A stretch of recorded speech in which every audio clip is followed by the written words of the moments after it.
Welcome. I'm Tammy Brown. I preside over an exploration into the dark side of human nature, where we encounter such bizarre extremes as flights into the beyond, as well as the strange behavior of persons driven by hatred, avarice, or ambition. The tale we are about to hear is about deception and its consequences. Our setting is New York City on a cold night. Tom Tully, who drives an 18-wheel truck and rig for Mercury Express, has slept all day. He is dressing as the telephone rings. Hello? You would like to earn $5,000. Who is this? What's the gag? You are Tom Tully. Yeah? You will be driving a big rig from Chicago to New York. Well, yeah, but who is this? If you would like to earn $5,000, do not resist arrest. Resist arrest? Hey, now, who's going to arrest me, huh? Are you the guy that hijacked that? Hey, what was that all about? Don't resist arrest?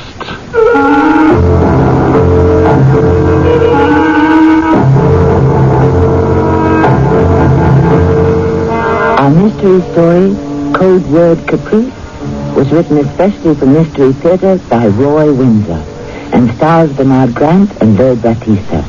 I'll be back shortly with Act One.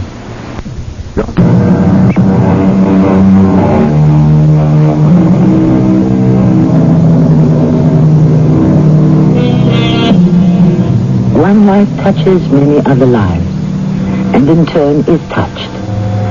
What often seems to be a coincidence can be explained by the interaction of human forces. Because of a flat tire, a man takes a late train into the city. On the train, he meets a man he has only nodded to in the past. They sit together. As a result of their conversation, the possibility of a better position presents itself. You take it from there. That is why that mysterious phone call to Tom Tully was not a coincidence. Neither is his visit an hour later to a young French woman who lives on East 61st Street.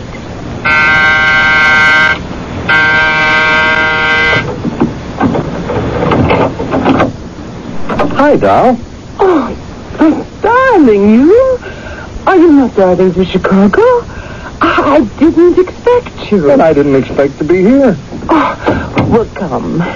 Sit and explain, Tom. Well, this is a beautiful place you got, Yvette.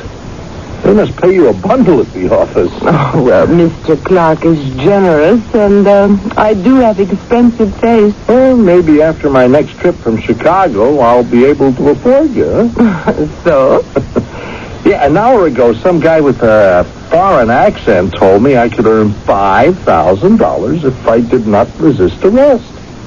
I do not understand. Oh, well, neither do I. That is all he said? Do not resist arrest? And you do not know this foreign man? No. And how does he know me and that I drive a rig? Now, how could he know my telephone number? Am I being set up for a hijack? Oh, no. Then what's it all about? I'm driving to Chicago in an hour with a big load of plastics and then returning with a refrigerated rig packed with meat. And if I don't resist arrest, I get $5,000. Who from? How? Oh, it worries you. Yeah. Should I tell Mr. Clark or Mr. Harper? No. I will do that in the morning. Yeah. Oh, well, I wish you would, because we've already lost one truck and its cargo, and it's a loss of $250,000. It is a mystery, that truck that vanished. Tom. What will you do? Well, drive the rig and see what happens. The $5,000 would be very nice, Tom. Oh, sure. It's mine, just not to resist arrest. It's crazy. And you will tell Mr. Clark? Oh, of course. Good. Well, I'm on my way. I'll report the offer to Foley at the garage. He can alert the police. Do you think that is wise? If you do not do what the foreign man advises, you might be hurt, Tom. But Mr. Clark and the police have got to be told about the crazy offer. If I do receive the money, we'll celebrate when I return. 2 nights from now. Wish me luck. What the devil is going on, Alan? I wish I knew, Jack. 2 trucks. Now, how in the name of sanity can 2 18-wheelers disappear without a trace? Now, who hijacks them? Where do they take the trucks? How does it happen? Tom Tully will tell us. And where is he? He's been released by the police. He should be here any minute. Without a scratch on him, according to the police. Now, how do you explain that? The driver of the first truck that was hijacked. Mike Shepard. Yeah, that's right, Shepard. No, he's still in the hospital. And Tully hasn't got a scratch. If he's double-crossed us... No, not Tom. Don't be hasty. Let's hear his story first. We have lost almost $500,000. Well, the insurance... We'll lose our insurance. Then what do we do? Well, that's Tom. Come in, Tully. Yes, sir. Now, listen, Tully. If you have double-crossed me, I'll see to it you spend the rest of your life in prison. Where did it take place, Tom? Now look, I don't like to be accused of a double cross. I don't care what you like. You set this up. No, sir, I did not. Then how come no one's touched you? That means you didn't resist. You know what happened to Shepard. Didn't this LeClaire tell you? Didn't Foley call from the garage? Tell us what, Tom? Well, I saw Miss LeClaire the night I drove the rig to Chicago, and, I told her some guy phoned me at home and said if I didn't resist arrest, he'd pay me $5,000. What? Yes, sir. Some guy with a foreign accent. He said I'd be arrested, and that if I didn't resist... You'd receive $5,000. Yes, sir, that's it, Mr. Judas Priest, is this right? Yes, sir. Now, I told Miss LeClaire to tell you, and I told Foley at the garage, and asked him to inform the police. You better sit down, Tom. No, neither Mr. Clark or I heard about the phone call. You better tell us what happened. I left Chicago with the fridge rig packed with meat. It happened on the Jersey Turnpike. A police car picked me up and waved me off the road. 2 cops ordered me out of the truck cab. Well, then what? Well, while I was asking why I'd been stopped, one cop grabbed me from behind and the other put a hood over my head. And then when they tied me up, they locked me in the back of the patrol car, slammed the door, and then took off in the truck. Why didn't you resist? Well, I struggled. I tried to yell, but it happened so fast that I didn't have a chance to resist. Well, you carry an iron rod in your cab. Sure, but I was flagged down by a police car. Tom, tell me about that phone call. I just don't understand it. This foreign character knew my phone number and that I drove a big rig and wouldn't give me his name. I thought it was a gag. And then he said... Do not resist arrest, then you'll make $5,000. Well, if I do get the $5,000, it's yours, Mr. Clark. Tom, Is all of this straight? Don't you believe me? I want to, Tom. 2 hijackings can put us out of business. Well, if Tom's telling the truth, Jack, and I think he is, we know one thing. The patrol car that flagged him down was a phony. And the car and the guys in it. The police have the car and they can trace its ownership. Yeah, but where did the trucks go? That's exactly what we'd like to find out. That and one other thing. Which is what, Alan? I'll tell you later. Good night, Tom. Yes, sir. I feel terrible, Mr. Clark. Well, Alan? I cannot believe it, Tom. It was in my apartment when I went home to change. 5,000 big ones. Oh, we'll celebrate, we? Well, I'm turning it over to Mr. Clark. Oh, but that's silly. No. I told him about it. Hey, you must have forgotten. What? Well, I asked you. Oh, of course. I'm so sorry, Tom. But did you not tell Foley at the garage? Yeah. And he said he notified the police, but, well, they had no record of it. Oh, Tom, it was a bad experience. It was just crazy. I was too surprised to put up a fight, so they left me in the phony patrol car and made off with the truck. No trace of it. No, It is magic, yes? Well, I don't know what it is, except that it cost the company $250,000. Rig, and all that meat. Look, I can't keep the 5,000, Yvette. That would make it look as if I double-crossed the company. Ah, conscience. It would not bother me. Someone drops money from heaven on Yvette. She keeps it.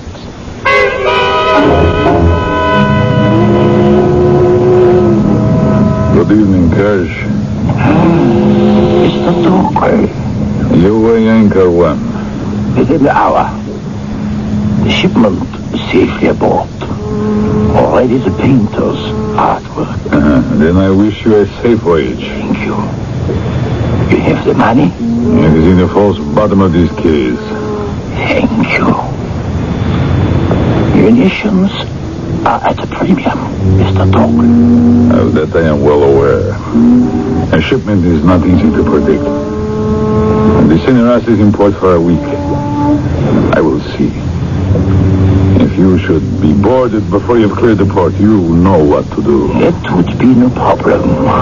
We carry much other machinery. Well, good night, Captain. Good night. Have a seat, Lieutenant. This is Ellen Harper, my assistant. Hello, my name is Mullins. At the moment, Lieutenant, my opinion of the police department is not a happy one. Sir, I understand. 2 rigs and their cargo hijacked and not a trace of them. The losses have just about put us out of business. Have the police any explanation at all? Several, Mr. Clark. We've questioned Tom Tully closely. Now, either he's an expert actor or he's innocent. You don't question his loyalty. The police do. He claims to have reported a $5,000 offer before he drove to Chicago.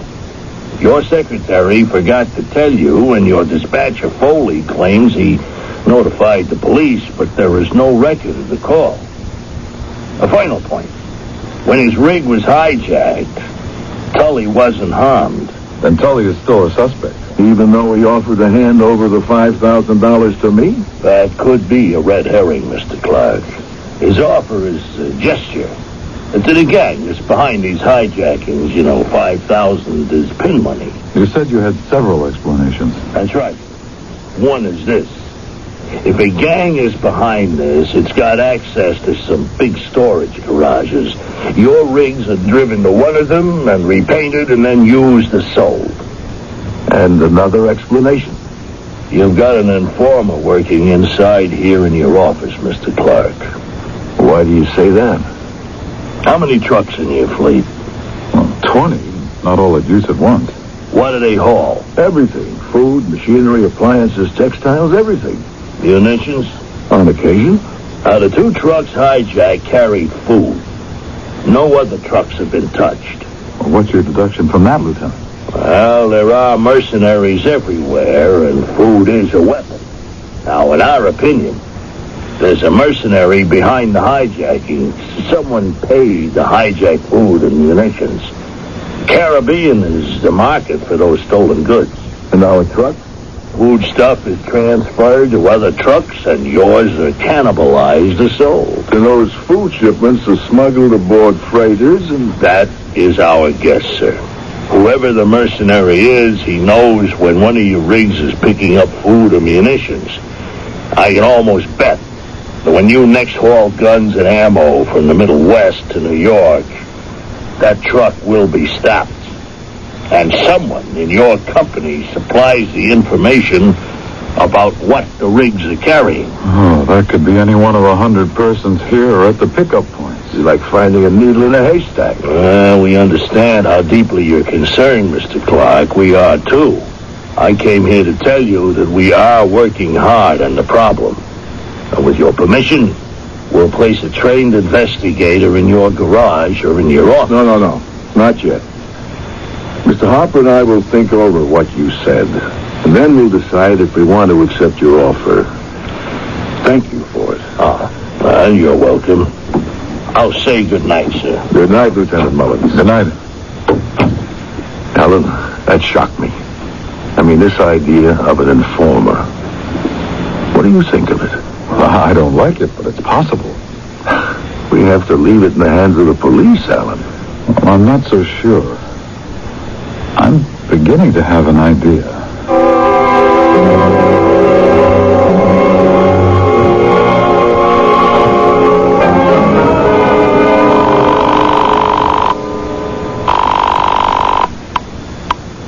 Do not speak. Operation Meat Market was a success. The code word for a shipment of munitions will be Caprice. I repeat, code word, Caprice. You will inform me with those 3 words.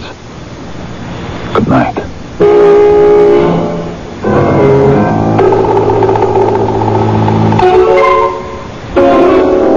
As I said earlier, you cannot rule out coincidence as a factor in each of our lives.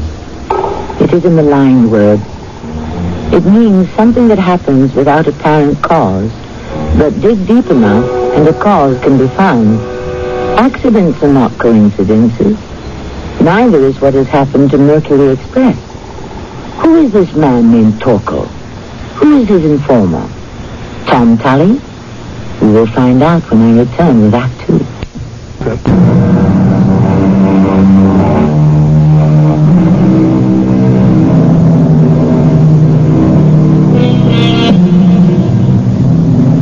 Suspicion breeds distrust. Remember the Aesop fable about the boy who cried wolf? He deceived others so many times that the one time he was right, no one came to his aid and he was killed.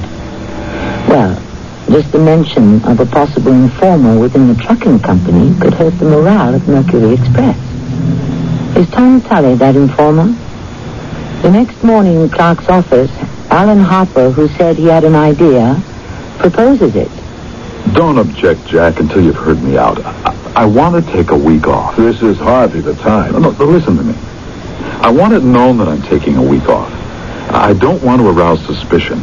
Say anything you want to. Say my nerves are shot. I had to go away. But, you're not going away. No, I'm going to fly to Chicago and drive a rig back to New York. We have a huge shipment of arms and ammo going into Chicago, and from there to here.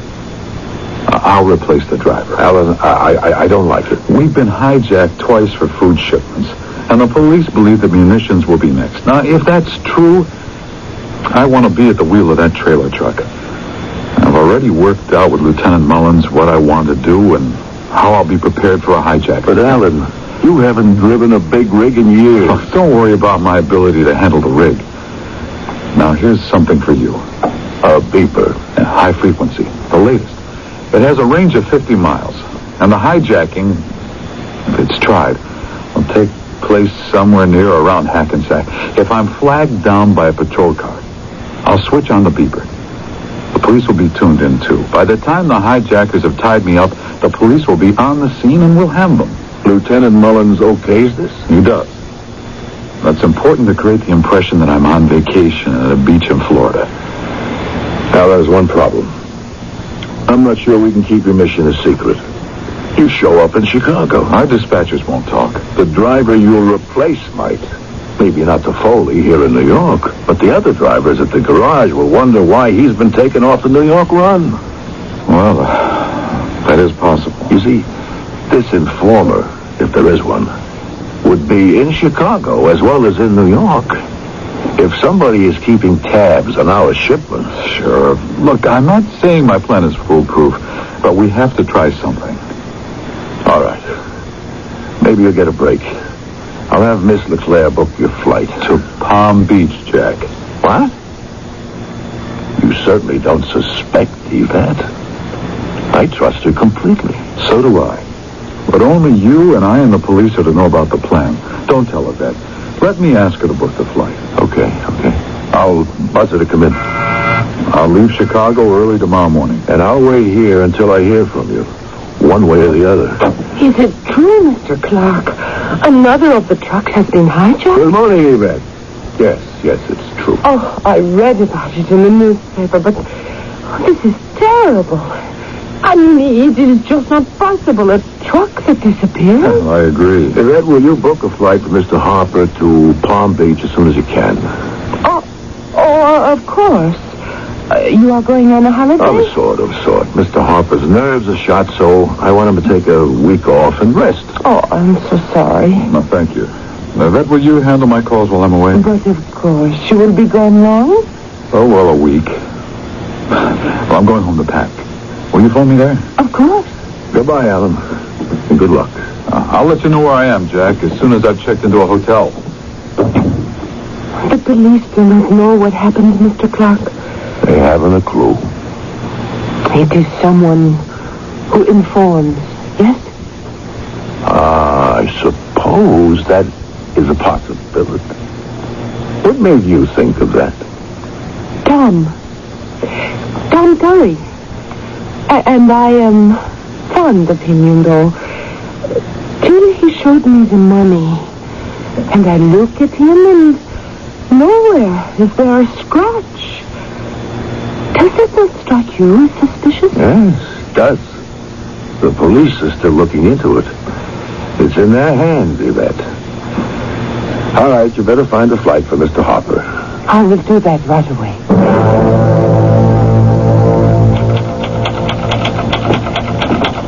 Yeah, good morning, Yvette. Oh, let me take you to lunch, doll. What are you doing here? I am told the police continue to ask you questions. Yeah. I just came from the police. So? Well, they can't get it through their thick heads that I'm innocent. Well, I am thinking about what you told me. The man with the foreign voice, the $5,000, and then the hijack. And you with not even a bump on the head? You think I made that up? Well, it is a strange story. Yeah, it's the truth. Maybe? Look, I showed you the money. I've got it with me. You will give it to Mr. Clark? Well, I said I would, and I'm going to. Tom, it is not $5,000 that Mr. Clark wants. It is to solve the trucks that disappear. He's very distressed. And Mr. Harper is so upset he is going for a rest to Florida. Well, I just saw him, and he looked fine to me. He said he'd see me in a day or two. Oh? Well, he didn't seem upset. He's worried about that munition shipment from Chicago. He said that? Damn, big rig is coming in New York tomorrow night. Look, if you don't have lunch with me, how about dinner? Huh? Perhaps. We will see. Mr. Clark might work late. Will you buzz him and ask him if I might see him? Thank you, Tom. I wish I knew whose money this is. Well, all I know, sir, is this guy with the foreign accent said I'd get it, and there it was in my apartment. You think I'm mixed up in this scam, Mr. Clark? No. The circumstantial evidence is against you. But if you were an informer, I don't think you would have told Miss LeClaire and us about it. You trust me, sir? Yes, I do. Well, Mr. Harper trusts me, too. He gave me kind of an assignment. Oh? What was it? Well, I can't tell you, except... Well, I'm going to do a little listening. See if I can pick up anything around the company and in the garages. How much did Mr. Harper confide in you? Enough so I might get something started. You know, he's on his way to Palm Beach. Yeah, nerves. But he hasn't got any nerves, Mr. Clark. Now, I've also been briefed by the police. A cop named Lieutenant Mullins, the one who grilled me until I was dizzy. I see. Now, Mullins suggested placing an undercover man in the company. Did you know that? Oh, yes, sir. Yes, sir, he told me. And you're it? Well, sort of. I know everybody, and I'm pretty well liked. I might find out something. Well, if you do, tell me, Tom. No, sir. Begging your pardon, I tell the lieutenant. I just thought you ought to know. I'm not driving yet, so you might wonder why I'm hanging around, see? All right. Snoop away. The three of you have got me so confused that... let's drop it. Yes, sir.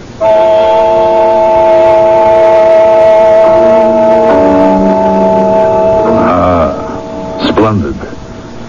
Caprice tomorrow night. You suspect a trap. A signal device from the rig to the police? Thank you. They can be neutralized, or we will have a surprise ready for them. Yes, be at home tomorrow night, and I will give you a report. So... Olga, I wish to speak with the captain of the SS Sineras. Find him. It is vital. He must be prepared.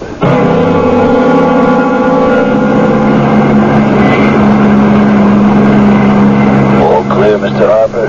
So far. Still picking up my signal from the rig? Right. Now, you've been monitored all the way from Chicago. Where are you now? Let's see, about 50 miles from Hackensack. If I'm not stopped, then what? Our plan is a bust? Maybe having Tom leak the information was a mistake. No, I don't think so. The girl might give herself away. Remember that if you're stopped, don't panic and don't resist, or they will gun you down. Now, we're waiting for your signal. It's up to my belt. Any sign of that patrol car, and I'll switch it on. So long. What's that fool trying to do? She's crazy. Like trying to crowd a trailer off the pike. Look out! What were you trying to do? Get killed? If I hit you, that tin can would have rolled over 5 times. Raise your hands. Hey, what is... Otherwise, I shoot you. Comprende? What happened to your police car? Caemos. Rápido. Sí. We leave the little time to you, senor. Ready? Oh, I'll remember your faces. Oh, arms tied behind me. How can I switch on the beeper? I gotta activate the beeper. Oh, unmarked little foreign car. Oh, stupid. She warned them.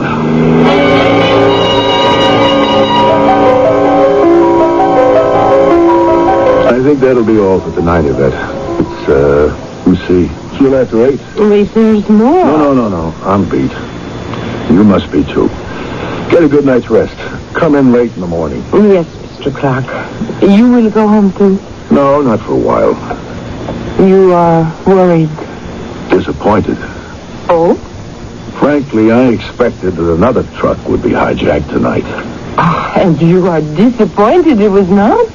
No. Well, I mean, in a way, yes, because we were prepared for it. I thought we might catch the hijackers.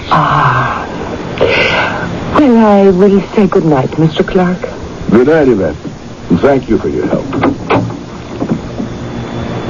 Hi, doll. Tom!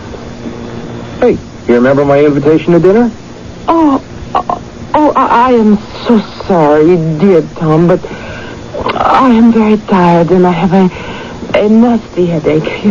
You will forgive me. Oh, sure. You want me to drive you home? No. I will take a taxi. Yvette!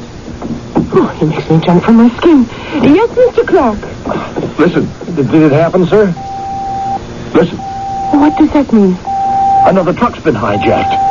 Mullins was right, Soil Police, Yvette. I want to speak with Lieutenant Mullins. Oh, yes, sir. That beeping, it means a hijack? Oh, no, it means more than that. It means they've got the hijackers. I will phone from my desk. Did you mean that, Tom? No, sir. But that's what I was told to say. Oh, Tom, this has got me dizzy. Me too, Mr. Clark, but it's all part of the plan that Mr. Harper and Lieutenant Mullins worked out. I have the lieutenant, Mr. Clark. What's happened, Lieutenant? Harper's rig got hit, but not by a police car. 2 guys. One spoke. He was Hispanic, that's Harper's guess. Now, they blocked the trailer, and when he stepped out, they held a gun on him and tied him up. He activated the beeper with his foot. In the 20 minutes it took him to do that, the truck was driven off. So Harper's okay? Sure. Angry with himself, but he wasn't hurt. Did Tom do what he was supposed to do? Just yes or no will do. Yes. Well, wait there for me to pick you up. Don't ask any questions. Tom will explain. Understood? I don't understand anything. Be down in front of your building in 10 minutes. I'm on my way.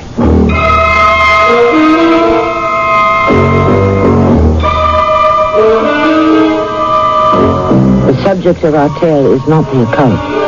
It is reality. The kind that each of us can understand. There have always been men, very clever ones, who operate on the dark side of the law. What drives them is greed, to become rich quick. Such men steal. One such man has engineered the hijacking of 3 trailer trucks. We know that his name is Torkel, and he supplies stolen goods to those who pay high for it. When I return with Act 3, we will find out more.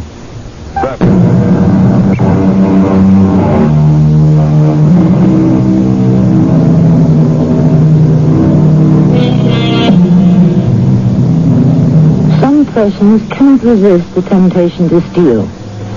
Often the thefts are petty. We are dealing, however, with a professional thief, a mercenary, the kind of man without a conscience. When he steals for huge sums of money. He does not care how the stolen goods are used, even if they affect the life and death of thousands. This man is morally bankrupt. Moments after Clark received instructions from the police, Yvette exclaims, The police rescued Mr. Harper? Harper? Mr. Harper's in Palm Beach? Oh, he did not go to Palm Beach. He went to Chicago. How do you know that? But Tom here told me. Tom, come again? All I said was that Mr. Harper looked okay to me. Oh, but they know in the garage that Mr. Harper is driving a trailer with ammunition. You seem to know an awful lot, Miss LeClaire. Who in the garage told you? Well, it was being talked about. Some scheme to trap the hijackers. Really? That's more than I know. It doesn't matter, Mr. Clark. Mr. Harper's okay, and the police arrested them and saved the rig. Now they'll be squeezed for the name of that foreign guy who's behind them. Yeah, I think we'd better get down to police headquarters. Your loose tongue could have cost Harper his life, Tom. You have some explaining to do. You will not want me to stay, Mr. Clark. No. You go home. I've kept you long enough. I'm sorry about dinner, Yvette. I'll stop by later and tell you what happened. No, please. I am very tired. I will go home and go to bed early. And all of us will sleep better tonight. All right, Tom. Let's go. Where was Mr. Harper stopped, Mr. Clark? Oh, must call.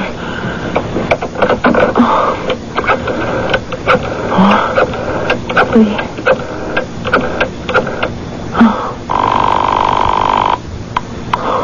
Yes? Code word Caprice. It fails. You telephone from where? I'm alone in the office. They receive a phone call from the police, and they say to me that the police have captured the men and the truck. It is not true. Do not worry, you pretty head. Caprice is a success. It is not very complete. I go now to the docks. It is not like you, Yvette, to be fooled and to become hysterical. Well, that is true. Forgive me, but... No more. Later tonight, I will explain. Come in, Mr. Clark. Take a seat. Thank you. So this is the radio surveillance room. Lieutenant, I don't get it. What kind of police setup is it? And where is Harper? You sure he's all right? Oh, he'll be here soon. What went wrong, Lieutenant? Well, the hijackers blocked out the truck signal device about 40 miles outside Hackensack. Now, Harper was crowded off the road by his small foreign car. It was that, or he'd have rolled it over. Harper lost his head. He jumped out and went for him. It was a while before he managed somehow to activate the beeper on his belt. By that time, the truck had been driven off. So they've gotten away with it again. It is not over yet, sir. That trap didn't work. I hope the other one will. Tom did enough gossiping so that Miss LeClaire relayed the information that the police had set a trap. When we left her, she believed that the hijackers had been arrested. And that means that sometime tonight, she will receive a report from the man behind the operation that the job was a success. Now, that's why we've got a wiretap on her phone. I see. We'll monitor her phone constantly, and tape recording is already operational. It might be a long wait, so if you'd like to get a night's rest... No. I'm staying.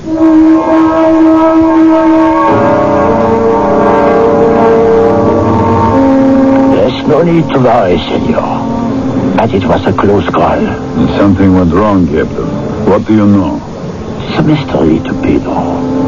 When they hijacked the rig, Pedro thought he had an hour before there would be an alert.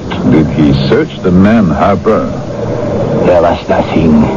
Pedro would change the license plates, and only 15 minutes before Pedro drives the truck into the freighter. The police have been here. So they finally figured out that the rigs are not hidden in some garage, but take a sea voyage. It is not likely we will be able to work the same scheme again. You sail when? At midnight. Well, I will be aboard. But why? My usefulness here is no more. I will wait to be reassigned. First, I must leave to pack my bag. Then I will return. And the money?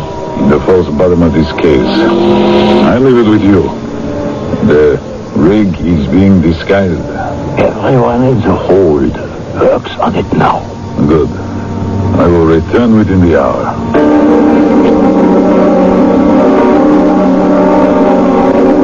It's 10:35 and still no call. You can be sure that Mr. Leclerc is not going to sleep. Now, all we can do is wait. Mr. Harper? Yes? You should see Yvette's place. You'd think she earned $100,000 a year. Well, maybe she does, Tom. Is that what made you suspicious of her? No, sir. I just wondered about it. You see, actually, it was her attitude about the $5,000 I was offered and paid. Keep it was her idea. Then she didn't tell Mr. Clark about the offer, and Foley at the garage didn't notify the police. You think Foley's mixed up in this thing, Tom? I don't know. I'd rather not say, Mr. Clark. Hold it. The call's coming through to Miss Leclerc. Hello? Did I tell you not to worry your pretty head?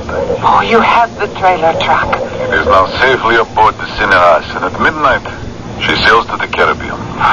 I was worried. You must never worry. You must trust Sir Antorco.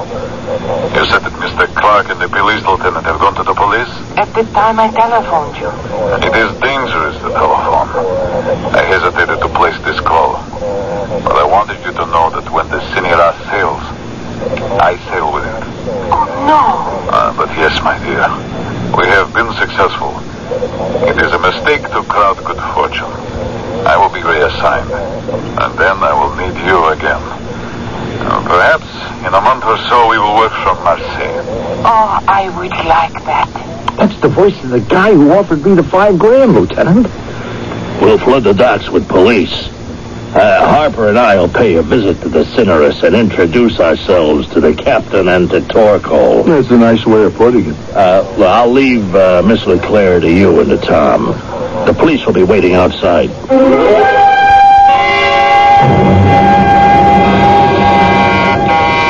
Yes, who is it? Tom, Yvette. Tom Tully. Oh, go away. It is very late. I have to see you, Yvette. I'm in trouble. Oh, well, come in then. Thanks.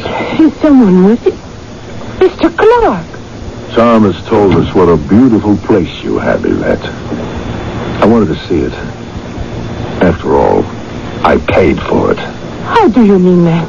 You helped hijack the rigs, Yvette, while working for Mr. Clark as his confidential secretary. Oh, you are crazy. You have been an informer. How dare you say such a thing? Because it's true. You are accusing me of being dishonest. As a matter of fact, I do. Now, you've worked for me, and I have appreciated your efficiency. But I did not think, nor could I imagine, that you were a spy. Oh, that is slander. Now, we can prove it. You worked for that foreign character, Torco. I never... Please. That'll do. Well, at this very moment, Torco is being arrested. You will never take Sir Antorco. If you think that he'll sail in the Cineras, think again. Torkel and the captain will be in jail before morning. Notify the police, Tom. But you cannot prove... Of course we can prove. Now, Miss Leclerc, don't try anything dramatic. I would enjoy losing my temper and wringing your neck.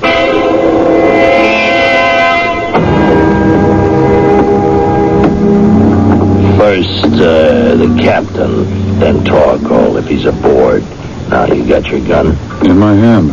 Who is there? Police. You're under arrest, Captain. Arrest? What is the meaning of this? Answer this question first. Is Mr. Torkel aboard? Torkel? I know no Torkel. He's sailing with you, Captain. I should say that he was sailing with you. This ship is not leaving the harbor. You do not dare stop me. Don't try anything. Now you lead me to Torkel's captain. Now he's the man I want. Then we'll go through the freighter and release the trailer truck you helped to hijack from Mercury Express. I know nothing. Nothing about the hijacking. Is he aboard? I will lead the way. He's topside? It is our best accommodation. That's the door? Yes. Ask him to step outside. I will not betray. Don't be foolish. Now you've been caught, and so is he. Come in, Captain. Well, good evening, Mr. Torkel. I do not know who you are. The police? Lieutenant Mullins, you're under arrest. The charge? Engineering the hijack of 3 trucks from Mercury Express and smuggling them and their cargo onto foreign freighters for sale abroad. That is an absurd charge, Lieutenant. We already have a confession from Yvette Leclerc. That I do not believe. Now, are you coming quietly? Thinking it's him, Captain. Don't try it, Captain. Look out, Torkel's got a knife. You all right, Alan? Yeah, sure. I give the captain a tap on the skull. He's resting quietly. But what about Torkel? I shot him in the arm. He won't be throwing a knife for a while. You will not get away with this. Why not? After we squeeze the information out of you about who's behind the hijackings, no one will come to your defense. You are expendable, Torkel. My head. Well, the captain's coming around, Lieutenant. Well, get him to his feet. Turn him over to one of my men. Come on, Torkel. Come on, outside. You will regret this. I heard that before. This wraps it up, Lieutenant. You'll be getting the truck back, Mr. Harper. And you'll surely get the insurance money for the others. Now, these 2 will be in for a very long stretch. Code word Caprice fell on its ugly face.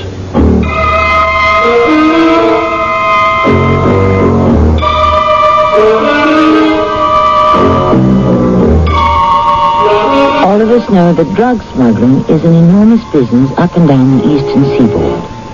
But contraband is also being shipped inside our country, as you are listening to me. Greed is the motivation, and it has no conscience. I'll have a final word for you shortly.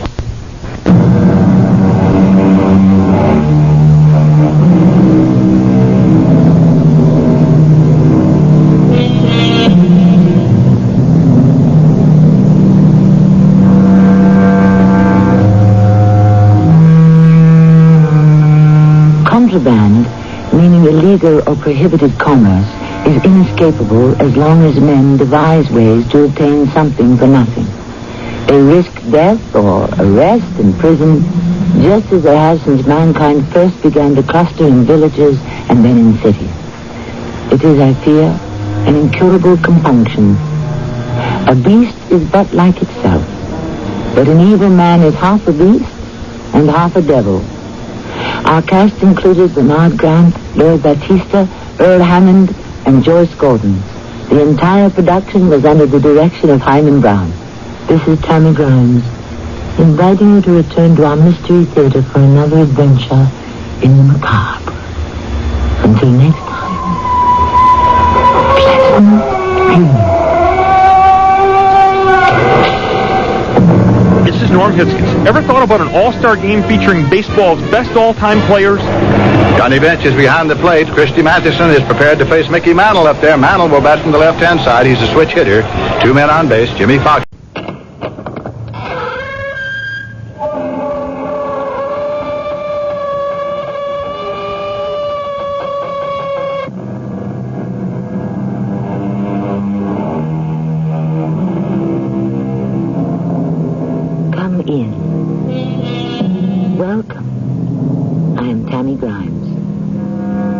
Chess playing isn't regarded as a dangerous pastime. And rightfully so.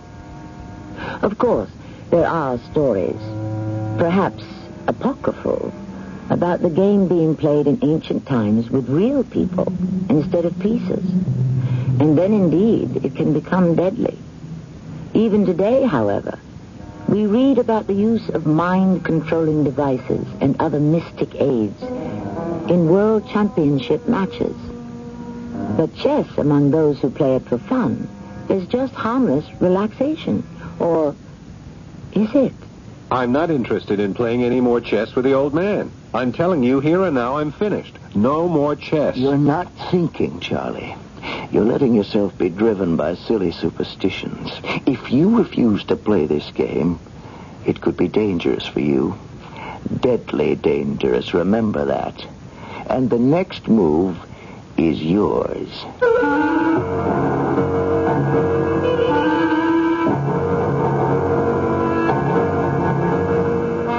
Our mystery drama, The Chess Master, was written especially for the Mystery Theater by Murray Burnett and stars Paul Hecht and Fred Gwynne. I'll be back shortly with Act One.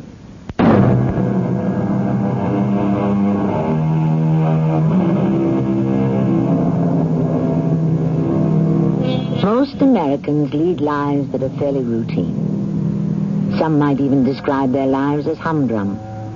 But there are a few fortunate enough to be working at jobs they like. Others find life tolerable, if not dramatically exciting, with a series of highs and lows.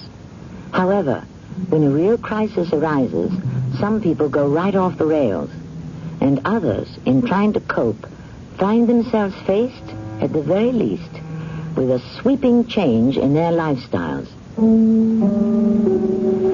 I was fired today. It was my first time. I started to walk, just walk, aimlessly around New York. My compulsive walking took me to the lobby of one of the city's newest glass towers. It has a beautiful two-story lobby that runs an entire block and was used as a walkway between the streets. As I walked through, admiring the ficus trees and the artificial waterfall, my eye was caught by a chessboard completely set up for a game. Seated behind the board was a portly, white-haired gentleman who smiled up at me as I halted. Good afternoon. Oh, hi. Do you play? No, I dabble. I haven't played in years. Well, that doesn't matter. If you'd care to sit down. Don't play. Don't play, for Pete's sake. Don't play. Don't ever sit down and play chess with him. Now, Ben, you shouldn't let losing upset you so much. This is Ben Bradley, Mr. Williams, Charlie Williams. Pleasure, Mr. Williams. And certainly an explanation is in order here. You see, Ben here suffers from that most American disease, competition. He's highly competitive, and although we've played several games and he's lost only one more than he won, it's upsetting him terribly. Well, that's okay. I understand. I'd like to straighten this out. Please. Isn't this true, what I just said, Ben? Well, I'll admit I'm a bad loser. I do have a tendency to overreact. Thank you. Williams, forget what I said. Oh, okay, Chessman, I'll be on my way since I see you have a game. Bye. Bye. Now, Mr. Williams, since we've cleared up that little misunderstanding, would you care to play? Well, I am... You're not still thinking about Ben's blowing up, are you? No, not exactly. I'm not an expert, though. I never was, and I'm certainly rusty. Well, I'm hardly an international grandmaster myself. Besides, I've just lost my job. I don't think I could concentrate. Oh, well, there's no better way for you to forget your problems. This will help clear your mind. Come, sit down. Good. Now that you're comfortable, I'll make it even better for you by turning the board around and let you play the white pieces. Oh, thanks. Yeah, good. Now, what shall we play for? Hey, come on. You're a chess hustler. Good try, but no dice. Oh, no. Please sit. I'm not usually guilty of such stupidity. Neither am I. Find yourself another sucker. I don't want to play for money. Never play for money. However, I must confess that although the game itself is stimulating, I like to add zest by putting up some worthless bauble or trinket like this. And you can do the same. There's something of no intrinsic value. This is crazy. Oh, come now. If it weren't for that ridiculous outburst from Ben Bradley, you wouldn't think twice about putting up something you have on your person that's of no value to you. Isn't that true? Look, who are you? The name is Chessman. First name Lawrence. But don't be put off by the last name. It's just a coincidence. I do like chess, but there's no other meaning to be read into it. Now, what will your stake be? Remember, something on you that's worthless. Maybe a fingernail or a lock of hair? Is that what you had in mind? Oh, I do like your vivid imagination, Mr. Williams. I do sincerely. Surely you don't think I'm a practitioner of voodoo. No, I don't know what to make of you. Why is it necessary to make anything out of me?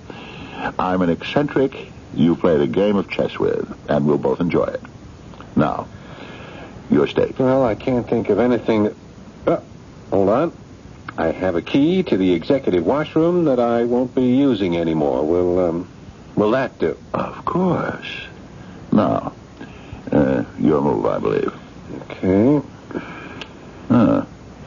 Pawn to king 4. Since you're rusty, let's just keep it simple. I will also move pawn to king 4, which leaves the initiative entirely up to you.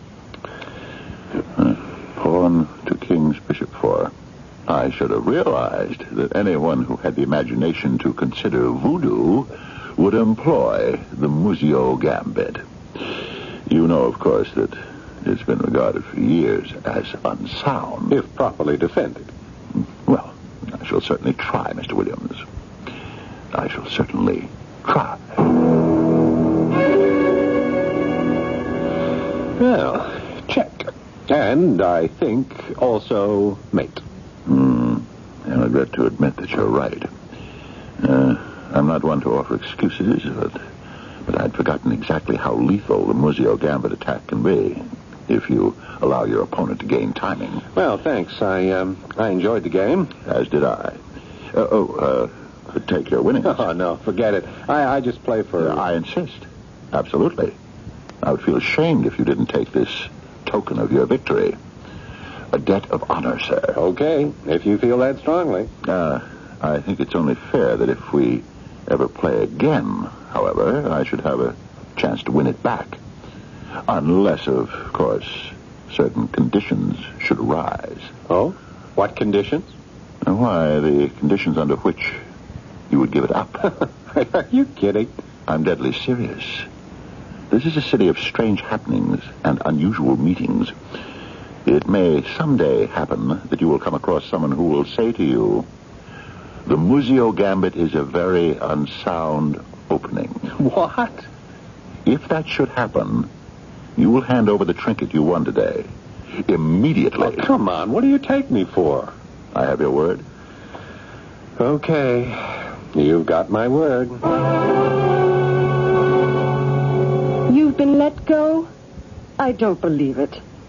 Why not, Susan? It happens all the time in this business. Just because they lost the claimant account isn't any reason to let you go. It isn't as if it were your fault. I was the junior account executive. No account, no job.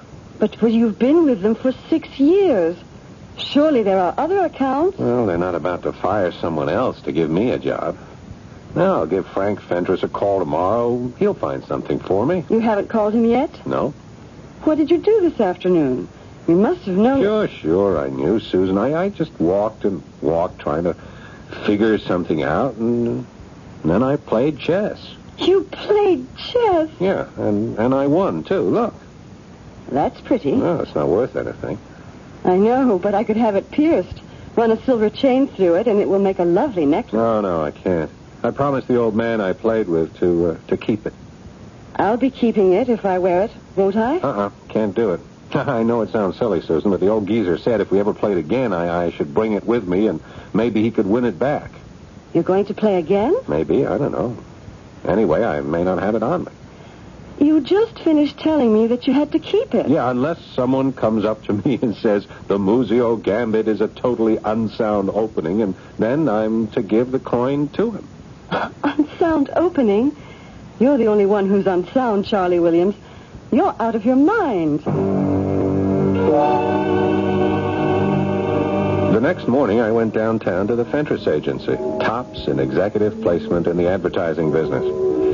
Fentress is on the 25th floor of one of the great old Art Deco buildings on 57th Street, and as I got off the elevator, I saw this glamorous movie star type wandering around the floor, looking lost. Pardon me, but I'm a stranger to the city and this building. Could you direct me to the office of the Fentress Agency? Yeah, sure. I can do better than that. That's where I'm heading. Why don't you come along? You are very kind. Is this Fentress a good agency? Oh, sure. It's the best. Are you looking for a job in advertising? Not exactly. I have some business with a gentleman I expect to call. His name is Charles Williams? Charles... Well, that's me. Oh, but how fortunate. Here I was desolated to think that I would have to sit in some anteroom waiting for... No, wait. Hold it a second. Madame, why are you looking for me? I think you have something for me. The Muzio Gambit is totally unsound opening. Well, have you? Sure. I wasn't expecting it to... You have something for me? Yeah, right. Here it is. Thank you. And to show you that I sincerely appreciate this favor you have done for me, please accept this. She handed me an envelope and walked to the elevator and left. I stood for a moment, turning the envelope over in my hands, and then opened it. I couldn't believe my eyes. There were 5 crisp, new $1,000 bills. I forgot all about seeing Frank Fentress and headed for the atrium of the building where I'd played chess with the old man. Good day, Mr. Williams. Yeah, change that to strange day, Mr. Chessman. That trinket, huh? Worthless, A mere nothing. Then tell me why she gave me $5,000 for it. Softly, Mr. Williams, softly. Why don't you sit down? We'll have another game. No, I'm not playing any more games with you until I know what your game is. I cannot satisfy your curiosity or even carry on a rational conversation with you standing there and raising your voice at me. If you sit down, we can discuss whatever it is that has made you so upset. Okay. Oh, well, as long as you're sitting, we might as well play. Forget it. I find that I talk better when I'm playing. I don't. Now, look, Chessman, I don't like being maneuvered. I'm not a pawn in a chess game. I never said you were. But you seem to blame me for what's upsetting you. Oh, and why shouldn't I? I mean, some strange woman comes up to me, no, you might say ambushes me, because I know darn well she was waiting for me, then gives me that line you told me about the Muzio Gambit, and when I give her the coin, she hands me an envelope with $5,000 in it. Amazing. Absolutely incredible. A fantastic tale, Mr. Williams. If true. If true? It's only fair that I play white today. Now, look, here. Take a look at these $1,000 bills. I don't know much about you, Mr. Williams, but I am not susceptible to bribes. Put that money away, and let's play chess. I don't believe this. I've moved. Pawn to Queen 4. You mean you don't know anything about this money? Your move. I asked you a question. Move. Now, look, I don't know anything about the Queen's pawn opening, but... Okay. Knight to King's Bishop 3. Playable. The money. What about it? I know nothing about it. Move. Pawn to King 3. And you never said anything to me about the Muzio Gambit being unsound, huh? Of course, but that was just a jest. Maybe someone overheard me and carried it a bit further. Now, where did you get that coin? Was it stolen? Ridiculous. Your move. But $5,000. I can't understand your anger about the money. I should think a sum like that would come in handy With someone out of work. I don't like the way I got it. You can afford to be choosy. Wonderful. Oh, by the way, have you ever handled an institutional account? No. I guess I'll have to move my bishop. It would seem advisable. I have a good friend, Mr. Williams, highly placed in the Larson Tool and Die Company. Tompkins is his name. He told me they're going in for a campaign of institutional advertising. I think you'd have a chance if you went to see him. And, of course, you can use my name. Look, I told you I don't have a background in... That may not matter. It's worth your time, anyway. Checkmate, I believe. Yeah, I guess it is. Too bad. You didn't play as well today. No, besides being unfamiliar with that opening, I was distracted. Of course. Are you going to see Mr. Tompkins? Yeah, well, I'll think about it. Might be very good for you. By the way, you lost. Yes, I know. Then I'll take my winnings. Your key to the executive washroom.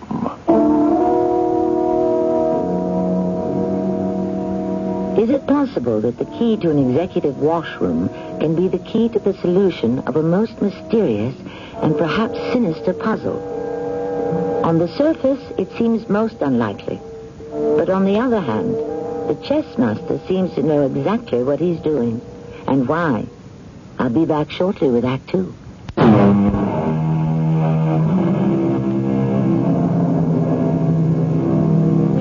To paraphrase William Shakespeare, all the world's a chessboard, and all the men and women pawns. You prefer the original? So do I. But reading the daily newspapers, it's difficult not to get the feeling that we're all pawns in a gigantic power struggle, manipulated by forces over which we have no control. Charlie Williams feels he is being manipulated, but why and for what purpose remains a mystery. It took me some time to get the washroom key off my key ring, but I finally accomplished it, and as I handed it to Mr. Chessman, he gave me a slip of paper in return. That's my friend Tompkins' address. He'll be expecting you tomorrow at your convenience. I haven't decided about that yet. I'm still not satisfied with your explanation or non-explanation of what's been happening. Hello again, Mr. Chessman. Ben. You remember Ben Bradley, Mr. Williams, the gentleman who warned you against playing with me. Yes, I remember. I believe Ben has had a change of heart about playing and has come back for another game. Am I right, Ben? I don't appreciate your sense of humor, Chessman. You know darn well I've come to play. Or do I have a choice? We always have choices. Just as in chess, it's up to us to make the right moves. Now, sit down, Ben, and see about your move. I've been married to you for 5 years, and I still don't understand you, Charlie Williams. Now, I love you, Susan. I love you, too, but you're not going to get away with changing the subject. Okay.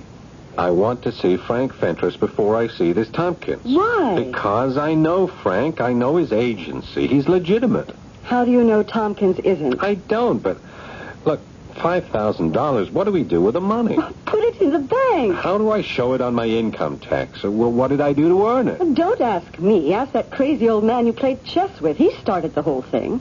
I have. And what did he say? He claimed he didn't know anything about it. Do you believe that?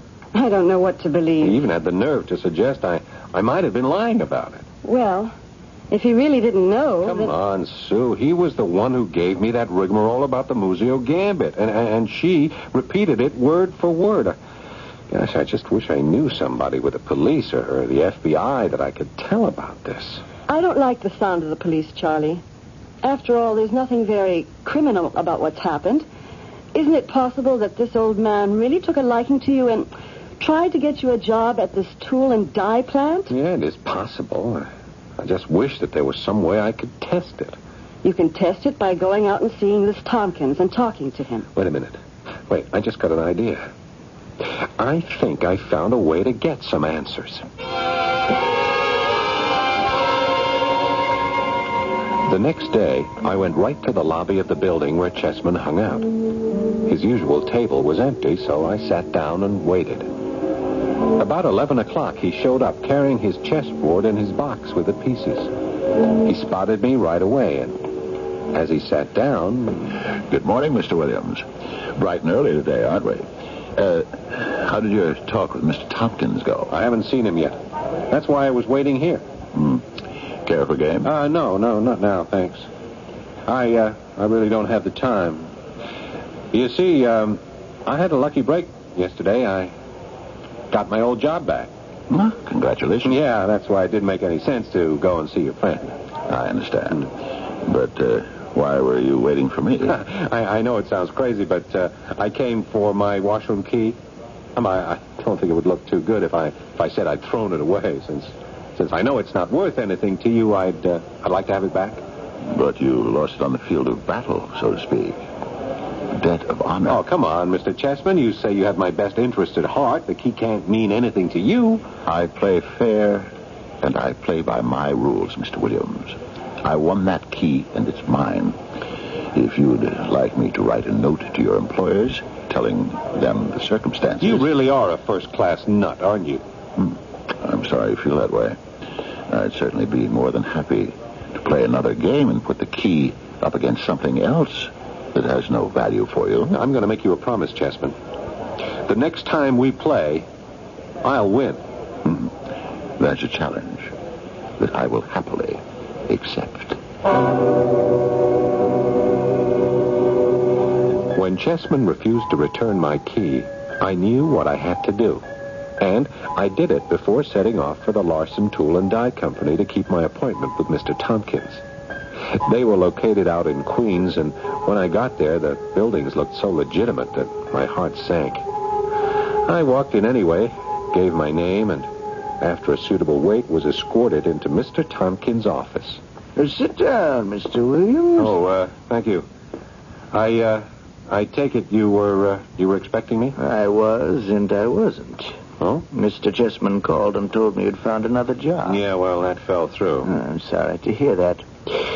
You give me a little of your background. The last 5 years, I was a junior account executive with White, Graves & Pfeiffer, handling a chain store houseware account. Mm-hmm. But none of my experience is in institutional advertising. I understand.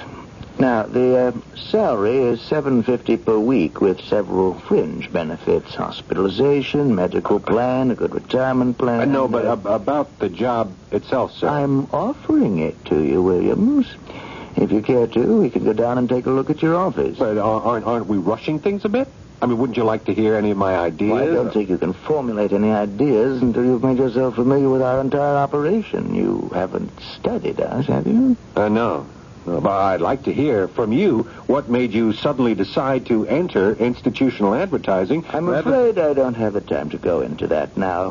Why don't we go along and look at your office? I walked out of the Larson plant with pretty much the same feelings I had when I entered, which didn't please Susan at all when I got home. I'm trying to understand, darling. I'm really trying. But you seem to have changed so. I don't know how to say it, but you're different. Yeah, you wouldn't say that if I'd taken the job. What can be wrong with a job paying $750 a week as advertising manager for a perfectly reputable concern like Larson? I wish you'd played chess.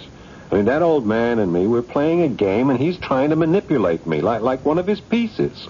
So because of this feeling, you're going to turn down a job you need and which you can do easily? Is that it? I haven't made up my mind. I left it open when I said I had to think it over. Tompkins knew I was telling the truth. I'm still thinking it over. We've been at this for hours, and I'll be happy to go along with whatever you decide. But I'd be much happier if you could give me one single hard fact, one good reason why you should turn it down. Come in, Williams. Yeah, I'm happy you decided to come aboard. There are still some details I'd like cleared up, Mr. Tompkins. I'm beginning to get an idea of what you expect from me. That's good. As of this moment, you're on the payroll. And it happens to work out very well. Well, how's that? Your office won't be ready today, so you can do me a favor. Oh, of course.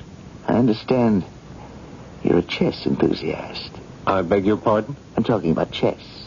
And our mutual acquaintance, Mr. Chessman. Since you won't be around today, I'd like you to play a game with him. Now, what's that got to do with my job? I said I was asking a favor. This is a running contest between Chessman and me. And since we both know our friend's quirk about steaks, I'm furnishing you with a steak for today's game. There it is, on the desk. Now, forget it. You must think I'm a fool. I mean, it's perfectly obvious that you and Chessman are running some kind of con game, and I don't want any part of it. I mean, you're not offering me a job. You want a messenger service. You want me to carry this disc to Chessman. Mr. Williams, I asked you to play a game of chess. If you win, you bring this disc back to me.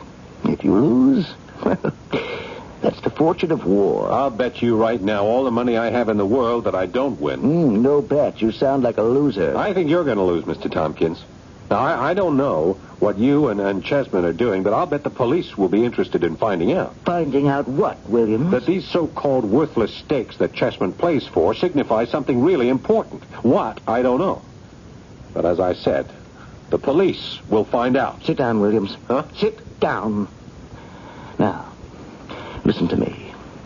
Let's suppose, for the sake of argument, that your wild guess is correct, and you carry out your threat to go to the police. Now, let's examine your position. The police have only your word for it that the talisman you won from Chessman was the same you later passed on to your accomplice. My accomplice? Exactly. You passed the coin or talisman or whatever to her. She gave you $5,000 for it. Were you so shocked and surprised that you reported that strange occurrence to the police? Not at all. You pocketed it. And you turned again to play with Chessman, didn't you? Well, at that time, I didn't know. Didn't know what, Williams? What do you know? Or think you know? There are people who prefer to be ostriches. Don't tell me this. I don't want to hear it. And there are others who are insatiably curious and have to know everything. Those are two extremes. Since I'm not an extremist, I find both extremes unpleasant. But if I were in Charlie Williams' place, I'd want to know what was going on. You will find out shortly when I bring you Act 3.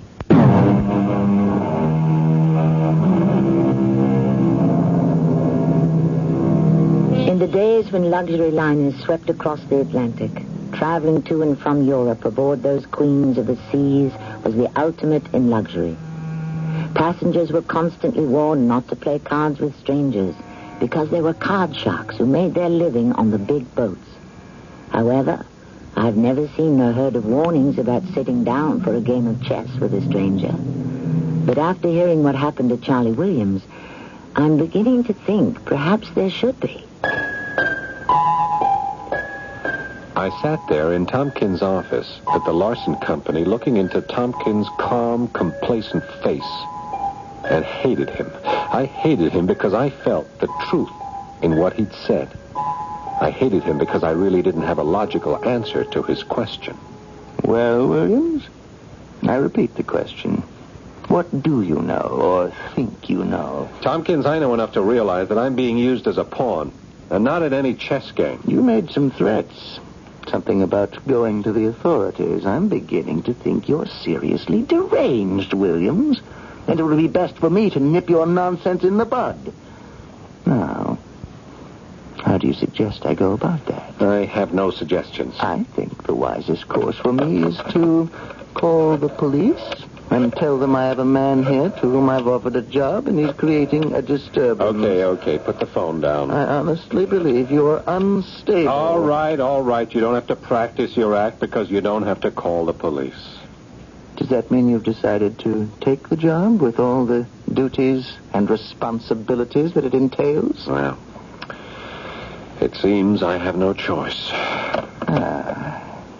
I'm glad you've come to your senses. It really would have been most unpleasant for you if you hadn't.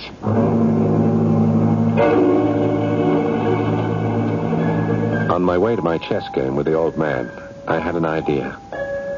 I stopped and walked through the plant on the way out, looking and talking with some of the workers and foremen who all seemed genuine and unaware of the trickery that I believed was going on. When I returned to the lobby, I spied Mr. Chessman in his accustomed seat with the inevitable chessboard set up before him. I walked over to the table. Good afternoon, Mr. Williams. I am indeed happy to see you. Please, have a seat. Oh, thanks. I think we might even allow you to have the white pieces today.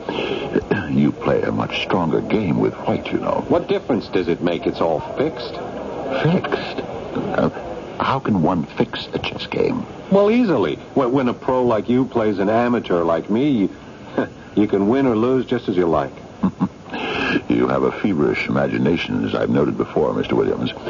But shall we begin? Have you brought your steak? Sure. Here it is.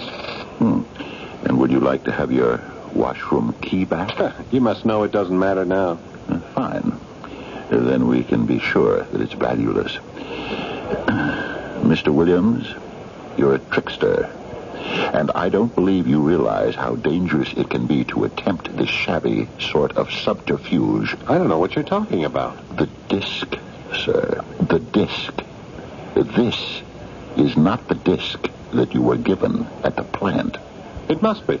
Mr. Williams, I'm going to give you just 60 seconds to produce the real disc. But it's valueless. What difference does it make? You're not dealing with ninnies, Mr. Williams. There are 50 seconds left. So you admit that there is some value to these little tokens you play for, huh? 40 seconds. I say that's the disc Tompkins gave me, and that is the disc. Now, you must believe me. 30 seconds. You know, there's really nothing you can do to me. I mean, are you going to threaten to shoot me or poison me right here in the lobby? Mr. Williams, I suggest that you call your wife. What? I said call your wife. And I suggest when you speak with her, please reassure her. I had an uneasy feeling in the pit of my stomach as I went to a phone and dialed my number and waited for it to ring.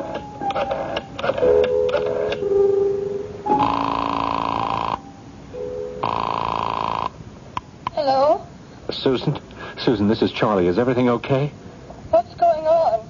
What are you doing, Charlie? Susan, there's nothing to worry about, I promise you. But there's a man and a woman here, and they frighten me, Charlie. I'm worried. Now, I'm scared to death. Are you all right? Susan, I'm fine. Believe me, I'm fine. And I promise you nothing's going to happen to either of us. When will you be home? I'll be home for dinner, And Susan, darling, I know you'll be happy to hear. I took the job with Larson. I don't know whether I was more angry or more scared. But as I went back and sat down opposite Chessman, I knew I was shaking, and I tried to control it. Well, I hope you had a nice chat with your lovely wife. Okay, here's what you want. Thank you. Shall we play now? Do we have to continue with this ridiculous charade? Whom the gods would destroy, they first make mad. You're quite a philosopher as well as a chess player, but I'd like you to tell me how you knew I didn't give you the real disc. If I told you, then you would know as much as I do. And the next time we play... There isn't going to be a next time. Oh? Why not? You made a mistake, Chessman. You made a bad move when you sent those people to threaten my wife. Now, when I go to the police, Susan will be able to back up my story. You do underestimate me, Mr. Williams. No one threatened your wife in any way. All those people did was to express their concern about your behavior, which has been rather erratic, to say the least. I don't believe you. Of course you do. Would you please make your first move? You really intend to go through with this chess game farce? Your stupidity is monumental. For me, this is a ritual and a pastime.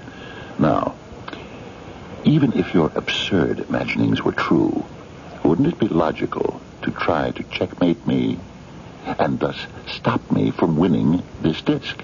Well, move. Okay. Thank you. There, you played well with the Muzio Gambit last time. I'm giving you the opportunity to try it again. Why not? No matter what you say, Susan doesn't think I'm crazy. Of course not. By the way, instead of playing purely defense against the Muzio Gambit, there is a counter gambit. There. And when I explain everything to her, she'll understand. Understand what? That you've been behaving strangely ever since you lost your job? Imagining all sorts of hobgoblins? Even going so far as to fantasize that a perfectly legitimate job offer had sinister undertones? And I can convince her that it does. There's my move. Yeah. And who do you think she's going to believe, me or a couple of strangers? You may be rash enough to play the Muzio Gambit, but I don't think you'll be rash enough to risk your marriage. And indeed, your entire life. Your move. You bet it is. And this time you're the one who's taking chances. I still say my word will weigh more heavily with Susan than anything you say. Perhaps. But how about facts? Hard facts. For instance, if your key to the executive washroom were to be discovered in, shall we say, a place that might make you a prime suspect in a most serious matter, what would your wife's reaction be to that? You'd actually frame me? I'm moving my rook's pawn. I'm curious. What would the charges be? Embezzlement? Huh? Drug dealing? You would do better to pay attention to the game. Your position is deteriorating rapidly. Yes, I'll admit that's a smart move you just made, but you're really playing another game besides this, aren't you? You still haven't moved. I don't like my position. If I were playing white, I shouldn't care for it very much either. Do you resign? No, not yet. Oh, that's no good. You don't really have any options, Mr. Williams. Surely even a player of your limited ability can see the situation is hopeless. Resign. Now, look, I'll make a deal with you, Chessman. Tell me what the stakes are. Then I'll make my move. You're in no position to make any deals. You seem to have forgotten that two of my pieces are surrounding your queen. I, of course, refer to your wife. You wouldn't dare make a move there because that would bring you out into the open. Your position is hopeless. Either resign or move. No. I don't agree that my position is hopeless because I believe in miracles. I don't. Move. Why don't you just grab the disc? I play by the rules. Move. Okay. All right. I think my move may come as a surprise to you. A pleasant surprise. Because on this move, I call check and mate. You see it? Oh, yeah. It's a mate, all right. I'll take the disc.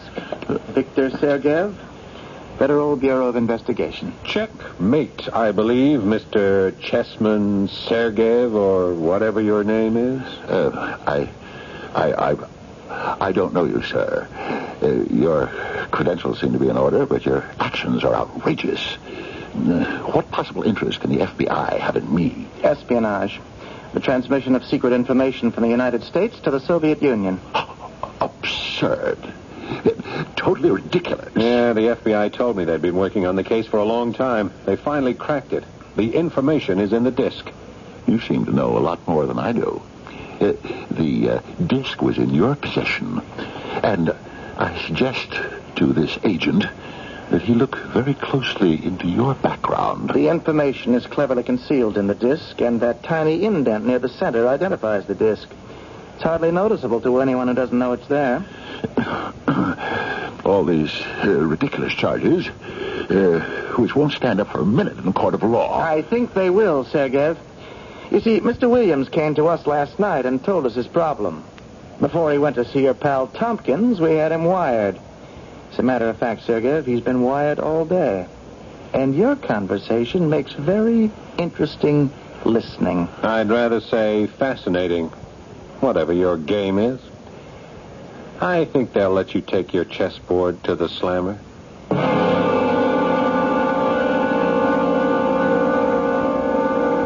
I looked for a big story in the papers, but someone must have put a lid on it because I only found a small item on page 7, noting that a suspected Soviet spy ring had been broken. Susan was just as happy that my name wasn't mentioned, and even happier when I got a great new job. Walking through that 2-story lobby the other day, I saw 2 young fellows playing chess. I didn't stop.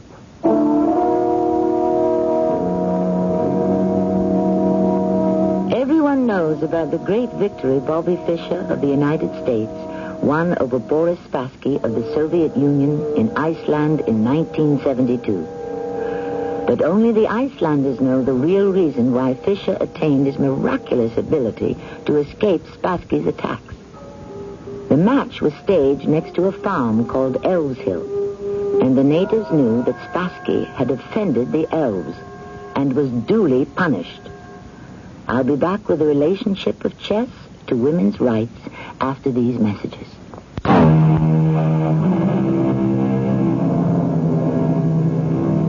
When chess was played in Persia in the 6th century, women's rights were unheard of.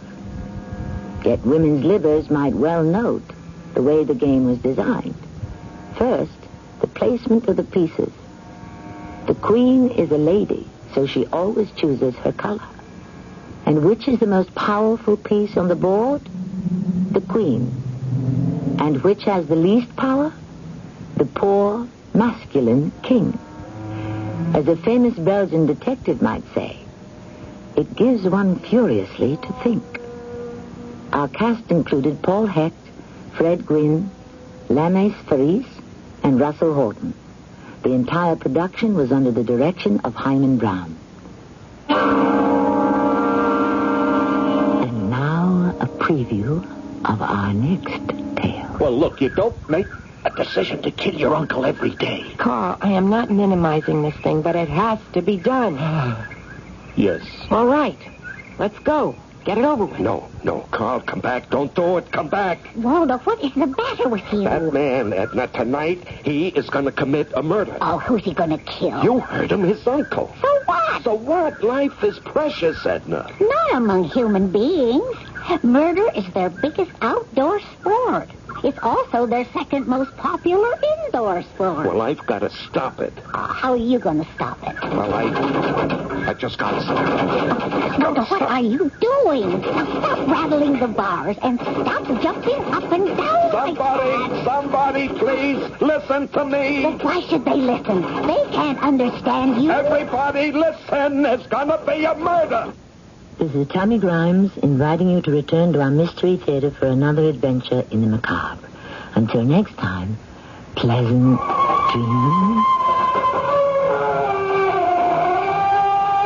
The CBS Radio Mystery Theater presents...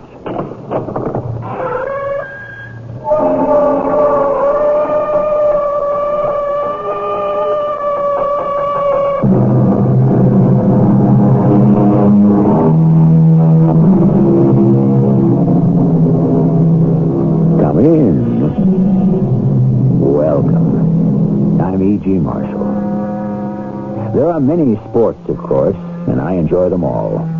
But in my heart of hearts, I have to confess that there is no one of them quite like baseball. Why is that? Oh, it has to do with the fact that the clock never runs out on a baseball game. It is played till the last out. That it has a slow, stately grace and infinite complexities.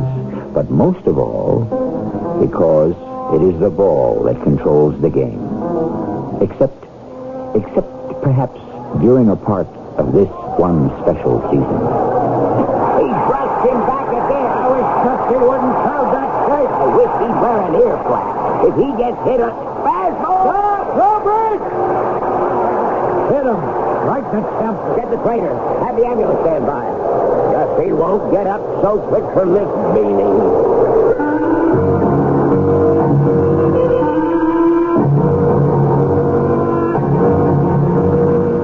mystery drama, The Devil's Brew, was written especially for the Mystery Theater by Ian Martin and stars Russell Horton. It is sponsored in part by Buick Motor Division. I'll be back shortly with Act One.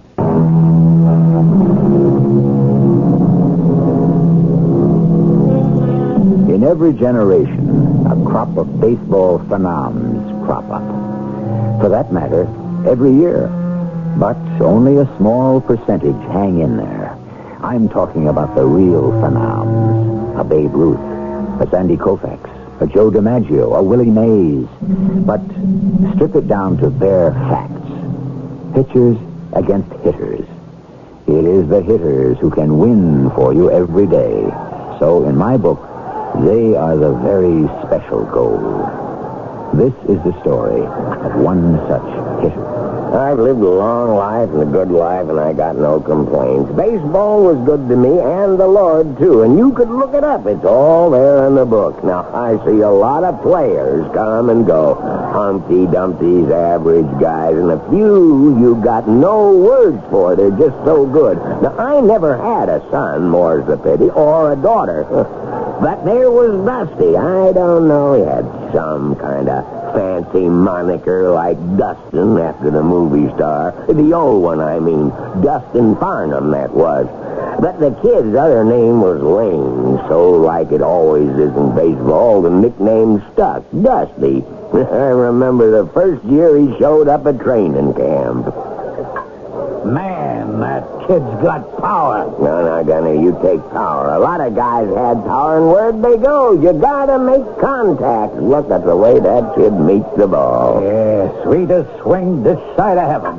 I got my eye on him in the 3-eye league all last season. He hits the long ball, but he don't have to. He can go with a pitch. So I tuck him away in the back of my mind. Maybe we could bring him up this season.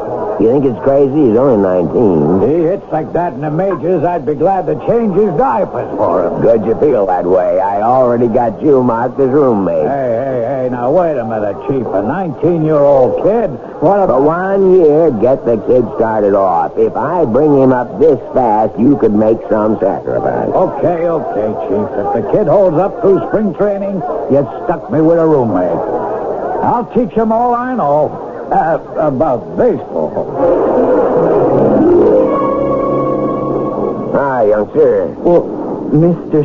Stacy Engel. How you feeling? Oh, pretty much like a rooster in a new hen coop. I just can't believe I got so much going for me. You're going north with a contract in your jeans, playing the majors for the first time. That's got to be a good feeling. Now, how come when I came back here to talk to you, you looked like you just whipped with 2 out in the bottom of the 9th, 1 run behind, and the bases loaded? Well, I didn't mean to look unhappy. Well, I guess none of us ever mean to be that way, but it happened. You homesick? Well, a little, I reckon. Your folks didn't come down to the training camp? No, sir. You got folks? Oh, yes, sir. Jimmy Trapp, who scouted you out, said he never saw no sign of them, and you didn't seem to want to talk about them. I wonder why. It's mighty hard for me to talk about my folks. You lost them, son? Huh? Oh, no. The Lord didn't take them home or like that, sir. You just didn't hit it off so good. Oh, no, sir. It weren't like that neither. It's some hard to explain. See, Dad goes on down to the mines like most folk in our town. In Tennessee? Yes, sir. Fry's Corners, I don't reckon you maybe ever heard of it. See, the way it was, long about when I was, 12 maybe, Dad got his in the mines. I mean, he got hurt pretty bad, and he was set out the pension. So things was mighty tight growing up, and most I ever used to think of was how soon I could get out to work and help.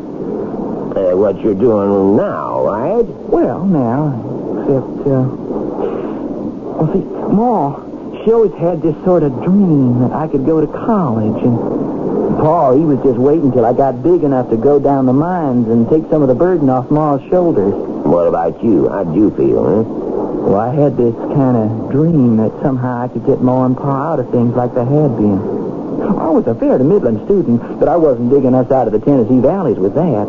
Thing was, I was an athlete, so the one thing I always dreamed is someday I'd be a baseball player. You didn't want the education, huh? Well, yes, sir, and no, sir. You see, Ma and Pa ain't getting any younger, and besides, there was Sally Mae. Your sweetheart? Yes, sir. Well, now, I don't rightly know anymore. I'll finish it for you. Your pa said if you didn't go to the mines, you were ducking out. Your ma only wanted you to go on to college where you'd maybe end up a lawyer or a doctor or a president. And Sally Mae turned on the waterworks and said you never loved her anyway, and she never wanted to see you again, and she was going to take up with Clint or Scotty or some other lunk who could promise to hang around and didn't even know he was stuck, right? Well, you're right about Ma and Pa. He threw me out. That's why I just gotta prove myself. I gotta make good, Mr. Angle. Don't press it, son. Let it come easy and gentle. You got all the tools. If a fella don't give himself at least one chance at it, how's he ever gonna know? You gotta have faith in yourself. That's what Sally Mae says. Chalk one up for her. Now, what'd she do? Oh, she's teaching and working as a waitress. Teaching? She older than you? Oh, no, sir. She teaches in our Bible school. We're some religious down our way. That's what worries me most of all. What's that? Well, that I should be listening to my Ma and Pa. You know what the good book says? I have dug into it and out of it in my time. Now, what were the particular words you had in mind? Honor thy father and thy mother, that thy days may be long in the land. Justy, son, I wouldn't worry too much. I think you made the right move. I think in the long run, you're going to be able to honor them a lot more and a lot sooner by being right where you are, God willing. Well, I surely hope he is, sir. And that he's going to help me get enough cash money to make up to them for all they suffered through. And I gotta say, it looked like Dusty's prayer had been answered as he burned up the league through May, past June, July, and the All-Star game. He's a Saints for Rookie of the Year and gets named to the outfield. Why not? Hitting .392. Only Rod Carew in the other league is ahead of him by 1 percentage point. And then it happened. Why don't you call it on him, umpire? You see how he low-bridged my man? What did he do? Get away with murder? Leave it late, Stacy. No umpire can call a beanball against a pitcher as long as Dusty hangs in that close on the plate. I wouldn't mind so much if he'd wear the ear flaps. Sure and fate he's gonna... What do you mean, strike? Why don't you wear your contacts? What's the count, Gunner? 4-1. I figure he'd try to sneak the fastball by. Shall I give him a hit sign? Let Dusty make his own guess. Just what he did, even up 2-2. He might waste this one, see if Dusty goes fishing. Fastball! Fastball! On the kid. I knew it myself. Hit him right on the temple, under the helmet. He dropped like a stone. Get the trainer in the stretcher. Make sure the ambulance is ready. That boy ain't gonna get up so fast from this one.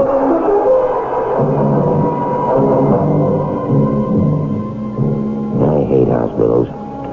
Ain't bad enough at my age. I'm always scared they won't let me out. But I lost more good ball players inside them than I ever done in the draft. Well, after we see Doc Widows, Gunner and me were standing by Dusty's bed. And the kid looked like he wasn't even out of grammar school, except he was so big. But he was so still. Concussion. They were still trying to read the x-rays. I hate to say it. It was in my mind. Maybe there goes the kid, and with him for sure goes the pennant. Hey, Stacy. Yeah, Gunner? How is he? Did you talk to the doc? Oh, what do they know? Double talk. Concussion. Maybe he shakes it off. Maybe he doesn't. He's in a coma right now. But how come he's twitching like that? Like what? Look at him. Maybe he's coming too. Hello? Hello? Hello? Hello? Hello? Hello? Who are you? Now, you don't recognize me? Sorry, sir. I just don't recollect we ever even had a nod and acquaintance. Well, now, you had no reason to take up with me, you see. Because you stayed at home, out of the primrose path. Well, pardon, Miss... I'm sorry, I don't know the name. Mr. Conjurman, you can call me. And I'm here to take you. To take me? Where? Home? Now, that depends on what you think of as home. Tennessee? Oh, no. You ran away from there. Oh, yes, against the way your ma and pa wanted. Well, that was only... Too late to wiggle out of it, boy. You broke a law on one commandment. So I've been sent to claim you. Well, you can't claim me. I'm signed under contract to the Cougar. You signed to a bigger contract than that, boy, which takes priority. You have sinned, and you have transgressed, and the Lord in his rightful anger smote you down. Who do you think threw that baseball? Well, I reckon if you believe that he makes everything happen, you could say the good Lord. Exactly. In his wrath, he struck you down and turned his back on you, which made you a free agent, son, open to all bidders. So we are going to exercise that option, and I'm here to take you with me. Where's that, Mr. Conjurman? A piece south of here.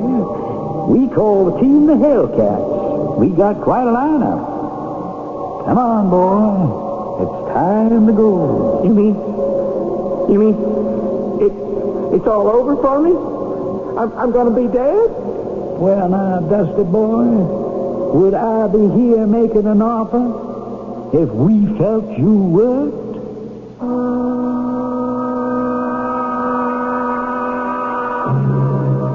Every time I tell this story, I have the same unbearable desire to know the full lineup of the Hellcats. If Stacey Engel knew it, it's the one part of the story he's never revealed. But the rest, I can. Such is what happened to Dusty Lane and where he played out his contract. When I return with Act 2.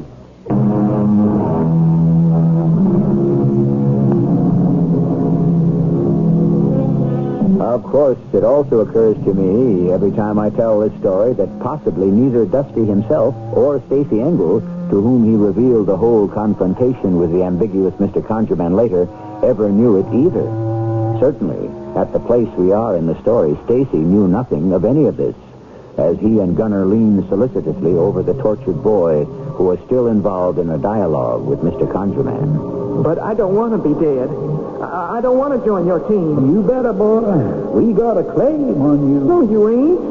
I'd be ready to take you to the baseball commissioner with that. This is a higher authority. Put it this way, Dusty.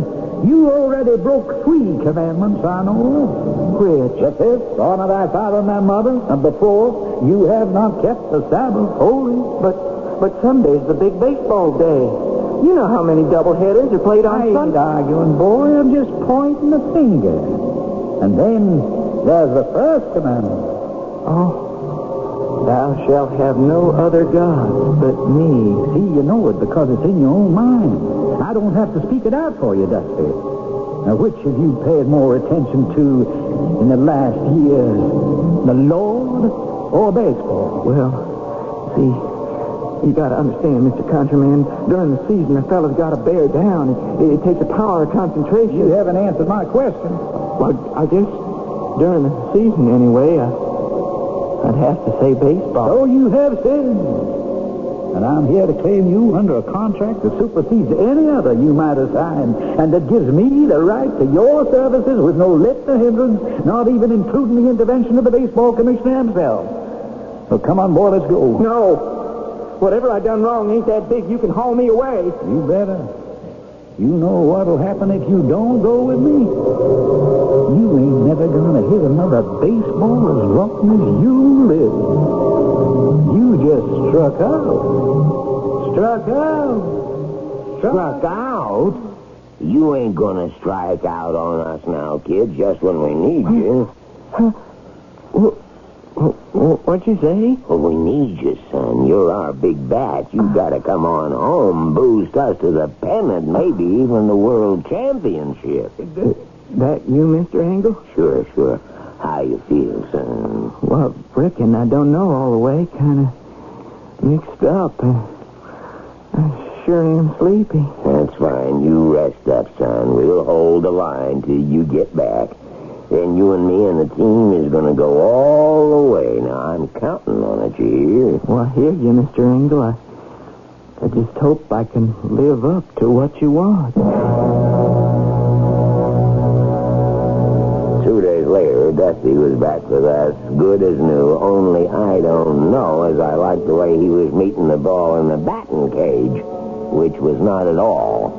Only you figure a conk on the head and 3 days in the hospital don't exactly sharpen your batting eye. He wasn't laying the bat on the ball. And all of a sudden, though it wasn't really that way, it just built up. He was 0 for 17. Come in. Mr. Engel, you wanted to talk with me? Yeah, Dusty, you come on in. Close the door. Yes, I guess you want to ball me out? Because you're going 0 for 17? Well, I ain't helping the team. And you ain't helping yourself, feeling sorry for yourself. Now, what do you think's the problem? Well, I don't rightly know how to say it. Well, it ain't the way you're swinging. Me and Gunner check that out. And you're not carrying no foot in the bucket. Well, the pitchers don't scare me none, if and that's what you mean. I'm glad somebody figured for once exactly what I mean. You don't seem to worry none about getting beamed again. You're still crowding the plate again, same as you always did. Well, the only way I know how to hit, sir, only I don't hit. That's the $46,000 question. Well, you mean the $64,000 question? No, son. We know that one always has to have an answer. This one's turned acey-doocy. I just hope there is an answer. We run Dusty through the whole hospital hoopla. Eye test, neurology responses, some cockamamie new thing called mycology, where they measure muscle reactions, bone scans, the works. The way he comes out of the tests, if they were in a college, he makes Phi Beta Kappa. And a week later, he's 0 for 24. So I gotta take steps. You ain't eating your spaghetti, Stace.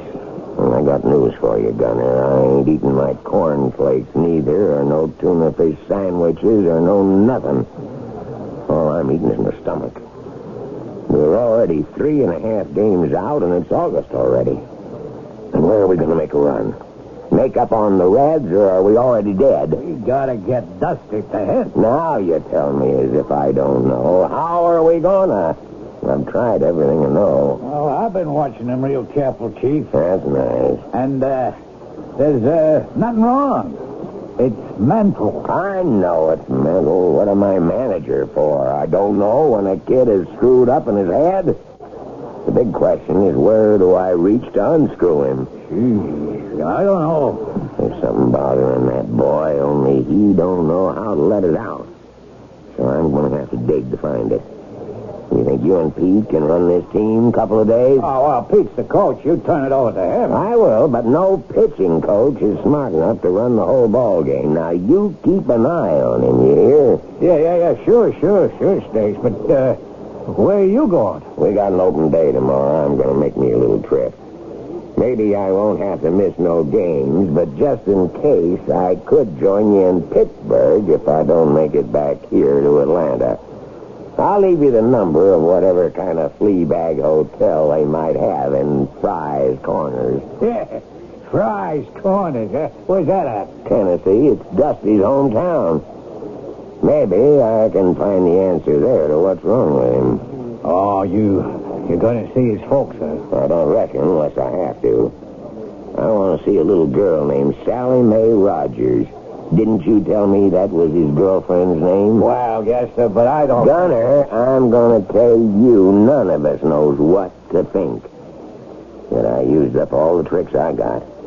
Maybe this little gal can come up with one I ain't got.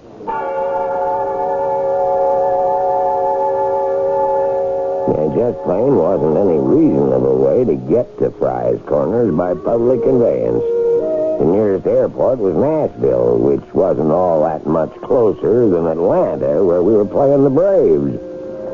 So I hired a car and drove it. Fry's Corners was just that. The biggest going business outside of the restaurant was a gas station. They both turned up usual. I gassed up at the station and found Sally Mae at the restaurant. I waited till it closed, which wasn't much after they rolled up the sidewalks. You're the manager of the team Dusty plays on. He got beamed, didn't he? He did. And he's not right? Oh, he's fine physically, no damage. I don't know. I read he's only hitting .346 now. Only .346, huh? Most ball players should be so lucky. Yeah, but he's dropped pretty near 50 points in the last 2 weeks. What's wrong with him, Mr. Engel? I was hoping maybe you could tell me that, Sally Mae. Me? Uh-huh. Well, except for the time he came back here last winter, I haven't seen him that much in the last 2 years. Was that his doing? Well, not hardly. You chase him away? I reckon maybe I did a small piece. You see, I didn't want to tie him down. I wanted him to make his own way. As a ball player? Yes, if that's what he wanted to do. His ma and pa didn't see clear to let him try, but I thought he ought to have the chance. Even though you didn't approve? Oh, I didn't figure either way. I just wanted him to be happy. It's the only thing I've ever wanted. He's pretty miserable right now, Sally Mae. How come? He just can't seem to hit. Why? I don't know. I think he's got a mental block. That's Dusty. What do you mean? He's just as plain stubborn as any old mule. You know something? He's just like a Chickasaw Valley old cow. The what? Oh, it's just a story folks tell. You know, we got this little old valley, and one day the Pharaoh's cow took off and went wild and ran off into the swamp. And when they come to fetch it, it was leaning up against this old hickory tree. And they couldn't budge that old cow until they brought the jeep and threw a harness over her and dragged her off. That's the darndest thing I ever heard. But that was just one cow. Oh, no, sir. Right from then, all over the valley. Pretty near every family in the valley had the same trouble. The cows took off and headed for that old hickory like it was Brew. People was pretty near going crazy till they figured out what to do. What'd they do? Well, they just cut down the old tree and dug out the roots, and since then they haven't had no trouble. You don't say. But what's this got to do with Dusty? Nothing, I reckon. Except I said he was just as stubborn as them cows once they got a notion in their head. Sally Mae, you're right. Dusty has got a notion in his head, only I can't dig it out. I was hoping maybe you could dig it out for me. Now, how'd you like to drive up to Atlanta and see Dusty and find out if you could?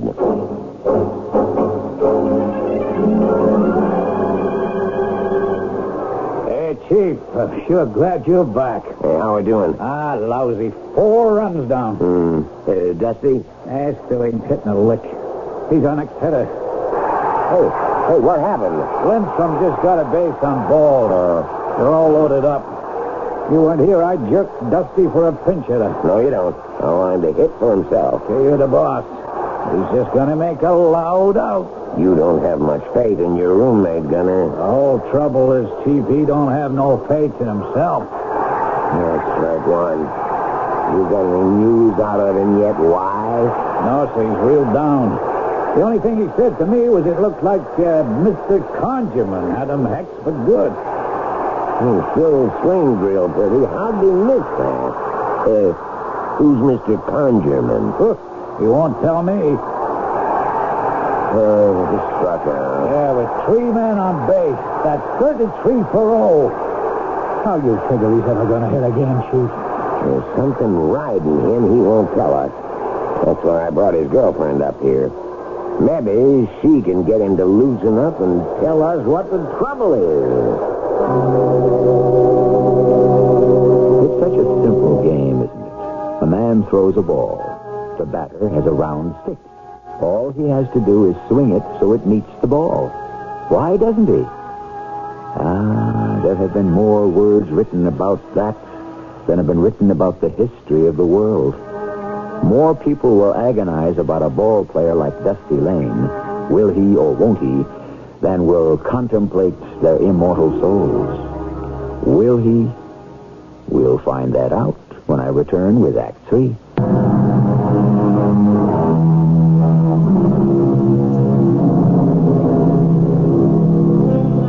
The ballpark is deserted now. The fans long since gone. The players have showered and changed and gone back to their hotels. One solitary figure remains, Dusty Lane. He stands at home plate, disconsolately, his hands in his pockets. So, here you are. What's the idea of walking out like that? I thought you'd gone back to the hotel. How come you're mooning around here in the ballpark, huh? Ain't no use anymore, Mr. Engel. I was just kind of saying goodbye. Goodbye? Well, can't hit no more. And I never will again. It's time for me to be moving on out. Now, wait a minute. Ain't no use to argue, sir. I'm all washed up. There's only one other team that have me, and I ain't playing for them no how, no way. What other team? Oh, don't make no, never mind. I ain't gonna play for them. I'm just going home. To Sally Mae. And to Ma and Pa. I thought the main idea was you wanted to get them out of the hills. Well, that was a dream I had, but it just didn't pan out. I'll go on back and go to work in the mines. Maybe someday I'll be able to support a wife as well as my folks. That is, if Sally Mae will still be around and wants to have me.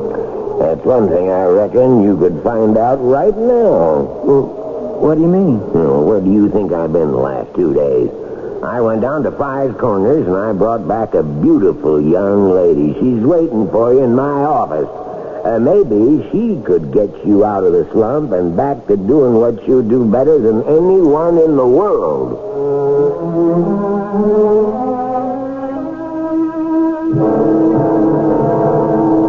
Dustin McKeever Lane, what kind of a girl do you think I am? Well, Sally, I only seen you the one time for a few days in 2 years. Now, you listen to me, Dustin. I can be just as stubborn as you.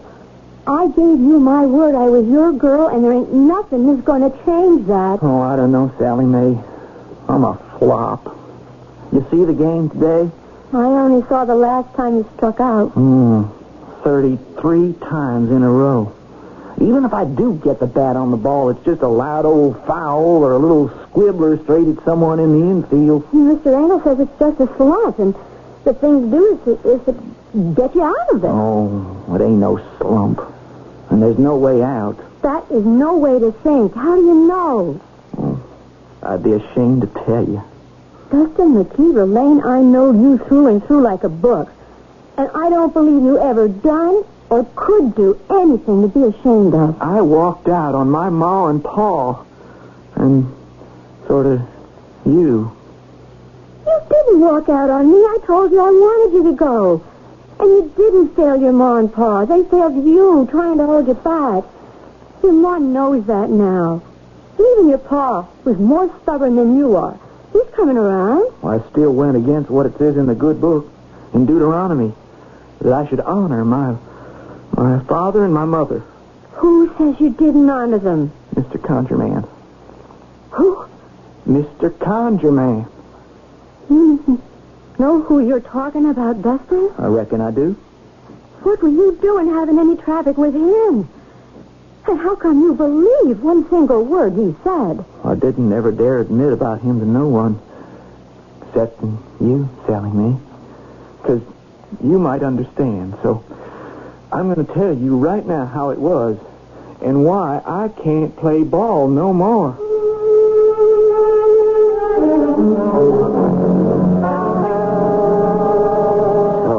What's eating him?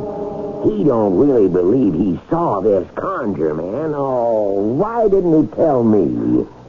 It wouldn't be easy for Dustin to talk to you about it in case you wouldn't understand. You have to realize, Mr. Engel, we're some religious down our way. We're fundamentalists. Now, child, I ain't saying a word against religion. I got my own, and I keep it pretty much to myself. But I keep the faith. Trouble is what's happening here is Dusty has lost his. It's a lot more now than just hitting a baseball. Don't you agree? Yes, sir. I sure do. So we gotta take steps. I want to win a pennant, maybe even a world's championship. But what's more important is to give that boy his faith. How are we gonna do that? Why is it so hard to hit a ball someone throws at you? There are some questions. How can you answer? If there was only some way you could coax the ball to go to the bat or the bat to the ball, why then... What was that story you told me about the Chickasaw Valley cows? Oh, when I was talking about stubbornness? There was a tree, and the cows all broke out and wanted to lean against it or something. Oh, they got kind of stuck. Like, there was some kind of magnet in the tree, or maybe the sap was something they wanted to rub up against, and they couldn't resist. Like them Lorelei's on the Rhine, a man couldn't resist, or maybe it was the sirens in ancient history. Anyway, it was a kind of a spell. I reckon. Maybe, like the spell Dusty believes this Mr. Conjurman can weave over him. I don't know how we can take him out of it. First off, I've got to have a little private talk with Dusty. Come in. You sent for me, Mr. Engel? How come you're not suited up yet? Well, I told you, sir, I ain't no more use to the team. I quit. Close the door and come on in. Yes, sir. Now, I'm going to talk to you straight out for once. See this here bottle? Yes, sir. Sally Mae tells me you know the story about the Chickasaw cows and the hickory tree down your way. Yeah, I heard it. That's good. Now, you sit down and listen to me. When I went down to Fry's Corners to bring Sally Mae up here, hoping to shake you out of the slump, another notion crossed my mind. A real crazy notion. I decided to give it a whirl. Well, what was that, sir? Well, now, you like to use hickory bats, right? That's right. And what's a baseball made of? I don't know all the way. A cork center, and then rubber and woolen yarn binding, most as I remember. Mm-hmm. And the cover? Horsehide. Wrong. Huh? Hasn't been for years. It's cowhide. Oh, yes, sir, if you say so. But I don't... I'm trying to prove to you a manager's got some use after all. Here's a tree in your hometown area that cows can't stay away from. They gotta rub up against it. Why? I don't know. All I know is, if there's a natural attraction between that hickory tree and cowhide, why wouldn't that give the hitter a jump on the ball? Help him to meet it solid, no matter what the pitcher threw. Well, I can't quite follow you. You mean if someone had bats made from that particular tree? Too late for that, son. They cut that tree down. But what I did do, I got up to the stump before it dried up, and I got me some of the sap. It's all here in this bottle. The last we'll ever get, but enough to run out the season. Well, I don't know what you mean. Son, I got Gunner to throw to me, and I tried this out. You rub just a little of this on the fat of the bat. And if the ball is anywhere in the strike zone, when you swing, you gotta make contact. And there's no doubt about that one. It's long gone out of the park. And that is Dusty Lane's second home run of a phenomenal day. There he goes, trotting around the bases in that familiar lope. That mighty whack makes him 5 for 5 on this first day he has broken out of the massive batting slump that's held him hitless for 33 straight at-bats. Where are you going, Dusty boy? I'm on deck, Mr. Engel. You, got the stuff on your bat? Well, no, sir, not today, sir. Why not? Well, I got to thinking it don't hardly seem fair, sir, like taking advantage. Son, baseball's a game of constantly taking advantage. The whole idea is you gotta win, so why wouldn't you? You christen that bat. We need the hits. It's almost September already, and we're only 3 games up. You want the team to top the league, don't you? Yes, sir. And win the pennant? Yes, sir. And the World Series? Oh, yes, sir. You want that new little wife of yours to keep on being proud of you, don't you? Yes, sir. You don't want to let Sally Mae down. No, sir. So you get a couple of drops of that magic gunk on your bat, and don't you waste it. It's going to last the season. That's the last there is anywhere. Yes, sir, Mr. Engel. Oh, yes, Mr. Engel. We settled in our new home. Fine. Oh, Justin's gone to sleep. He came straight back from the park and helped me unpack, but he finally just plain got wore out, and he was asleep before he even hit the pillow. Anything important? Oh, that's real nice. I'll tell him you called.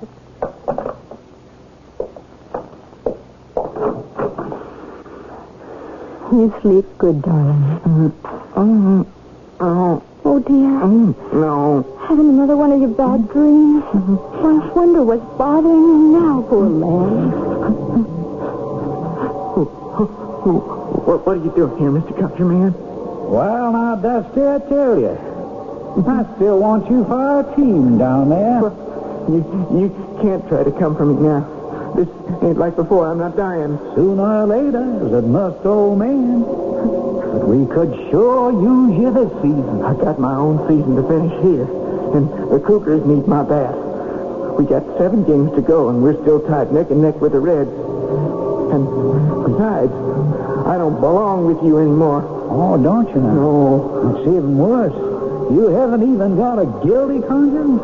But what? Cheating, Dusty, cheating.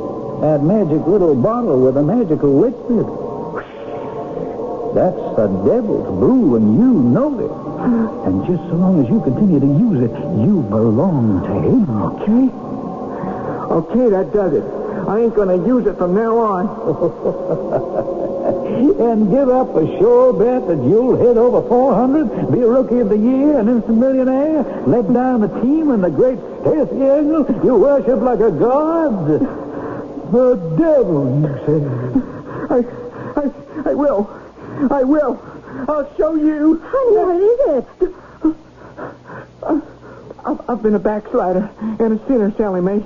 But starting tomorrow, I'm on the Lord's side no matter what it costs me.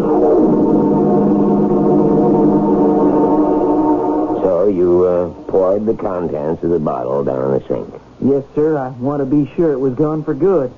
That was the devil's brew, and I didn't want to be tempted to sin again. Son, let me tell you something. You're a good boy, and you never cheated anyone in your life. Dusty, all you was rubbing on your bat was a little plain old sewing machine oil. Yeah. And the story you got from me about finding the tree and sap and all of that is just so much snake oil. But when I rubbed it on the bat, I started to hit again. Mm-hmm. You know why?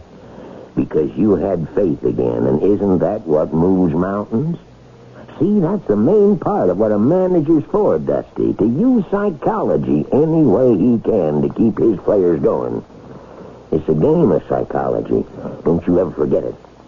And the biggest part of it is all ain't having just natural talent. You gotta have faith in yourself. So you go on out on that field and keep laying that old hickory on the cowhide the way you know how, and go win us all a pennant. You go keep the faith. The Cougars took their division, then the National League pennant, and went on to meet the Yankees in the World Series. Dusty was named Rookie of the Year, and he also won the Triple Crown. Highest batting average, most runs batted in, most homers. As Stacy Engel would say, if you don't believe it, you could look it up. I'll be back shortly.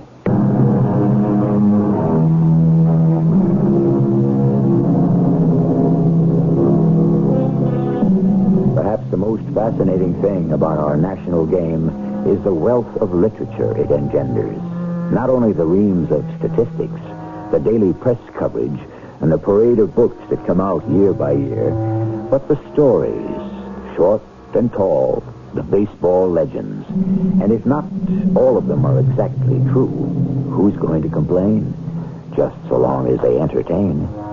Our cast included Russell Horton, Rosemary Rice, Ian Martin, and Leon Janney.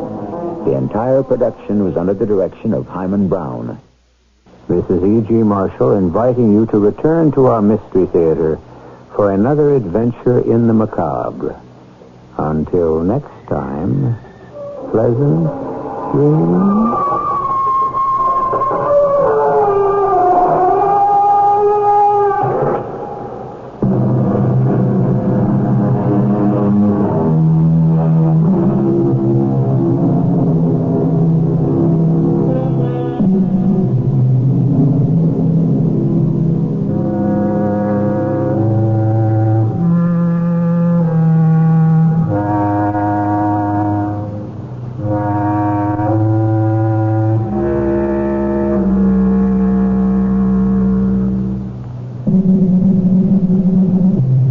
CBS Radio Mystery Theater presents...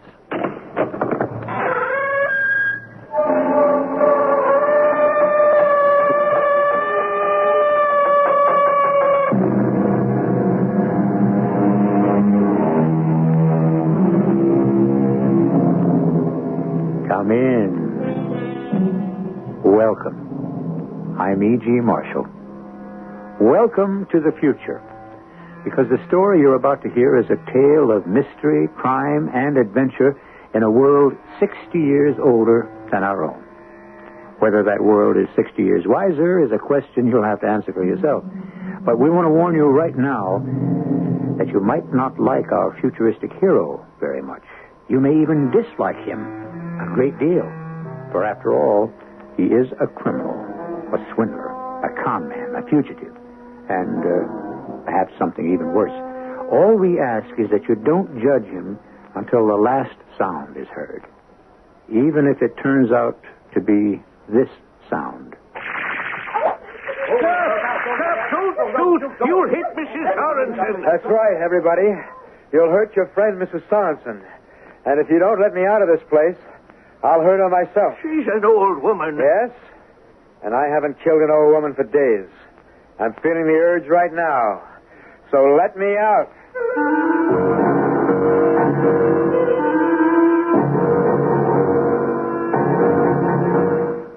Our mystery drama, The Night We Died, was written especially for the Mystery Theater by Henry Slesser and stars Bob Reddick and Joan Shea. It is sponsored in part by Buick Motor Division. I'll be back shortly with Act One.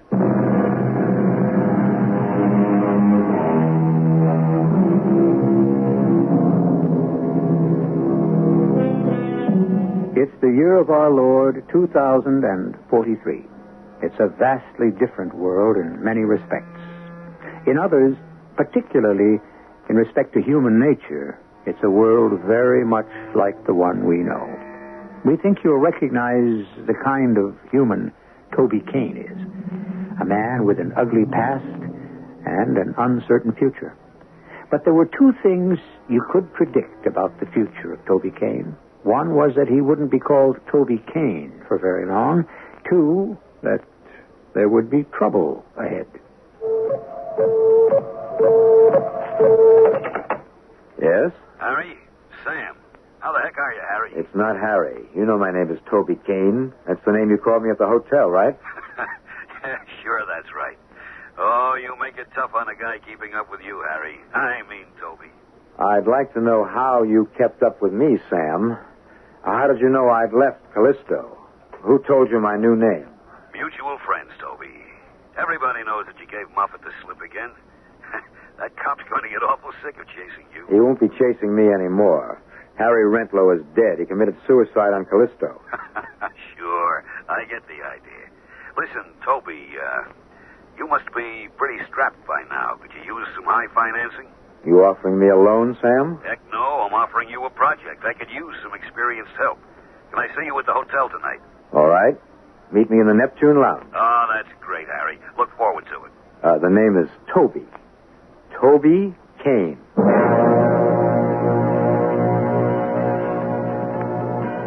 I swear, I wouldn't have known you, pal. That surgeon you used. Hey, tell me something. How many face changes have you had? I don't remember. 3, 4? That face of yours must be pretty tired by now. Get to the point, Sam. What's the project? Well, it's a phony stock deal. The old classic asteroid mines, you know. Sure, I know. I practically invented it. Who's the fish? A rich widow named Sorensen. Her husband was a major, killed during the moon revolt. He left her some 500,000 credits when he died. She was looking for a safe investment with a counter-inflationary return. In other words, the old dame was looking for a killing. Greedy people in this world, Toby. What went wrong? Some crook came along and killed the deal. What crook? Some phony medium. Old Lady Sorensen's a great believer in the spirit world. And this Madam What's-Her-Name told her that her husband didn't approve of the investment. I don't even know who she is. I've spent 3 months cultivating this deal, and now it's frozen. Maybe this medium has her own plans for Sorensen's credits. Maybe you could arrange a split. How, when I don't even know her name? Well, there are ways to find out. Give me Mrs. Sorensen's full name and address.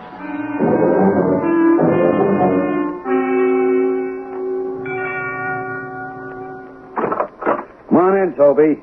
Hey, Vanessa, he's here. Well. Hello, Mr. Kane. Hello? Sam tells me you've come up with a solution to our problem. Vanessa knows the whole scam, so you can trust her all the way. I didn't say I had the complete solution. What I have is the name of the medium. How'd you get it, Toby? Oh, it was easy. Mrs. Sorensen was a rich widow, right? Rich widows have their habits, like taking a Mars cruise, for instance. I called Mrs. Sorensen and spoke to her maid. Said I was from the White Line Cruise Company and wanted to clear up our records on her Mars trip. Sure enough, she took the trip in 32. But how did that help you? The next thing I did was write Mrs. Sorensen a letter. I've got a copy right here. Dear Mrs. Sorensen, I doubt that you'll recall me, since 10 long years have gone by since our late meeting. But I still recall with pleasure our delightful chats aboard the Mars cruise, particularly concerning our mutual interest in the spirit world. Oh, wait a minute, Toby. Now, let me finish. When we became acquainted on the voyage, perhaps I mentioned my dear wife. I am saddened to report that she passed on to the great beyond a few months ago, leaving a great void in my heart.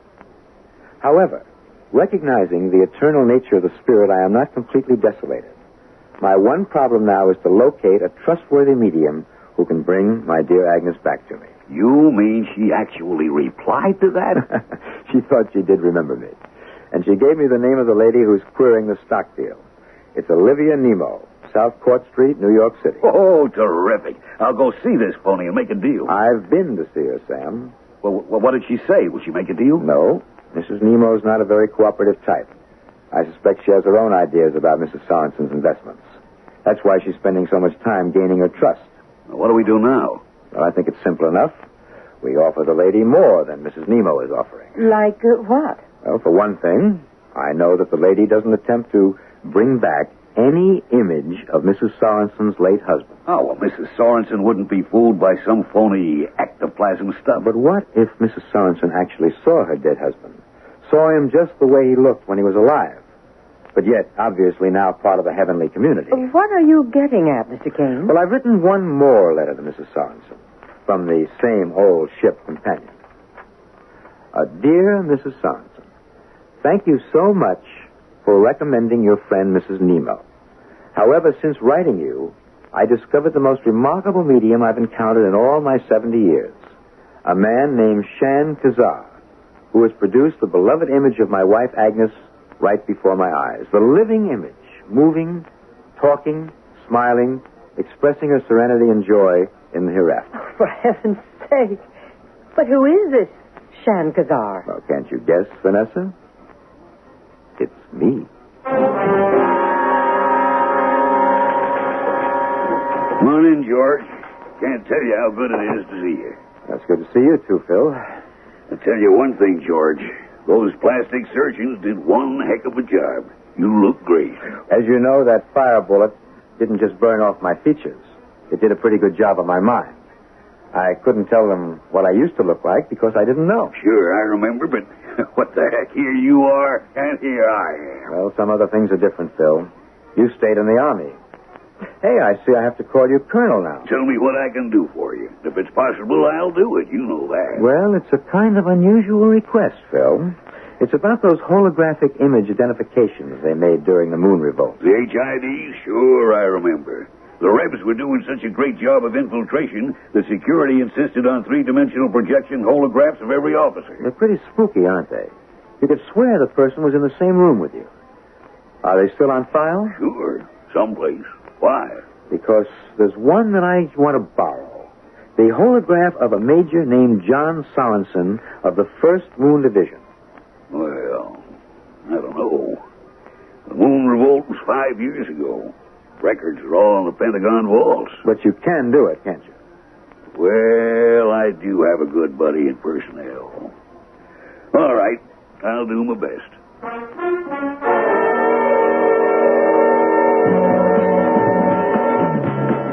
So you're a moon revolt veteran, Mr. Kane. I don't think I've met one of those in years. Well, not many moon veterans like to admit it. It wasn't the most glorious action in military history. Sam told me you were very badly wounded. Yes, my face. Oh, how awful. Well, maybe not. For all I know, the surgeons gave me a lot better face than I had originally. You really don't remember. I remember very little before that fire bullet hit. Oh, it's dreadful. I mean, the whole war was just sickening. The moon colonists got the nutty idea that they ought to be an independent nation. Didn't they realize that they'd never had a chance? It took 2 years just the same. 2 very bloody years. Oh. I still remember hearing about that horrible night. The mass suicide. It was only a few days after the surrender. All the leaders of the revolt, I guess they decided they'd rather die than face trial. All those bodies piled up in the crater Aristarchus. Oh, it gives me the shivers to think about it. Have you ever seen his statue? Whose? The man they call Erich, the leader of the revolt. There's a statue of him at the base of the crater. The only reminder left of what happened there. Oh, it's funny, isn't it? When the revolt was happening, everybody hated that man, Erich. But now I suppose we all think of him as some kind of hero. All martyrs become heroes, I guess. But when they sent me to the moon, all I cared about was getting off alive. And now? Now, what do you care about, Toby? Staying alive, the best way I know how. And if that means fleecing a rich old widow, here's to the fleecing. I hope you know what you're doing, Toby. My name is Shan Kazar. Yeah, but your name might turn into a number if this HID thing doesn't work. It does work, Sam. It's unbelievable. Oh, Mrs. Sorensen is here. All right, get behind the curtain, Sam. Pull the switch when I give the signal. Remember now, the key word is light. Come in, Mrs. Sorensen. I hope I'm not late. Oh, no. No, you're just in time. Mrs. Sorensen, let me introduce you to Shan Kazar. I am delighted to meet you, madame. I'm very pleased to meet you, Mr. Kazar. If you can really bring poor John back to earth, even for a moment. Mrs. Sorensen, I promise that you will not be disappointed. The spirits are present. I can see something glowing in the darkness. It's a light from the other world. Can you see it, Mrs. Sorensen? Oh, yes, I see something. Someone. Oh, dear God in heaven, it's him. It's my husband. Edith, my darling. Oh, John, it's really you. Edith, my sweet. I am well and happy. I have found peace here. What is it like, John? Where are you? Oh, please, tell me. Do not ask me such questions, Edith. You must guard your health and your finances. You must take care of the money I left you. Yes, I will. You must invest it, Edith. Invest it wisely. But how, John? You told Madame Nemo. No. Do not believe that woman. She is an imposter, Edith. This is the first moment I have spoken to you from the other side. But what about the money? Should I invest it in those asteroid shares? Yes, my precious wife. I have had a glimpse of tomorrow. You will be wealthy. You will continue to have the earthly comforts I wish for you until the hour of our reunion. John, you're beginning to fade. I must go now, Edith. I must return. Wait. One more moment. He is going, Mrs. Sorensen. Back to beyond the curtain.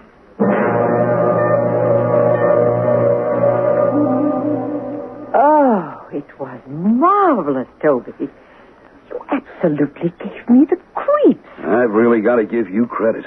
You're still the best in the business. Yeah, let's wait for the payoff, Sam. Let's get that money in our hands before we congratulate each other. Oh, do you want me to get that? No, I'll take it. Hello? Toby, it's Phil Digby. Yes, Phil. How are you? Listen, Toby, about that HID projection. It really did the trick. You don't know how much you helped Mrs. Sorensen. I just don't know what went wrong.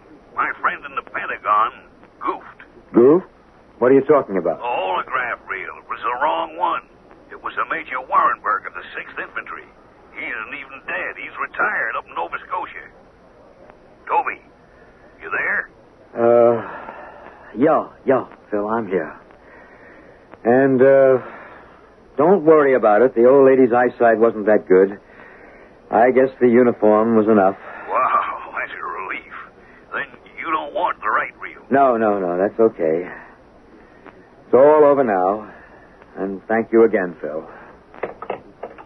What is it, Toby? Is something wrong? Oh, I don't know. But that wasn't Major Sorensen the old lady saw. And I don't think her eyes were that bad. She knew I wasn't Oriental even with this makeup on.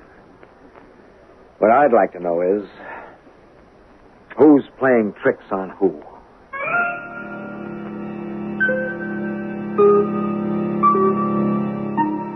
Toby Kane is a man who's used to having things go the way he planned. But suddenly, a victim of a swindle has done something unexpected. Mrs. Sorensen has been fooled too easily, and Toby Kane has learned that nothing comes that easy, not even in the world of 2043. We'll return to that world with Act 2 shortly.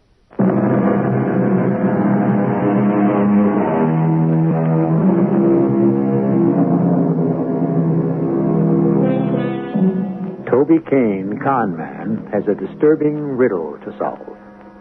Why did Mrs. John Sorensen react so quickly to the ghost of a man who was clearly not her husband? Toby brooded about it for the next 24 hours. But then something happened that gave him something else to think about. A familiar visitor came to his door. Mr. Kane? Yes, who... My name is Moffat, Mr. Kane. I'm with the Interplanetary Police. May I come in? Would you mind telling me your business? I'll tell you inside, if I may. Truth is, Mr. Kane, I'm here to do you a favor. What kind of favor? How long have you known Mr. Sam Thumbs? Sam? Oh, about a month. I met him at a party. That's what I thought. Why, what's the trouble? Mr. Kane, I'll be candid with you. We ran a fast check on Mr. Thumbs' associates. We couldn't find you among them. So we figured you were a recent acquaintance and possibly his next victim. Victim? Of what? Well, I'm sorry to tell you that Sam Thumbs is a confidence man. He's been indicted for grand larceny some 4 times in his career. He's never been sent to jail because his victims were too involved in his schemes to testify against him. But he's still a criminal. And he may be out to defraud you. Well, I certainly appreciate this warning, Sergeant. Captain. My title is Captain Moffat. Well, I promise you that I'll be very careful. Yes, very careful. From now on.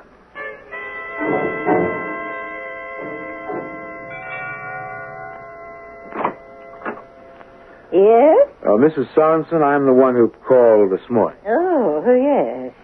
You said your name was... what again? Kane. Toby Kane. However, my name was George Spanner when I served with your late husband in the 1st Moon Division. Yes. Won't you come in? Very good of you to see me, Mrs. Sorensen. Oh, I see you have a portrait of your husband. Yes. Well, he's certainly a fine-looking man. Mr. Spanner? Or Kane, or whatever you call yourself. Would you kindly tell me why you wish to see me? Well, as I said, your husband and I were in the same hospital together. That simply is not true. Pardon? My husband was killed at the Battle of Pluto Crater. He was never brought to any hospital. He died instantly. Now, just what is it you want? All right, Mrs. Sorensen. I'll put my cards on the table. I understand that you're interested in purchasing stock in the Saturnian Asteroid Company, and that you've been talking to a man named Sam Thumbs. Why should that be any business of yours? Because I believe I can save you a great deal of money. I know certain things about Mr. Thumbs and about this asteroid mining project. I'm sorry, Mr. Kane, but I am not interested in what you have to say. But you can give me a chance. Yes. That's exactly what I'm doing. I'm giving you one chance to leave this place before I call the police. Sam, something is wrong here. Very wrong. Now tell me again, how did you get the lead on old lady Sorensen? It was Vanessa. Vanessa? So what? Well, didn't it ever occur to you that Vanessa might have been part of a police trap? Did you ever stop to think she might have been working for my old friend Moffat? Moffat's on Callisto. He's on Earth, here. A few hours ago, he was in my hotel room trying to protect me from you. Oh, Vanessa's okay, Toby. I swear it. Listen, it was her idea to get you into the act. What did you say? It's true. Vanessa was the one who told me that you were available. Oh, you fool. Don't you see what that means?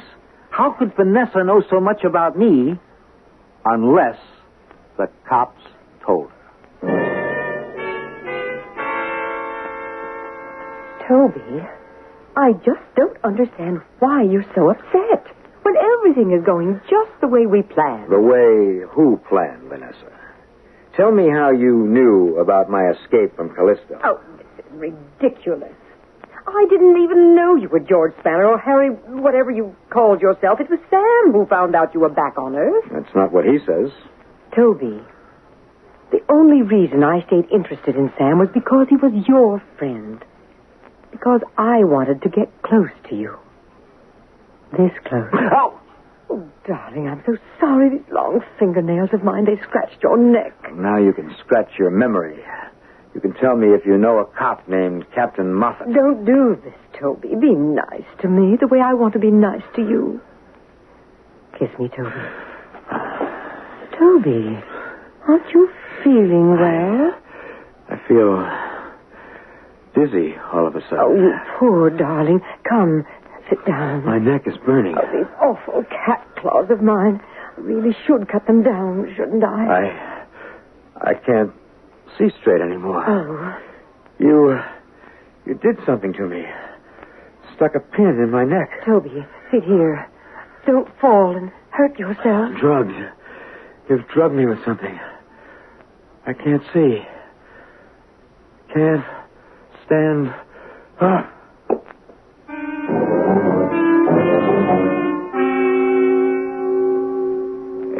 18 hours. What? 18 hours and 40 minutes. Moffat, you here? Yes, I'm here, my friend. Luckily for you. Must have been a powerful drug they used. Not enough to kill, however. My only regret is that we didn't catch them in the act. What are you talking about? I've been keeping a tail on Thumbs and his girlfriend for the past week. His girl? You mean Vanessa isn't working for you? Those two are in business for themselves, Mr. Kane. Or, should I say Mr. Murchis? Or Mr. Snapper? You pick the name, my friend. You have plenty of them. The name is Kane. Toby Kane. funny, you know. I've been chasing you for 5 years, from Earth to Saturn to Callisto. And then I catch you by helping you get out of a jam. Life's a little irony. You've made a mistake, Captain. Oh, forget it, Kane. We've already run you through a computer ID. We know who you are. Now, if you help me, I'll help you. I'll guarantee you full amnesty for any past offense. I'll promise you immunity for any crime you've committed. And that's a long, long list. What's the catch? Just what you might expect. The assignment I'd want you to handle is difficult, dangerous. Do you know why you were drugged, Kane? Because you must have found out too much about them. You must have stumbled onto something they want very much to conceal. What's that? Their real identities. Not Sam. He's exactly what he seems to be. A hopelessly inept con man, hardly worth the paperwork it would take to arrest him. But the other, Vanessa, and Mrs. Sorensen. Mrs. Sorensen? What does she have to do with this? Well, they're members of the most dangerous subversive group on Earth. We have good reason to think they and their friends are ready to commit treason. Treason? Against who? Against the entire world, against the planet Earth. Why, you're crazy. Are you saying those two women are plotting another moon revolt? Oh, not alone, I assure you. There may be hundreds or even thousands of others ready to repeat the same madness of 5 years ago. We think that both of these women are related to the men that we thought had died in the crater Aristarchus. Thought they died? Their graves are there. Yes. But we're beginning to doubt the identities of the men buried in those graves. Now, we've begun to suspect that the Earth forces were victimized by a hoax. A con game, if you like. You mean they're still alive? Arrigo and the others? No, we don't know how many, maybe only a handful, but I want you to continue to play the game you've always played, but this time on our side of the law. What game? Well, I want you to continue to be a cheat, a swindler, a liar, a pretender, only I want you to victimize a very special group of suckers. A group we've observed closely for the past year. Now, we know their habits. We know their meeting place. We know everything, except their plans for the moon. And that's what I want you to find out. Well, why should I be successful? Because you're going to have another face change, Kane. An official one this time. Here, we want you to look like the man in this photograph. My God. That's right. It's the man they call Arrigo.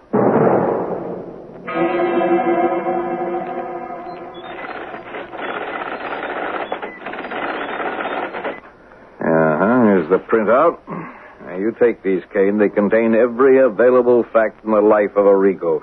10 biographers couldn't have collected so much data if they'd conducted 10 years' worth of research apiece. Well, it's still not going to work.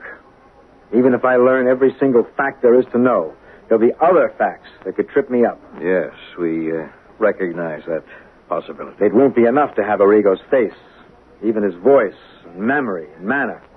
There are certain things about people, things that can't deceive those who are close to them. Yes, but they'll want to believe, Kane. Don't you see? These people have been waiting for Arrigo as if he was some kind of messiah, come to rescue them from oppression. Oh, they'll welcome you without suspicion. A million things can go wrong. Yes, and then you're a dead man. Well, it's the gamble you'll have to take or reject. The alternative, of course, is jail. Yes. A prison asteroid, Kane. You live out the rest of your life on a barren rock in space. And if I do this thing, amnesty? That's correct. What a shame. And I was just getting to like this face. There's an old saying that one must set a thief to catch a thief. But does it really apply here? Can a swindler, a con man, and a criminal have enough brains and heart to overcome a group of dangerous insurgents? Can Toby Kane walk into their midst and learn their most important secrets? Or will he die in the attempt? We'll find out shortly in Act 3.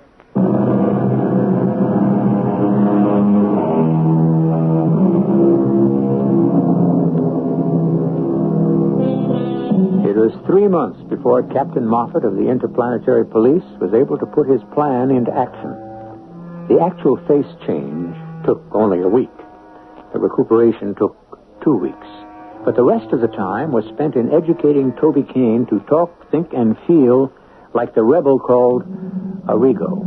Finally, they knew there was nothing further they could do but send Arrigo on his mission, beginning with the first name on top of the list of suspected sympathizers. Come in, Mr. Duncan. Won't you sit down? Thank you, Doctor. Well, shall we get right down to it? I always believed that... Something wrong, Doctor? No, it's nothing. It's just that for a moment you looked rather familiar, like someone I knew a very long time ago. I see. Can I take this chair? Oh, yes, please. We'll just talk informally at first. You can tell me what your problem is, and I'll tell you whether or not I believe that psychotherapy can be helpful. Well, I'm not sure I can describe the problem. I've been having fits of depression lately. I've been having strange dreams every night. Yes, can you describe one of these dreams? Well, last night, for instance, I dreamed that I was walking in outer space, surrounded by stars and meteors.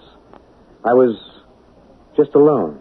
What? But then I looked below me and saw a soft, glowing object. It looked warm and friendly and inviting. Once I had been afraid of it. Once I had thought of it as being cold and airless and alien. But now I knew it was home. And what was this object? It was the moon. And it was mine. Who are you? Does this dream mean anything to you, Doctor? If it doesn't, then I think we're wasting each other's time. Who are you? I'm a ghost, Doctor. A ghost from Aristarchus. But a very solid ghost. Here, take my hand. Arrigo. Arrigo! Yes, Doctor, Arrigo. I've been a long time getting back. But we were so sure that you were killed. I survived. Now I'm here. And now I'm ready to help. I've heard that there are plans, Dr. Sullivan. Oh, yes. There are good plans. This time we won't make the same mistakes. We're going to be ready before we strike. And when will that be? Well, the date hasn't been set. There's been too much disagreement among the members of the Central Committee. But now, maybe now, with a new leader among us. How, Doctor? How will it begin? Well, in the only way left to us, Arrigo, we won't begin on the moon, but on Earth. Earth? We're beginning right here. Preparing our weapons right in the camp of the enemy. What weapons do you have? Moon-to-earth missiles with atomic warheads. The weapons we should have had before the revolt. The only weapon that will give us the iron fist we need to make our voices heard. By the time we're ready to declare the moon a sovereign power, we'll be pointing the warheads at the continents of Earth. We won't fire them if our demands are met. And if not? Then we'll make sure that Earth never forgets the price of tyranny. But how can you build these missiles? Where? Well, I'll show you, Arrigo.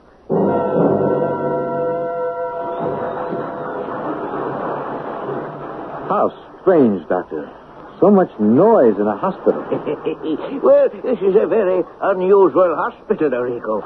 Populated by a very unusual breed of lunatics. Lunatics? Yes. The idea came to us 5 years ago. What would be a better hiding place for our activities than a mental home? So we built this hospital and filled its rooms and wards only with patients marked by that special madness of the moon children. It was a brilliant idea. Well, what you see here is only the tip of the iceberg. That noise you hear comes from below, from an underground missile factory. We'll go on a tour of inspection later, but right now, we have a meeting to attend. Then we were expected. I've alerted all the members of the Central Committee. They're in the main conference room. I don't have to tell you that this is a great moment for all of us. Please come this way. Ladies and gentlemen, Arrigo. You fools! This is not Arrigo. This is not my son. No, wait. You must give him a chance. You think I wouldn't know my own son? This man is an impostor, an impersonator. You've been duped by a police spy, Selwyn. But I've talked to him. I've asked him questions that no one but Arrigo himself could answer. Well, you must remember it's been years since you've seen him, Mrs. Sorensen. Mrs. Sorensen? So that's what you're calling yourself now, Mother, huh? Whatever happened to the name, Mrs. Lincoln? You think you're very clever, don't you? I remember how you picked that name. Out of an old history book. Where did you get Sorensen from, Mother? You think you can convince me, don't you? But you're wrong, the imposter.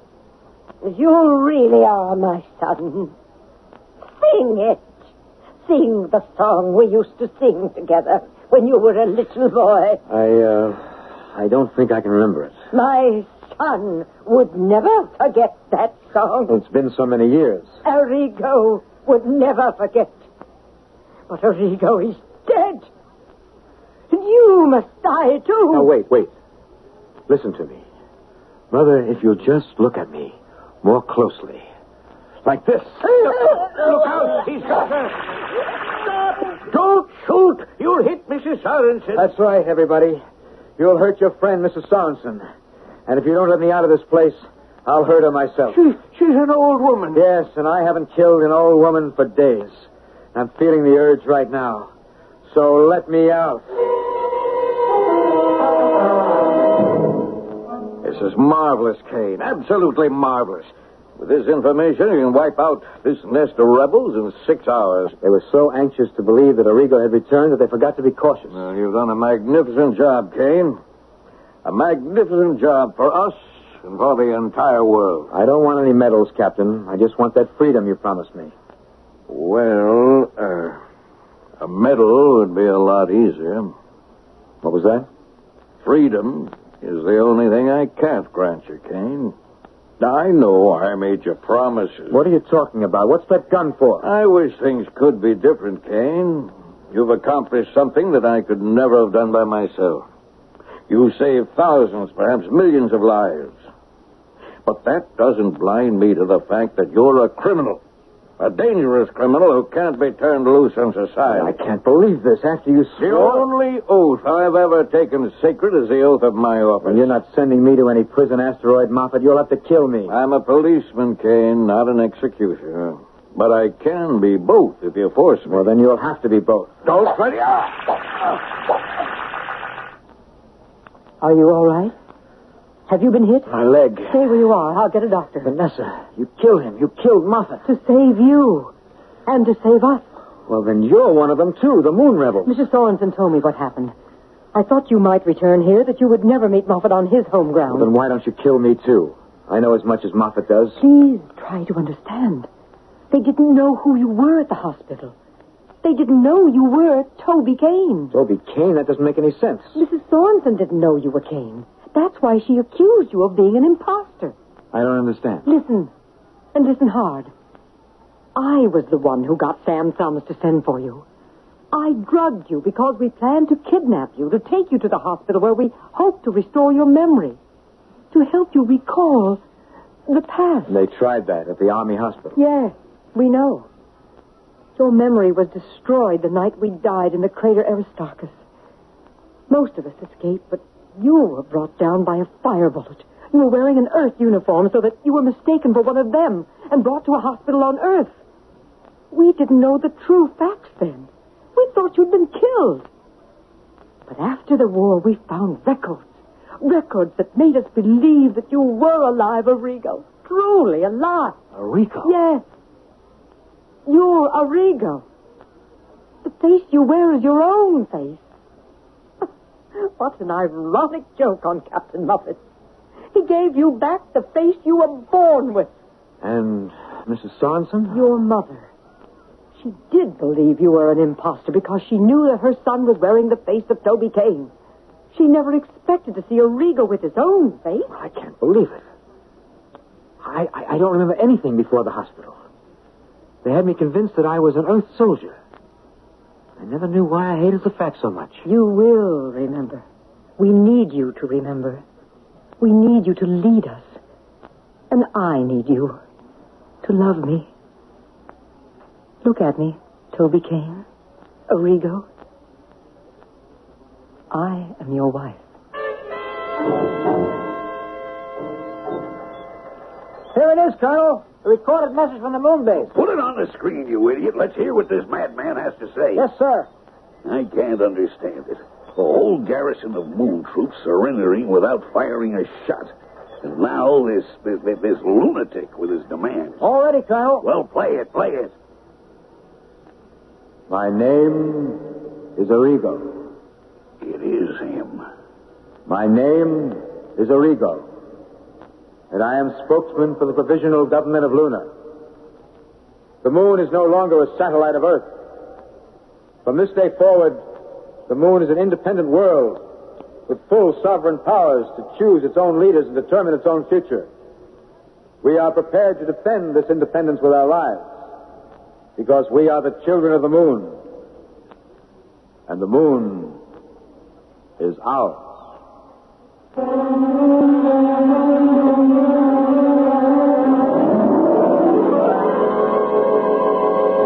so the children of the moon, the lunatics, whose first revolt failed, have once again asserted their right to independence. Will it succeed this time? Have they prepared themselves enough to convince the powers of Earth to let them find their own destiny? The answer to that question is in another story and another time. I'll be back shortly.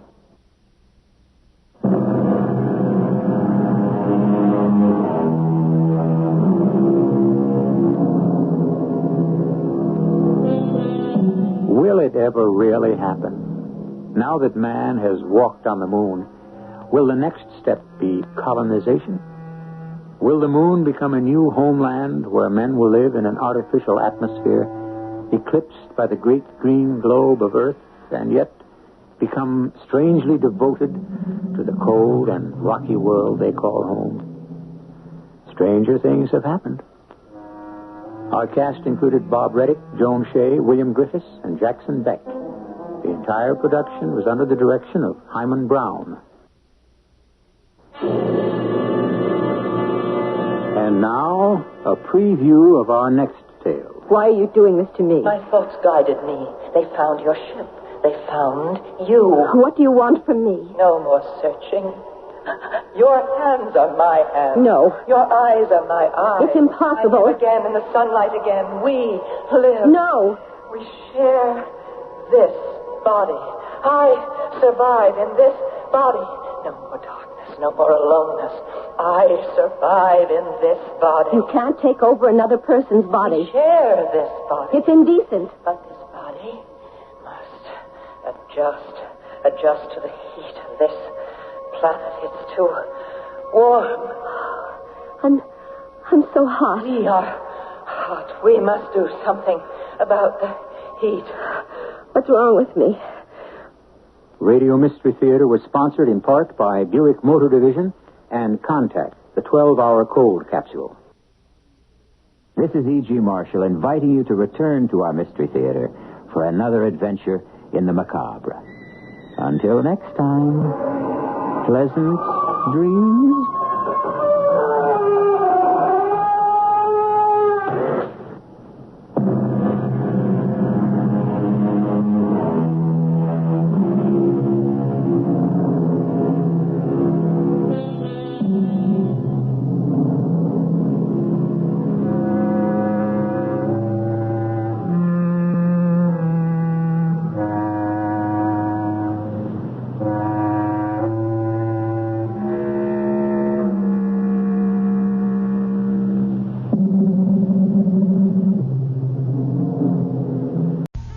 CBS Radio Mystery Theater presents...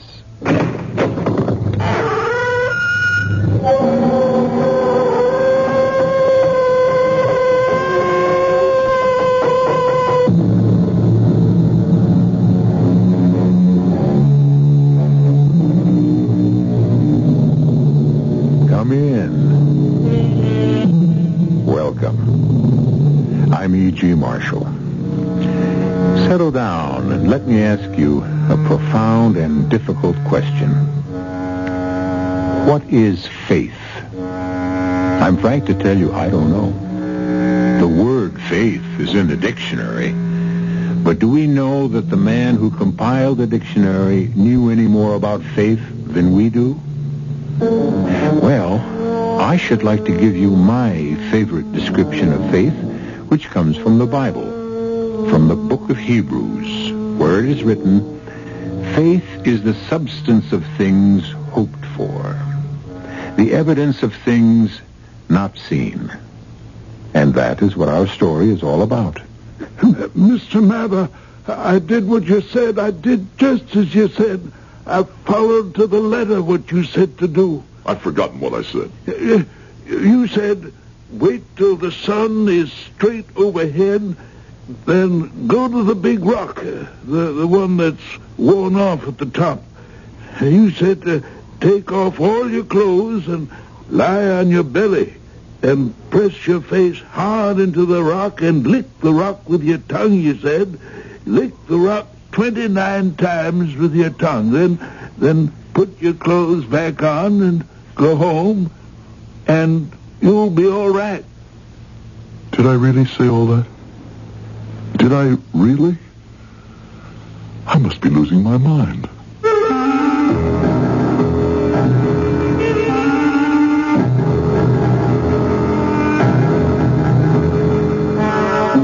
Our mystery drama, Faith and the Faker, was written especially for the Mystery Theater by Elspeth Erich and stars Howard Da Silva.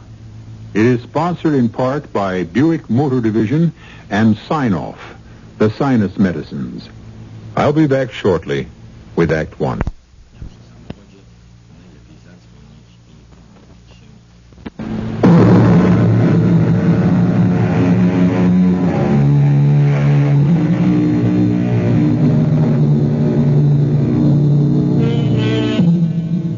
Faith is the substance of things hoped for, and the evidence of things not seen.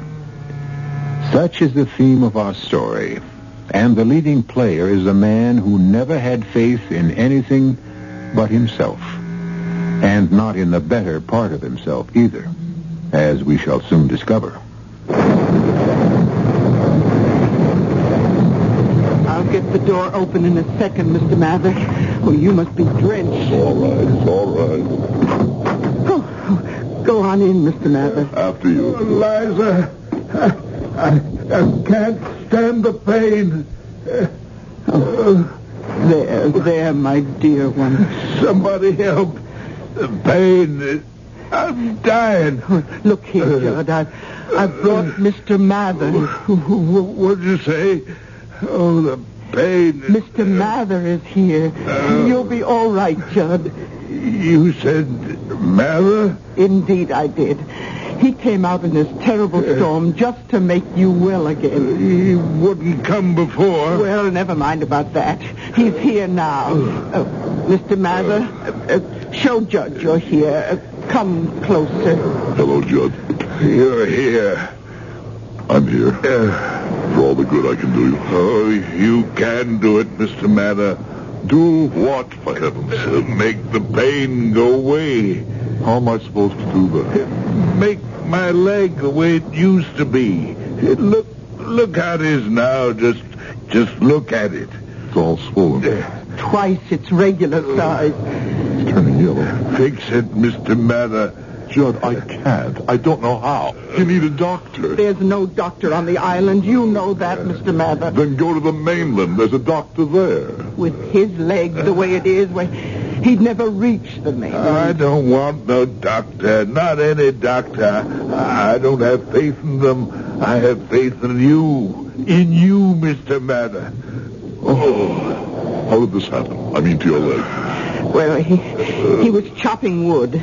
His foot slipped and the axe caught him right at the ankle. It didn't seem like such a deep cut. He's had worse. So we bound it up and he went about his business for a couple of days. And And then the swelling started. And then the fever set in. Oh, feel his forehead. He's burning up. Where's the axe? The axe? The axe, the thing that caused the whole mess. Where is it? Well, why, right there by the door. Well, what are you going to do, Mr. Mather? You won't cut my leg off, will you? Oh, of course I'm not going to cut off your leg. I'm going to punish this axe. I'm going to make it suffer. I'm going to torture it. I'm going to make it endure such pain. But how? How are you going to do that, Mr. Mather? I'm going to crucify it. Crucify? Give me some strong nails and a hammer, Eliza. Oh, yes, Mr. Mather. You're going to crucify the axe? Right here, on this door. Don't you think it deserves to be crucified? After what it did to you? Oh, yes. Here are the nails and the hammer. Now, you'll hang on this door, you villain. You'll hang there till you waste away and rot. You understand? Oh, and Judd. Yeah, Mr. Mather? Be sure you hold on. Hold on to your life. Hold on to your faith. I will. I'll try. I will. The thing that tried to kill you is being punished. Now I'm going to tell you what else you must do. Tell me. I'll do it. I promise you. I'll do it. I want you to lie very still in your bed and keep your eyes fixed on the axe. Never let your gaze wander from the axe on the door. Think to yourself how the axe is suffering. Curse it if you like. God will forgive you, for believe me, the devil is in that axe. Have faith, Judd. Keep your faith constant. And keep your eyes on the axe. God bless you, Mr. Mather. Now I must get back to my wife. Oh, how is your dear wife? The same. Good night to you both. Oh, good night. God bless you, Mr. Mather. Now, wasn't that terrible of me, never thinking to ask about his poor wife? Paralyzed all these years, and him not able to do a thing to help her. Be quiet, woman. I'm watching the axe.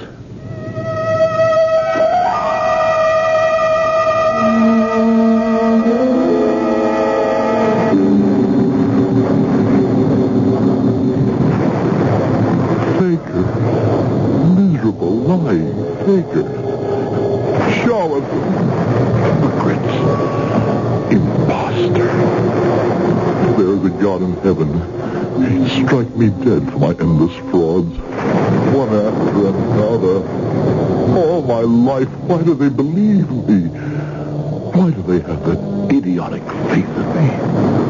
I've never told them I could cure them of anything. More than that, I told them I couldn't. They go on believing and having faith. Faith in me. Can't they see? Don't they know? If I had any such power to heal, I'd give it all to Mary. To the one person in all this world I truly love. To my saintly, my adored own wife. Mr. Mather! Mr. Mather! My beautiful Mary, who sits all day in her wheelchair by the window and watches. Go, she says. They believe in you. They have faith in you. Go. And I go. And I know I can do nothing. I don't even know what ails them. But I invent some darn fool rigmarole. And sometimes it works. I don't know why. Mr. Mather, wait up for me. Oh, who is it? It's Moses, Mr. Mather. What are you doing out in the storm? Why aren't you back in that cave you call home? I've been looking for you. I had to tell you, Mr. Mather. It worked. What worked? I'm cured. My stomach's firmed up. The sickness is gone. Oh, Mr. Mather, I did what you said. I did just as you said. I've forgotten what I said. Forgotten? How could you forget? You cured me of the sickness that was taking away all my strength, that was making a skeleton of me. How could you forget what you sent for me to do? Well, come on. What did I say? You said, Moses, wait till the sun is straight overhead. Then go to the big rock, the one that's worn flat on the top. And you said, take off all your clothes and lie down on the rock, but don't look into the sun or it'll blind you. No, you said, lie on your stomach and press your face hard into the rock and lick that rock with your tongue. And you said, lick the rock 29 times with your tongue. Now do this every day for 8 days, and you'll be all right. Did I really say all that? I must be losing my mind. Oh, you've got a mind different from other minds. We all know that. You all know nothing. Nothing. Well, that's probably true. We island people are very ignorant, but, Mr. Mather, we have faith, you see, and that makes up for our ignorance. Look, I'm glad you're better. Now, I've really got to be going home. I don't like leaving my wife alone, especially with a storm like this. The house might be struck by lightning. Oh, how is your wife? Just the same. You can't do nothing for her? Nothing. Your wife's not an island girl, is she? I understand you met her on the mainland. That's right. Now, you see, she ain't got the faith in you that we island people have. And that's the whole trouble, Mr. Mather. She just needs to have the faith.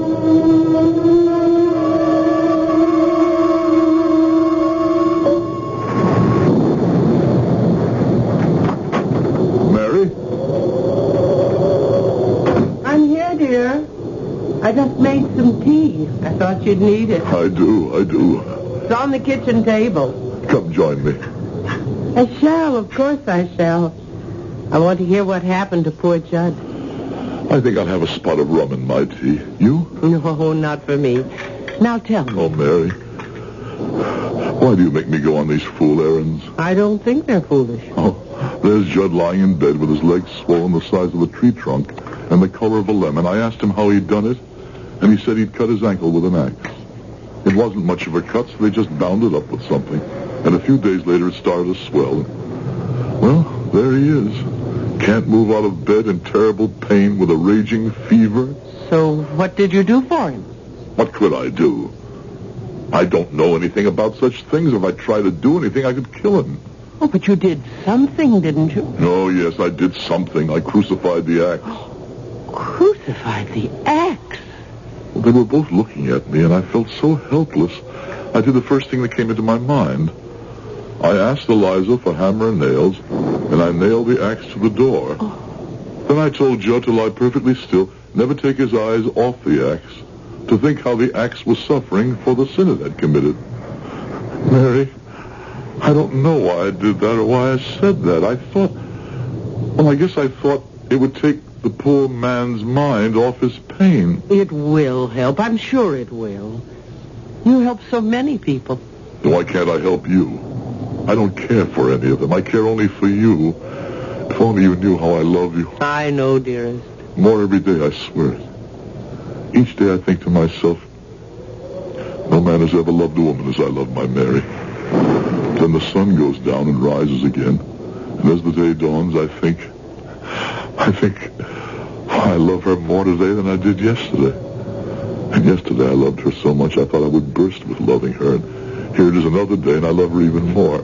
How can such things be? I don't know. I'm just content that they are.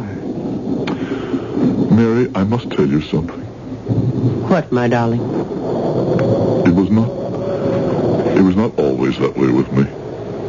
What way? I didn't always love you. No. When we met, I told you almost right away that I loved you. But that wasn't true. No. When I asked you to marry me and I said I loved you beyond anything on earth, that wasn't true. No? The whole first year we were married, I didn't love you. But then we decided to come here to live on this island. It would be cheaper to live here, we said.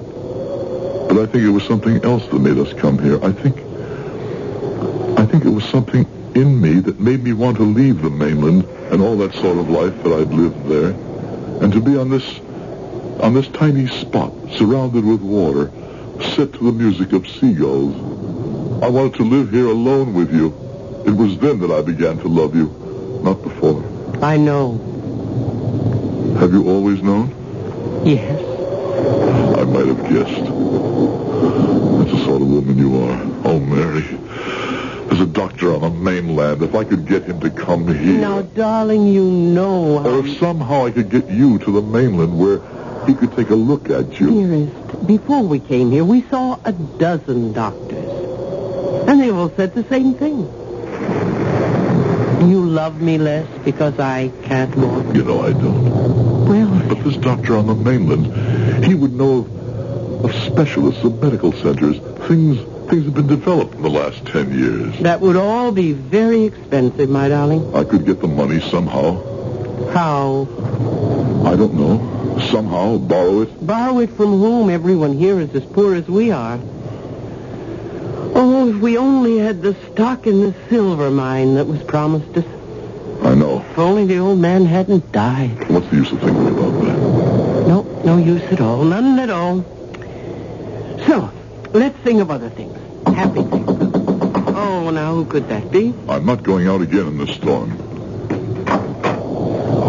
Mr. Mather. Come in, Eliza. Get out of that storm. Mrs. Mather. Mr. Mather, I had to come tell you right away. Judd's all right. He's all right. The leg opened up suddenly, just like that. He was lying on the bed, very still, like you told him to do, staring at the axe you nailed to the door, and suddenly I looked at his poor swollen leg, and the flesh parted just below the knee, and all this yellow poison began pouring out. And Mr. Mather, you know what else? At that very moment that the flesh of his leg parted, that axe dropped straight down to the floor. Straight down to the floor, Mr. Mather. I was standing right there, and I saw everything with my own 2 eyes.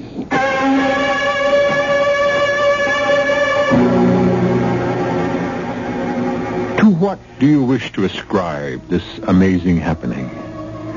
Was it coincidence? Plain luck? Was it some wisp of magic floating in the air? Was it the substance of things hoped for? The essence of things not seen? That is to say, was it faith? We'll come back to you shortly with Act 2.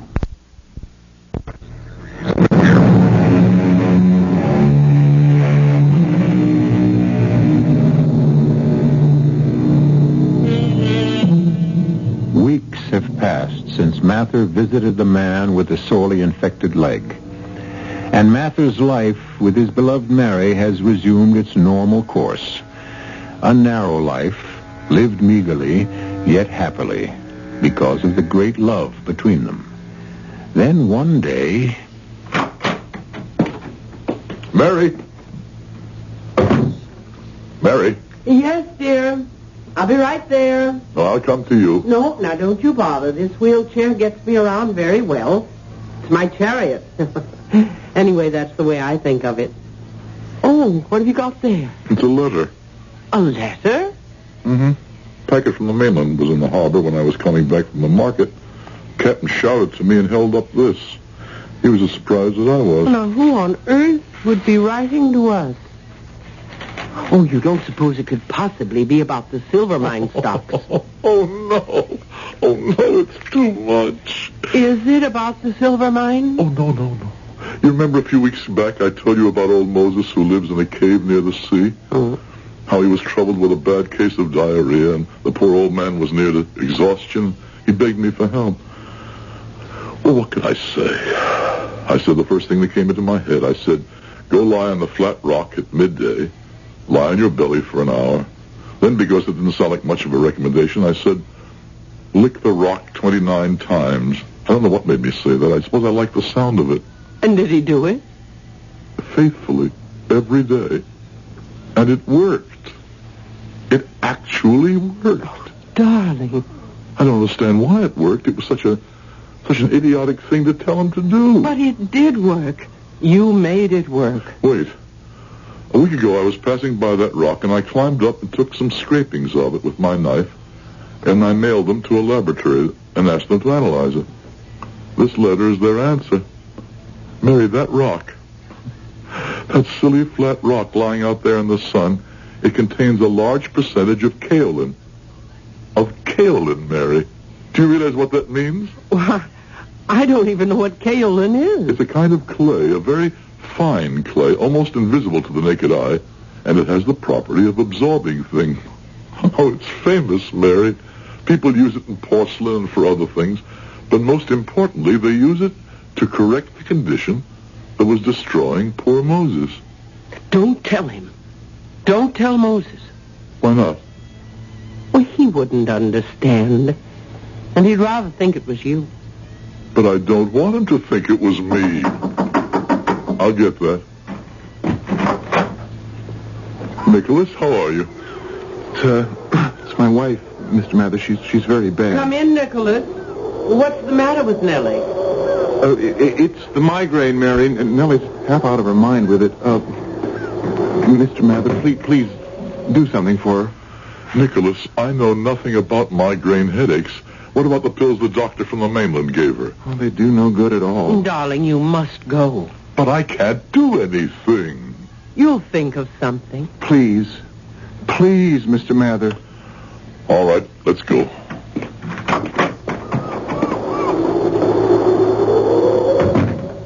You will think of something.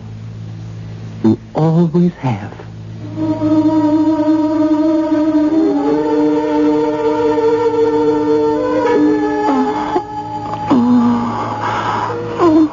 Now, Nellie, I know how much it hurts. An anvil is being struck inside your head. Yes. It's worse. I know. She can't bear to move her head, not even to take some water. I'm not going to ask you to move your head, Nellie.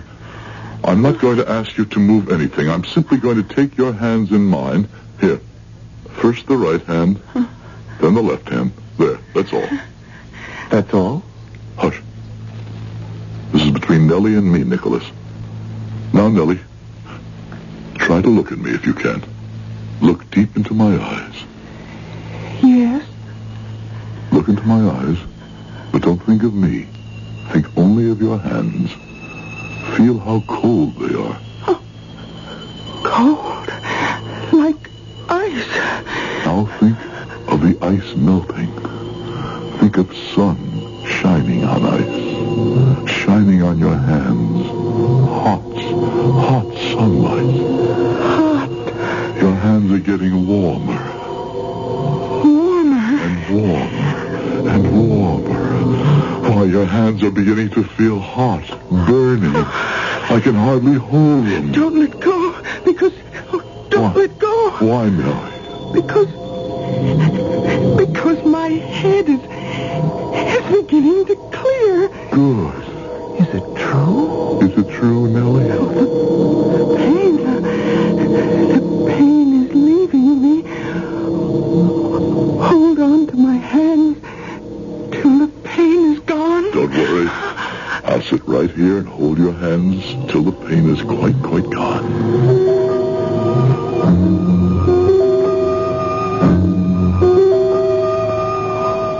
Mary, it was ridiculous. I had no idea what to do. All I could think of was that you had said you'll think of something, and holding her hands was what I thought of, so I did it. And it worked. Yes, it worked. I don't know why. Nellie had faith in you. But I don't care about Nellie, or Moses, or Judd, or any of them. I only care about you. And I can't do anything for you. You love me. You make me happy. Do I make you strong and well and able to walk? Even raise yourself from that wheelchair? No. Then what good am I? What earthly good am I? Mary, I've been thinking of something Moses said to me that night during the storm. He said, the reason I could help so many of the islanders was because they had faith in me. Oh, they do, darling. And he said that perhaps the reason I couldn't help my own wife was because you're not an islander and you don't have faith in me. Darling, I love you. With all my heart, I love you. But do you have faith in me? I mean, the strong faith, the kind of faith that moves mountains, as the Bible calls it. Do you? I only know I love you. Mary, I'm going to get that doctor from the mainland. One way or another, I'm going to bring him to this island. Without money. I'll mortgage my life. And without a boat. I'll borrow a boat. With no one to sail the boat? I'll manage, you'll see. You'll see, I'll manage somehow. Mr. Mather, it's Nellie again, another migraine. You must come, she's in such pain. Nicholas, not now. I have other things on my mind. Please, Mr. Mather, you don't know how she suffers. 2 weeks ago, when you cured her, that was bad enough, but this time it's worse. You must come. Darling, go with Nicholas. You really want me to? I want you to. Very well, if my wife wants me to go with you, Nicholas. Come on. You will think of something, my darling. You'll see. You'll think of something.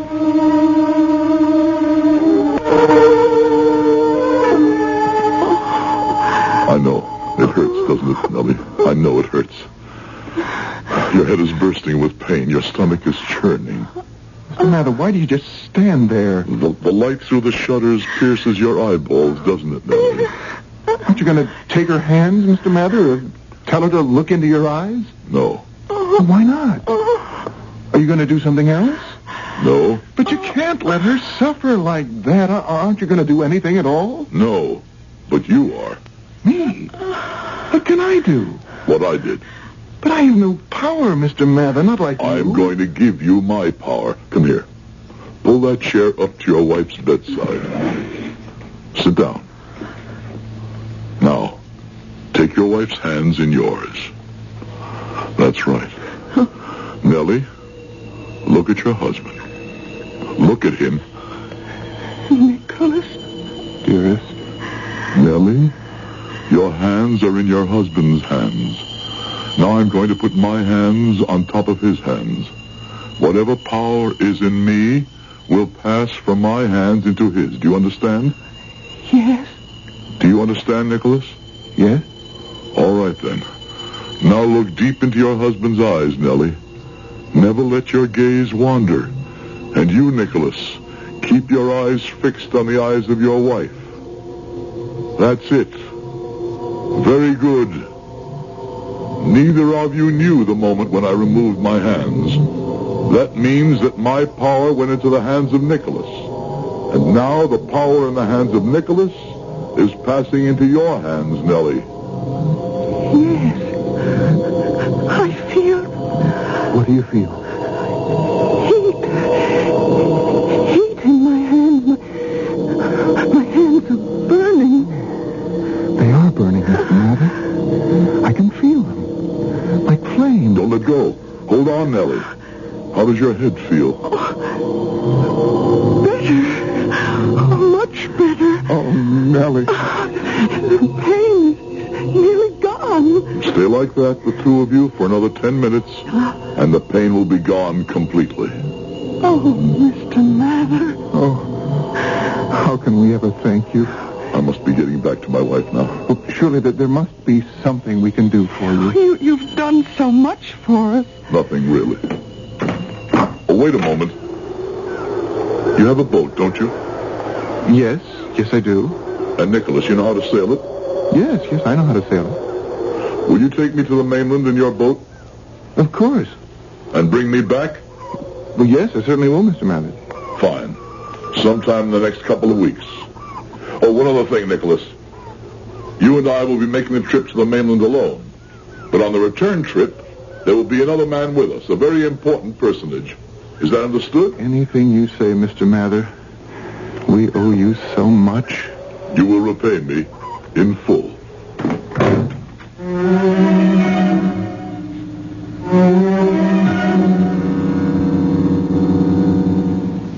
I am quite sure that there is at least one person who has faith in you. Is it your wife? Your husband? Your father or mother? A child? At the very least, a dog or a cat who trusts you to fulfill the unspoken promises made by the very existence of your love for each other. Of course there is. Though if, and I hate to utter the words, if there is not, then you must be the unhappiest person in the world. I'll be back shortly with Act 3. I want that sinus medicine. Headache tablets? No, sinus medicine. Sinus tablets. Helps the headache and the pressure. Oh, you mean sign-off. Exactly. Headache pain is one thing. A sinus headache is something else. Sometimes your whole face can seem to throb with pain. You want relief. Take Sign-Off tablets. SINEOFF, the sinus medicine that gives you a full dose of pure aspirin, plus a sinus drainer. Sign-Off, the sinus medicine that helps relieve sinus pain while you drain. And Sign-Off doesn't stop there. Have you tried Sign-Off Sinus Spray, the fastest known form of sinus congestion relief? It works in seconds. That's Sign-Off Sinus Spray. When sinus flares up, use Sign-Off tablets and spray, only as directed. SINEOFF. Sign-Off. Exactly. Sign-Off, the sinus medicines in the bright red box. Tell me something. What do you think of when I say Culligan? Culligan? Uh-huh. I think of water. Yep. Everyone gets that right away. I guess it's because Culligan's only business is good water. Just water? Just water. In 85 countries all over the world, Culligan's full-time business is the softening, filtering, and conditioning of water. Full-time? Full-time. And Culligan water softeners come in a bigger selection and a wider range of prices, with exclusive features like triple hull tanks and like that. Your Culligan man is a man who cares. Say, does the Culligan... So do as your neighbors do. To rent or buy the leading brand of water conditioner, just call your nearby Culligan man. All right. Hey, Culligan man. There's his truck now. His truck? I thought he'd come in a boat. Want to try Culligan soft water without buying? Now you can rent an automatic water softener for as little as $5.50 a month. For complete details on how you can rent a Culligan, pick up your phone and say, Hey, Culligan man! This is WBBM Chicago. News Radio 78. 19 degrees at Midway. It's 11:06. 2 weeks have passed since Mather mysteriously conveyed to Nicholas the means by which he might cure the migraine headaches of his own wife. In return, Mather exacted from Nicholas a promise to take him in his sailboat to the mainland. Now Mather is about to demand the fulfillment of that promise. Come in. Come in. Mr. Mather, come in. Come sit down. Have some coffee with us. Thank you, no, Nellie. Another time. Nicholas, today's the day. What day's that? Today is the day you take me to the mainland in your boat. Oh. You haven't forgotten your promise, have you? Oh, no. Oh, we would never break a promise to you, Mr. Mather. How long will we be away? I don't like to leave Nellie alone too long, if one of her headaches should come back. Should take us the better part of a day to get there. Then perhaps part of a day to find the person I'm looking for. A little time to persuade him to come back here with us. 3 days, probably. 4 at the most, the very most. Now that you've shown me how to rid Nellie of her terrible headaches, I hate to leave her. Oh, Nicholas, you promised. You must keep your promise. Thank you, Nellie. Oh, I'll be all right. I know I will. And something else, Mr. Mather. Every day I'll go to your house to be sure Mary's all right. Mary does pretty well for herself. She knows how to get around in her wheelchair. Oh, yes, but she might need something from the store. And besides, she'd like the company, wouldn't she, with you away? Of course she would. And it's very kind of you to offer.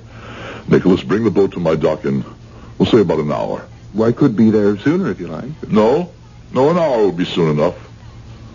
I want a chance to talk to my wife, tell her of Nellie's kind offer, and a few other things. Goodbye, and thanks to you both. A good journey, Mr. Mather. I'll see to that.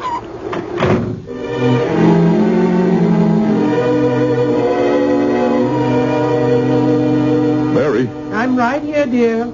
I just talked to Nicholas. He's going to sail me to the mainland, and I'm going to see that doctor.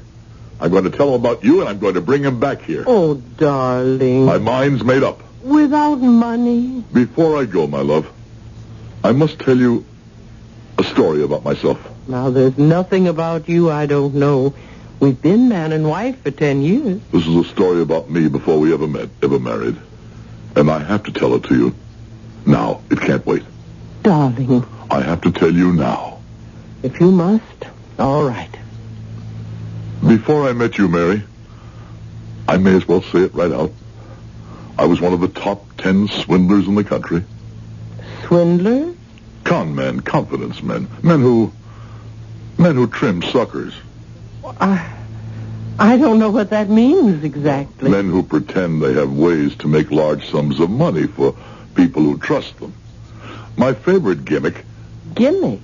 Scheme for getting money out of people. My favorite scheme was the dying stockholder pitch. Pitch? The tale I tell the suckers. The story.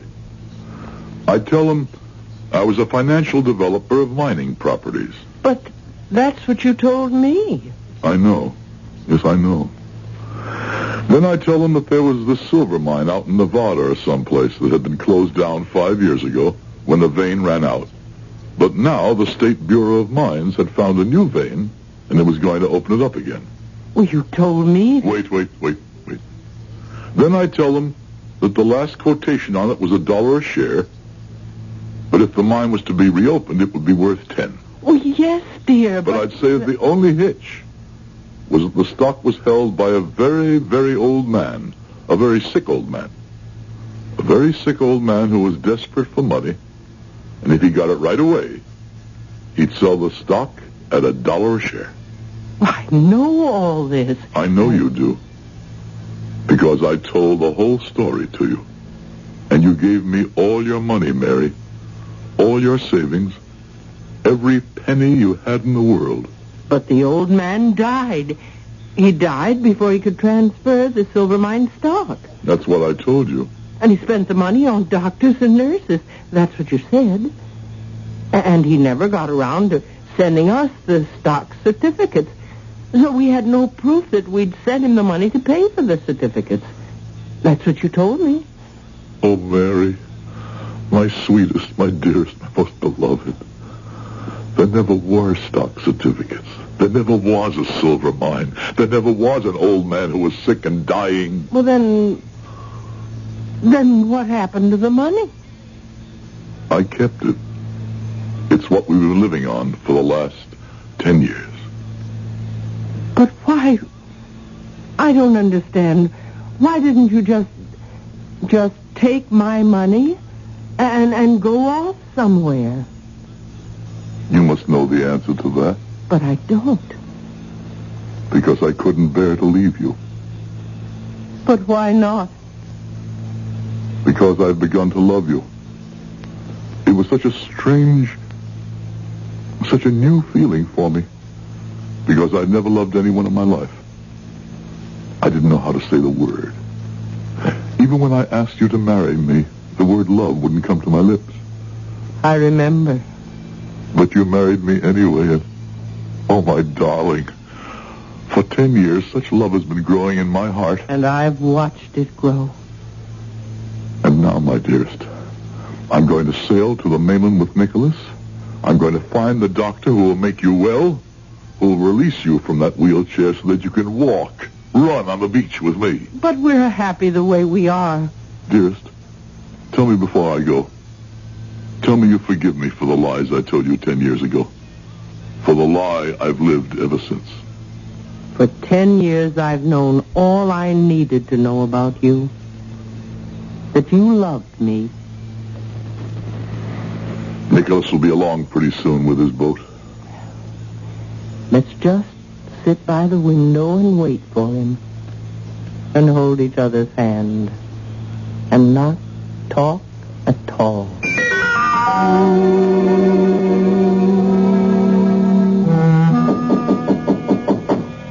Mary, it's me. I'm coming in. Oh, come on in, Nellie.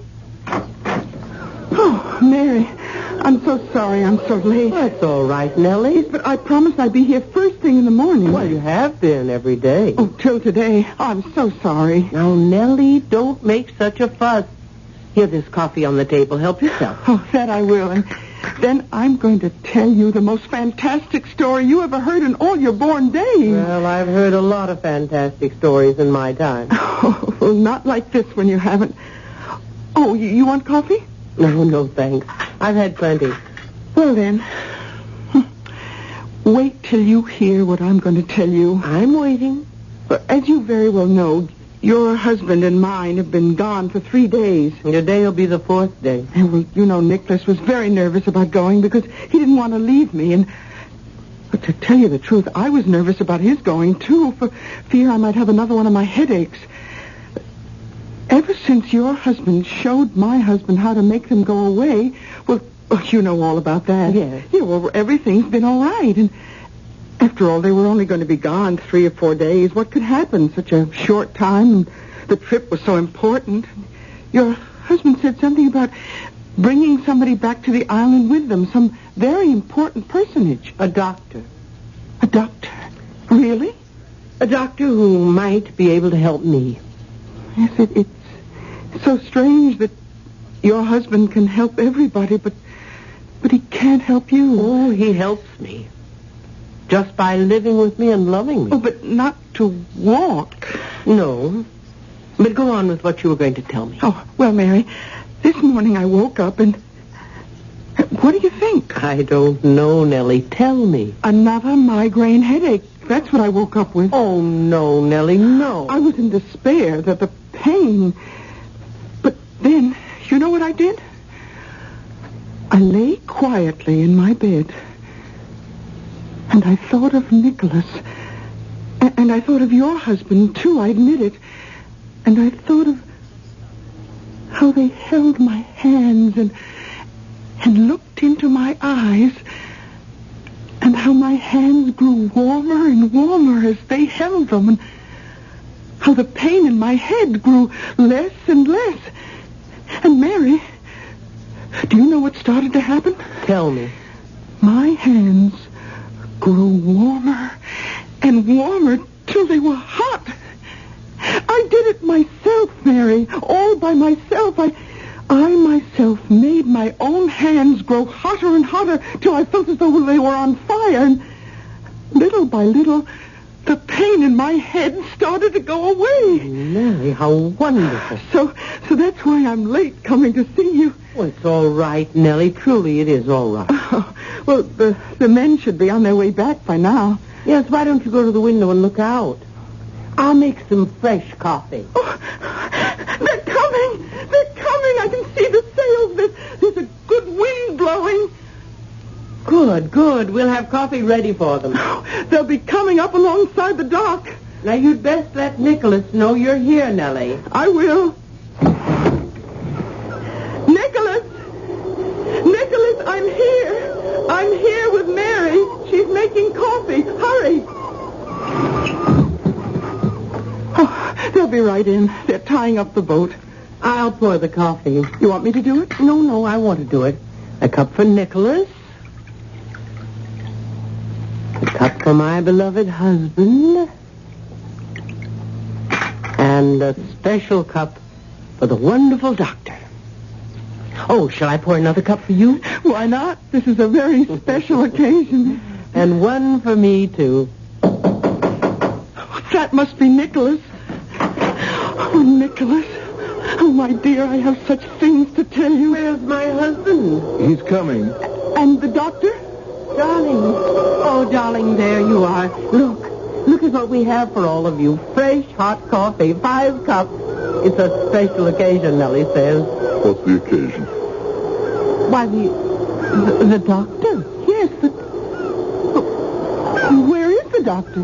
There is no doctor. You couldn't find him? Oh, yes, we found him. He wouldn't come? He wouldn't come. Was he afraid to make the trip?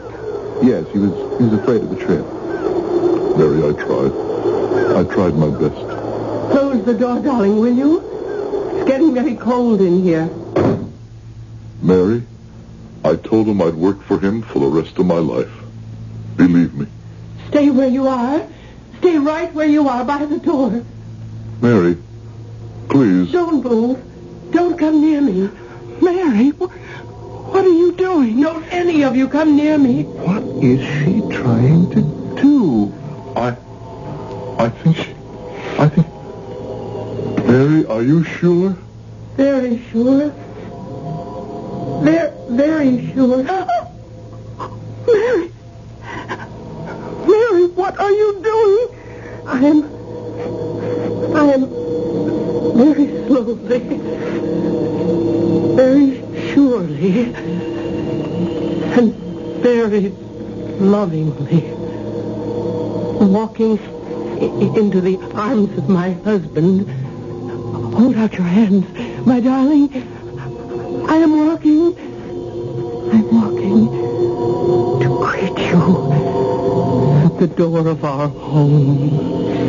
Oh, Mary. Oh, my Mary. Oh, my wife.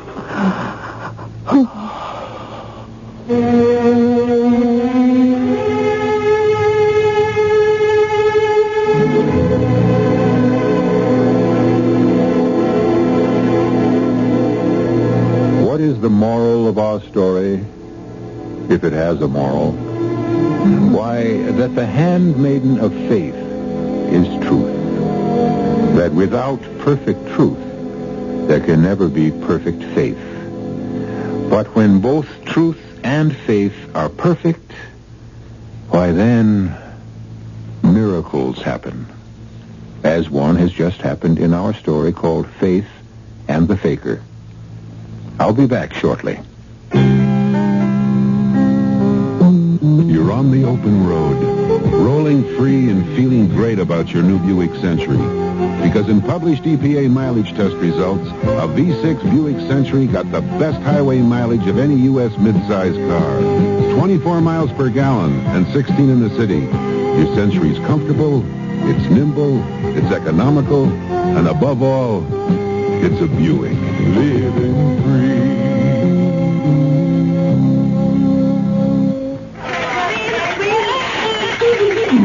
Boy, do I have a headache.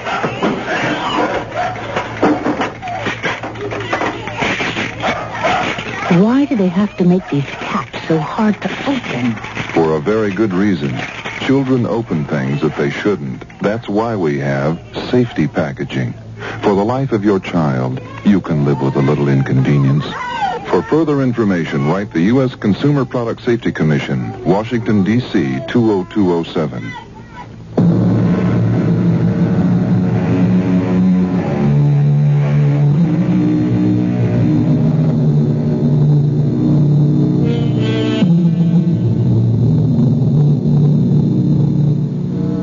I cannot resist going back to my first definition of faith.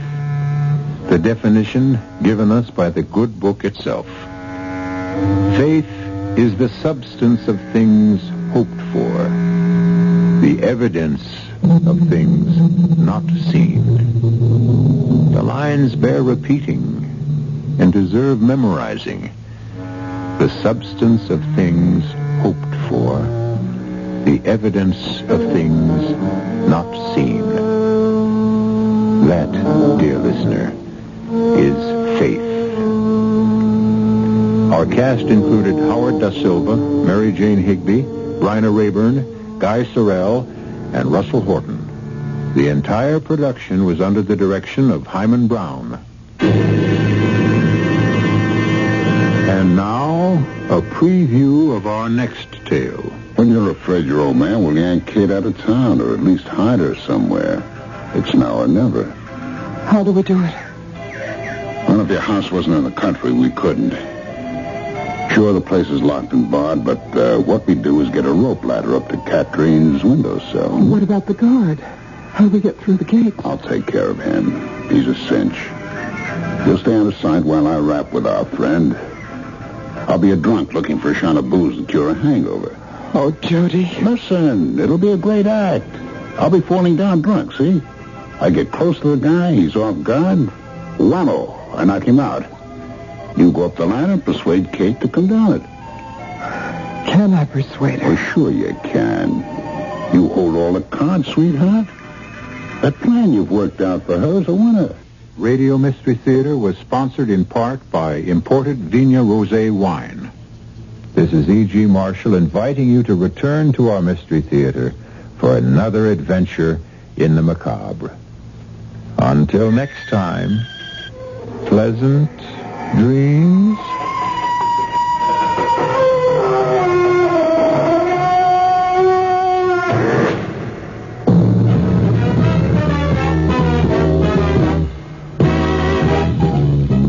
That's the end of our mystery show. I hope nobody swooned. So long, folks, it's time to go. Thanks for staying tuned. We'll be back by and by with more of Radio Set. A tale to terrify. I'll give you party and the rest. We guarantee our story will send chills right up your spine. Just make sure that you're the one who chills the Vigna wine. But for now, turn on the lights and open up the lock. Hope we didn't leave you in a fright or in a state of shock. We'll be back with more suspense to make your hair turn gray. Brought to you with compliments of imported Vigna Rosé. Reported by Uline, Hartford, Connecticut. This is WBBM Chicago News. The CBS Radio Mystery Theater presents...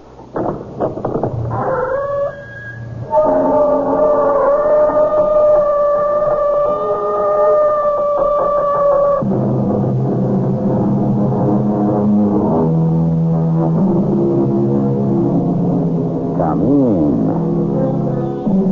Welcome. I'm E.G. Marshall. As long as man shall exist, I suppose we'll keep attempting the impossible, which is right and proper. Without the dreamers, the doers, the achievers, history would walk a short march to the grave. But man can overreach. Man can keep challenging the gods only so far, as this one man did. It was his way of life. And death. I don't know how to take you. You're pretty kooky, even in our wacky world. What's the name? Oh, my private name is Lou Cipher. My circus name, in the act, is Diablo. Let's drink to new acquaintance, Vito. And to all the tomorrows we may spend together.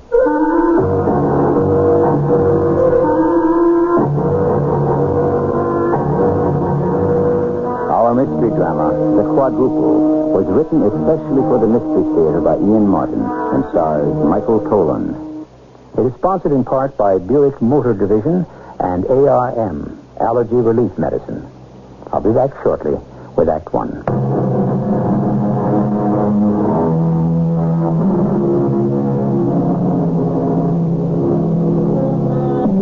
Winter quarters for the greatest show on earth, the circus.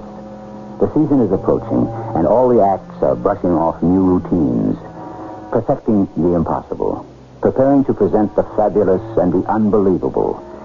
And in the enclosed arena over the great safety net, the aristocracy of the circus, the flyers, are practicing. That's Vittorio Basso up there. the clean lines of his trim, muscular body made clumsy by the mechanic harness he wears. A safety device to break his fall if he should miss the throw to his catcher, Manuelo, on the planned new climax of his act, the triple somersault.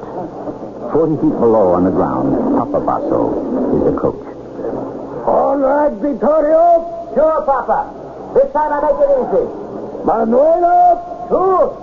I see what is wrong, Papa. My fault. I hold it to later. Bueno. So. Ready? Start your swing. Molto bene. Vito? Ready. Go. Higher. Higher. Perfettamente. Now. Break. Open. Catch. Ha.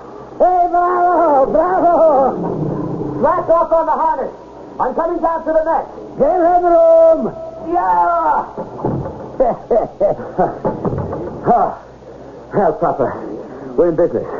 I have the timing. Get me out of this old lady, of course. Mirabile, no? Yeah. It goes well. But with such a safety harness, a tourist could do trapeze tricks. Oh? And without it? It is the flyer and the catcher defying gravity. Something else. I'm going up again to do the triple. Free as a bird. Hey, Manuelo, Fratello, we fly free, no? Whenever you are ready, Vito. Now! No. Why not? Because, let me see your hands. Oh, some skin burns, a callus tore loose. Under the wrappings, there is no skin on your palms. You mad?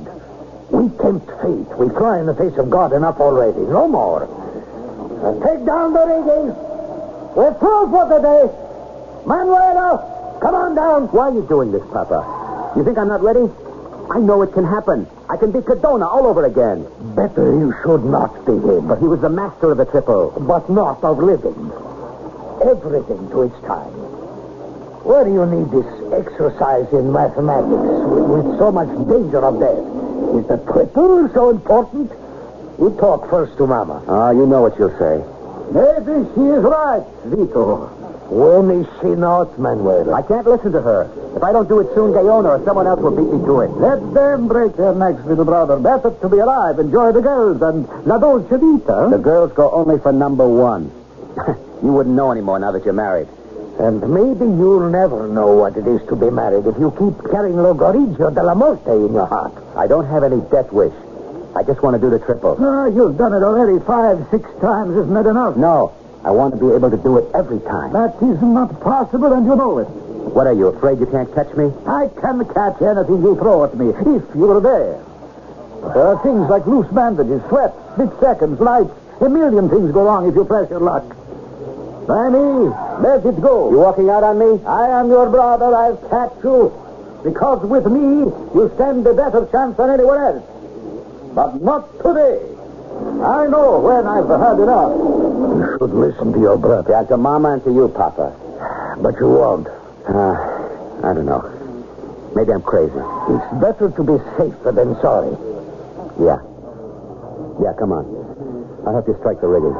But your hands... They've been worse. They'll heal. I'm not so sure about my virilità. With all the girls you have on the string, you should worry about proving that. I'm not trying to prove that I'm a man to the girls. I'm trying to prove it to myself, Papa.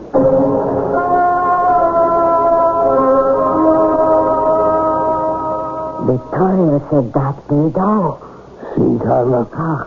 Man was not made to fly. It is an act against God and his angels. Oh, I bless the day I missed my try at the triple and ripped the shoulder out of my socket so I can never ride a trapeze again. And I bless the day you broke your leg so you could never catch again. It saved our lives. And sometimes I curse the day we brought children into the world who may not be so lucky. Mama. Oh, I'm sorry. I don't mean that all the way. Anna Maria is out of it now, I thank God. Manuelo, you'll always be all right. The madness doesn't touch him. But Vito, I pray for him every night to fly. It is his religion, his life. And I can read it in the stars. It will be his death. He dreams and dares too much. I cannot stop him. Only you can do that. No, not me anymore. What he needs is a woman his own age. Dio. He's only to wink and he has them all. He's a god to them. Not to the right woman. A woman like you. A woman with whom he will fall in love. Oh, I will pray there may be such a woman. I think it is the only way he might be saved from himself.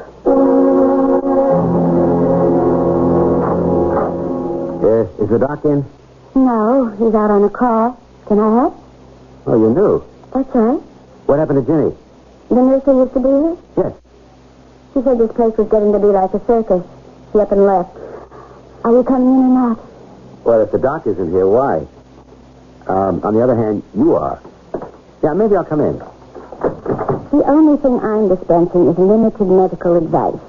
What can I do for you? Well, you give me the cold shoulder. I'll tell you what I'll do. I could turn the other cheek, but instead I'll offer you my hand. Hands, that is. The mess. You skin those pretty good. Those should be dressed and clean before they get infected. That's why I came to the clinic. But if the doc's away, No, maybe... I can fix them for you. Here, sit down. I'll need a history. Where would you like me to start? After your name. I already know that. You do? The Great Vittorio. Who else could you be? Basso's a family name, right? Right. And your name? Nurse. Nurse what? Beg pardon? You must have a name.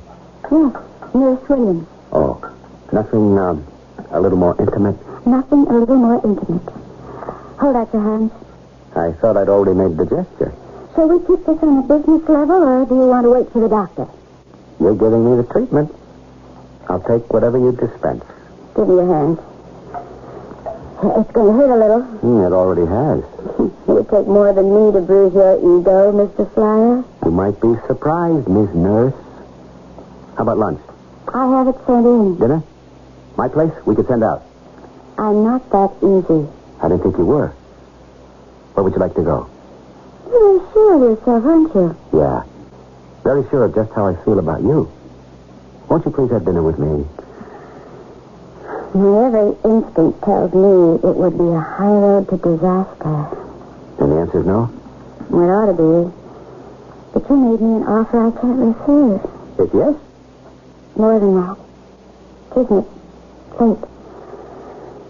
Now, let's see what I can do to fix you up. My future is in your hands. It looks more as if mine was in yours.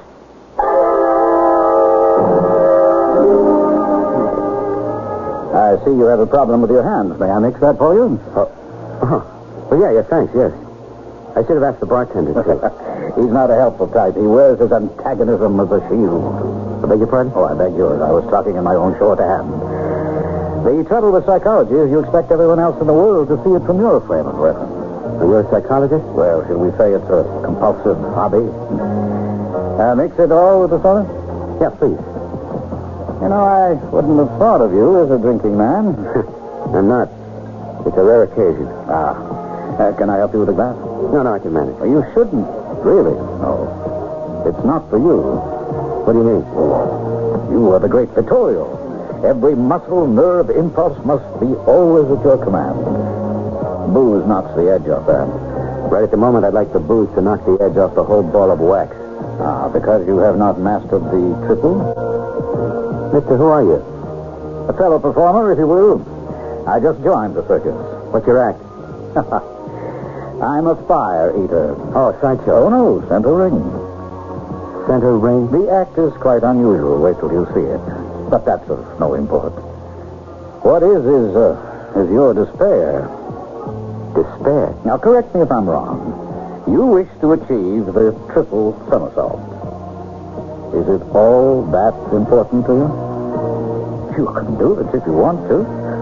Doesn't seem to be that easy. Suppose I could guarantee that you could. Mister, whoever you are, I can't tell you what I'd give for that. Your life? There wouldn't be much sense to that. If I do it and keep doing it, I want to be alive to enjoy it. No, I suppose I meant your eternal life. Like Faust? The pact with the devil? I'd have made that without a qualm. I don't believe in life hereafter. I know. What do you mean you know? Said I was a psychologist. And I'll tell you something else. You will do the triple. Perhaps even more. So set your mind at rest. How do you know? The knowledge is a gift. Let's clink glasses in a pact. What pact?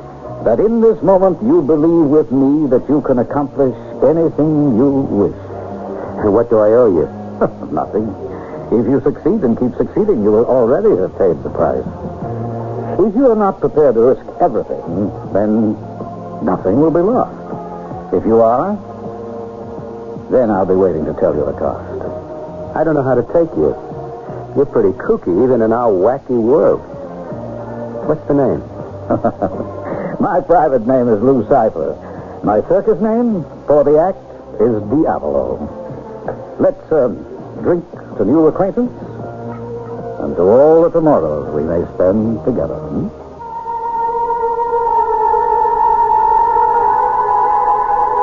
Diavolo, a perfect name for a fire eater. The devil. A psychologist? Well, after all, who has a better right to the title than the Antichrist? But aren't we getting ahead of ourselves? No pact has been signed in blood. Vito Basso is not deeply religious, and this is the 20th century. But do these limitations change the basic nature of man? I shall return shortly with Act 2.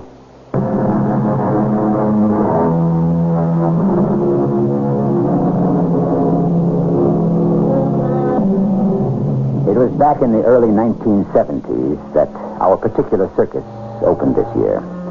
There were several new acts imported from Europe. Among them, the amazing Diavolo, fire eater or fiend.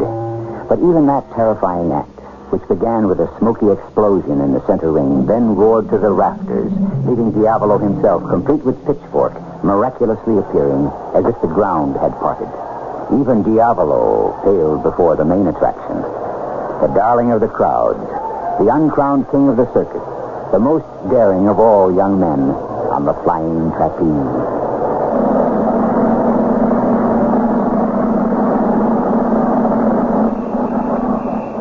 Ladies and gentlemen, directing your attention to the center ring, the great, the one and only conqueror of space and air, the daring defier of gravity, the great Vitario, now featuring every nation his act, the impossible of impossibles, the triple backward somersault from the flying bar to the hand of his brother Manuelo, the great Vitario.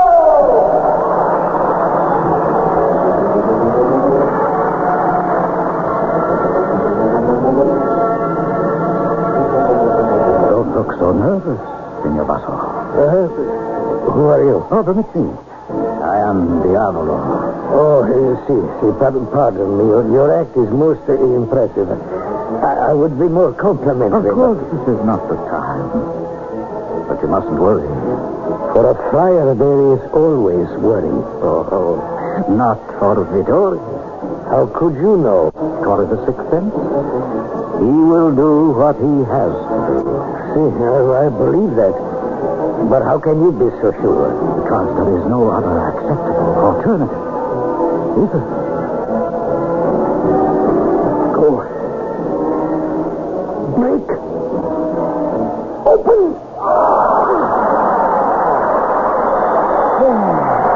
We made it. Did we have any housekeeping?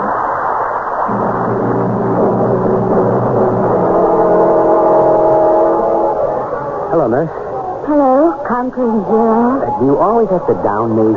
On the contrary, I want to see you up and flying safely. How are the hands? Will do. How was my triple? I don't know. I didn't watch. Milo, you don't understand. I don't know why I shouldn't. I was born out of the trunk next to yours. What does that mean? I call myself Williams now. It's my middle name. Wilhelm, actually. Lilo Wilhelm Skoda. Ring a bell? Sky-high Skodas. Right. till we took the fall. Were you hurt? No. My brother Werner pulled me back up to the wire. It was while he was making sure I had a firm grip that he slipped and fell like the rest. Not all of you.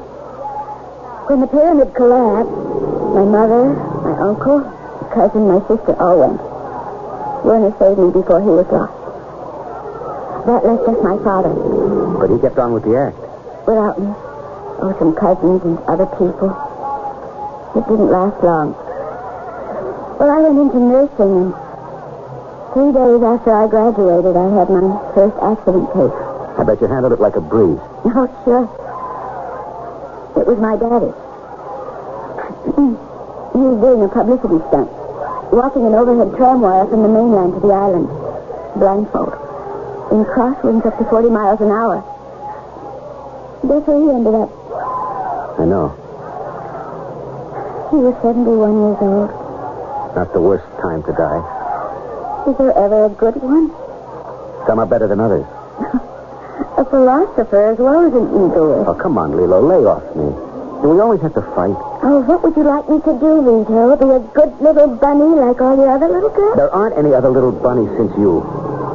Mila, what is it you want? I'll bring it to you on a silver platter. What I don't want, Vito, is you. That's not how we started out. Well, maybe I grew up in the meantime. There's someone else? Oh, I didn't say that. Come out with me tonight, after the show. Let's talk about us. I can't. Why not? Well, I have another date. Who?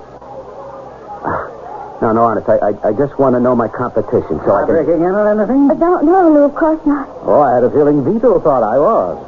So you do kind of crawl out of the walls. All part of the illusion. Well, I wondered if you were ready, Lilo. We are having dinner. Oh, of course, Lou. Vito, you'll have to excuse me. Or, are you hurt somewhere? Now, just a rope burn. Forget it. Well, I can treat it. Now, like I said, forget it.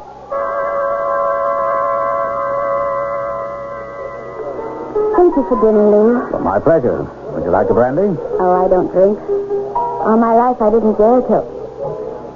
Well, anyway, I never picked up the habit. Not even after the fall? You know about me? I was in Europe when the SCOTUS fell. It ended their career on a high wire. It's not something I like to talk about. Oh, I'm sure. Still, I wouldn't want to see you make the same kind of mistake again. What does that mean? It's Vittoria Basso, isn't it?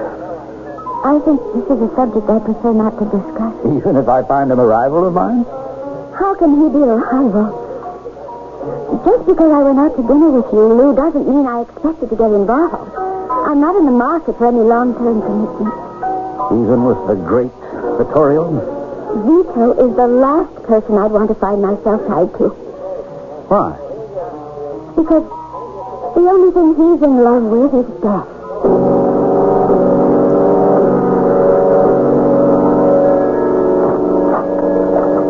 I'm sorry, Vito. I'm just closing the dispensary. The door's locked. What do you want? Are you hurt? Yes. Where? You can't see it. It's inside. Can we have dinner? It's not a good idea. Why? Because we aren't a good idea. Oh, it's my fault. I never should have come back to the circus. Why did you? Well, I thought I belonged here. But I find I don't anymore. Of course you belong, Lilo. You can't ever run away from it. Anyone who performs in this mad, crazy world has to do just that. Oh, Vito, don't ask me to expose myself to that again. I'm not asking you to perform, Lilo. I love you. I'm just asking you to be my wife. Oh, no. That's not what you're asking me at all. What do you mean? You're asking me to be your widow. Are you crazy? No. You're the ones who are. Any of you who climbed those 21 lucite rings on the rope ladder to the pedestal board. Out of the regular world into your own world where nothing exists but the twist, the challenge, and the risk. You want to marry me? Yes. Then give up that world, as I have. I can't, Lilo. That's my life. It's all I know. Besides... Besides? Besides what? I can't. I made a... Look, Lilo, there aren't any other girls anymore. No one, not since I met you. And there never will be. I'd like to believe that, Vito. I guess I do. No other girls, except one. Who? The kind of mistress I can't fight. The trapeze, the triple. You're even doing it blindfold now. Because it's so easy, baby. No sweat, no danger. Oh, sure. Till you go for the quadruple. Who told you that? No one. They didn't have to. It was just inevitable. Once you mastered the triple, you'd have to go for that. Look, you know it's possible. More than that, Lilo. I'll tell you, but I don't want other competitors to know. But I do it now with the mechanical safety harness. Yes, almost every time. And soon I'll fly free and get the timing down with Manuelo. And I'll be the first in the world, the first for all time. I'll be a sensation. I'll be the top of that tent, the greatest flyer alive. Oh, damn, if you miss. Oh, please, Vito. It's not for my sake, for your own. Let it go. Let it be somebody else. Why does it have to be you? I don't know how to say it, but it has to be me, Lilo. No, it has to be me. I'm committed. And somehow I know I can't stop.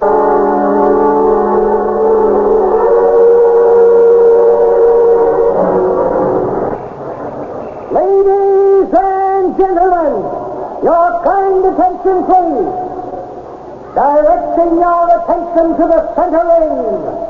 An act of such astounding and unbelievable virtuosity that its eternal fires will pre-enter you to the marrow of your bones. The one and only Diavolo, who feeds and breathes on fire and comes to you at rocket speed from the burning bowels of the earth. Is he man, or is he what he claims to be, the devil incarnate? Ladies and gentlemen, Diavolo!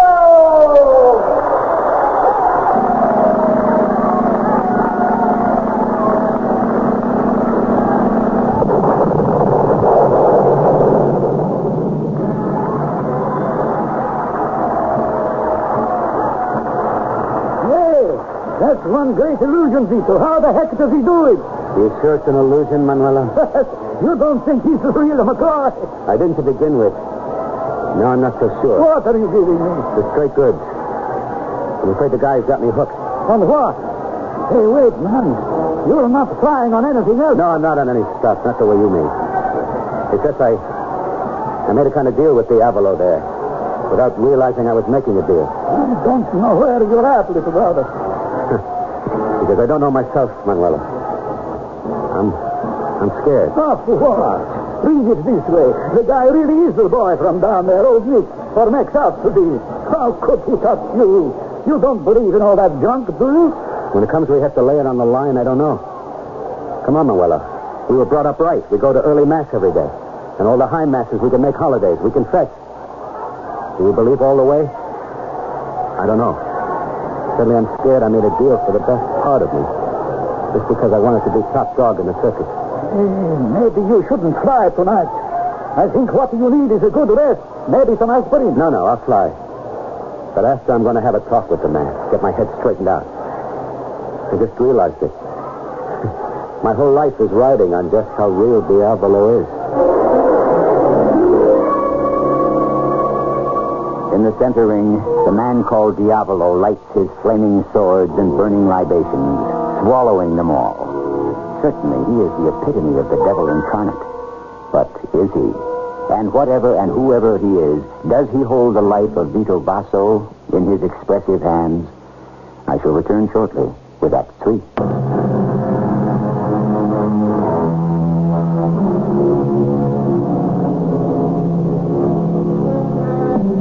Once upon a time is how stories begin.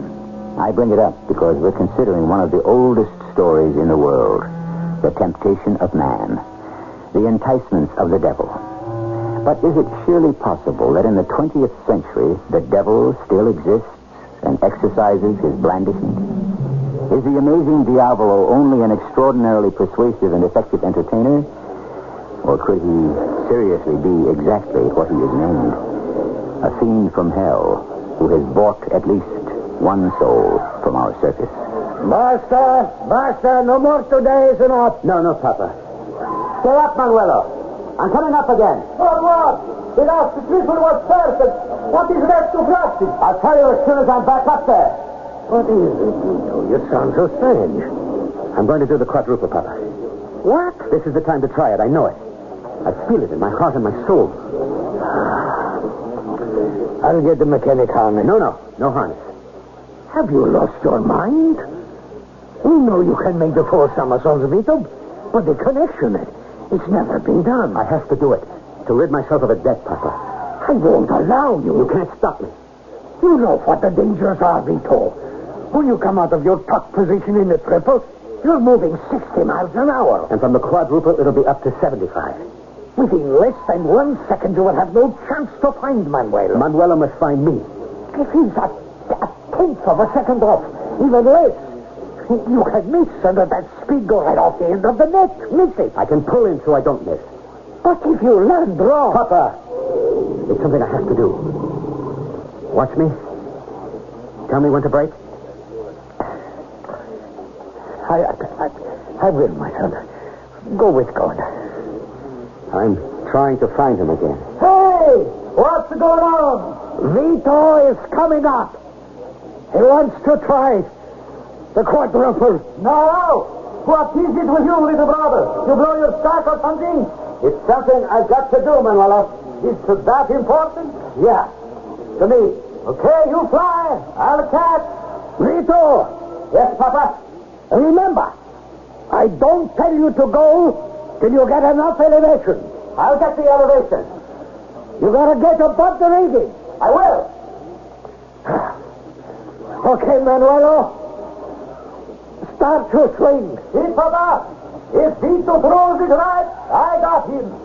Plenty of magnesium on the bar, Vito. Okay, Papa. Dry your hands good on the towel, eh? Dry as a bone. I'm ready to go. Manuela? Okay. All right, Vito. Start your swing.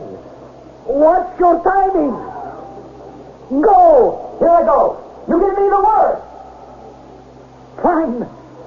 Let your whole body weigh on the bar. Pump. Pump. You're not high enough yet. Pump. Good. Bueno. Splendid. Higher. Higher. This time on the backswing we clear the rigging. Good. Good. Now, break. 1, 2, 3, 4. Open. Dio volente. Magnifico. You did it. You did the quadruple.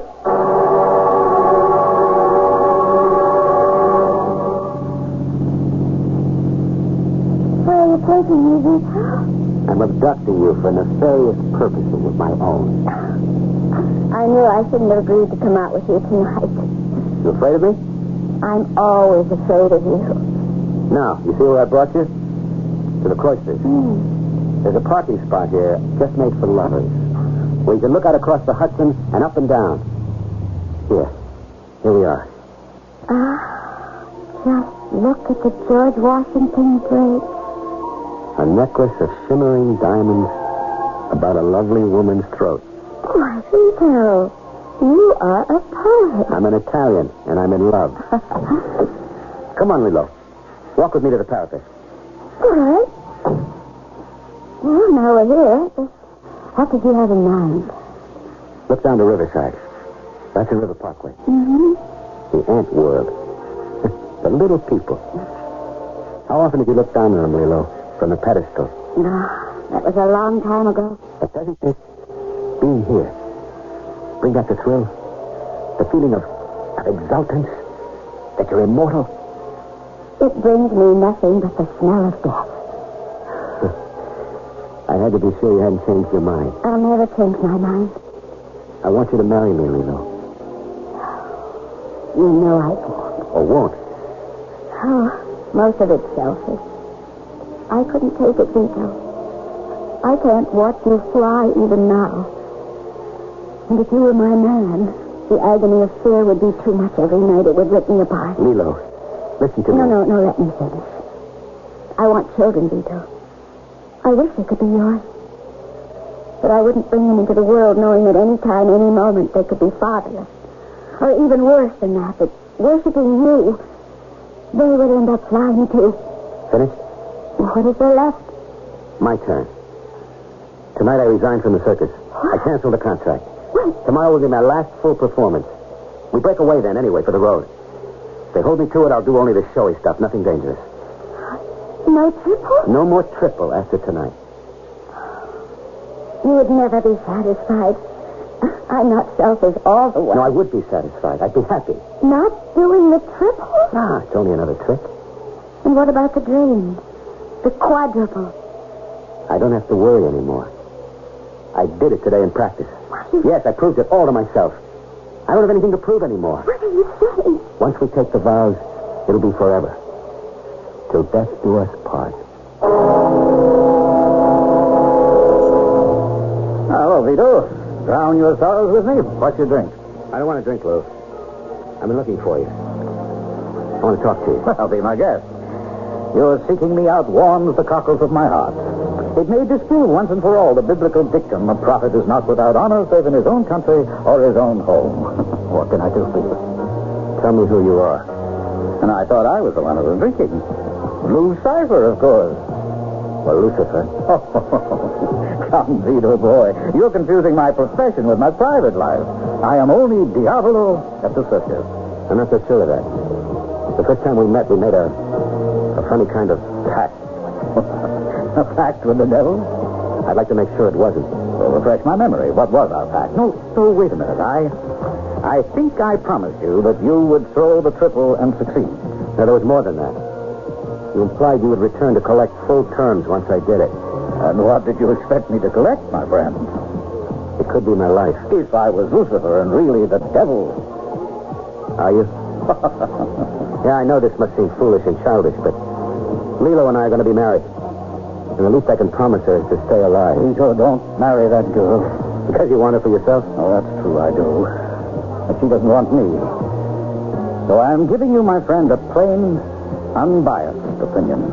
What? Everything I saw in you from the beginning. The obsessive drive to accomplish what no one else has ever done. Today, the triple. Shall I guess what it will be tomorrow? The quadruple. But I no longer have to dream it. I've done it. And that will satisfy you? Oh, no, Vito. I'm afraid you make me into what I'm not. But be assured, our pact, as you call it, can never be broken. You are the devil. The devil, mi amico, is inside ourselves. He calls the tune. But the melody we dance to is born in our own minds. The devil is our own creation. You have no one to fear but yourself.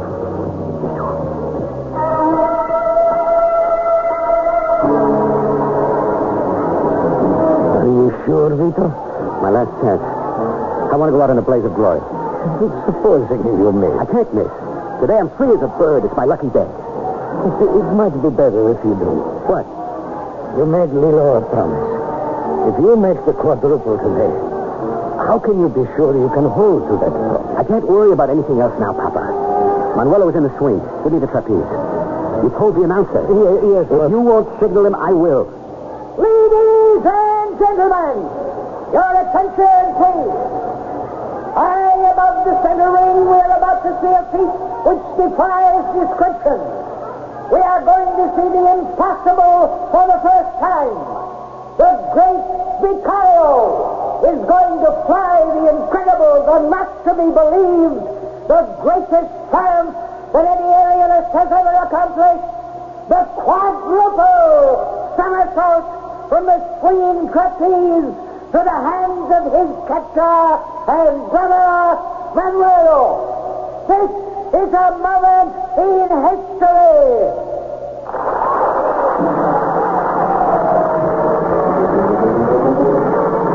I hear the announcement. I cannot believe it. Takes my breath away. I want to scream, but I have no breath. I want to look away.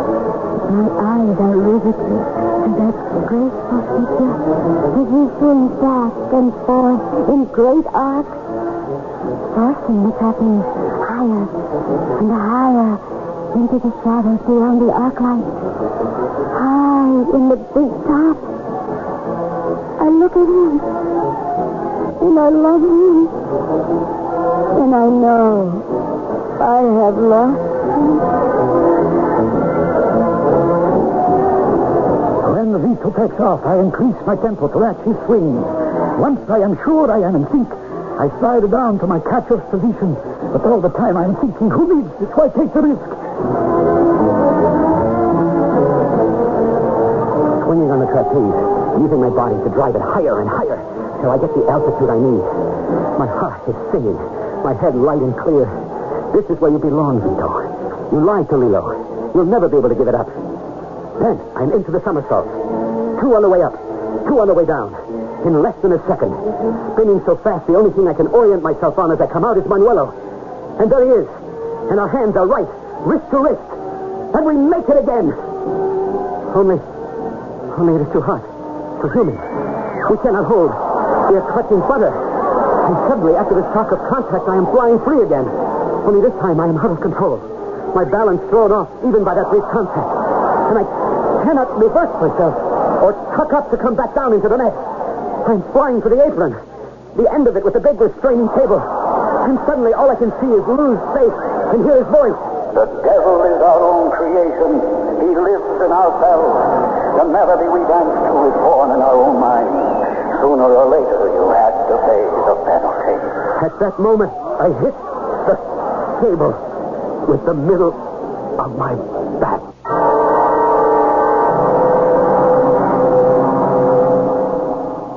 Thrown beyond the net, Vito Basso's hurtling body hit the ridge of it, snapping his back like a pencil. He died instantly. Like Icarus in ancient mythology, who tried to fly too high, so that the sun melted the wax that secured his wings, he plunged to a retribution that comes to men who overreach themselves. But was it the pact with the devil that drove him? Or was it the hell that all of us carry in our hearts?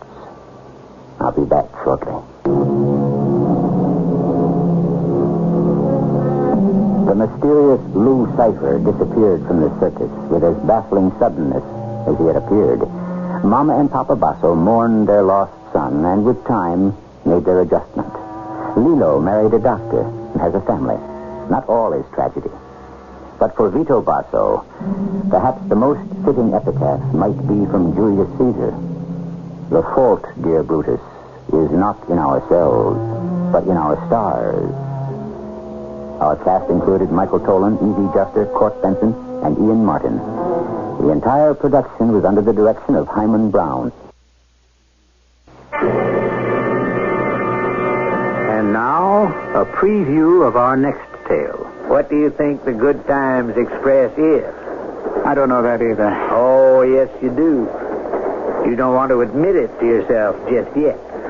Admit what? I was on a plane from Los Angeles to Boston. Suddenly the plane was forced down. I found myself in a... We all know that story by now. All right, tell me. Just tell me one thing. Am I dreaming? Is this a nightmare? As a scientist, you should know there are no simple answers.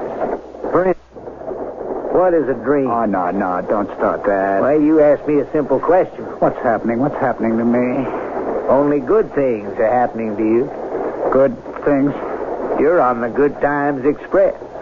But where am I going? Mr. Calvin Smith, you know very well where you're going. Mrs. E.G. Marshall inviting you to return to our Mystery Theater for another adventure in the macabre. Until next time, pleasant dreams.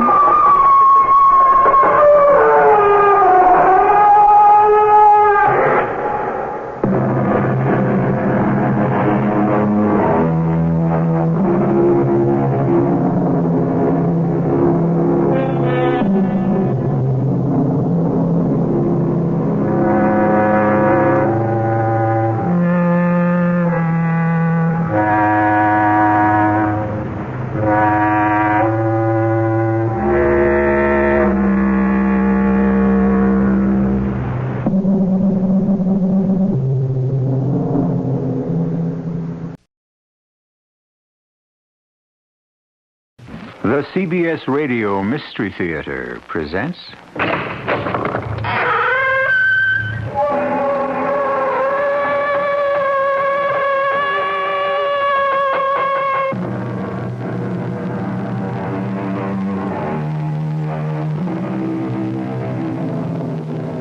Come in. Welcome. I'm E.G. Marshall. I'd treat with the devil, give promise or pact, to make all my fantasies turn into fact. Thus spoke the poet. Look at the world you live in today. If we are worried, troubled, it is because the megalomaniacal fantasies of three men became actual, hideous reality. Consider a certain half-mad Austrian house painter, a bombastic Italian journalist, a sleepy-eyed Russian bank robber. Karen, what is the matter with you? Karen, are you all right? Yes, Heinrich, I'm all right. Something's wrong. Your cheeks are flushed. Let me feel your pulse. You mean you want to touch me? Karen, it's me, Heinrich. Oh, no. I know now who you are. You're God.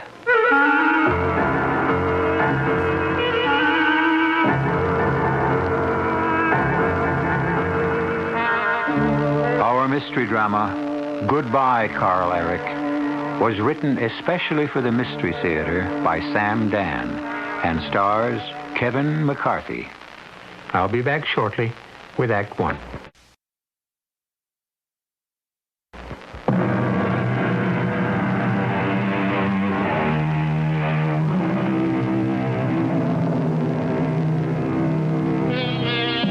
When we wish to learn about history, we turn to the writings of historians. 500, 1,000 years from now, how will people look back at the arch villains of our times? Who knows? We're about to meet a historian, a diary keeper named Heinrich Stammler. When he first started his diary many years ago in the city of Hamburg, Heinrich Stammler, doctor of medicine, was very thin, very blonde, very German, and still rather young.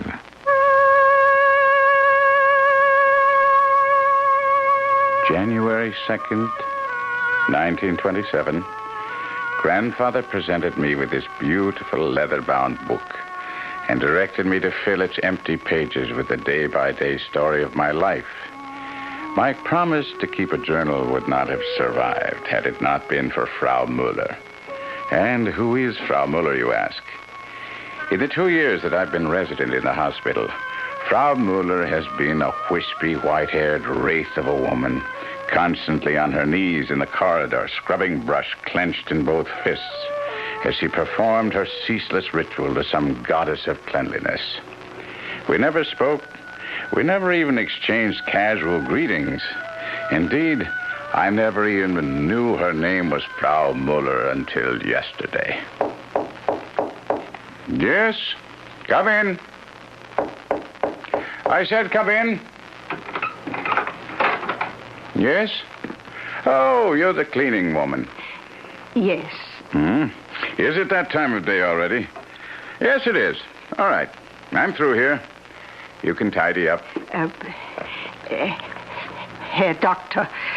Yes. Well? My name is Müller. Irma Müller. Well, Happy New Year to you, Frau Müller. And now I shall get out of the way. Herr Doctor, you... What is it? What is it? Well, speak up. You must help me. What do you want? What do I want? I realize I have no right to want anything, to ask anything. I know I'm forgetting my place, forgetting who I am. Well, don't be forgetting what you want to ask me. They say that you are a kind man. Well, I'm a poor woman. I have no friends, no money. I have no family. You are my only hope. Huh? For what? Well,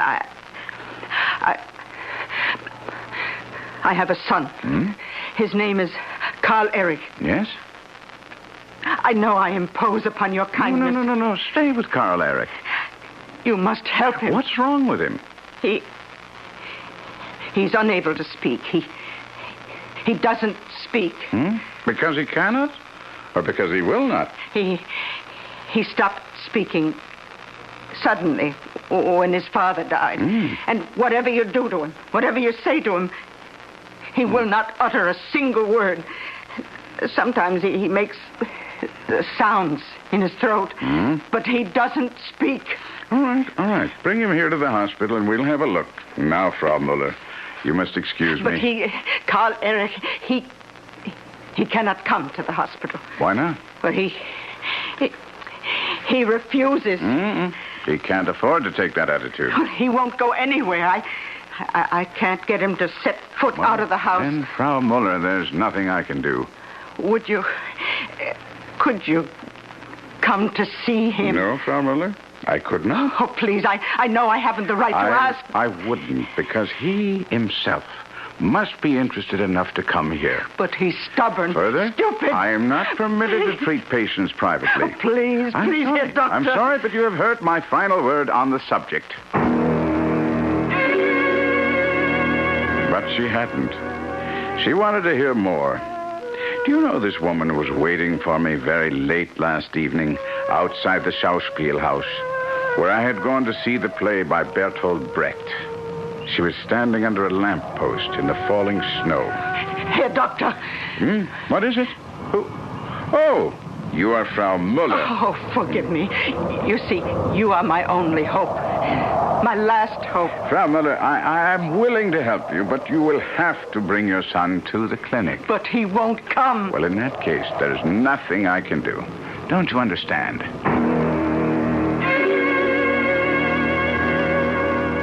No, she doesn't understand.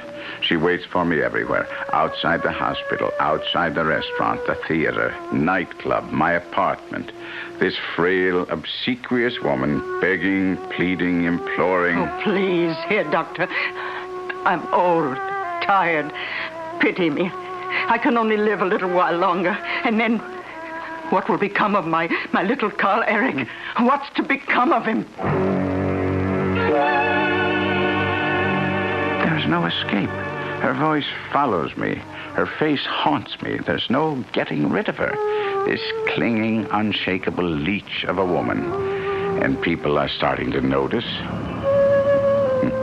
You've been keeping something from me, Shotzi?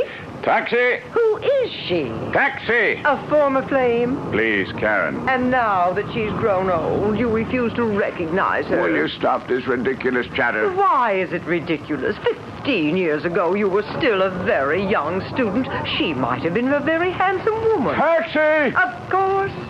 She was your very first mistress. Now, Karen, I've had enough of this. Oh, isn't there still a tender spot? There's a cab. Taxi! For the old sweetheart who initiated you into the beautiful mysteries of love. Here we are. Oh, give her something for old time's sake. You don't know what this is all about. Well, if you won't give her something, I will. Here, Mother, a 5-mark note. Now, look here, Frau Muller. Enough is enough. If you don't stop following me, I'll report it to the director of the hospital.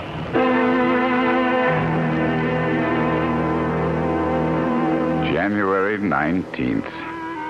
Last night, I went to see Karl Erich. Yes, like the rains that erode the rocks, Frau Muller finally wore me down. She lives in a miserable flat not far from the docks. The smells, the dirt, the vermin. All this was predictable. But the surprise was Karl Erich. After the way she talked about her little boy, I'd anticipated a skinny brat of 7 or 8. I was not prepared for a broad-shouldered giant, perhaps a few years younger than myself, blonde-haired, blue-eyed, naturally handsome. His face was distorted, made ugly by a terrible grimace of hatred and a look of madness in his eyes. And yet this bruiser, who could have broken me in half with one hand, cowered in the corner like some terrified animal. Say hello to the doctor, Karl Erich. The nice doctor has come all the way to help you. Say something. Well, up to your old tricks? Won't open your mouth? The doctor is with the city hospital. He's an official of the government. You want him to arrest you? Animal, open your mouth. You can speak. You're being stubborn, stupid. Speak. Speak. Talk. Say something. Stop it. Stop it, Frau Muller. Don't strike him. He's a murderer. He wants to kill me, worry me to death. Wait. Please, now. Sit down, Frau Muller. I said sit down. Yes. Yes, Herr Doctor. Karl Erich. Very happy to know you. My name is Dr. Heinrich Stammler. Now, as you can appreciate, your mother is quite worried, Karl. Surely you agree that what you're doing now it simply has no future. Tell him you're from the government. If he doesn't speak, if he doesn't go out and find a job, you'll arrest him. I'll tell him no such thing. I'll tell him the truth. Karl Erich, I want to help you. Help make you happy. Surely you cannot be happy here, shut away from everything and everybody. Now then, the first thing I would like you to do is to have you open your mouth so I can take a look. Open your mouth. Please, Frau Muller. Open your mouth. Look at him sit there. Frau Muller, you must not interfere. Are you telling me how to handle my own son? There's only one language he understands. A smack across his ugly face. Stop it. I cannot help you if you persist in striking him. Karl Erich, I'll come again another night when you feel like talking. Oh, no, you're going. How can you leave? There's nothing I can do tonight. You won't come back. I know you won't come back. Wait. What is he doing? Answer the doctor. He's talking to you. What is he doing at that table? Oh, the table. I should throw it out. No. What's on it? Looks like a helmet, a bayonet, a soldier's belt. All sorts of military equipment. The way he picks up each article. Oh, he's not a little boy. Mm-hmm. He can't play with soldiers' toys anymore. No. He's not playing, Frau Muller. It's as if he's experiencing a religious... 10 years ago, when he was 12 years old, in 1917, we learned that his father fell in France. Since that day, he has been dumb. He refuses to speak. And he has made himself a little shrine. Now I understand. Now I know how to talk to him. Oh, Doctor, don't go near the table. Don't touch anything on that table. Karl Erich. Karl Erich! Put away that bayonet! I only mean to... Put down the bayonet! Karl Erich! Karl Erich! No!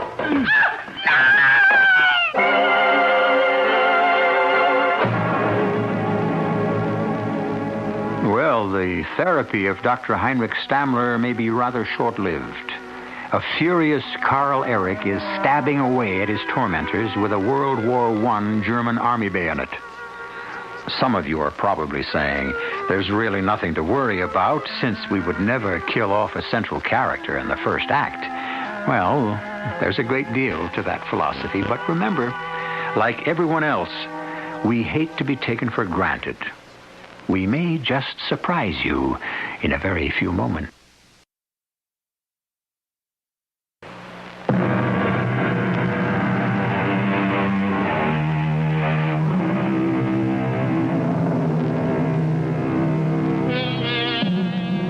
This is a day in the life of Dr. Heinrich Stammler, as recorded in his diary almost 50 years ago. It describes the night of January 19th, 1927. He is in a dismal flat in a dingy tenement in the city of Hamburg.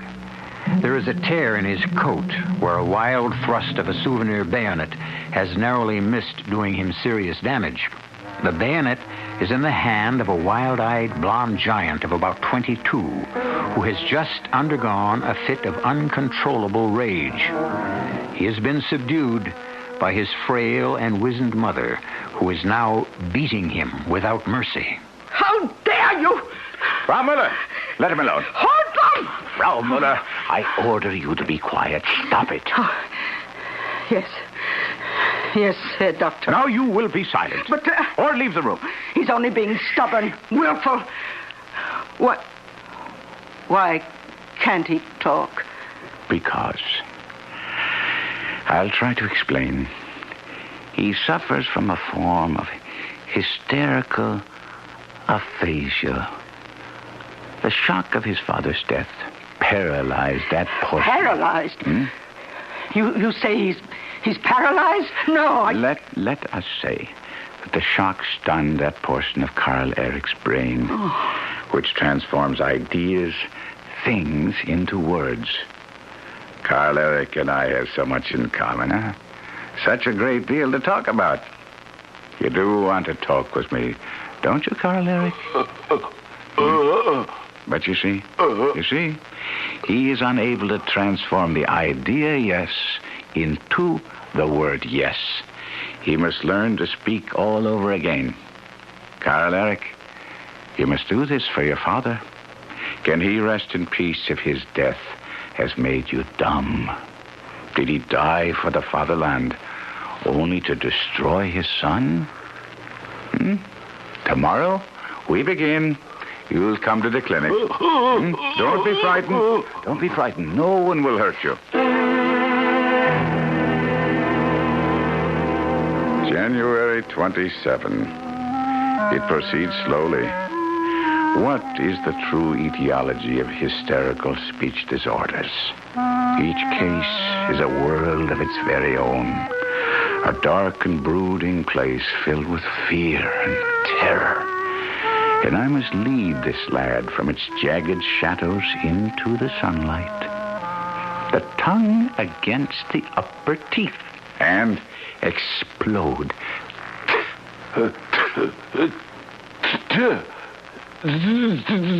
Now? All of them?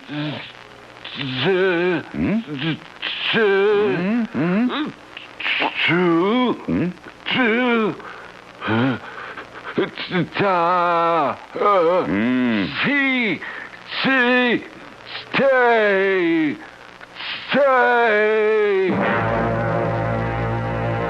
This is an orange.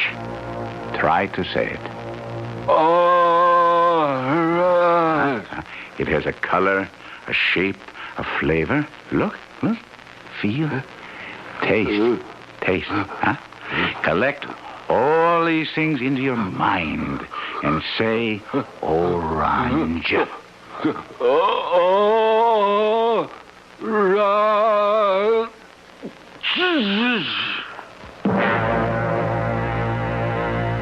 This is a cup. Now, watch. You turn the cup upside down. The outline of the cup is like the shape of the top of your head. Head. The key is the word head. Now, the word cap sounds like the word cup. And a cap fits on your head. And a captain. Captain? Where do you find a captain? At the head of forward. March. Soldiers. Captain. Captain. A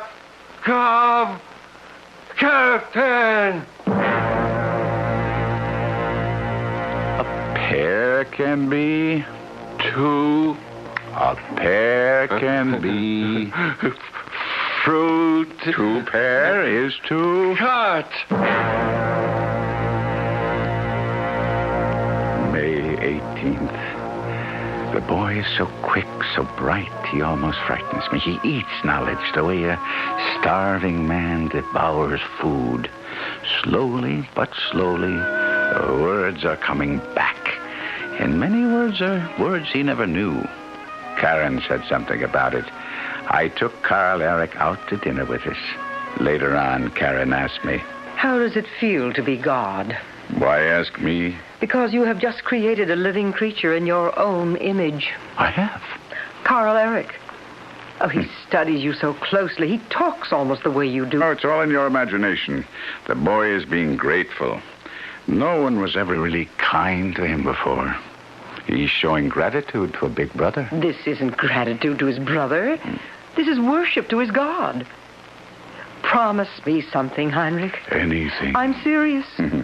You must never fail him in any way. You are his God. Then I must fail him in the end.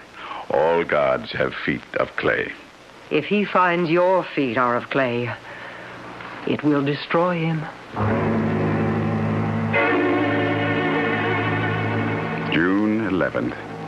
Today I told him he would have to take his first test. And the look that I thought had vanished forever, suddenly reappeared.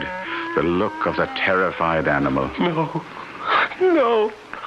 I'm afraid. You must do this. I can't. You must go out into the world finally. No, I know. I know what'll happen. I know. I'll be standing in line. I'll be waiting for my turn.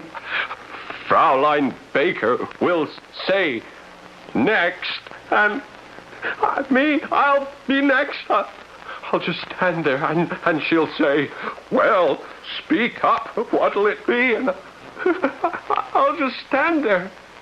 A lump. A stone. No, you won't. I will. I'll forget the word for bread. You'll remember. I won't. It's happened before. I can't go out there. I would like for us to have a loaf of bread for our dinner. No. Do me a favor. I can't. Please go around the corner to the bake shop. No.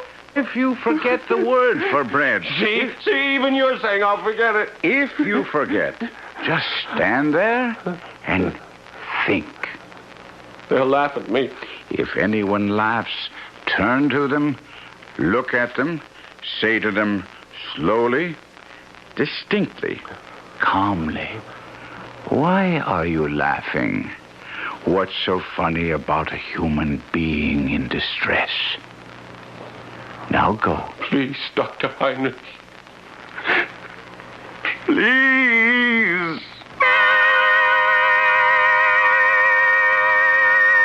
His please was a cry that almost broke my heart, but the time comes when the cord must be cut.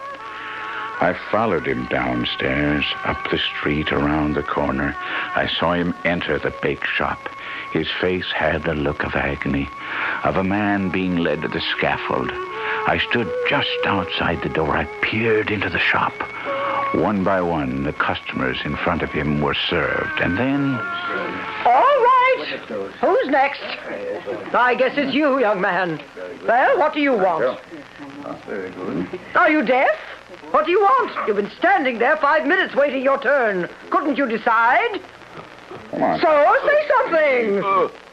Oh, speak up, stupid. Look at the comical faces he makes. He ought to be at the theater. Why are you laughing? What's so funny about a person in distress? Well? Oh, Lord. Forgive me. I want a loaf of bread. Do you hear me?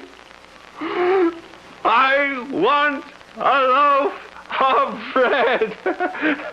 Bread with a crisp crust. He stood there, proud and tall, with fire in his eyes, as if he were a hero of legend. And to the half-dozen people in the bake shop, he was a hero. A man who had performed a titanic feat. And I knew then that he could stand alone. My work was finished. I could let go. I could say goodbye.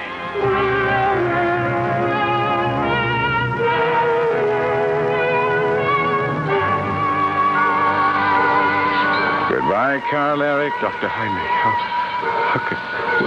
what can I say to you? I only did my duty as a doctor. No. Did you say goodbye to your mother? Oh, yes. She made a scene. Munich is so far away, but it is time for me to leave. I know the job doesn't pay much, but it's a start. I'll work hard, I promise. And meet a nice girl. What's this? You're blushing. I've already met her. You've been holding out on me. Who is she? You laugh at me. I'll only laugh at you if you deserve it. What's her name?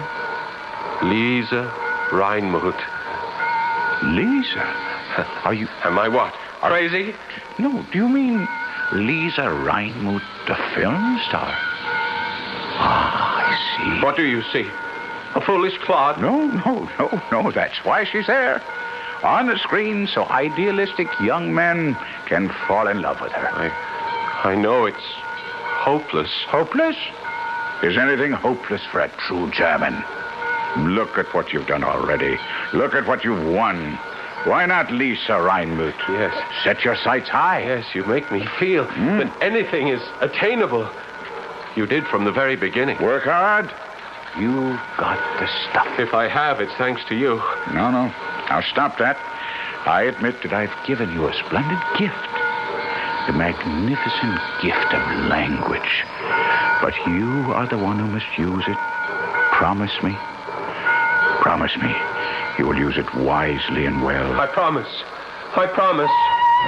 Dr. Heinrich. Goodbye, Karl Erich. Goodbye.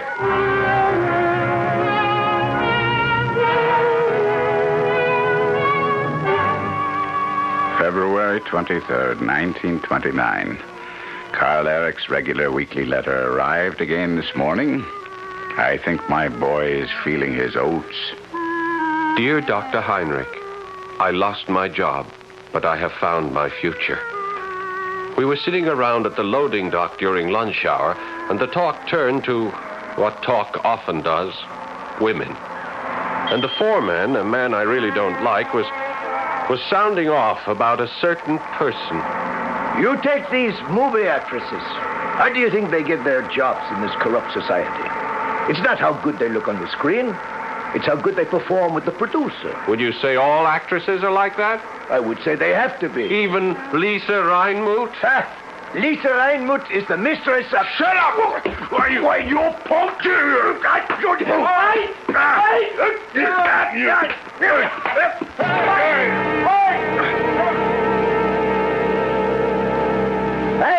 Hey, Karl Erich. Hi, Fritz. Oh, you're going to have one beautiful black eye. You should see Meyer. What happened? I got fired. It figures. He starts the fight, you get canned, yeah? I like the way you handle yourself. Look at where it got me. What are you going to do now? Look for another job. You and a million others, huh? Got any money? Just this week's pay. Tell you what. Move in with me. Oh, well, I wouldn't want to do... Oh, we got plenty of room. We? A couple of buddies and me. Oh, you don't even know me. What is there to know? All good Germans are brothers.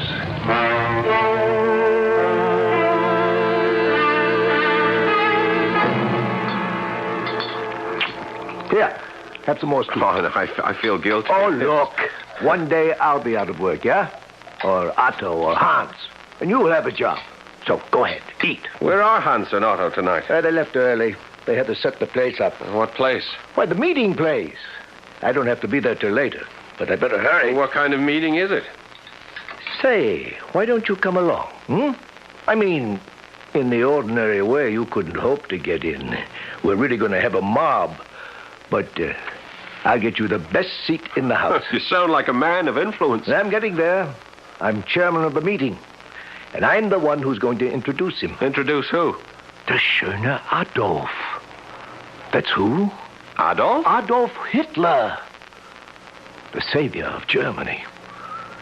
And tonight, you're going to shake his hand.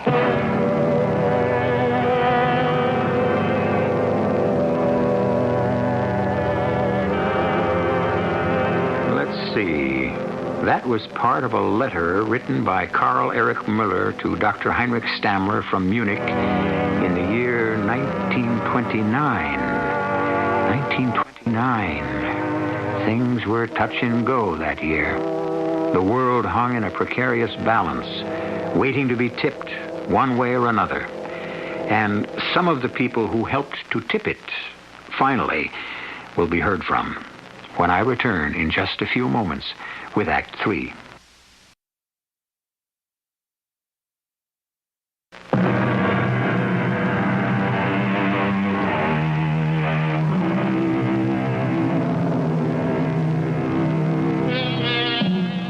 What was it like in the past?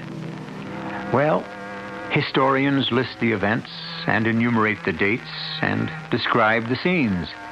But how did it look? And how did it smell? And how did it feel? You had to live it to know it. Early in 1929, Adolf Hitler addressed a National Socialist rally in Munich in Bavaria. And Karl Erich Müller was introduced to him. And now, Karl Erich tries to capture this fateful moment as he writes to his adored Dr. Heinrich Stammler. He takes your hand in both of his. He looks deep into your eyes. And at that moment, you expose your soul. At that moment, the world holds still. At that moment, nothing exists except for his eyes. And then he smiles. And he says, Karl Erich Müller, I am happy to be your comrade. Oh, my Dr. Stammler, I have been born 3 times. Once when my mother gave me birth, once when you raised me from the darkness, and once when I looked into my Führer's eyes. June the 15th, 1931. Dear Dr. Stammler, I can't explain how busy things are, but regardless, I shall write you my letter each week, religiously. I must share all this with you. After all, if it weren't for you, I know how uncomfortable I make you with my thanks. Your prediction came true. I met her. Yes, I met her. I finally met Lisa Reinmuth. Karl, good news.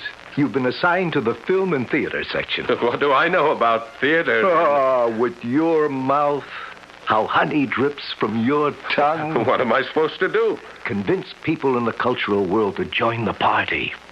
It'll keep you busy day and night, but everyone knows you're a bear for work. You're talking about work. I have to find a job. Karl, you've got a job. Oh, I mean a job that pays. You're on the payroll now. The party can give you a good salary. Take money from the party? The party raises money to pay people like you and me, so that we may devote all our time to our work. Now, start calling the names on this list. Oh, by the way, the one on top is interesting. Lisa Reinmuth? Yeah. How can I call her? Simple. Pick up the phone. She's a great star. Why would she talk to me? Our party is the wave of the future. And you and I are riding the wave.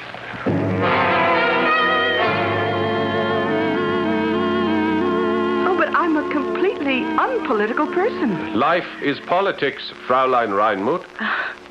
You have such a masculine smile. Our country has a rendezvous with fate. Fate? Yes, I believe in fate. It's fate that brings a man and a woman together. Every year, the National Socialist Party grows stronger, more numerous. Join us now. Stand with us now. Now, when we need you. I need you, too. You, Karl Erich. I need a man of strength, a man of ideals, a man of spirit. Oh, how hard it is for me to meet a man. What are you saying? Millions of men would throw themselves at your feet. What real woman wants a man who would kneel to her? Karl Erich. Yes?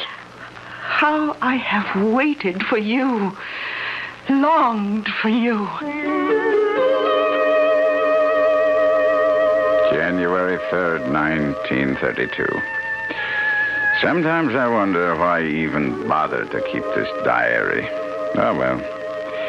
I suppose it's become a habit. Not that it wasn't an interesting day and evening. But how could they fire you, Schatzi? They need doctors. They didn't fire me. They simply didn't reappoint me. For what reason? I'm not a member of the party.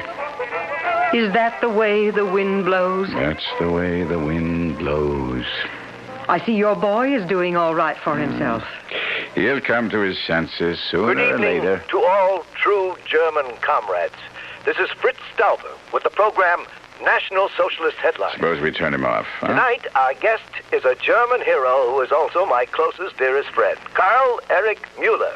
Do we listen? Oh, why not? He's still my Karl Erich. Karl Erich Mueller, together with his beautiful fiancée, and we all know who she is, the lovely Lisa Reinmuth, and also an honored guest, a woman who is a credit to true German motherhood, Frau Irma Mueller. Let us hear from Lisa Reinmuth first. I could only give myself to a true Aryan, to a man of the purest German blood. Our children will be supermen. The best advice. And now, the hero himself, Karl Erich Mueller. Thank you, friends. My heart is full. The dreams of my lifetime are coming true. What can a man want? An honored old age for his blessed parents, a true German woman to bear his children, honor and glory for his beloved fatherland. None of this would have happened for me had it not been for one man, one great man. He knows who he is, and he knows I can never forget him. All right, that's enough. Where will you go, Heinrich? Oh, there are other jobs, other hospitals. But the Nazis are gaining power every day. It might be better The Nazis. Just scum that has been roiled up from the bottom of the stream by the political storms. This is a civilized country. But I've heard the people scream Heil for Hitler. Hitler? How can any intelligent German take Hitler seriously? Why, the man's an Austrian.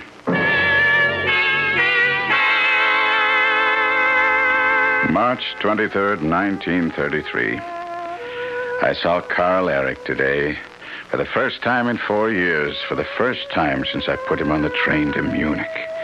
And what a day to see him on. March 23rd. The day the Reichstag will vote full dictatorial powers to Hitler.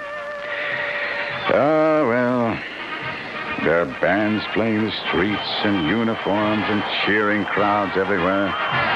I'm walking down the avenue, and there's this tall, blonde giant of an SA officer with the most heavenly-looking redhead clinging to his arm, and then suddenly I'm seized in a powerful grip. Doctor! Dr. Heinrich! Why, Karl Erich! You're Karl Erich! Lisa, this is Dr. Heinrich! Oh, Doctor!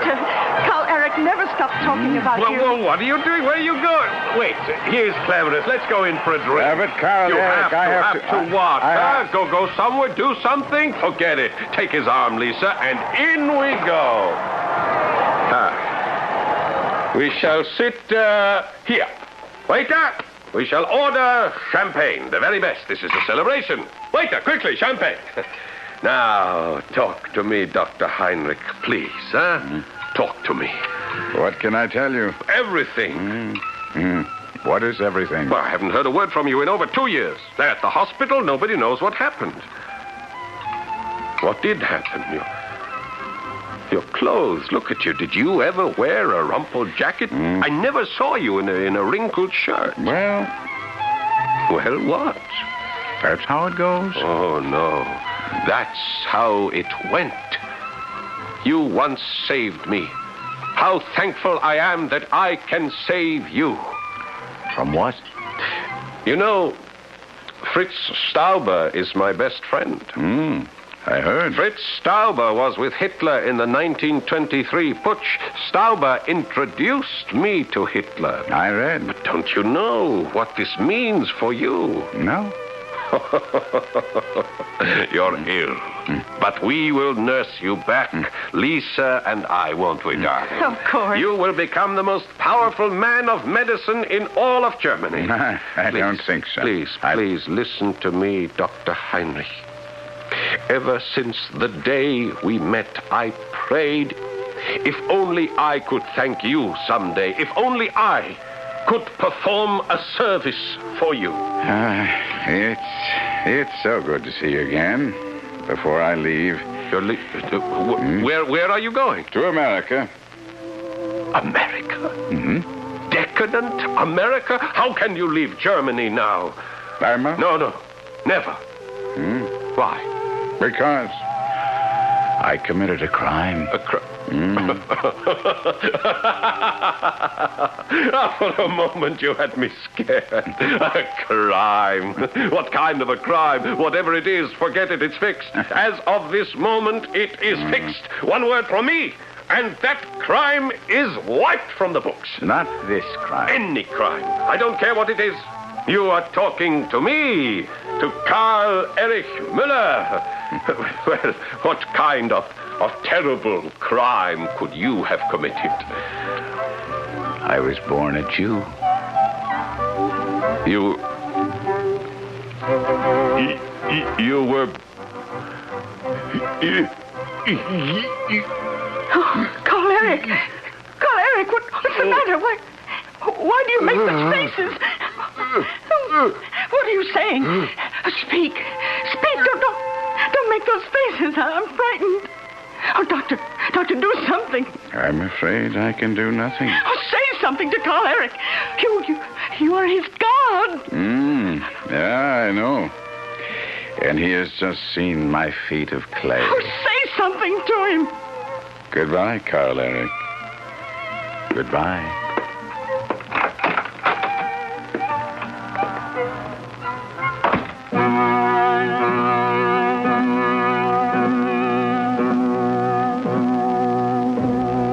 From the diary of Dr. Heinrich Stammler. I left him sitting there, staring into space, that dull and vacant look that would remain forever on his countenance. Goodbye, poor Karl Erich. And that is the last entry. The book is closed. I still have another page, and we shall read it together in just a few moments.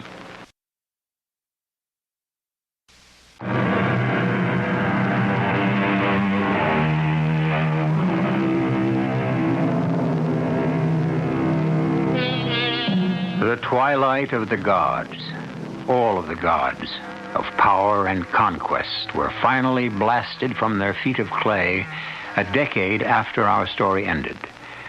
Unfortunately, they have been recreated, rededicated, and once again, so many of us worship the gods of fire and destruction. Who will expose and destroy those gods in our time? Our cast included Kevin McCarthy, Paul Hecht, Bryna Rayburn, Joan Shea, and Sam Gray. The entire production was under the direction of Hyman Brown. This is E.G. Marshall inviting you to return to our Mystery Theater for another adventure in the macabre. Until next time, pleasant dreams.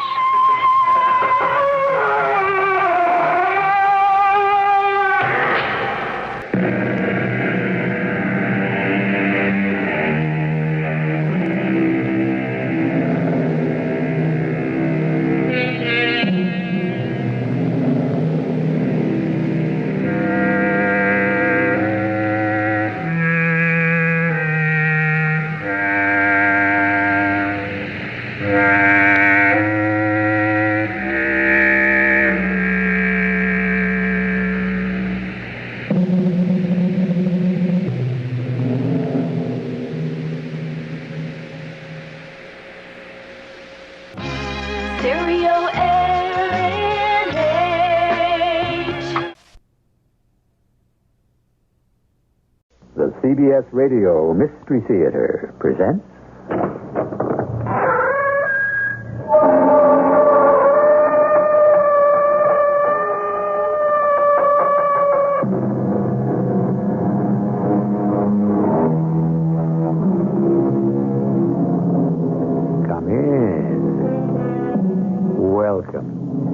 I'm E.G. Marshall.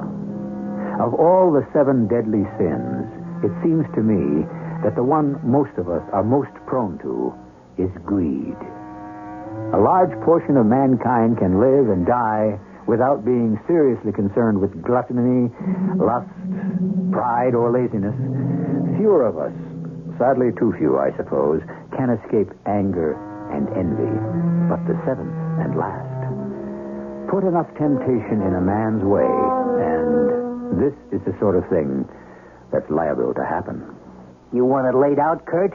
You're either in or out. But either way, all the way. Dead or alive, Kurt?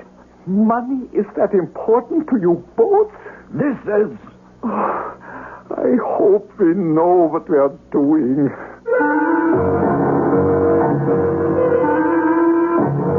Our mystery drama, The Instant Millionaires, was written especially for the Mystery Theater by Ian Martin and stars Bob Caliban and Ray Owens. It is sponsored in part by True Value Hardware Stores and Buick Motor Division. I'll be back shortly with Act 1.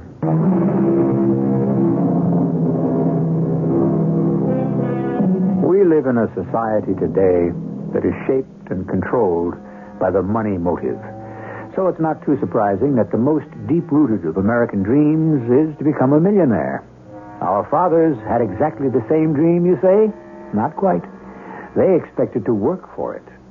Today, the sons would like it to fall into their laps, to become instant millionaires. But if such luck were to strike you, would it be worth it? Let's examine 3 actual instant millionaires. Look out, Mick! What? Cut the tongue! Look out! Oh. Holy mother. I'd like to get my hands around the throat of the character who stacked those trunks. They're all the same, Mick, to hell today. Don't give a hoot. You and me could have been killed. Well, you're not. One day, I'm going to give all this up and go back to my own business. Oh, what's that? A baker. I was a baker. My Emma, too. She still makes the best strudel this side of heaven. So why don't you? Money, my friend. It takes a lot of money to start even a small business. Yeah, you're telling me. But what happened to you in the last one? That was in 1941. You owned a business then? No. I worked for Emma's father in Vienna. I was very young. And I still smell the bread and the rolls of the early morning. Why'd you quit? There was a war, my friend. And a yellow band I wore about my arm. And some years in the camps and too many others locked behind the Berlin Wall until I got to the States at last. I don't like to remember. So, I am lucky to have a job here as a loader at Martin's warehouse. And I should not complain. After we almost got our necks broke by this pile of crummy old trunks left here in storage that nobody wants? I'm still glad for this job. It is good for a man to work. Yeah, you sound like my father. Me, I'd take the easy life if there was any way to grab it. The trouble with the easy life is, in order to have it, you must work like the devil first. I don't know. Yeah, you know some other way? Yeah. How? It ain't your speed. I don't know. Why don't you try me? I don't try you. I gotta try the wheel or the little spotted mice. The what? Roulette, dice. You see, I got them both figured. It's like a matter of mathematics. You couldn't lose. You're talking about gambling. It's the way I play it, buddy. It's a sure thing. So what are you doing? Hauling furniture, appliances, old trunks, whatever people put in storage, just like me? Well, what are you doing it for? Well, so someday I can open my own business. Figure you'll ever make it? I don't know. Sometimes I wonder. But I have some good years left still. But what about you? A young man? Yeah, sure. 43 and over the hill. No wife, no nothing. Not even enough of a stake to play my systems. So, where's all this getting us, huh? We want to make a buck, we better get moving. What are we raking all through this old junk for anyway? Mr. Kutchuk gave me this order to get some of these old trunks out to take to settlers. The auction house, huh? Mm-hmm. Yeah, so let's get moving. What do we got here? Let's see. 3 wardrobe trunks, 14 assorted suitcases, 7 cartons books, plus 1 trunk. What do you mean, 1 trunk? 1 trunk of books. Who puts books in a trunk? Don't ask me silly questions. A man who values books could put them in a trunk. Why? Well, it's safer than a carton, no? Who knows? If you trust the mover, accidents happen like this. What? Well, when we toppled over the pile of junk, you know. This trunk here. Either it wasn't locked or it sprung. Oh, wait a minute. What's the tag on it? MA543, what? Let me see. Yeah. 543-61-43. Oh. What? Oh, we really did spring the lock on it. Let me see if I can get that back home. Oh, what's the difference? Leave it. You can't. These people leave their things to be undisturbed. So there's an accident. Sue us. That is the trouble. They could sue. Who could sue who? What's the trouble here? No trouble, Mr. Cascio. The trouble, Mr. Cascio, is that this bin is overstacked. Too many things. Yeah, that's the whole trouble with this warehouse. Too many things. That's why we got to clean out. What happened here? Well, we opened the door to the bin, and before we could do anything, it all came tumbling out. Well, who's going to worry? This is all dead storage. This one trunk here got kind of forced open. Somebody might make a claim, I guess, on that. For what? What's supposed to be in it? Huh? Search me. The invoice says miscellaneous books. Books? What kind of books? It don't say. Listen, these trunks and cartons and all, you see, they're being auctioned off closed, as is. The only chance the company has to get back even part of what's owed. So, let's have a look at the books. Now, wait a minute. Suppose you do find some that may be worth money. Then what? We hook them. That's what. You mean steal them? Now, Kurt, we don't call it that around here. We just collect a little contribution. Who's to know? The trunk's unclaimed, and we fix it up again so it's locked. But that's dishonest. Like Mick says, who's to know? Let's have a look, huh? Can you get it up, Mick? Yeah, trust me. There ain't a lock old Mick can't coax. And this one's a piece of cake. It's half there. There. Now for the half.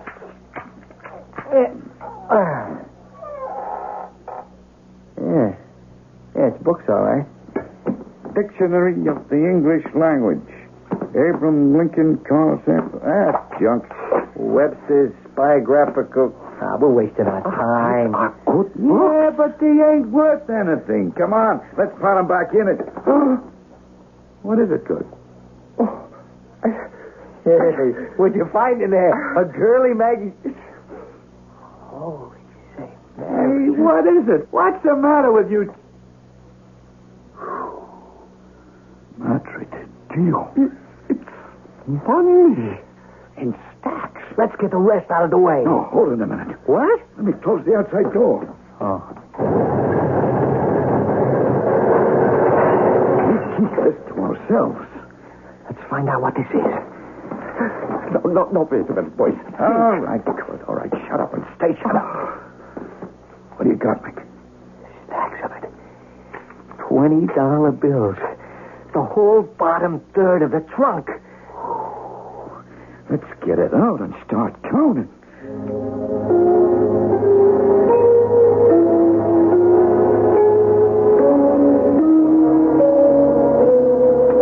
$3 million. $3 million. Are you sure? 1,500 packages of $120 bills. $3 million. Ah, 'tis God's will. It was meant to be. You mean to steal this? It's the chance of a lifetime. Found money. Money nobody knows about. There for the taking. What I could do with $1 million. What any of us could. You still want to open that bakery, Kurt? Yeah. With $1 million, who wants to work? You can live like a king. What would you do, Mick? That's easy. Head for Vegas. And in a month, I'd run it into $2 million. Or 50. What about you, Sal? Me? I'd take me and a wife and the kids back to the old country. get me a villa overlooking the Mediterranean, and live like a capo. Can't take this money. It's dishonest. They're only dishonest if you found out. We had taken it, right, Mick? All the way. You better come in, Kurt. Oh, but I can't. Either you're with us or against us. This has to be between us three. Then split it between you and leave me out. To blow the whistle on us? If you felt like it? No way. Oh, you can threaten me all you want, but how can you force me? That could be an accident, Kurt. We almost had one as it was. Too bad about old Kurt Wiener.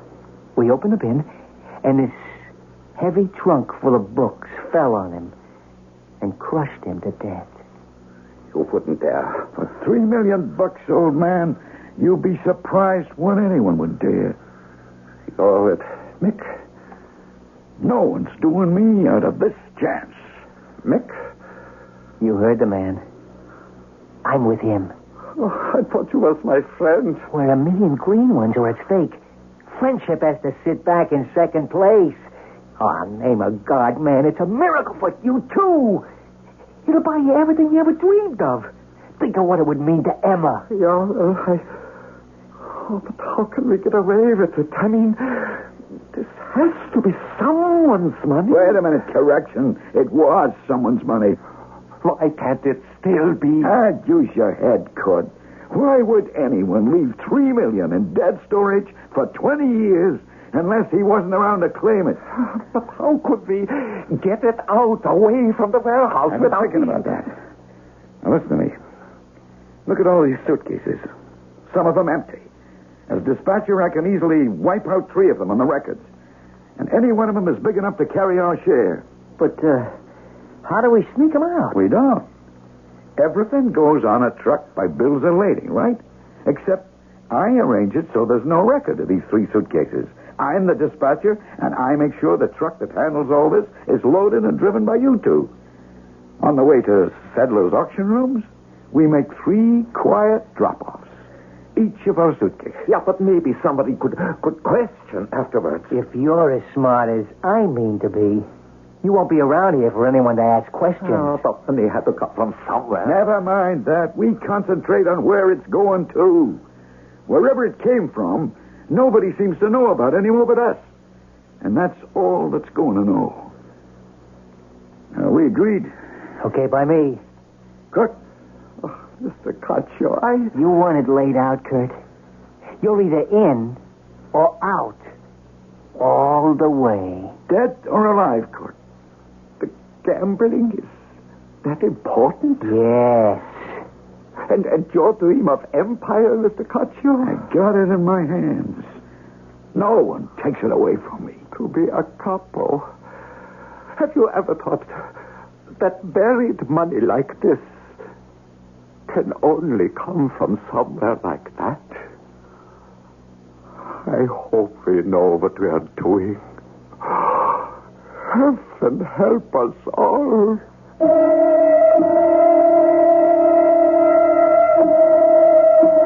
Three instant millionaires in cash. No complications. Except, where did it come from? This money buried for 20 years in dead storage. Will it really be worth all the dreams that Mick and Sal have for it? And will it prove to be as rewarding to Kurt, the one who had enough morality to resist the temptation but was not allowed to? And the most important question perhaps of all, will it really remain unclaimed? I shall return with Act 2.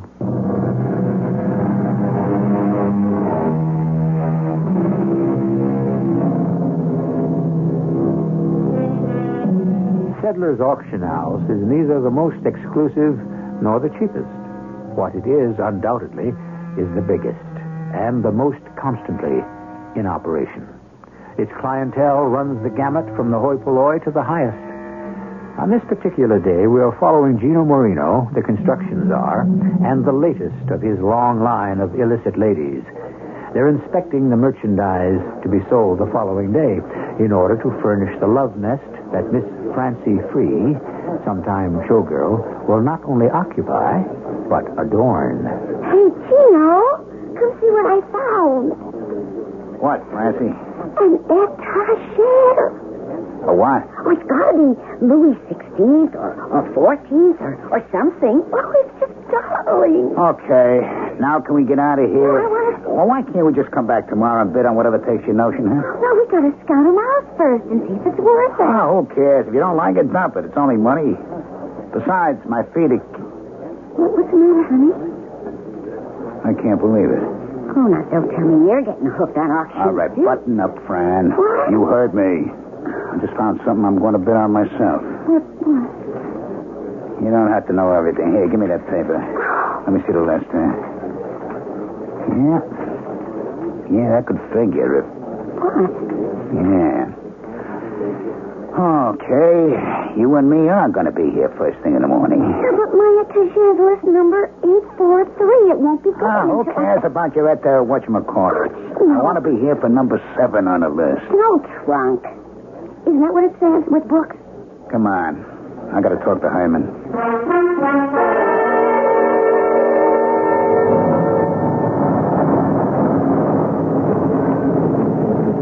Okay. Good night, baby. Oh, aren't you coming up? Not tonight. Pick you up in the morning for the auction. You be ready now, yeah? Oh, sure, if you say so. You're not even going to see me yet? You got a door, man. I got things to say to Hyman. You're not very romantic. Not when I got things on my mind. Come on, honey, blow. I get orders. What else can I do? Where to, boss? Home, Hyman. It's an early night. I have to be up in the morning, bright and fresh. You can't imagine how important it could be. All right, let's move.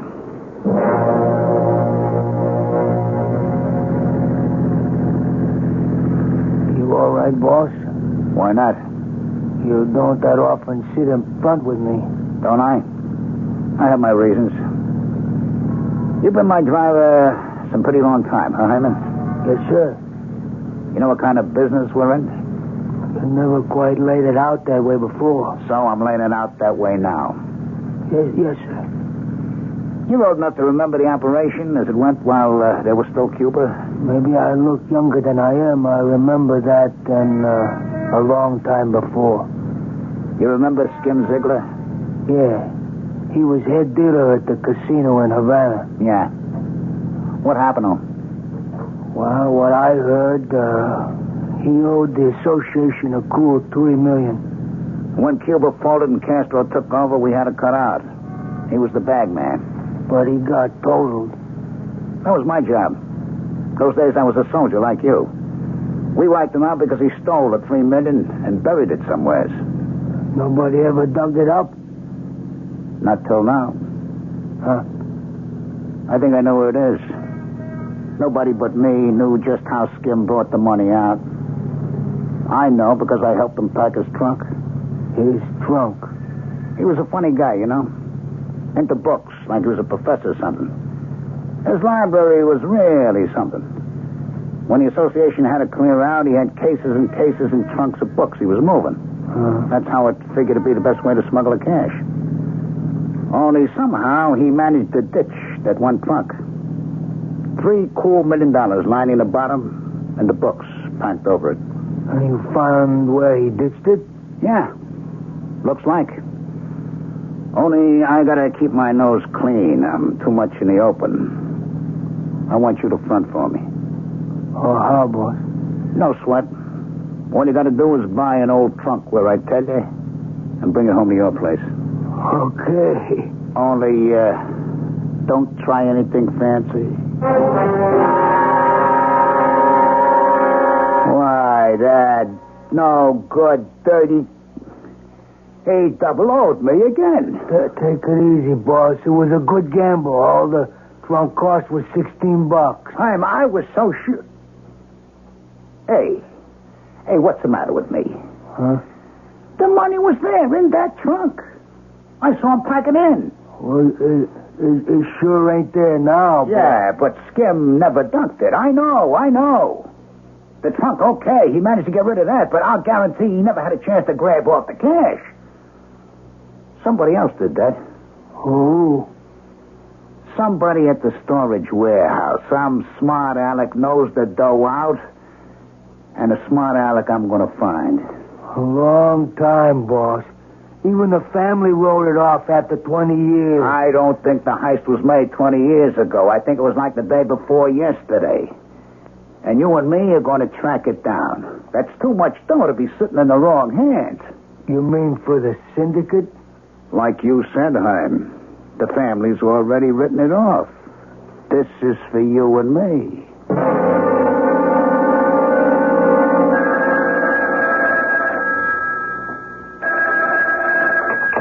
Yeah? Hi, Chief. I'm here. Where? Coin booth. Okay to talk? Yeah. I think you pegged it. Here's what I've been able to dig up. About 10 days ago, right before the auction, 3 guys at Marden's warehouse suddenly up and quit. You tied them to the trunk? Well, put it this way.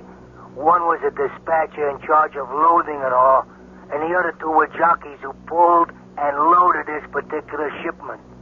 You struck oil. Maybe. Only, how do we find these guys?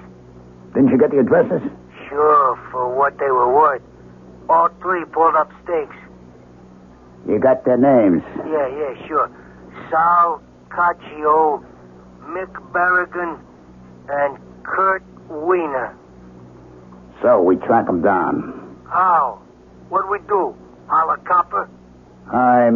We got a better network than any police department. It may take a little time, but we'll track them down. It'll be worth it to both of us.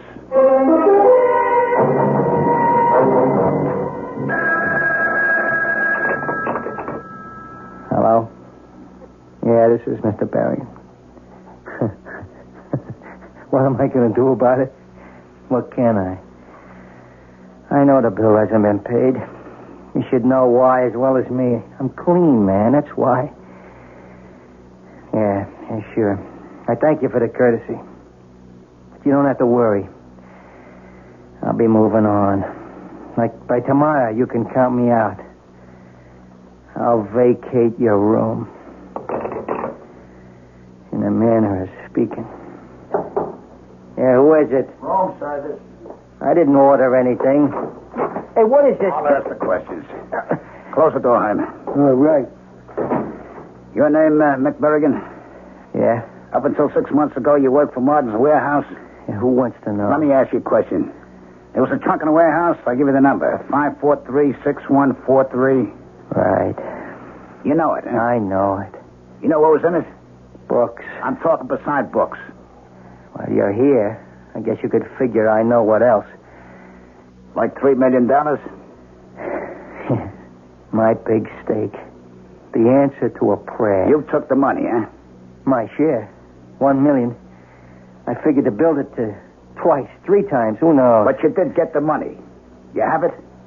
I have what's left of my investment in the foolproof Berrigan system to beat the odds. 0. 0 and double 0. Busted. You mean you blew a whole million in 6 months? It ain't easy. But it also ain't hard. All right, where's the rest of it? What rest of it? I blew it all. The way I heard it, you never had it all. Just $1 million. Oh, that? Well, the other 2 had their cut. Sal Caccio and Kurt Wiener? Yeah. Where are they now? Who knows? Sal just wanted to go back to Sicily and be godfather. And Kurt? That's crazy. A baker. He wanted to be a baker. He didn't want any part of the split. We had to drag him along. What do you want out of it? The money. See the others. I'm clean. There are ways of testing that. Get out. Give me back my gun and I'll save you the trouble. What does that mean? I thought I had it tapped. I didn't. I got nowhere to go from here but out. That could save us a lot of trouble. Yeah, boss. Leave his gun on the desk. Yeah, sure, Chief. You, wouldn't have the addresses for Sal and Kurt, would you? No, and if I had, you wouldn't get them from me. You clean your dirty linen.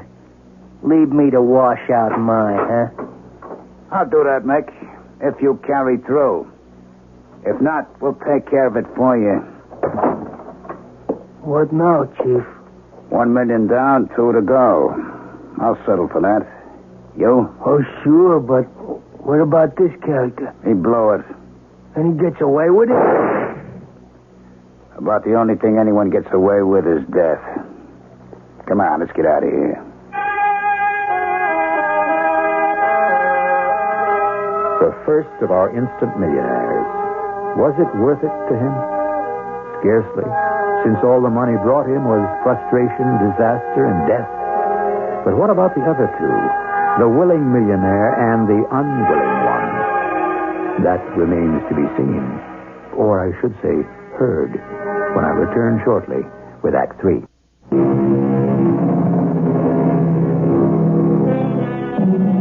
One of the most frequent misquotes in life is, money is the root of all evil. That wasn't what Timothy said at all. What he did say was that the love of money is the root of all evil. I bring this up only because it pertains to our two as yet undiscovered instant millionaires. Even with all his connections, it has taken time for Gino Marino to unearth the men who have carefully buried their past. As a matter of fact, Kurt Wiener seems to have successfully obliterated his tracks. But Sal Caccio has been found in Sicily after nearly a year's search, living on a hilltop looking north to the Tyrrhenian Sea. I'm looking for Sal Caccio. You come to the right place. Here? It's the house of God. Anyone is welcome. Will you come in? Yes, Padre. And you're a soldier? What? That's what he is, isn't he? He's armed. I can see that. This is my friend, Hyman Marsilia. Good Sicilian name. He's a good friend, I hope. Well, we'll accept him as that, although here within the monastery, weapons of violence have no place. Enter. Shall we walk to the loggia to talk? We don't have too much time before Vespers. Well, what I have to say can be said fast. Once I can talk to Sal Caccio. You're talking to him now. You? Hey, they said you were Brother Francesco. That's my name in the order. Hey, what kind of cover-up is this? It won't wash, Sal. We smoked you out. No cover-up. You have some money I want. Money doesn't belong to you. And that's all I care about. Suppose I knew that someday someone would follow it up. Well, someday is now. You and two friends of yours, Mick Berrigan and Kurt Wiener, heisted $3 cool million out of a certain truck, right? To our shame, we did. You split it 3 ways, right? Yes. I want $1 million from you, or else. I'm afraid if you want to recover any money, you'll have to go to them. I've already been to Mick Berrigan. He's dead. You want to end up the same way? You killed him? Fortunately, he saved us the trouble. Oh. He gambled it away and killed himself. How'd you know that? I didn't. I only guessed. Because God's finger has rested on all 3 of us, I'm sure. Mick and me, perhaps more surely. Oh, yeah? Why? Because Kurt never wanted to take the money. We dragged them down with us. Hey, spare me the phony baloney. And don't think the priest's robe's going to help you, phony or not. I'm not a priest. I'm a lay brother of this order. Well, whatever you are, where's the dough? Isn't the view from here magnificent? What are you trying to give me, eh? The truth. All those new buildings down the hill, the road to the monastery, all the fresh plantings, the new water system, and electric lights, and the wine press, which has been restored and modernized. You know how many people are employed now in these hills, directly or indirectly, because of all this modernization? 3,000 to 4,000 souls. Hey, what do you think I'm here in Sicily for? A lecture on a new socialism or something? Where's the money? There. Where I showed you. You mean you used the money for all this improvement? Forget it. Nobody who steals $1 million blows it on somebody else. Why? Why would you do all this? Just to find a place to hide, eh? No. When I took the money, it was for every selfish reason you could imagine. I wanted to come here and be the patron. Another Il Duce. But I made one mistake. Yeah, what mistake? I sent the family on ahead. All on the same plane. I thought I was protecting them, but instead I sent them to their deaths. No, that isn't right. God took them to punish me for what I had done. What are you talking about? Oh, my loved ones, my wife, my mother. They were all lost in that plane crash. And you know why I stayed behind. Because just for a few weeks, I wanted to live it up. Women, booze, the works. Money no object. I was out of touch with the whole world until I got back here. And when they told me what had happened, there wasn't any world for me to get back in touch with. Except this. The peace of atonement. Atonement? The money. I gave it to the church. And they took me in as a part of their family. You gave this flea-bitten, two-bit little monastery $1 million? I don't believe it. It's true. You'll never sell me that. All right, Hyman, wake him over. I couldn't do that to a priest. There's no priest. That's true. Then what are you doing with a robe and all? Mainly because it's all I got to wear. This robe and one other. A bowl, a mug, and a spoon. That's all I own. And I count them worth every penny of the $1 million they cost. Because they brought me the only peace I could hope for. This side of death. But if you want to buy me death, I welcome you. I got nothing left to live for. And everything to gain in dying.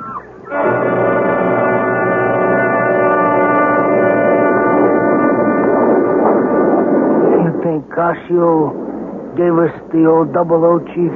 If I did, we wouldn't be on this plane. You really think he gave away all that dough? I really do. Well, 2 down and 1 to go. Too bad the priest, or whatever you call him, couldn't give us a lead to the 3rd crumb. Crumb?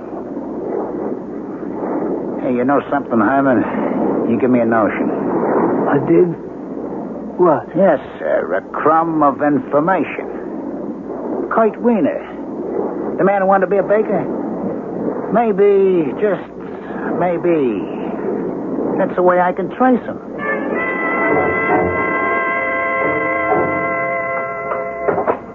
That you, Papa? Ja, Emma. Anything in the mail? Oh, ja, the welcome in have paid their bill at last. Well, that is a good worry off our heads. $800 is a lot of bread. And Kuchen. But thank the good God, we never have to worry. There is always the other. No, that other money, that is not for us. It started us in the bakery business and kept us going until we got established. Yeah, but now, as we get more successful, we must pay back every penny. For what, Kurt? Nobody owns all that. Don't say it. What are you afraid of, Liebling? I did something wrong once. I have to find a way to make up for it. You have such a conscience. It's only money. Sometimes I don't know. Maybe I should have used it for you. A trip around the world, fancy clothes, some excitement. Now, you listen to me. But I have all the excitement I want from life. And I'm happy with our bakery. Oh, I wouldn't change places with anyone. And I don't care about the money. You can burn it if you want. Burn money? Well, give it away. Yeah. I think that is what we must do.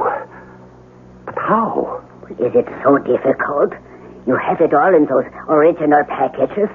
Give it to some charity.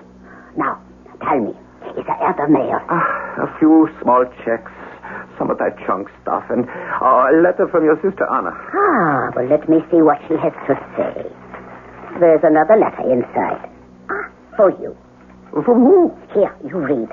I have not on my... I'm afraid, Mama, I don't read... Now, what is it, Kurt? It's from Italy. From Sal. Who? Sal Caccio. One of the others who took the... Mama, I have a feeling that something is very wrong. Open it and read. She sent it in care of Adna. She shouldn't have forwarded it. She's not supposed to know Read that. it, Kurt, read. Yeah. My dear brother in Christ. This is from Salcaccio. What will you read? I don't know if this will find you. I'm taking a chance it will because I feel you should be warned. The sin that we have committed was sure to catch up with us, and now you should know that this is an evil man. He is desperate to recover what is left. I am afraid for you, my friend. I pray for you. You are not to let it worry you, Kurt. Oh, I worry less for me than for you. Neither of us will worry. If this man comes, we will give him the money. It's as simple as that. And that will be the end of it. And we can live in peace. I will never give the money to a crook. That's one thing I make sure of.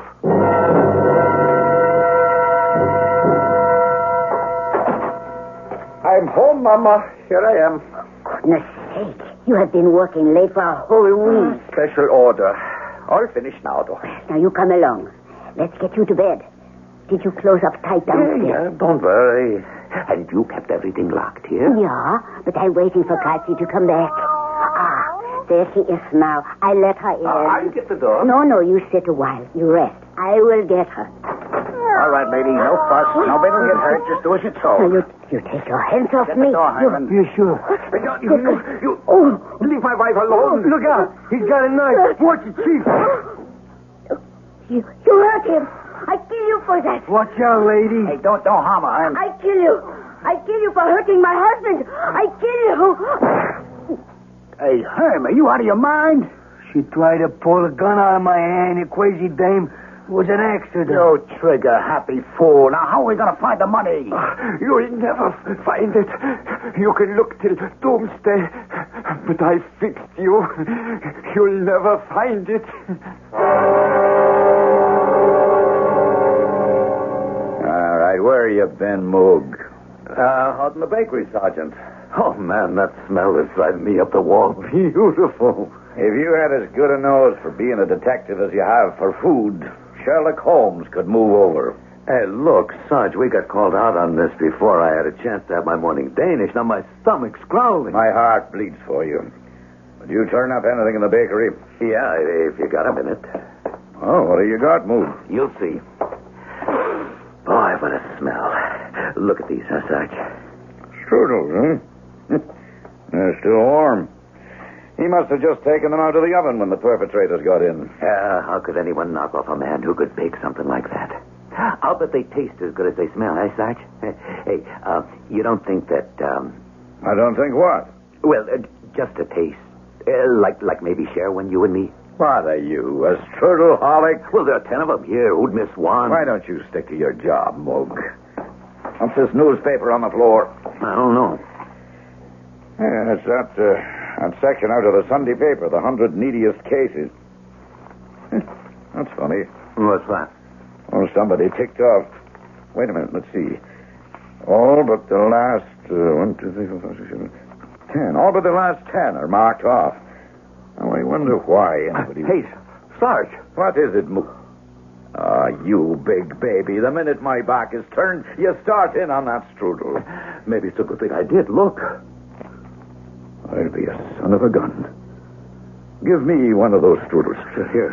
They're delicious. I'm not going to eat it. I want to see if they're all packed with dough. It ain't dough. It's money. I can see the 20s. A stack about 2 inches high. Well, now, that would mean, let's see... There are 233 bills to the inch, say 500 to 2 inches. That would mean 10,000 in each strudel. 10 strudels? 100,000. So that's what the murderers were looking for. Only they didn't find it. Hey, where did all this dough come from? You know something? I kind of hope we never find out. And if we don't, I'm going to see to it personally that the last 10 needy cases get what's left here. Just for once, I want to see that out of evil cometh good. Isn't that from the Bible? I wouldn't know, Moog. But if it isn't, it ought to be.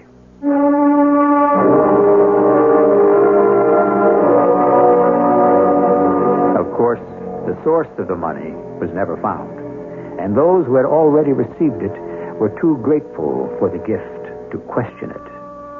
I can't find the exact quote Mujaluski was thinking of, but perhaps he meant a line from St. Paul. Be not overcome of evil, but overcome evil with good. Let that serve as a gentle epitaph for misguided Kurt Wiener and his poor wife. I'll be back shortly. I would feel a little uncomfortable leaving this story if Gino Marino and his hatchet man got away scot-free. On that subject, a quote from Romans 6:23. The wages of sin is death. And a report from a newspaper account. The miraculous part is that on today's plane crash, all 193 aboard were saved. Only 2 passengers met their deaths. They have been identified as Herman Marsiglia and Gino Marino, both of Miami Beach, Florida. Our cast included Bob Caliban, Ray Owens, Ian Martin, E.B. Juster, and Ralph Bell. The entire production was under the direction of Hyman Brown. And now, a preview of our next tale.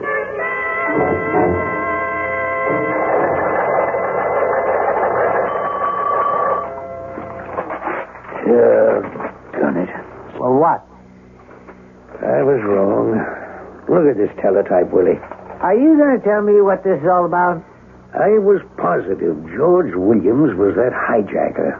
The one who jumped with $1 million? I was so sure. It all made sense. And he isn't. I sent a complete description on to Juno. Doesn't really tally with the hijackers. Not in any way. Age, height, coloring. Well, you tried, Sherlock. I could have told you that amnesia, it is, unfortunately, the real thing. So the big question remains. You mean? Just who is George Williams? Radio Mystery Theater was sponsored in part by Buick Motor Division and True Value Hardware Stores. This is E.G. Marshall inviting you to return to our Mystery Theater for another adventure in the macabre. Until next time, pleasant dreams.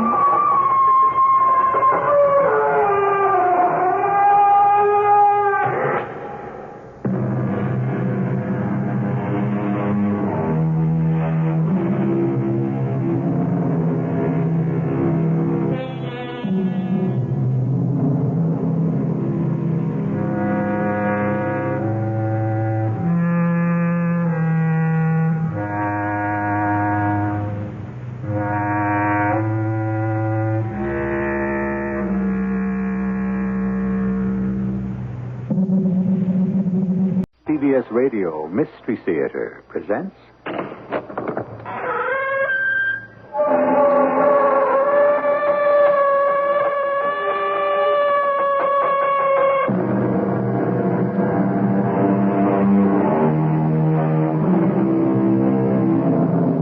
Come in. Welcome. I'm E.G. Marshall. This is a tale that takes its inspiration from the 18th century poet Alexander Pope, who said, "Poetic justice, with her lifted scale, wherein truth with gold she weighs." Poetic justice, because the weapon a man of no conscience feared might unmask him, became in a strange way the instrument to bring him the sordid commodity he dealt in. Death. Keep shooting. I can't, Diane. I'm out of film. What did you expect me to get? The killer. What? There was one, Bob. The man who fell didn't fall. He was pushed. And by sheer chance, you may have gotten a picture of the murderer.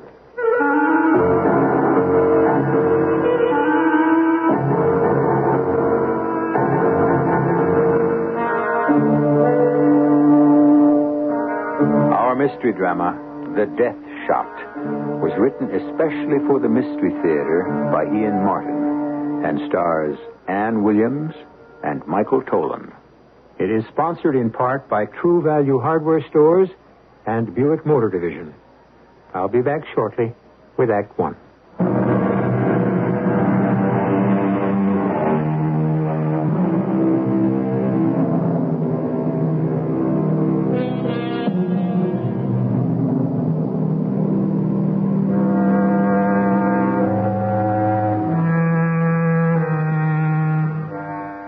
In the spring of 1967, Greece was torn apart by political strife.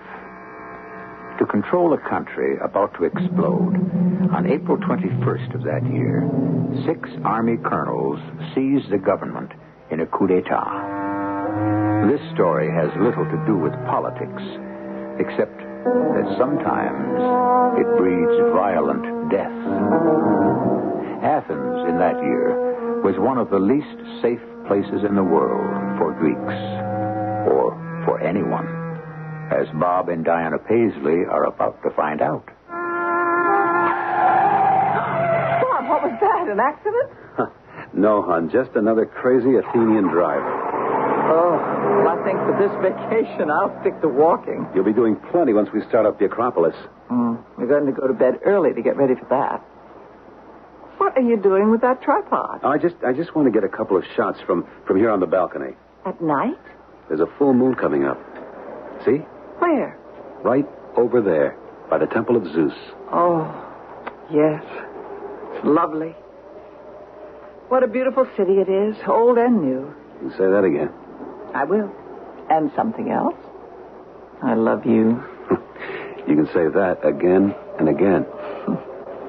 What are you planning to shoot? Now, well, turn your head the other way. That. The Acropolis? Yeah. Its rear end, anyway. Well, it's lovely by moonlight. Never thought the Acropolis looked like that. I mean, I just thought it was the Parthenon with all those columns, you know? Well, it is, plus other buildings. But what it really was a fortress. You can see that now, looking at it from here. It's amazing. 2,500 years ago. How could they build a thing like that? The world's greatest democracy. But that only worked for the free men. The rest were slaves. You get enough ants, you can move a mountain. Well, it is a mountain. Yep, part of it. The rest men built. Must be 10, 20 stories up to the top. Ooh, I'd hate to fall off. Quite a few people have. Now, hand me the camera, will you? Sure. Who? Who what? Who fell off? Oh, well, Aegeus, for one. Who he? He was Theseus' father, a king, and a ship was coming back to Athens with black sails, and he thought that meant his son was dead. He committed suicide? They say. Yeah, Diana, baby, it's like the Empire State or the World Trade Center or whatever. Kooks are attracted to them. Well, I hope no one falls off tonight. Oh, fat chance. It's closed by now. Nobody up there. Well, I can see people up there. Where? Oh, you can only look right through one eye, Cyclops. Look in your viewfinder. Hey, you're right.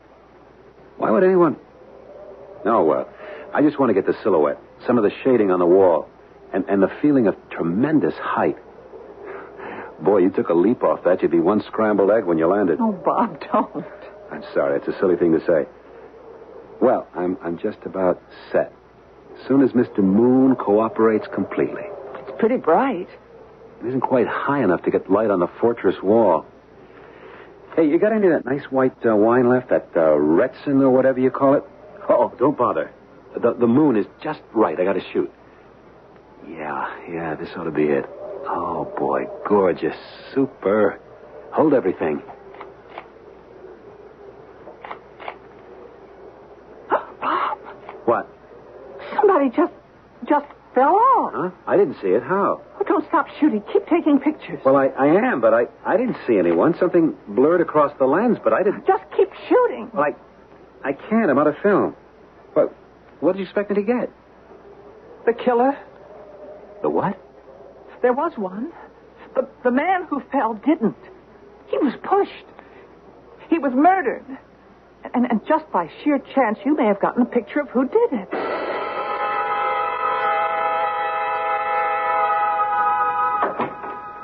Bob? Yes, Di.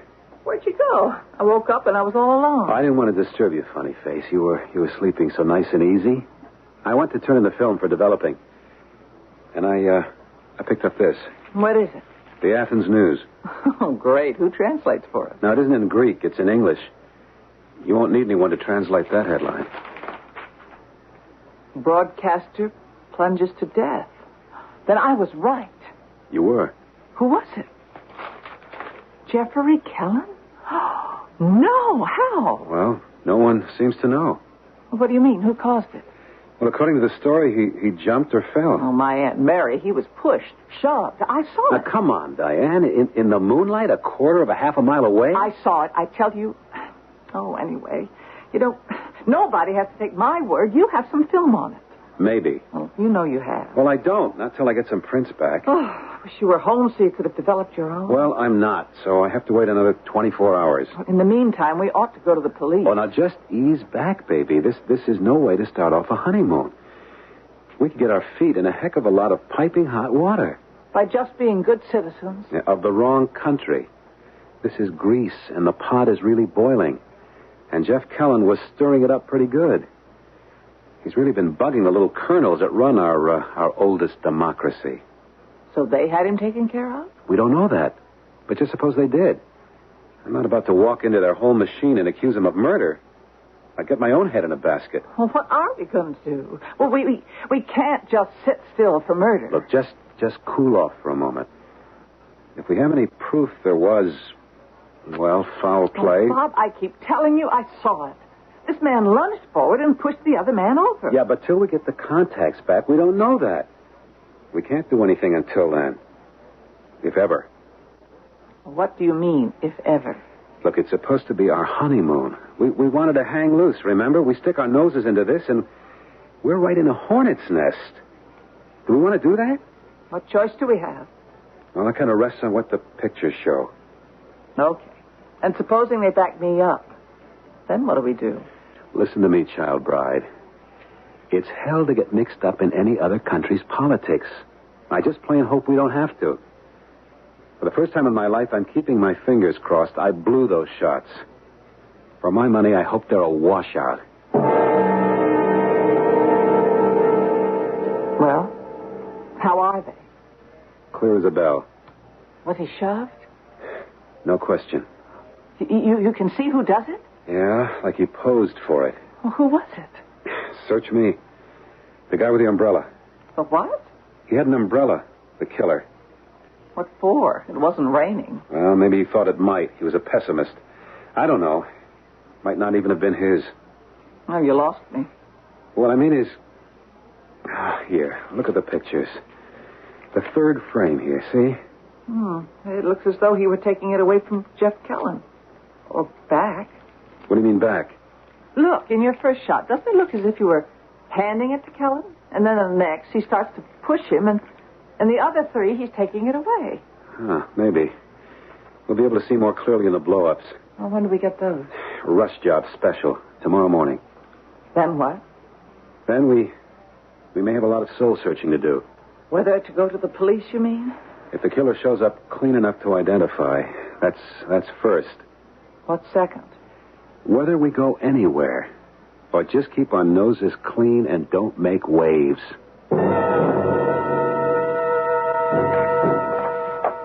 Well, there he is. Any idea who he is? I never saw him before in my life. I'm sorry I ever opened the shutter and saw him at all. This whole thing is heating up, Di. I mean, we stick out our necks, we're really going to be in it up to them.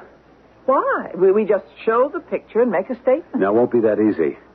Look, it's all over the morning paper again. And it's gone international.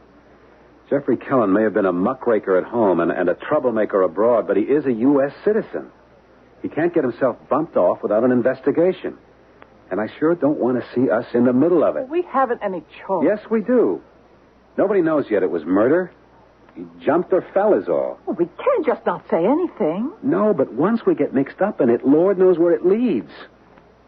Supposing this character in our pictures turns out to be with the Greek government or tied to it. It's some can of worms that would open up. Well, maybe it needs opening. Or maybe they'd never let us crack it. What do you mean? Well, if we go direct to the police, who knows? They might want to bury the evidence, and us. I mean, this is a police state as of the moment.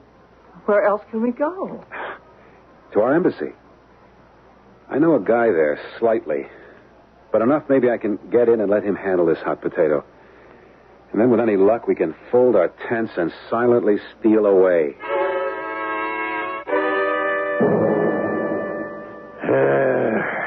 You had to take these pictures, I suppose? No, it was an accident, Dean. An accident looking for somewhere to happen. You had to sick it on me. Aren't you glad to have the evidence? I'll lay it on you straight. No. A guy got murdered. He got pushed over the edge, just like he's been pushing other guys for years. Poetic justice. The only difference is he never actually killed anyone. He just ruined them. He got it all the way. Well, just because you didn't like the guy doesn't mean he isn't entitled to justice. Kellen didn't know the meaning of the word. But that isn't the point. Well, what is? You see this unlovely son of a sea cook that finally gave Kellen what he's been asking for all these years? You know who your subject is? No. Well, there are the colonels. That's first government echelon. And then there's Major Constantine Malice. Some people, including our Secret Service and G2, think maybe he runs the government. You mean that's Malice in the picture? That's our boy. Between you and me, Bob, you've created what is usually referred to as an international incident. If these pictures are ever published. You mean you want to suppress them? You have the negatives with you? No, they're back at the hotel. Can I send and pick them up? I guess. My wife's there, but I don't understand. Hold everything just a moment. What's your hotel? Stand by, Jones. The Ava. On Lysikratos orders? Yeah, right. Jones, send a messenger into the Ava Hotel, Lysikratos. Yeah, you know where it is. Right up from the top. That's right, up Olympus. But contact Mrs. Paisley. Yeah. She'll give you something in an envelope. Top secret. Rush. You know the hotel number? Yes.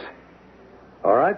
Call your wife to expect the messenger and turn over those negatives. Okay. But why do you need them? Because you want to enjoy your honeymoon, don't you? Sure. So great. This is out of your hands from now on. Why don't you make your call from here? My secretary will get your line. I'm due for an important outside appointment as of right before now.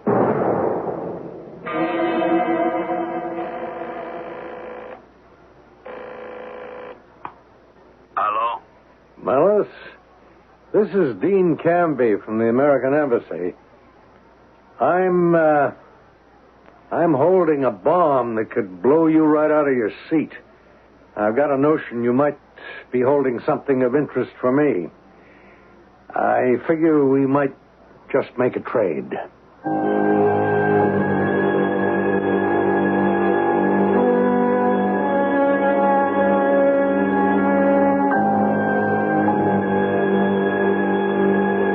Well, there you have the ingredients of a good spy drama.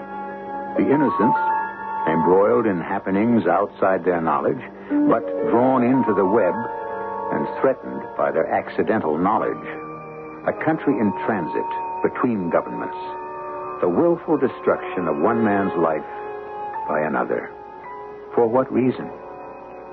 We'll know more about all of this when I return with Act 2.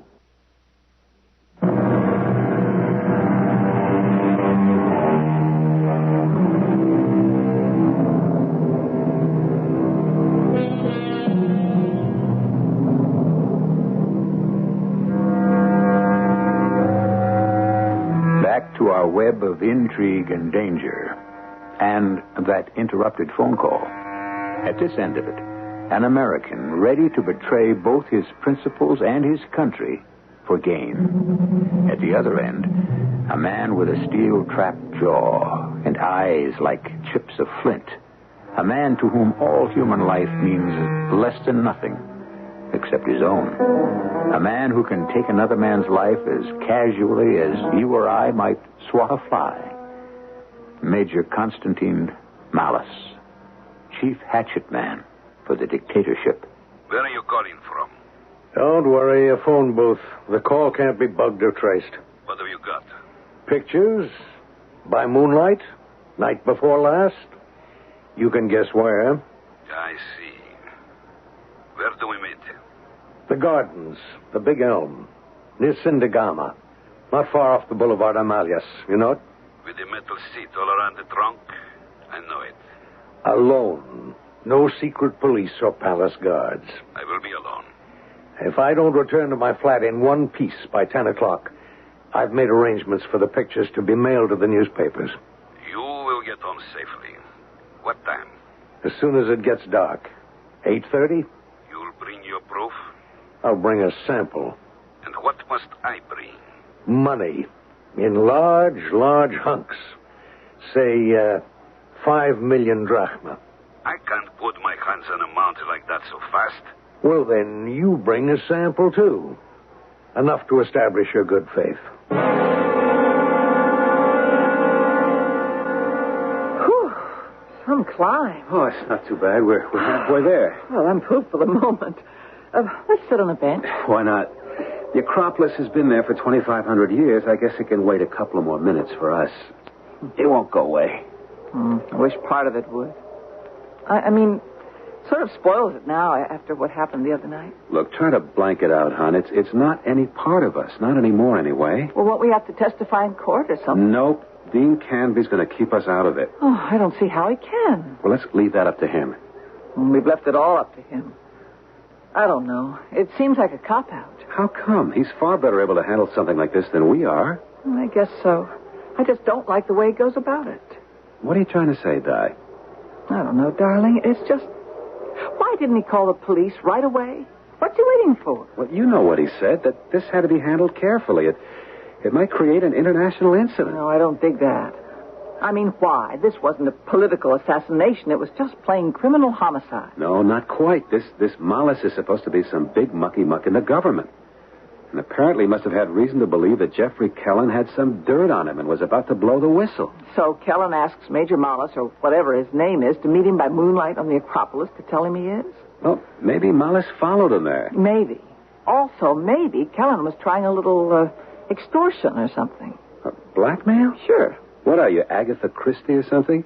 You got little gray cells like Hercule Poirot? What I have, Bob, is little gray goosebumps that nudge me.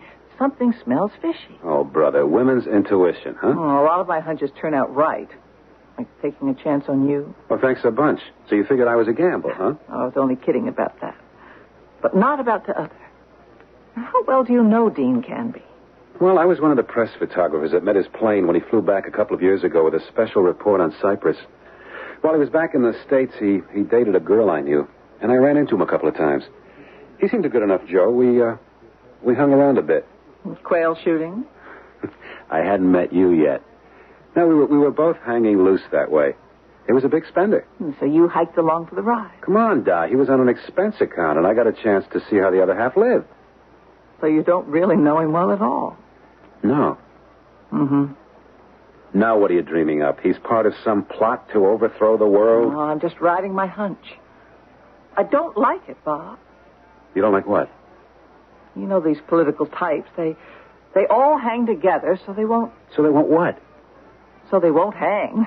Look, now why did you want the negatives of the pictures you took? I don't know, and I don't much care. You did turn them over to the guy who sent for them. Yes. And no. I held out one for insurance. Insurance against what? Oh, I don't know. Somehow I just don't trust him.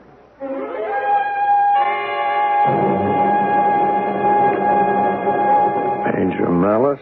Mr. Canby. So we're here. No more names. What did you want to show me? Shall we sit down? Why not? Why did you bring me here? You know? I know what you told me. The proof? The picture that is worth 1,000 words. There are, of course, others. This photograph is not bad. So? I told you what I want. You gamble too much, you know. You are in serious trouble. If I wasn't, I wouldn't be mixed up in this. So, that's good. What? That whatever bargain we make is from desperation. It will be so much the better. I want money. Lots of it. $250,000. I won't go for less. I want my neck. I could scarcely reach for more. Well, then we have a deal. I wish I could say so. The money I don't have. Now, let's not weasel around. I Alice. told you, even in these safe surroundings, no names. When I say money, I mean cash. What else can you offer? Something equivalent. What? The art of Greece is enshrined in temples, in stone, in friezes, frescoes, paintings on plaster, and so forth. Of course, in statuary. What little of it is left, priceless, no? Of course. No argument. Suppose, just suppose for a moment, that someone like Praxiteles or Phidias could have lent his talent to another art form. Besides sculpture? What? Suppose, if you will, that he was experimenting with natural dyes and materials, and he thought of the idea of stretching material on a frame and creating a canvas on which he could paint layer by layer with pigments. You mean an oil painting? Such was discovered quite recently in some new excavations. An amazing repair. No question of its authenticity. Its value, astronomical. Whatever any given individual will pay for it. Yeah. If he could get it out of Greece. Exactly. So far, I have failed. But it still can be gotten out for the right price. Well, if you're looking at me, butt out. I don't have that kind of money. Neither did Jeff Kellyan. But he had the connections and the chance to squeeze it through customs. So do you. Much more than he, actually. This is really the perfect chance of a lifetime. Would you not say? Well, I guess I'd have to. So, here is what I propose. I will give you this canvas in a fashion that you may smuggle it to America. Through the contacts I give you, you can sell it for a king's ransom. I will make a better deal with you than with Jeffrey Kellyan. I gave him 30%. With you, we will split down the middle. Jeff Kellyan was going to smuggle out the painting for you? I made a rare mistake. I thought he was just as corruptible as all men. At the last moment, I discovered he was not. So you killed him? He died, fortunately enough for me. As I would, if I made any slip-ups. The risk you take. You dictate all the terms. Suppose I just wanted to turn you in. Do you honestly think you could leave the gardens alive? I'd better. Or those pictures get to the newspapers. Ah, yes, those. Well, if we have made our deal, there will be no problem there. They will be destroyed. Once I have the money, prints and negatives. You have them all? Yes. It is not enough. Who took the pictures? A guy I know, on vacation with his wife, by accident. Does it matter? Yes. Why? Because what his camera saw, he must have seen also by eye, and his wife. You did say there was a wife. Yeah, he's married. So there is a corroborative witness. Their names. What's the deal? You give me the pictures and the negatives. Assure me they are all that are extant. I give you the painting in such form as you can get it out of here. You sell it to the highest bidder, and we split down the middle. If you cross me, don't delude yourself. I will find you and kill you wherever you try to hide. Like you killed Jeffrey Kellyan? Or anyone who tries to double-cross me. But the deal is not made yet. Why not? You and I can make all the promises we want. You can deliver me prints and negatives. But how do I know they are all that exist? I can put the fear of God in them. Well, I think we can count on it. Maybe. Maybe we can count that all the physical evidence has been destroyed. But I have learned through bitter experience that is no safe decision. Before our bargain is complete, I want the name or names of anyone responsible for these pictures. I can't leave whoever took them alive or anyone involved in taking them. They are as potentially dangerous to me as the prints themselves. Who are they?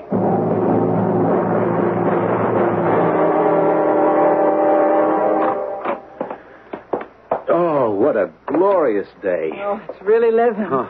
2,500 years ago, those people made all that beauty and life worthwhile. That's what kept us going. And will. Oh, yes.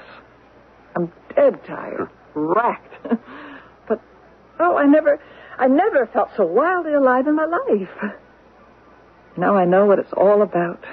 It's so precious. I don't want ever to let a second of it go. Right on. We got it made, honey. No one, nothing is going to stop us now.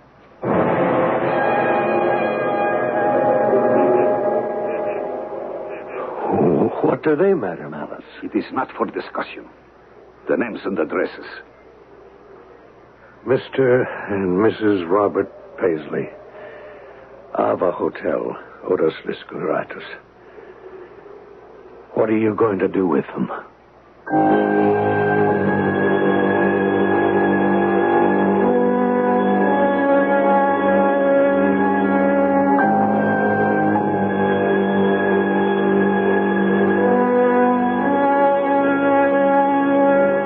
Dean Canby looks at the Major, appalled. The Major returns his glance calmly. There is no emotion in him, for as we've already said, he is a man without conscience. The trouble is, for Bob and Diana Paisley, the victims, that Dean Canby has no conscience either. The only difference is that he isn't strong enough to admit it to himself, and Major Malice doesn't have to himself or anyone. It's the way he's made. I shall return shortly with the conclusion of this story in Act 3.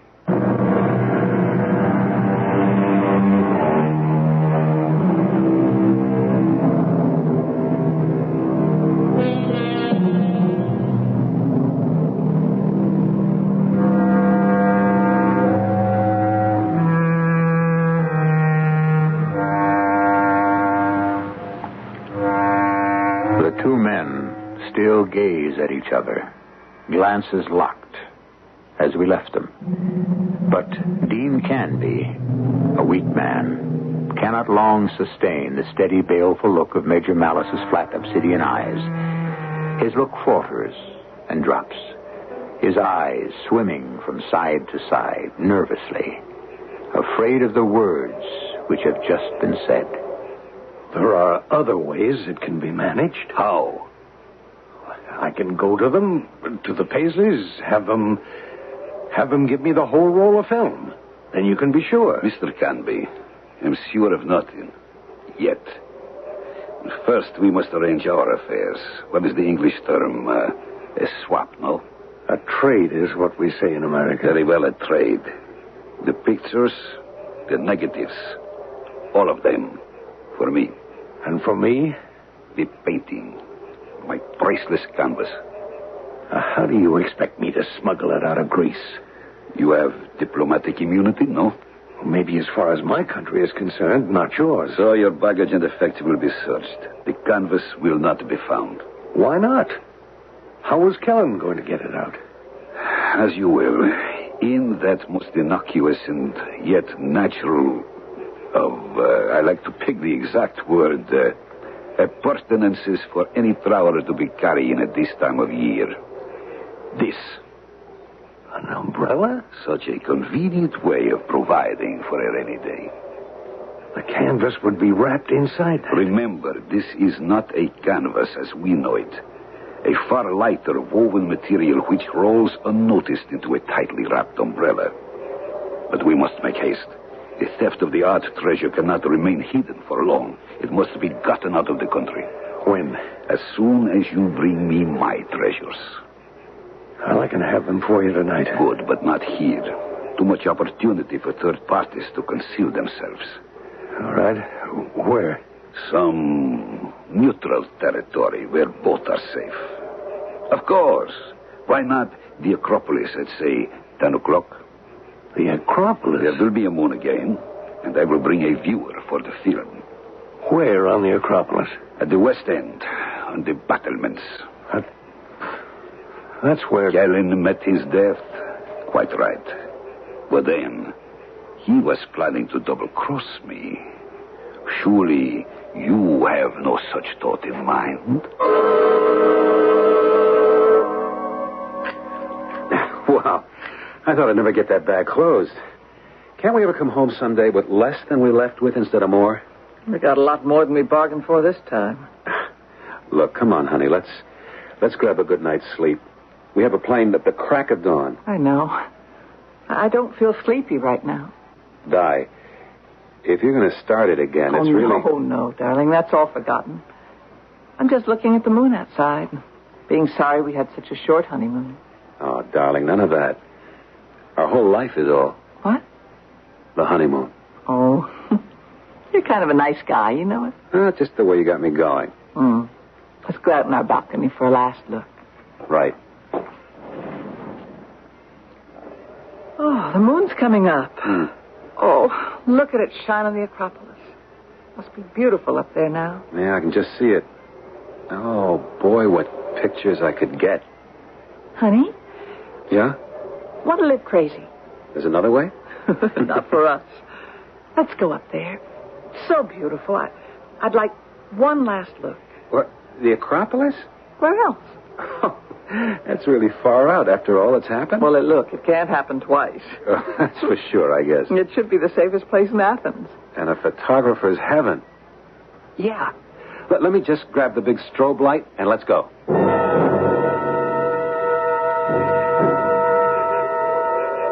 Bob? Now, hold a minute, Di. I just want to get this shot. Oh, beautiful. All on the point of view. Oh, all this moonlight, you had to lug along the shoulder sling and the strobe. No, I can't ask a bunch of statues to move out and let the building they're holding up fall down so I can get the right light on them, can I? Come on, I want to get this temple from some other angles. Oh, to love, cherish, and obey, your slave girl follows the master. Hey, don't touch the strobe. Oh, why not? I mean, I was just kidding. No, not that, Di. It's just, I don't like to take chances. Chances on what? Well, just the strobe light. You no idea what a lethal electrical charge that little unit can build up. You mean that something you use every day for work is so dangerous? No, under ordinary circumstances, no. But every photographer knows a strobe light is nothing to get careless with. I don't get it. How could... Well, Diana, it's 1,000,000 to 1, but well, if the case were broken and the lamp and you happened to get your hands in the wrong place, well, forget it. It was just a reflex reaction. Well, I'd just like to understand what you were afraid of. Well, it's a crazy outside chance, but it has happened. You take a guy trying to fix a strobe. He opens the case, the lamp is broken, and just by fate, he gets both hands on the contacts. Bam, a wipeout. He can get electrocuted? Well, like I say, it can happen. Well, then I don't want you touching it. Honey, I know what I'm doing, I should hope. Come on, let's go. I want to get some shots from the other side in the full moon. Wait. What is it, dear? That's funny. It looks like Dean Canby. Where? Just passing by the Parthenon on the other side. I think he was heading for the... Heading for what? Where? No, forget it, Di. I must have been mistaken. Heading for where, Bob? The West End there, the battlements, you know, the part our balcony overlooks. Where that man, Jeff Kellen, was pushed over? Yeah. Well, it's hard to see. I must have made a mistake. Still, it's a strange coincidence if he was going there. Oh, no. What is it, Di? I just have a terrible hunch that something... Oh, it's just too much of a coincidence. We'd better go see. No, Di, no. I just have to see. No, we better leave well enough alone.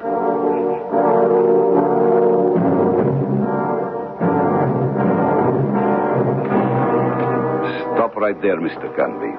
Mellis? Yes. And we are nicely alone. Let us make sure we stay that way. Come along here, at the parapet. This will do fine. We are too much in the public eye. Over there by the shadows would be better. Really? What are you afraid of? I'd like to leave here the same way I came in. Not like Jeff Kelly in one swift plunge, eh? Don't be a fool. First of all, I never press my luck. Secondly, I need you, don't I? Yeah, I suppose you're right. Of course I am. Don't be a child. I promise you will leave by the same gate you entered. But I hope you have brought some material for me to examine. And I prefer not to have an audience. Shall we go in the shadows? You brought the material for me? You see my umbrella? Okay. Let's go over by the parapet. Bob? He went up the stairs to the edge of the fortress, just like you guessed. What do you mean, he? Your friend from the embassy, Mr. Canby. I told you I must have been mistaken. No, I don't think you were. Well, how could you know? You never seen the... No. But I've seen the man he's meeting now. So have you. Can't you see that's the man who killed the reporter? Well, how could you possibly tell at this distance? By the umbrella. Oh, for heaven's sake, Di. Look, I don't blame you for being jumpy, but honey, you're all wrong. Could we just take a walk over that way? Like just in case. And what if anything was going on? What could I do? I tell you what you could do. You could point your camera at them and take a flash picture if anything looked wrong. You could just take a picture on general principles, like you were what you are, a tourist. And then we'd know for sure, no monkey shines. I ought to have my head examined. You do talk me into things. Okay, let's stroll that way real casual. What do we got to lose? Except maybe everything.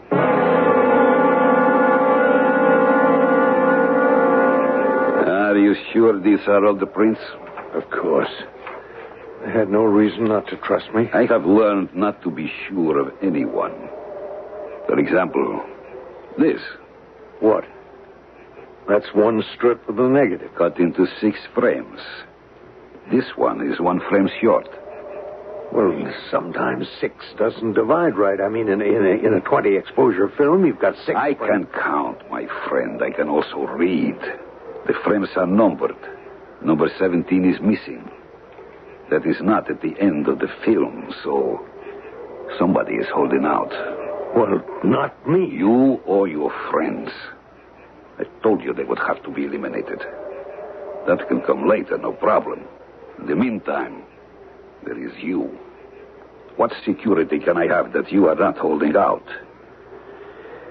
I am afraid you must go also. Don't you come near me. You're not pushing me over like Jeff Kelly. No, my dear friend, nothing so crude. But don't move. That's a gun. With a very efficient silencer, if I have to use it. But I don't think that will be necessary. I think you will live quietly with me until I can turn you over to the police. The police? What for? Shall we say, stealing art treasures and attempting to smuggle them from the country? I shall have to say, of course, that this is your umbrella. Why, no one will believe you. In Greece, my word against yours? The games men play. We take our chances. No. I'm not going to let you... You fool. Shoot him, Bob. Quick, shoot him. What? Don't shoot. It was just a flash photo. Damn all of you and your gun. Are you all right, Bob? It's okay. He just hit the strobe light. Give me that camera. In a pig's eye, brother. He's going to shoot again. I'll sandbag that good killer. What happened, Bob? Holy mackerel. I told you strobe was nothing to fool around with. His shot busted the case in the lamp. When I hit out at him, he must have grabbed with both hands and... And what? He electrocuted himself. I guess that's the first shootout a man ever won without having a gun.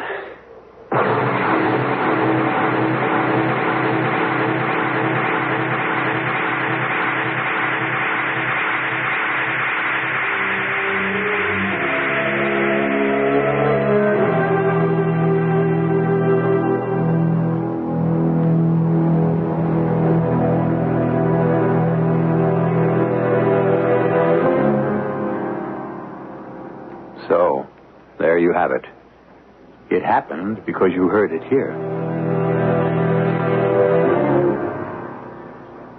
Dean Canby never regained consciousness. And who can be too sorry for a man of no principle? Diana and Bob Paisley had a rather extended honeymoon, if that's the name for it, until they were cleared and could go home. And a man named Malice died as he lived, violently. And I think we can all agree, deservedly.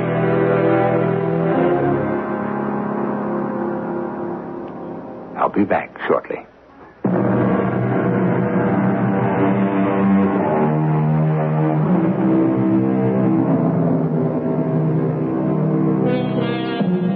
It's an unfortunate idiom we use about the camera, borrowing from the image of the aimed gun and saying when we snap the shutter that we pull the trigger and shoot.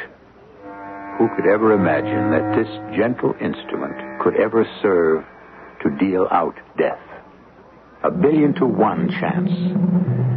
But how fortunate that luck was in the right corner.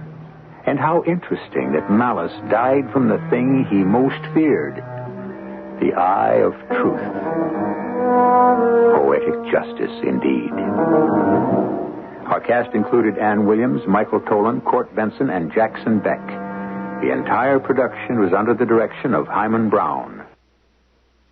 This is E.G. Marshall inviting you to return to our Mystery Theater for another adventure in the macabre. Until next time, pleasant dreams.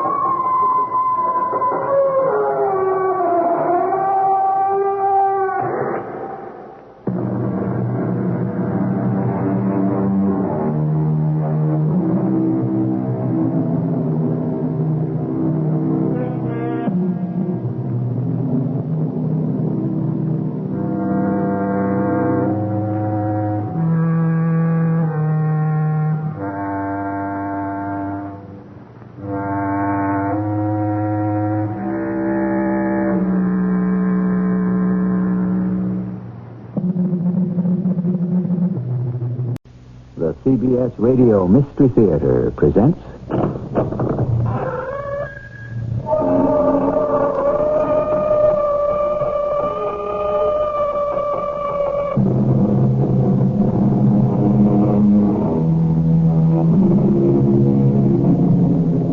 Come in.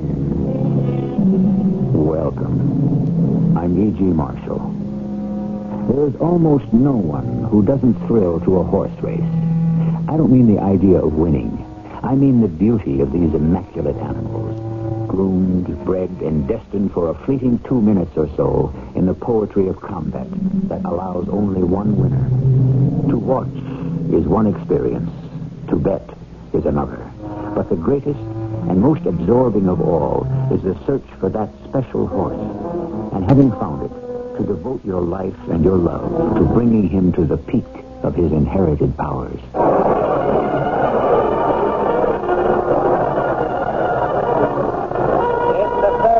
Of the Triple Crown that's on the line today, and the odds-on favorite is Malachi, the Wonder Horse, written by C.B. Oakes in more than one sense, the Wonder Jockey. More of that later.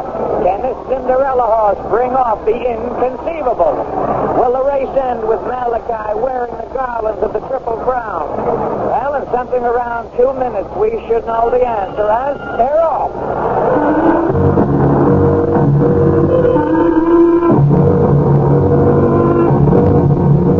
Our mystery drama, The Triple Crown, was written especially for the Mystery Theater by Ian Martin and stars Jack Grimes.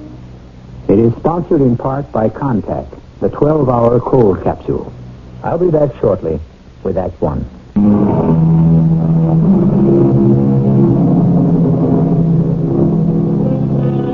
The Sport of Kings is aptly named. Once it was a sport that only royalty could afford. But every so often, the magic barrier is broken, and the outsider is in the inside ring. The long shot, the maverick, the Seattle Slew.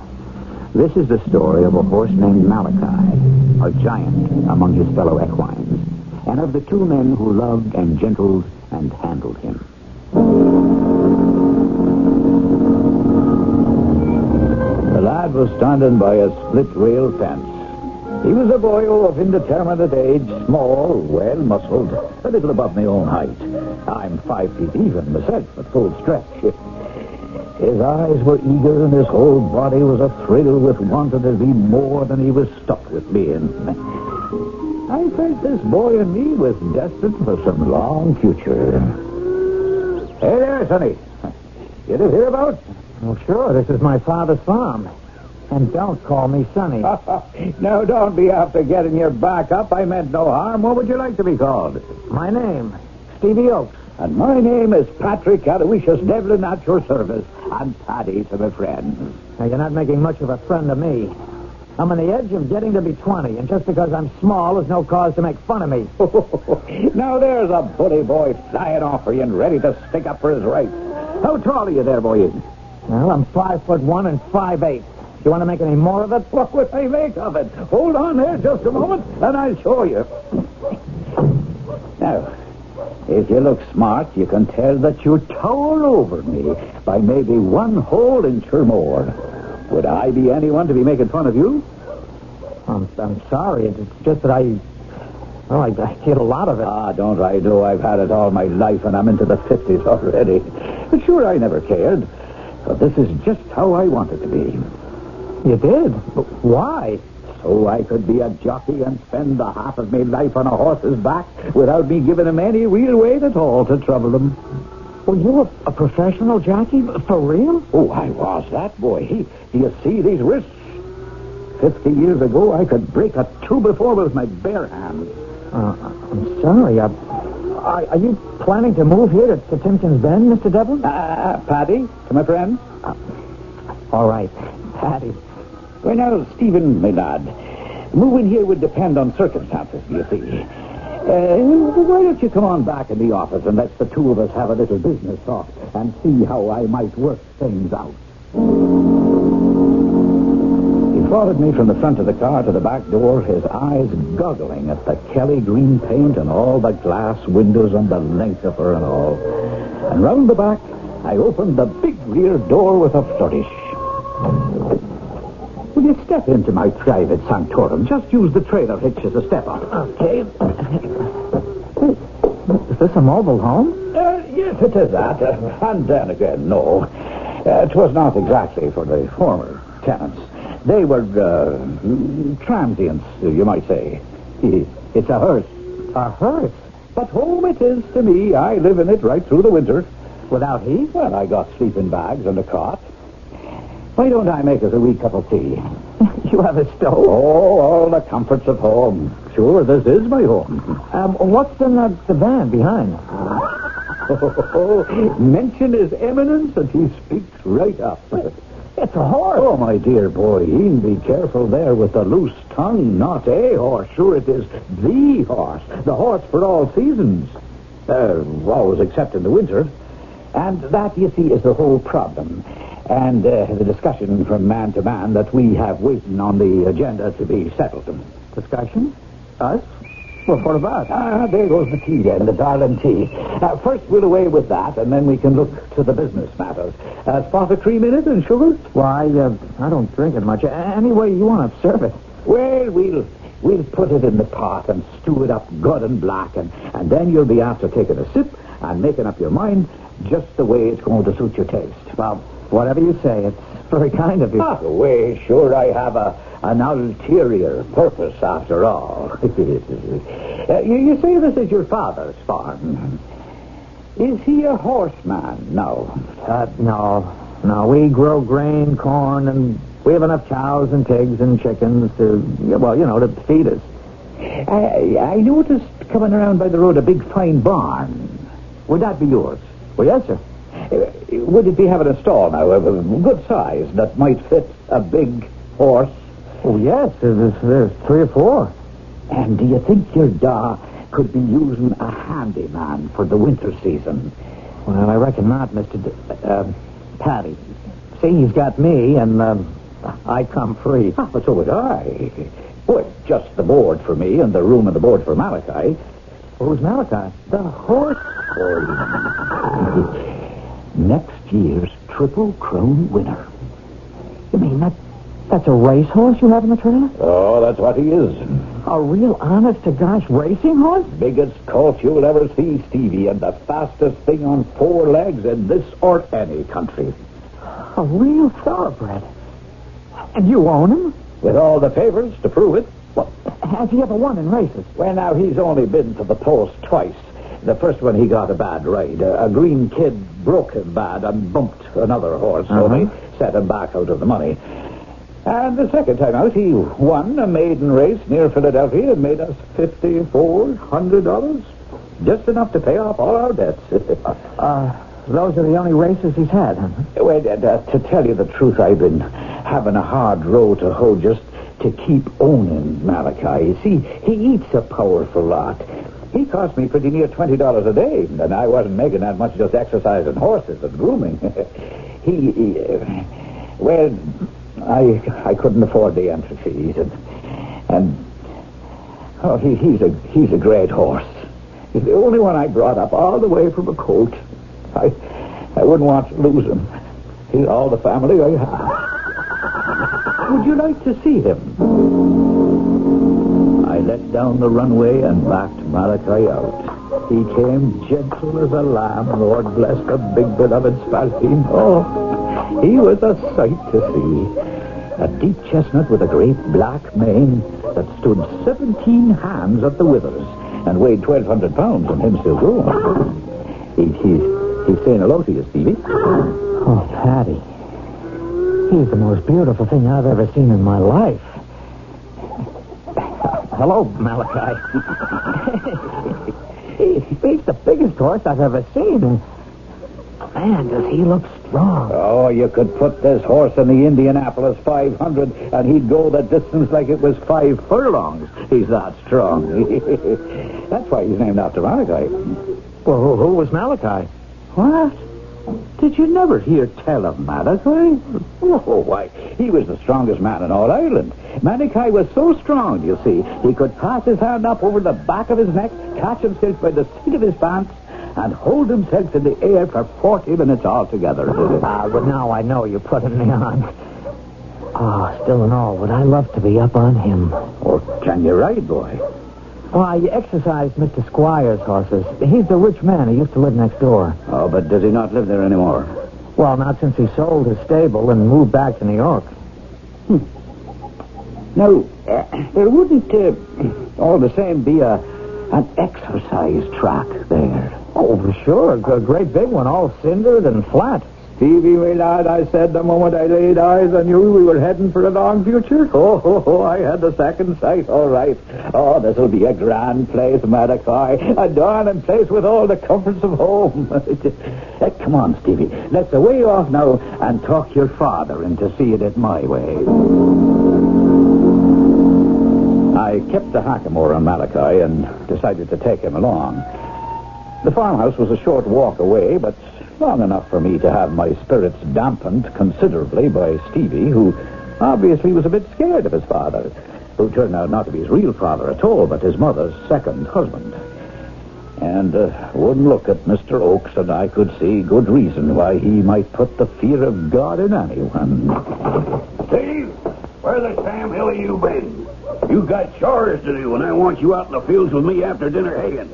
Where you been hiding out? Well, I wasn't hiding out, Pa. I was talking with Mr. Devlin. You mean this skinny little hobo here? You the one with the green rattletrap out there by my fence with... Name of Jehoshaphat. What's that monster there? That's Malachi. He's a racehorse. That ain't no racehorse. Slow as molasses, I'll warrant. If they came up to a plow, I bet he could turn as straight a furrow as a tractor. Just about as fast. No begging your pardon, Mr. Oakes. This is no workhorse. This is royal line all the way.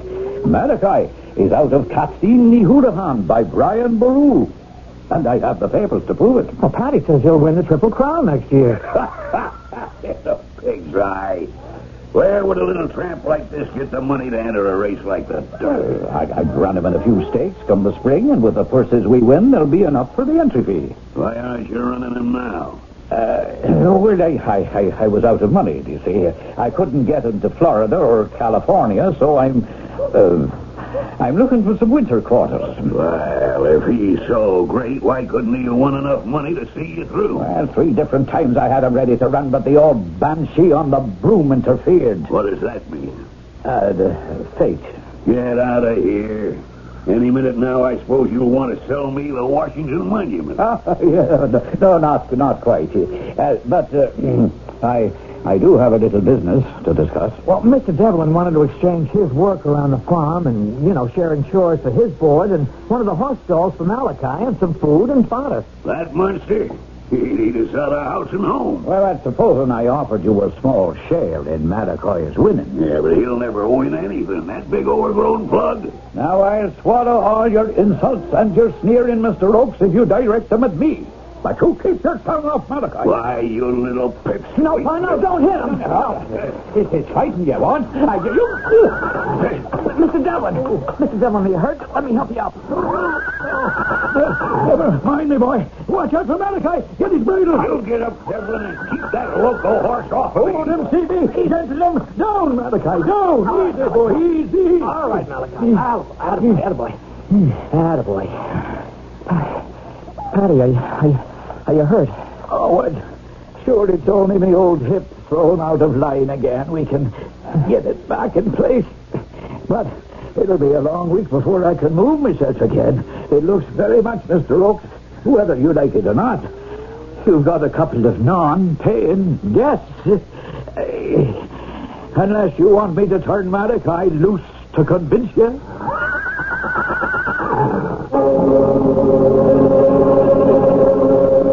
Shaken Mr. Oakes looks from the small man, writhing in pain, to the huge horse, his ears flat against his skull, his eyes rolling wildly at the farmer.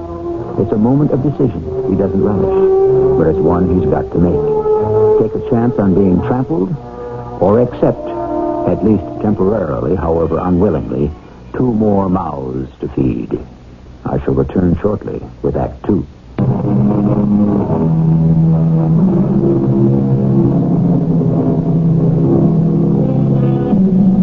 The Kelly Green hearse, almost down to its last gallon of gas, has been maneuvered into the Oaks barn.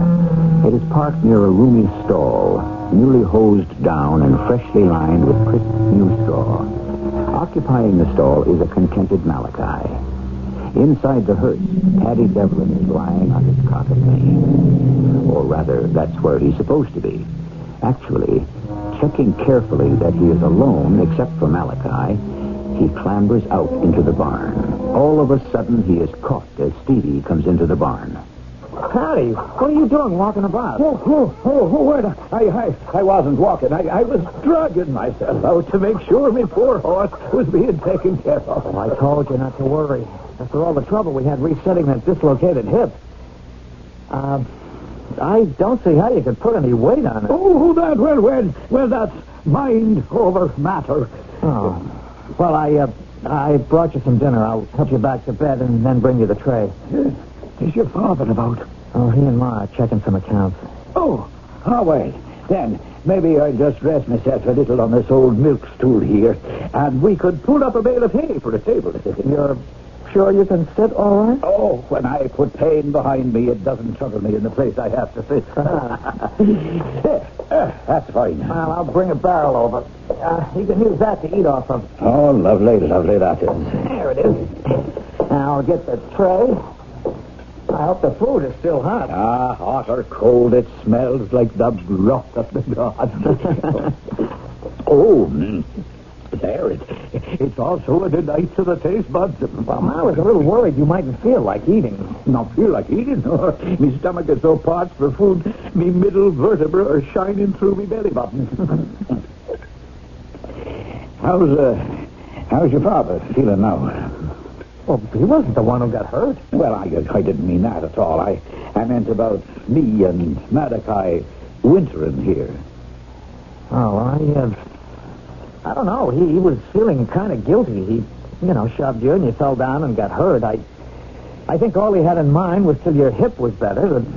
Well, you could ask him yourself. He just came out of the house on the way here. Oh, there you are. What's there? Just move me. Help me quick into the hearse, Stevie, lad. And on to me bed of thing. I have you. Easy. No, hold him back. No, you better not to hurry now. That's a matter of opinion. In with me now. All right. There you go. Are you all right?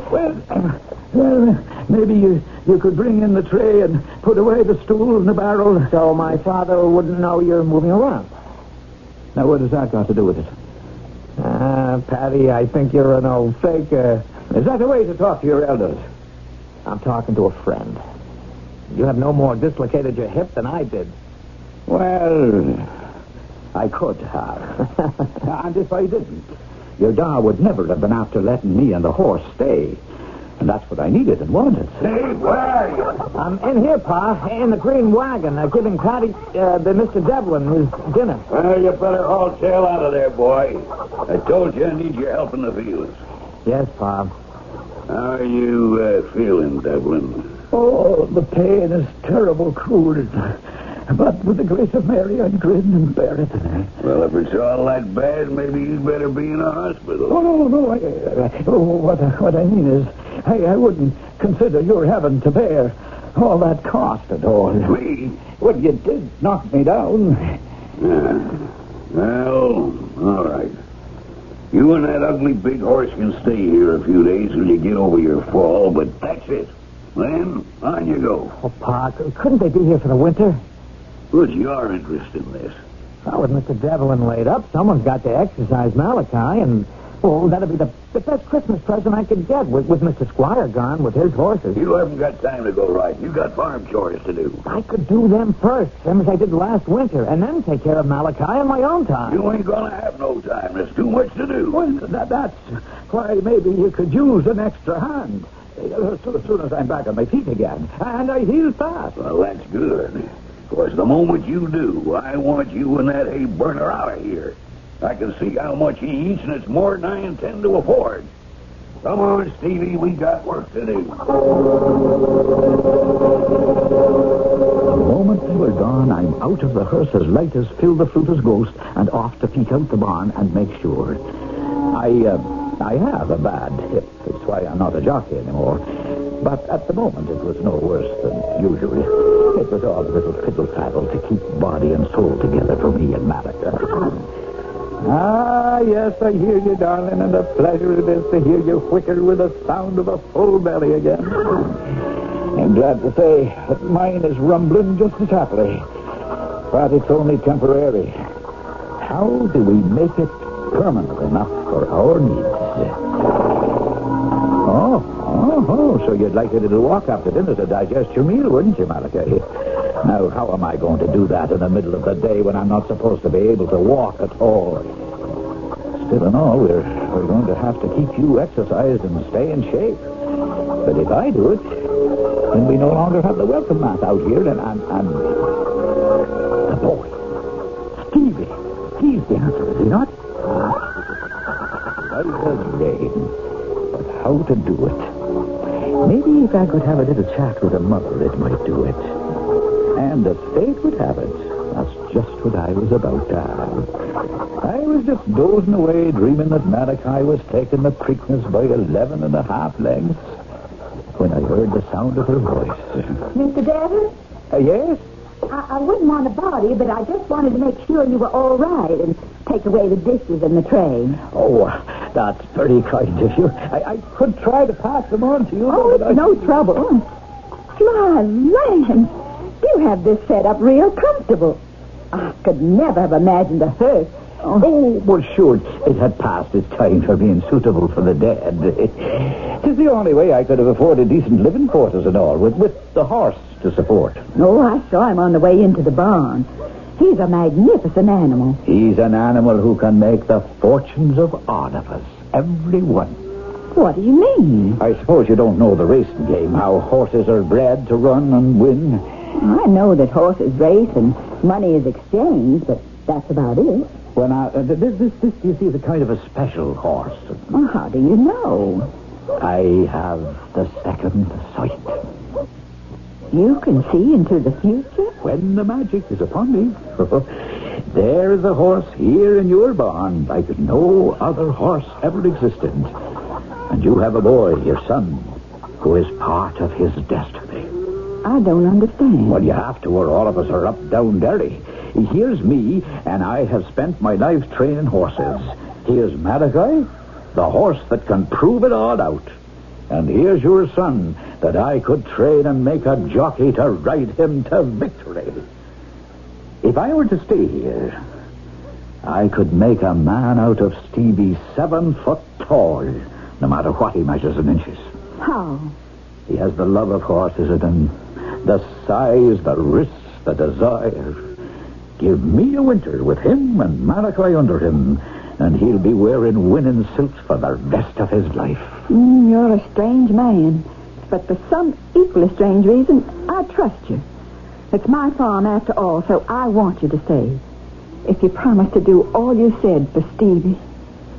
Mrs. Oakes, I promise you on my heart. Well, I was ready to seize any advantage, and maybe that was the straw that swung things my way. For with Mrs. Oakes' help, it looked like Malachi and me were safe for the winter until... 110 3/5. That's prick this time, let alone the Derby and the Belmont. Do you hear me? What'd you say? Bring him back here where a man can talk to you private. We're coming, Patty. Thank the good Lord I found a boy like myself to ride him home to glory. Oh, wasn't he beautiful? What was the time? 110 3/5. Oh, he'll win them all, Patty. You're going to be a millionaire. Oh, no, he ain't. Pa. Mr. Oakes, where did you come from? Oh, I've been watching what's been going on all through the winter. Biding my time. But where I come from right now is the courthouse. Got a little piece of paper here. What paper? A show cause, they call it. Show cause? What, for what? Why, for all the money you owe me for board and fees. Why shouldn't I possess that horse of yours? Looks to me like maybe I'm going to be the millionaire around here. Well, there you have it. That's what makes horse races. The difference of opinion. Technically, legally, who does own Malachi? Can he be possessed for a debt? And if he can, will he prove to be worth it? Is he really a wonder horse, or is he just a dream in which two undersized men hope to prove themselves, if not larger than life, at least as large? I shall return shortly with Act 3.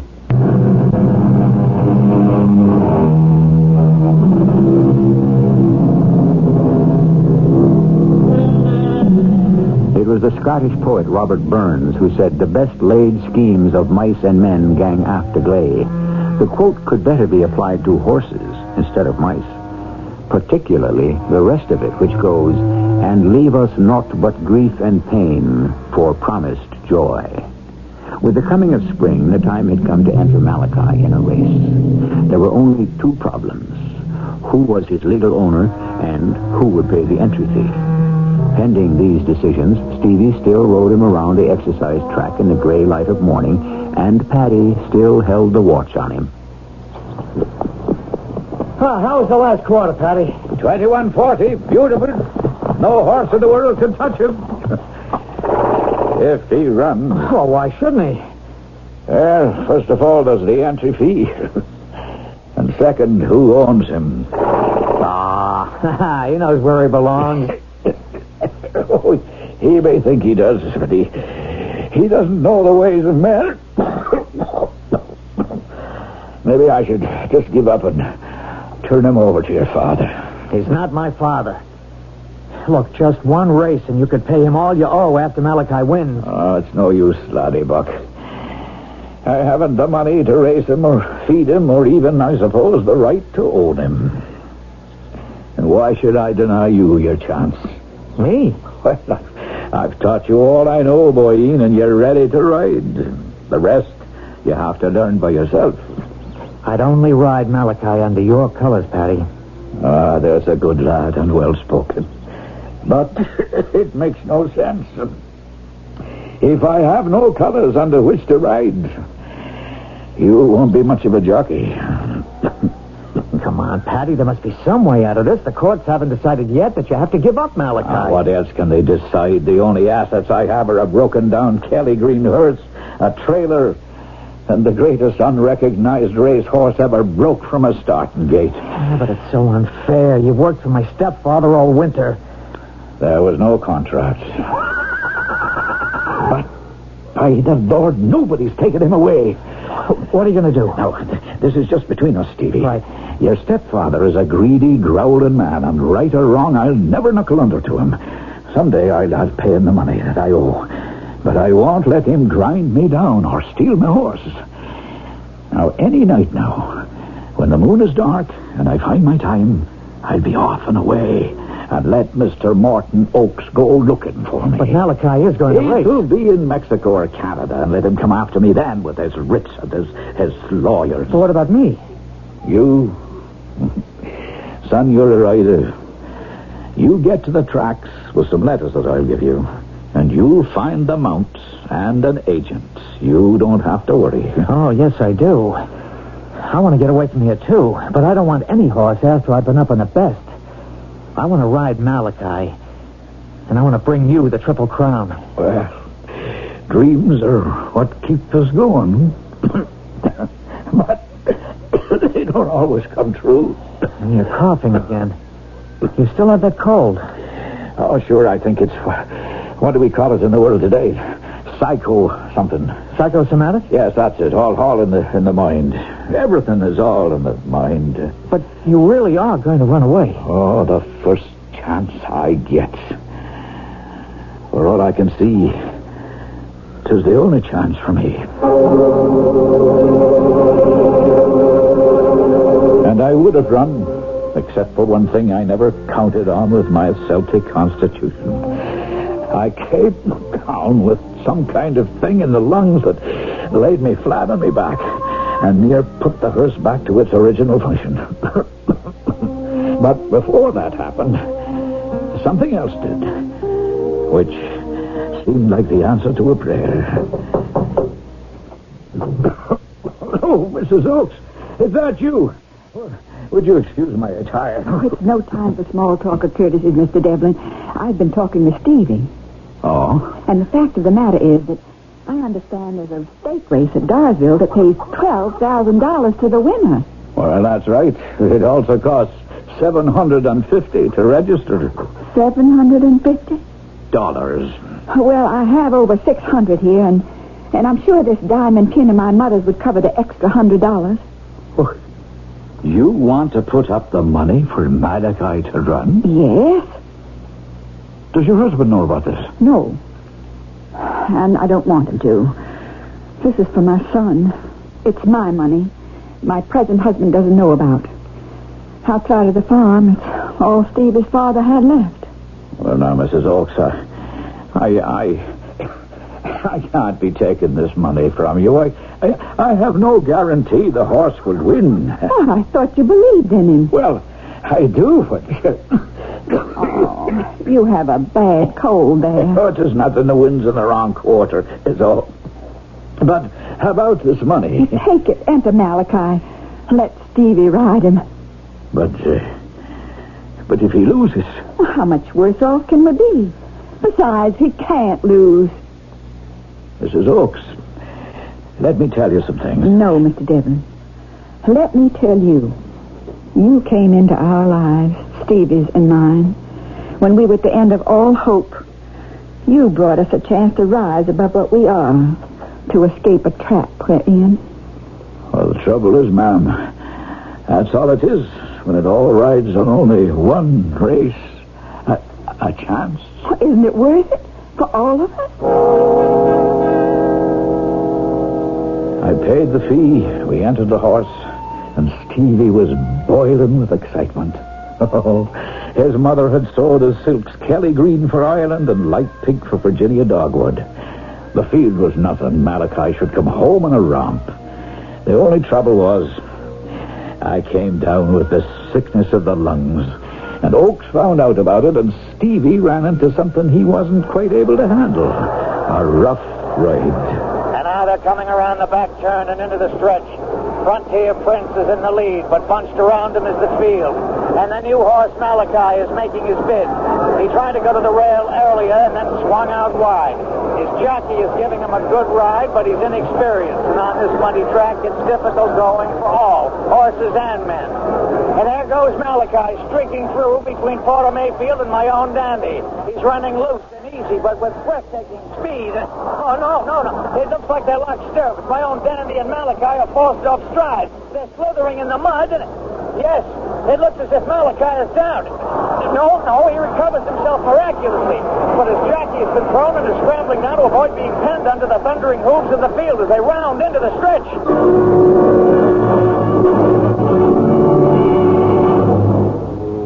What do you say when you lose a race? There are 1,000 excuses and not one of them worth a tinker's dime. You lost. That's all that counts. And your creditors are the last ones to have a drop of sympathy at all.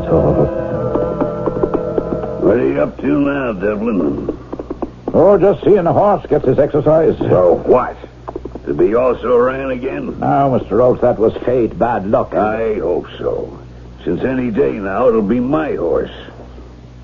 I'm glad the court agrees with me. You had a heck of a nerve running him without my say-so. You'll never do it again. You could be right. You want to hold the stopwatch on him? Why should I, when I got a flunky to do it for me? I rented him at Bradbury next week. You better get him ready. Bradbury? That's a bunch of scrag. That's right. I want to see if the plug is worth anything before I get into real money. You better have him ready. What's he clock on the back stretch? I wouldn't want to tell you, Stevie. What's the difference? Oh, Patty, come on now. Come on, what? He's not our horse anymore. Don't you want to fight for him? With what? I haven't anything left to fight for or with. What makes me feel worst of all is I took your mom's money. How am I ever going to pay her back? What is it, Malachi? Oh. My name is Squire. I believe this happens to be my property.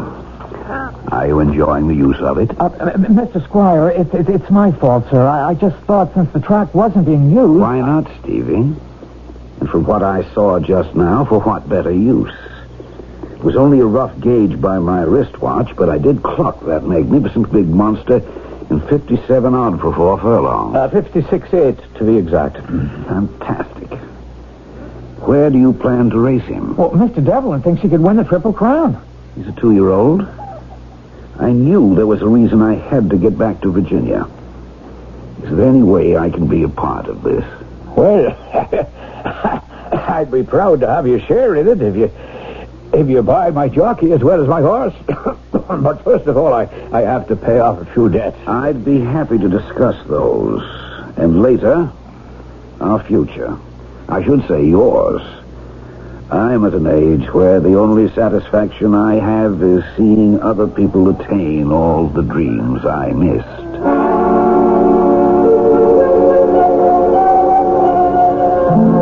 It's strange that after all the beginning, there isn't that much left to tell. We entered the Derby that year, backed by Mr. Squire's money. It was supposed to be a 2-horse race between Napoleon's Dream and Fancy That. But Malachi wanted going away. By the Preakness, all debts were paid off, and I owned my horse outright. We took the Preakness by 2 lengths. Stevie was aboard all the time, of course. The only trouble was this cold in my chest that I couldn't shake. By the time the Bearman came up, it was so bad, they had to put me in the hospital. I don't know what I'm going to do without you. Who's up in the saddle? You, not me. Everything I know, you gave me. A few tricks. The way to use your hands. Nothing, boy. The rest had to be born in you. I'll never know how you got us where we are. We're not there yet, boy. There's still number 3. I promise you, if I can bring it to you, it'll be with every breath in my body. Well, now, don't forget, poor old Malachi. He's the special wonder.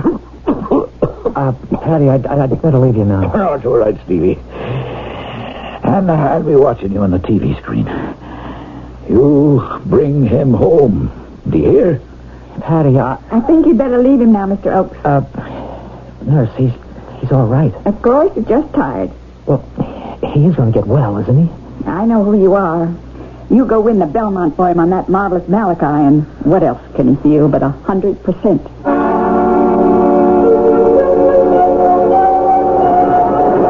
Coming into the back stretch, the field is well strung out with only Captain Courage and Dipsy Doodle well in the lead. The rest of the field trailing far behind.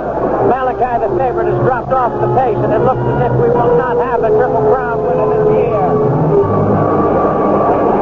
I lay in the hospital bed, listening to what seemed like disaster.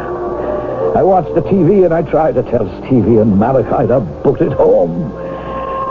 But, of course, there aren't any words. It's all beyond us to shape or change events, isn't it? You mind if I join you?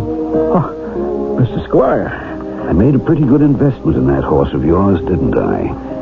You know, I should have let you in for more than 10%. It doesn't matter. As a businessman, I can't figure out how you could have let me off that cheap. I told you. It didn't matter. Well, it's only I want the boy. I want Stevie to have it all.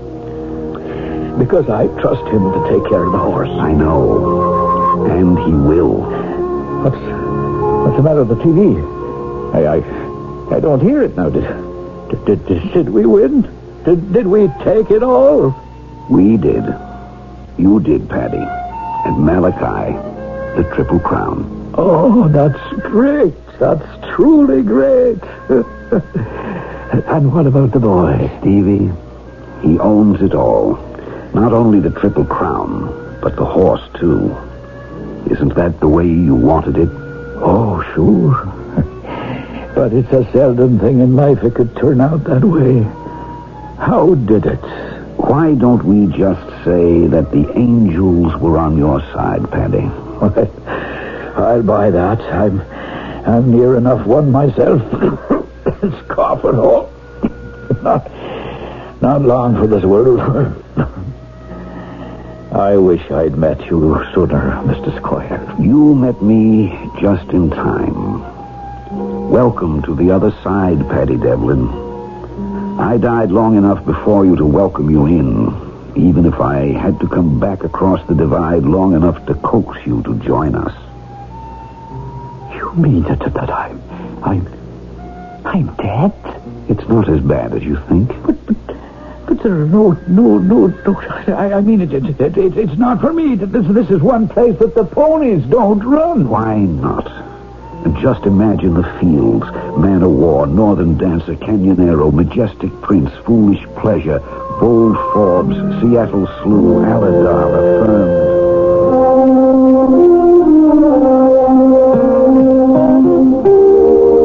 Horse racing, the sport of kings, a very special delight and interest. If the ponies run in your blood, if the sound of that trumpet thrills you and rivets you to your seat, it is a special world of disaster and triumph. It is a world that never quite ends within this world of ours.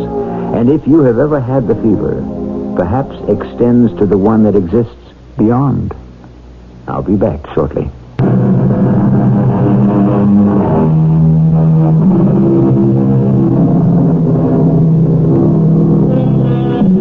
Stevie Oakes is a legend now, of course.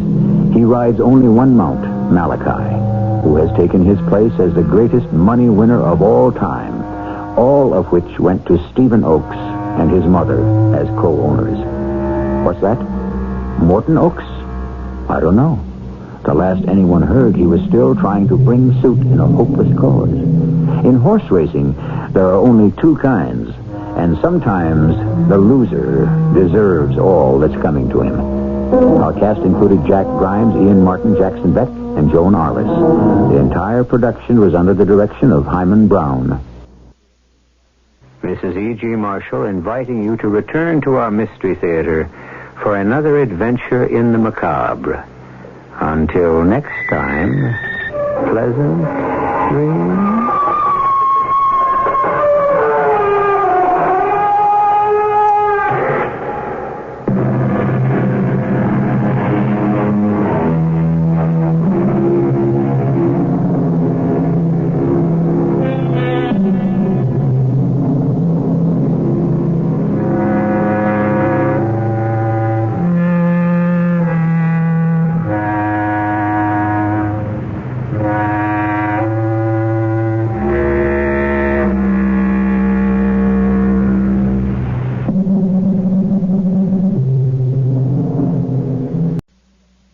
CBS Radio Mystery Theater presents...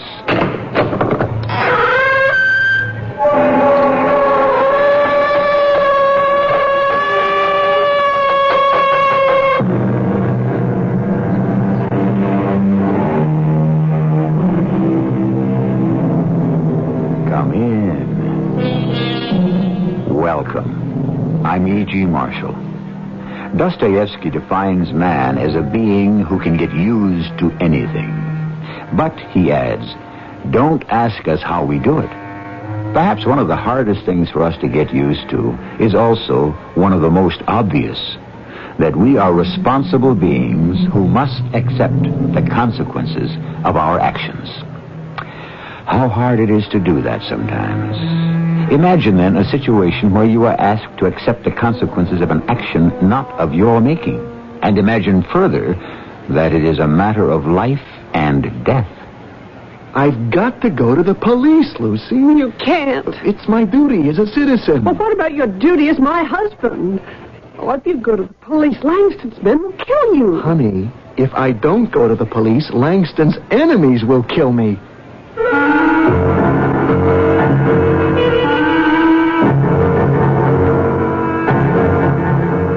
Our mystery drama, Crossfire, was written especially for the Mystery Theater by Percy Granger and stars Russell Horton. It is sponsored in part by ARM, Allergy Relief Medicine. I'll be back shortly with Act One. Help! It's hay fever. Help! And the whole world seems like one big pollen farm. Don't give up. Arm yourself with ARM, Allergy Relief Medicine. ARM gives you full antihistamine relief for dripping and sneezing, plus congestion relief for freer breathing, clearer sinuses. Antihistamine relief plus congestion relief equals ARM. Don't give up. Arm yourself with ARM. Take when needed, only as directed.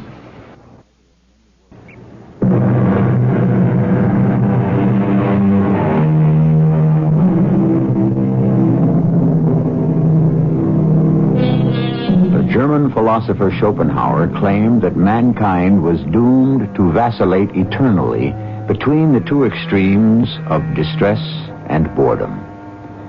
That is an extremely pessimistic view of life, yet we must admit it contains a certain amount of truth. The central character in our story is a man named Frank Grove, and one might say that distress and boredom were occupational hazards in his profession. Driving a cab in New York City. As we pick up his story on a fashionable side street in Midtown Manhattan, boredom has definitely had the upper hand on the evening. But, as they say, the night is still young. Hello? Hey, mister. Huh? Are you taking fares? Sure. Hop in. Applaud your ability to sleep in all this traffic. That's not too hard to do on a slow night.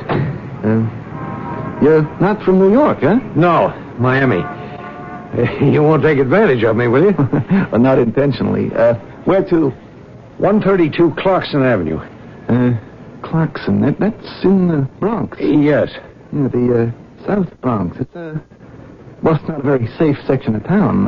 Look, I've tried 3 drivers already, and none of them would take me there. I have to be there by 8:30. If you won't take me, just say so. No. Just so long as you know what you're doing, all I have to know is where you're going.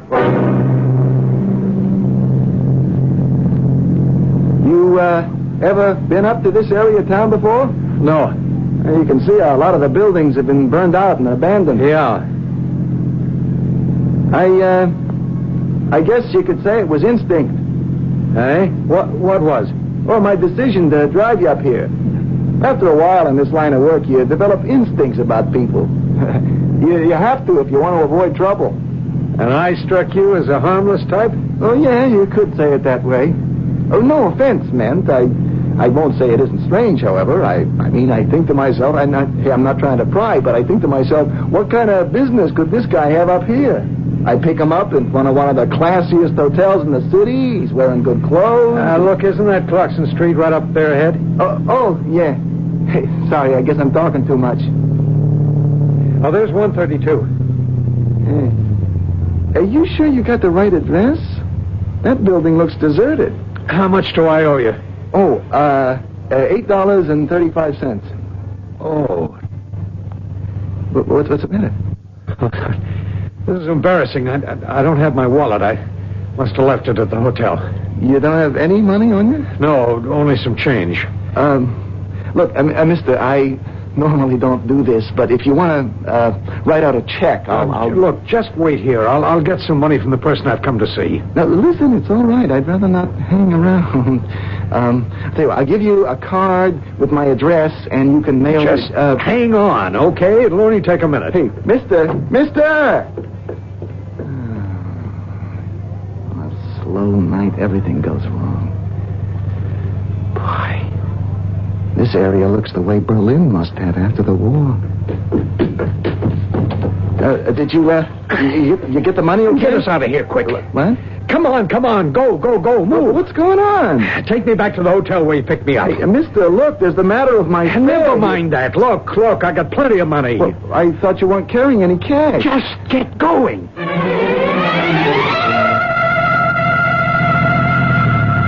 Well, we're here, mister. This is where I picked you up, the Belleville Hotel. Yeah, thanks. See, that was $8.35 for the trip up, $8.50 coming back, $16.85 altogether. All right. Here you go. Oh, hey, this is a $100 bill. I can't change that. The smallest bill I have. In that whole wad there, you've got nothing smaller than 100? I am sorry. Well, obviously, $16.85 isn't much to you, but to me, it's a lot. Look, I'll wait here while you get change in the hotel, okay? Listen, may I ask you a question? What? This cab, do you own it, or is it part of a fleet? Well, it's mine. I own it. Why? So you keep your own hours, right? Yeah. Look, mister... when do you start work tomorrow? 3:30. It depends. Whenever I feel like it. All right.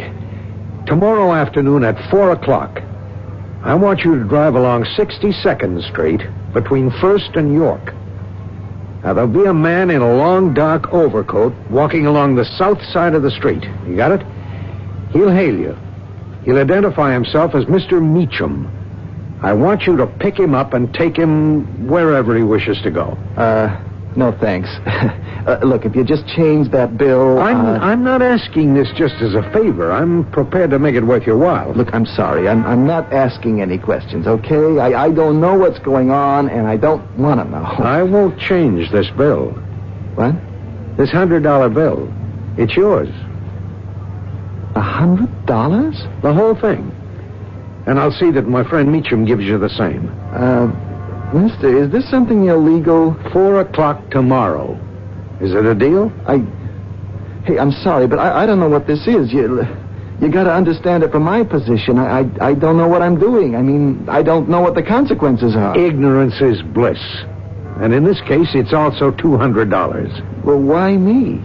Why does it have to be me? My cab? The question of timing is very important. We have to know there'll be a cab available to Mr. Meacham at precisely 4 o'clock tomorrow afternoon. Yeah, but getting a cab in this city isn't hard unless it's raining. Well, then let's just say we're willing to pay $200 so we won't have to worry about the weather tomorrow. Now, no more questions, okay? $100. Is it a deal? And another 100 tomorrow? Yeah. Okay. It's a deal. Frank? Oh, hi, honey. Oh, why are you home so early tonight? Did you have a fair in the neighborhood? No. It's only 10 o'clock. Aren't you feeling well? I gotta talk to you, Luce. What's the matter? I just made $100. 100? Well, how? That's just it. I don't know. I pick up this guy in Midtown, right? Yeah. Nice-looking businessman type, well-dressed. I mean, real well-dressed. And he asks me to take him to this address in the South Bronx. We get there, it's an abandoned tenement, and he's got no money. No money? Yeah, to pay for the cab. All I want to do is get out of there, but he insists on going inside to get money to pay me. Now, 5 seconds later, he runs out, jumps back in the cab, flashes a roll of $100 bills in my face, and tells me to step on it. And he paid you $100? Yeah. And tomorrow he wants me to drive down a particular street at a certain time and pick up some other guy he says will also give me $100. What for? Just to drive him wherever he wants to go. Oh, well, you're not going to do it, are you? What is their plan to hurt you? Why? Well, you could identify the man you drove up there now, couldn't you? Of course. Well, that makes you a witness. Hey, you're right, Luz. You know, I'm going to do what I should have done the minute I walked in the door. Call the police. Oh, no. They have to know about this. They have to check out that building. No. We shouldn't get involved. We are already involved, whether we like it or not. I took the guy up there. I accepted this $100 bill. No, Frank, no, please, don't call him. Now, we have to, Lucy. It's our responsibility as citizens. Operator, get me the police.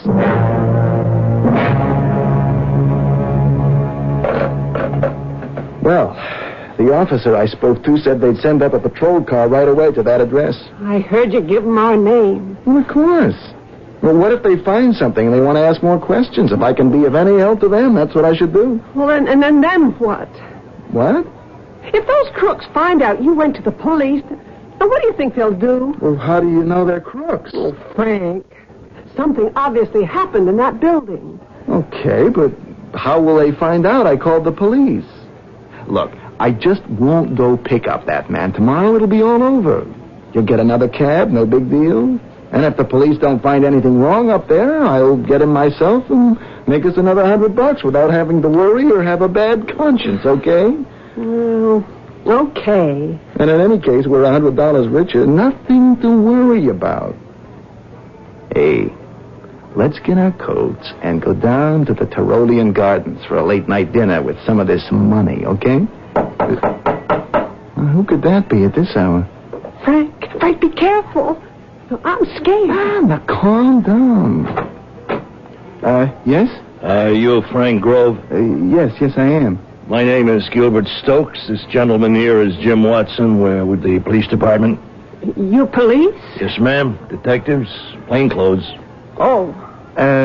What can I do for you? You are a cab driver, is that right? Yes. You went to 132 Clarkson Street earlier this evening, eh? Yeah. About 8:30 to be exact? Yeah. I remember the time because he was very definite about wanting to get there by exactly 8:30. Who was very definite? Well, the man we're talking about, the man I drove up there. All right, let's go, Mr. Grove. Well, my wife and I were about to go out to dinner. Do I have to come all the way down to the station? Yeah, I'd say so. Please don't get me wrong. I want to be all the help to you guys I can, but couldn't I just answer whatever questions you got here? You don't seem to get it, Mr. Grove. What do you mean? A guy was killed at 132 Clarkson Street tonight, and we're taking you into custody on suspicion of first-degree murder. A good conscience is the best pillow, goes an old proverb. If that is so, then Frank Grove shouldn't have a great deal to worry about. But then what is so is not always clear. Who, for example, could have predicted this turn of events? Perhaps Frank Grove is involved in something and just doesn't know about it yet. I shall return shortly with Act 2. Now you can enjoy chewing gum again. Feel free to chew Freedent, the gum that won't stick to most dental work. Feel free to chew Freedent. It's fresh and delicious to chew. Freedent gum, peppermint in the green pack, and spearmint in the pack that's blue. Feel free to chew Freedent. It won't stick to most dental work. Freedent gum.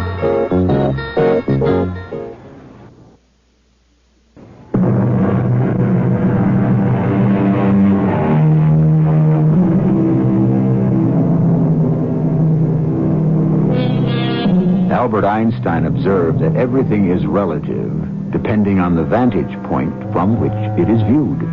From our point of view, Frank Grove is an innocent man. At most, he is guilty of taking a $100 bill from someone who might be involved in shady dealings. But from the point of view of the detectives on his doorstep, he is guilty of far more than that. Where does the truth lie? Officer, you're making a mistake. If so, we'll get it straightened out down at the police station. Now, my husband isn't a murderer. Well, he admits going to the address where the body was found. Is that right? Well, yes, because I had a fare. Some guy asked me to drive him there, but I never even got out of the cab. This guy you claim you drove. Tell me, where did you pick him up? In Midtown? Where? In front of the Bellevue Hotel. I dropped him at the same place. I see. Is he staying there? Well, I couldn't say that for certain. Oh, Frank. Well, I couldn't, really, honey, not for sure. I mean, I didn't actually see him come out of the hotel or go into it. Do you know his name? Well, why would he tell me his name? I'm just checking, okay? Now, we got to cover all the angles. What did he look like? Oh, he was very well dressed.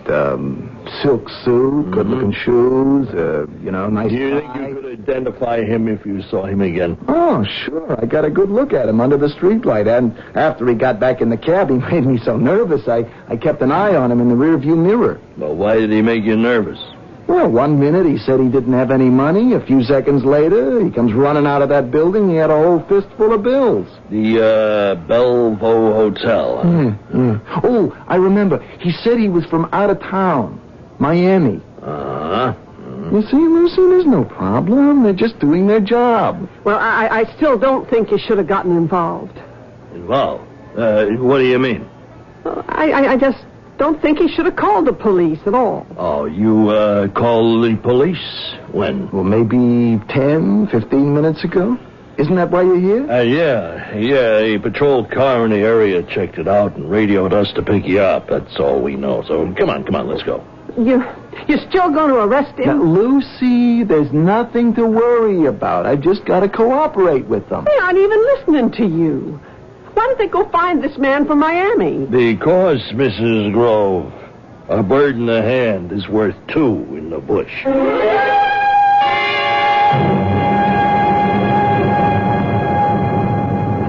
It's kind of exciting getting arrested when you know you're innocent. It's a chance to see how you fellas operate. You think only innocent people get arrested, huh? Oh, no. I just meant hey, where are we going? There's the police station. You just passed it. Yeah, that's right. Where are you taking me? Your wife had a good point, Mr. Grove. We ought to find your passenger. Oh, so you do believe I took someone up there? Oh, of course we do. I don't get it. You don't have to.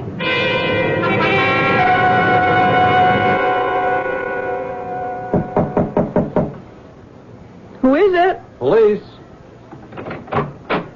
What do you want now? Mrs. Grove? Yeah. I'm Lieutenant Thompson, Homicide Division. Here's my ID. Well? I'd like to speak to your husband. Yeah, if you want to speak to my husband, what are you doing here? Excuse me. This is the home of Frank Grove, isn't it? Yeah. Well, he drives a cab by profession? Yeah.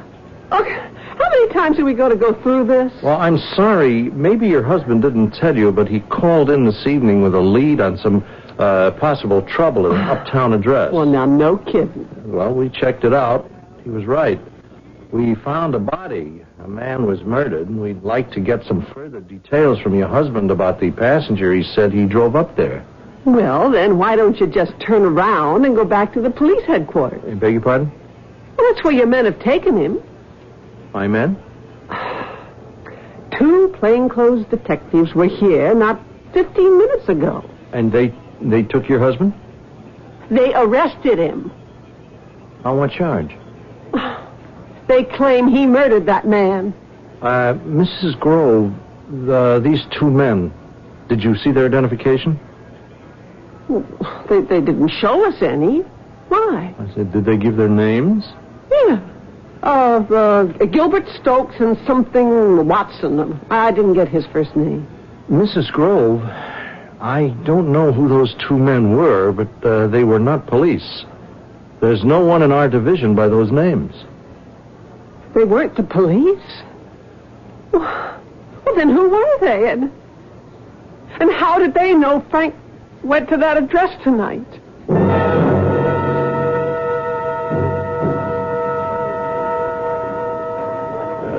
This is the place?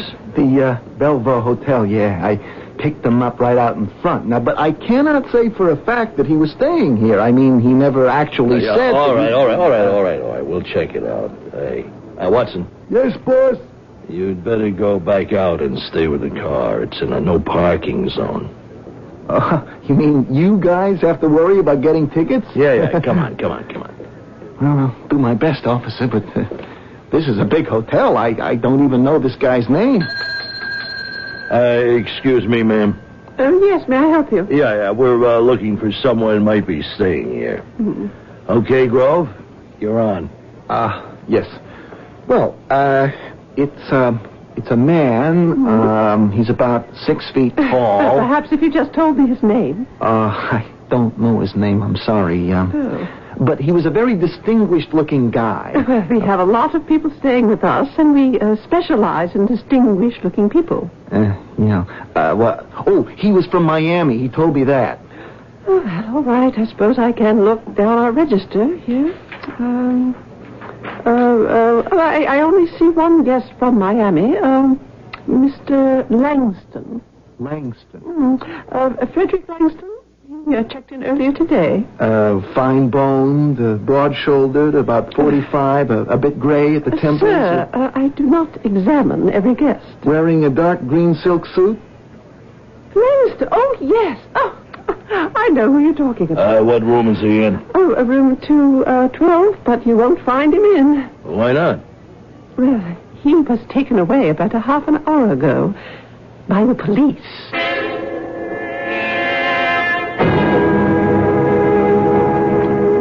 Get in, Grove.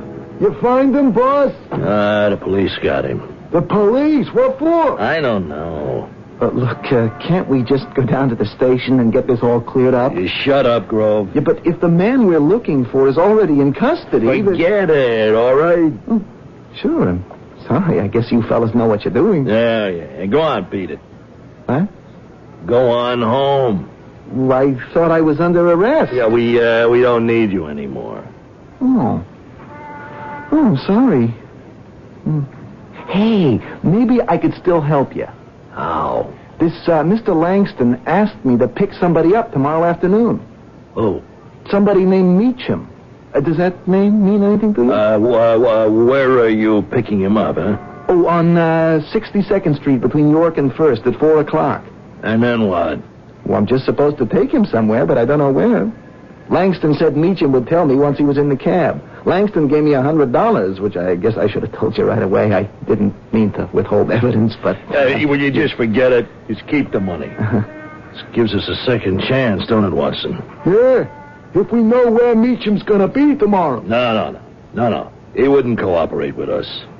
We'll let Mr. Grove here pick him up and lead us right to what we're after. Hey, we can't let him go. Remember, he said he called the cops. Shut up. The cops will have been to his house by now. His wife will have figured out what's going on. What is going on? Just relax, Grove. Hey, you guys aren't cops at all, are you? Who are you? How did you know that I was the cab driver who drove that man up to Clarkson Street? How do you think? You must have been there. You got my cab number and then got my name and address from the dispatcher. You were inside that house. You're the guys Mr. Langston ran out to get away from, but then you must be the guys that murdered that man. That's right, Mr. Grove. What are you gonna do with me? We're gonna let you go. Hey, Stu! Shut up, Watson. Mr. Grove here isn't gonna go to the police. Are you, Mr. Grove? Just bear with me for a minute, Mr. Grove. I'm gonna paint a picture for you. Now, Watson and I are what you might call agents. We work for what you might call a corporation. You mean organized crime? A corporation, Mr. Grove. All right? Now, we are after something, and you're going to help lead us to it by picking Meacham up tomorrow. And every time you have the itch to call the cops, just remember, We're just a couple of small chips on a very large iceberg. Frank? Oh, Frank, you're home. Are you all right? Yeah. The two detectives that arrested me, they realized they'd made a mistake, so they let me go. Oh, you don't need to lie, Frank. I know the truth. What? I know those two men weren't police. Our real detective was here about an hour ago. Oh, I thought I might never see you alive again.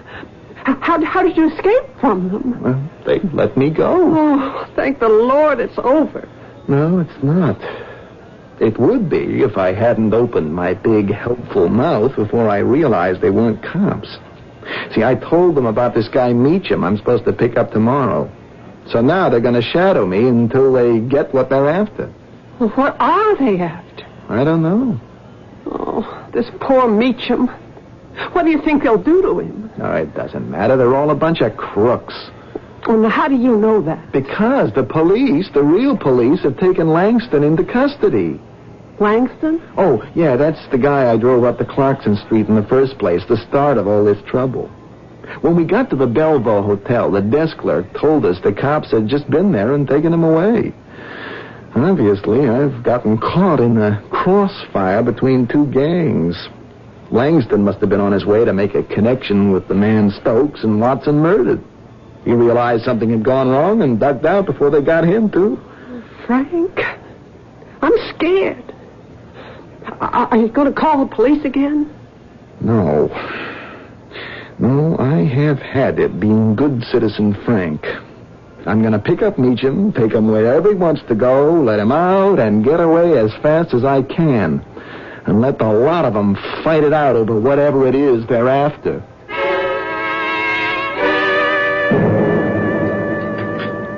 Morning, dear. Oh, morning, Luce. I got breakfast on. Now, here's the morning paper. Oh, I'll take the vacuum out and clean the cab while the eggs are cooking. Okay. And don't you get so wrapped up with the paper you forget to keep an eye on the stove.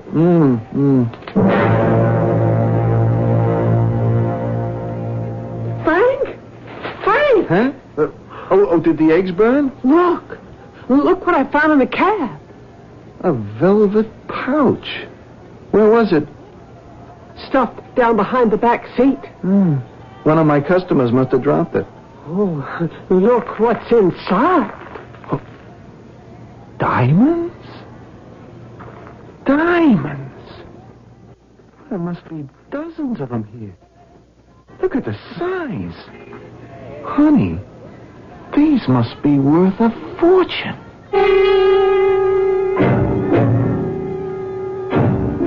What people are ashamed of usually makes a good story, says a character in one of F. Scott Fitzgerald's novels.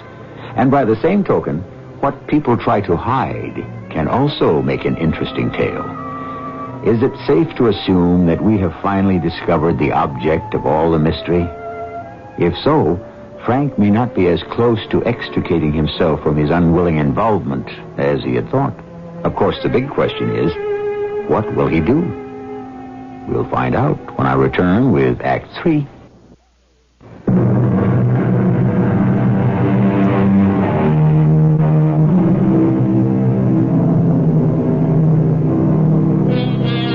How we respond to things is a fairly accurate yardstick for measuring who we are. Frank Grove has already demonstrated that by nature he is a law-abiding citizen, ready and willing to be as helpful to the authorities as he can. Lucy, his wife, has been somewhat less civic-minded, but then she may have something else on her mind, like staying alive. Diamonds. Look, Lucy, look how they catch the morning light, how they reflect the sun. Have you ever seen anything so beautiful? Frank, how did those diamonds get into your cab? Of course. This must be it. This must be what all those guys are after. Are you sure? I mean, couldn't someone have just dropped this by accident? No, Langston was the only fare I took last night. It had to be him. But you said he didn't even have any money on him until after he came out of that building. Well, I don't know. Maybe he just said that so I'd be forced to wait for him. I never would have hung around that neighborhood otherwise, and he'd never have found another cab there, especially at night. So, these are what he was taking up there to deliver to that man who was murdered. Then they must have slipped out of his pocket while you were driving him back to his hotel. Oh, and now he's been arrested. You know something? I don't think he dropped them, Lucy. Why not? Well, this pouch is too bulky to have slipped down behind the seat by itself. You mean you think he left them in your cab on purpose? Yeah. And I think that's why I'm picking up this fellow Meacham this afternoon, so he can retrieve them.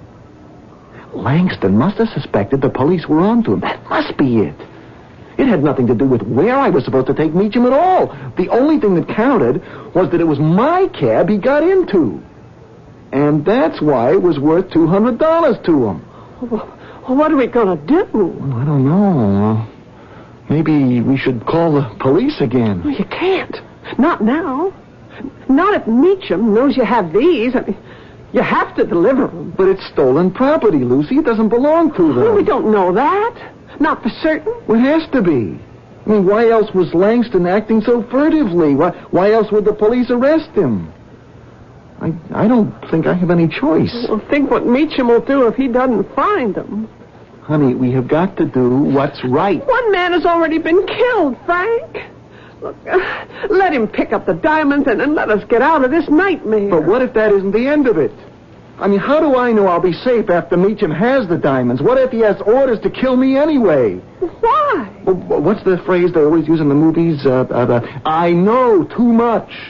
I can identify Langston. I can identify Meacham.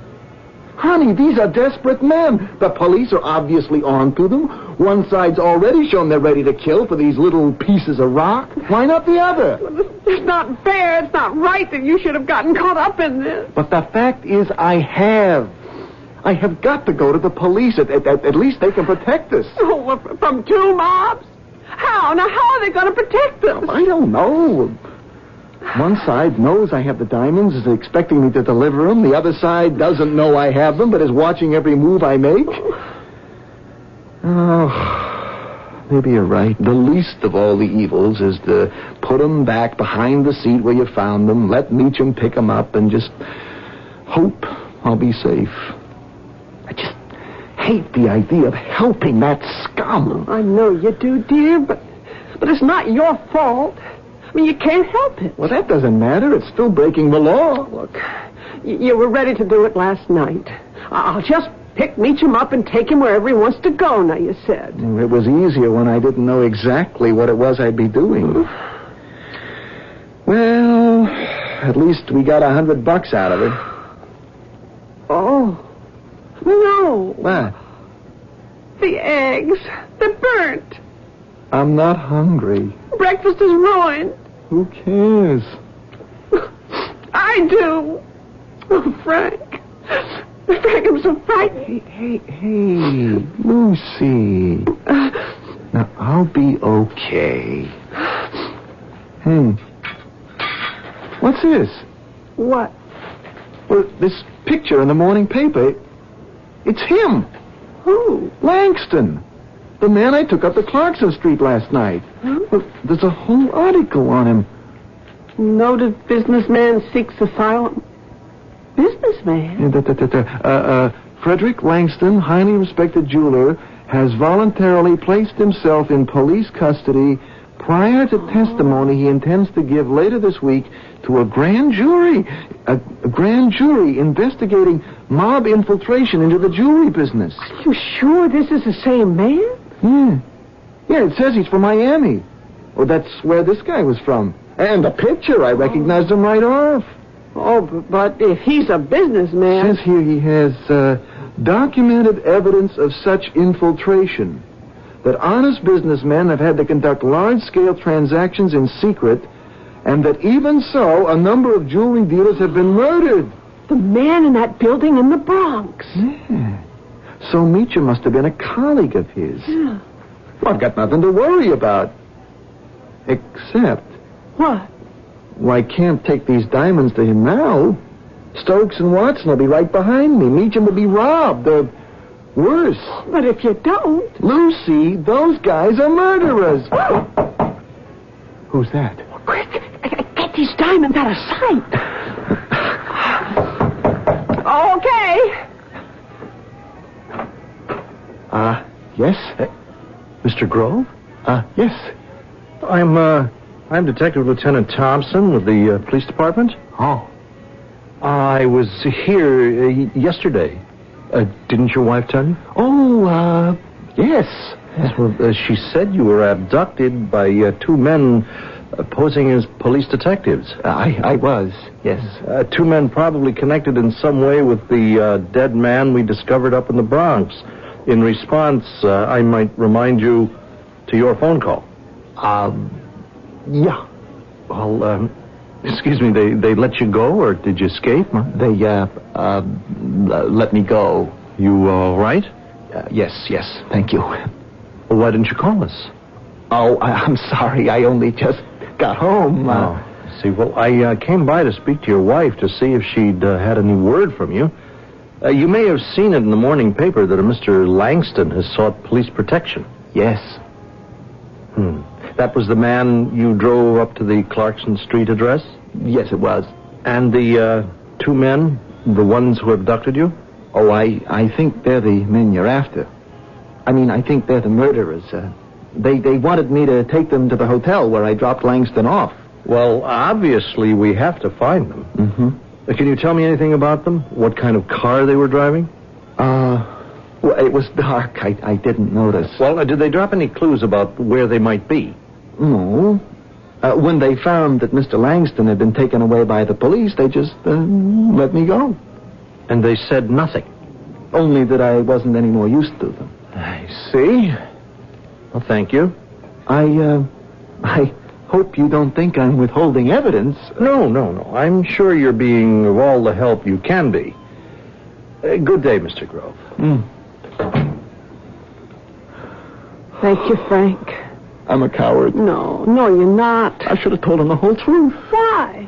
It's none of our business. No, honey, an innocent man might get hurt. Well, we never asked to get involved. Innocent? They're no more innocent than those crooks. Using you for their business transactions, off which they'll turn a very nice profit, thank you very much. Langston had no right to involve you this way, against your knowledge. You could have been hurt.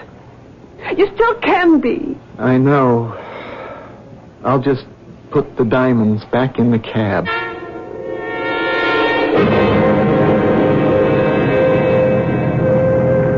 Taxi!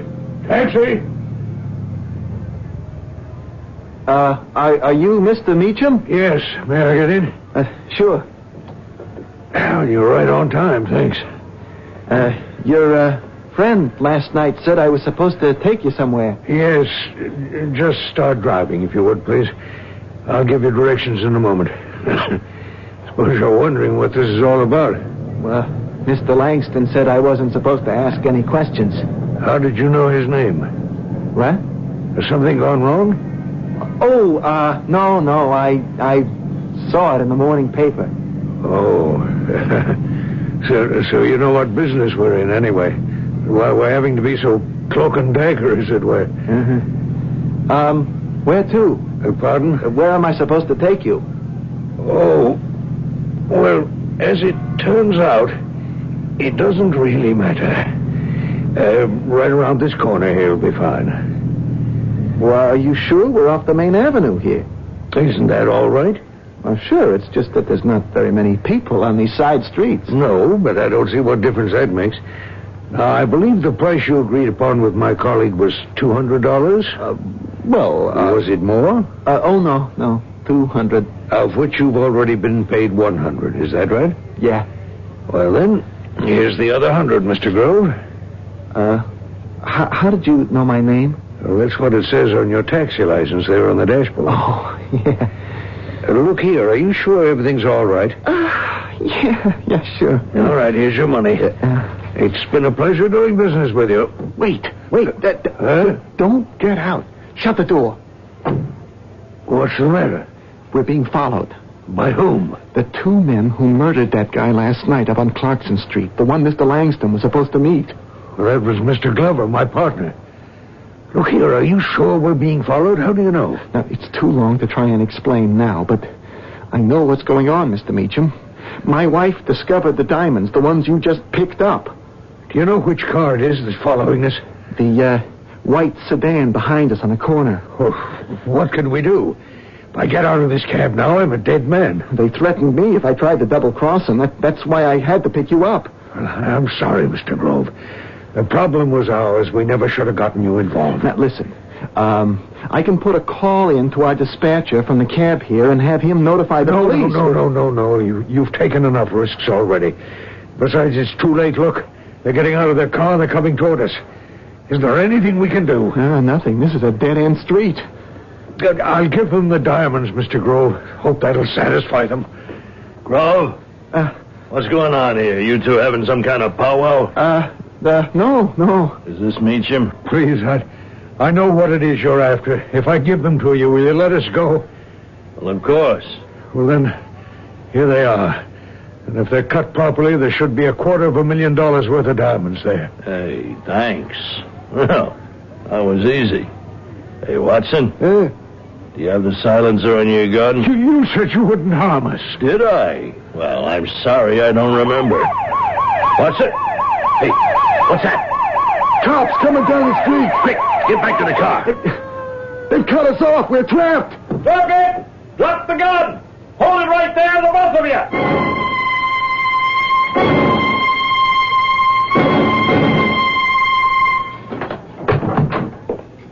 Lucy? Frank? Yeah. Oh, Frank. Are you all right? Did the police get there in time? Ooh, just barely. Lieutenant Thompson said it was you who called them, right? Yeah. I told him where you were meeting Mr. Meacham. Boy, you saved our lives. Honey, what made you change your mind? Oh, well, after you left, I read the newspaper article on Mr. Langston again. And I thought, if he's not afraid to testify against those mobsters, then we shouldn't be afraid either. Lieutenant Thompson told me that Langston's testimony will create enough publicity that we won't have to fear reprisals. Hey, what's this? What? How come you're all dressed up? Oh, well, in case you'd forgotten, you asked me to go out to dinner last night. Did I? Yeah.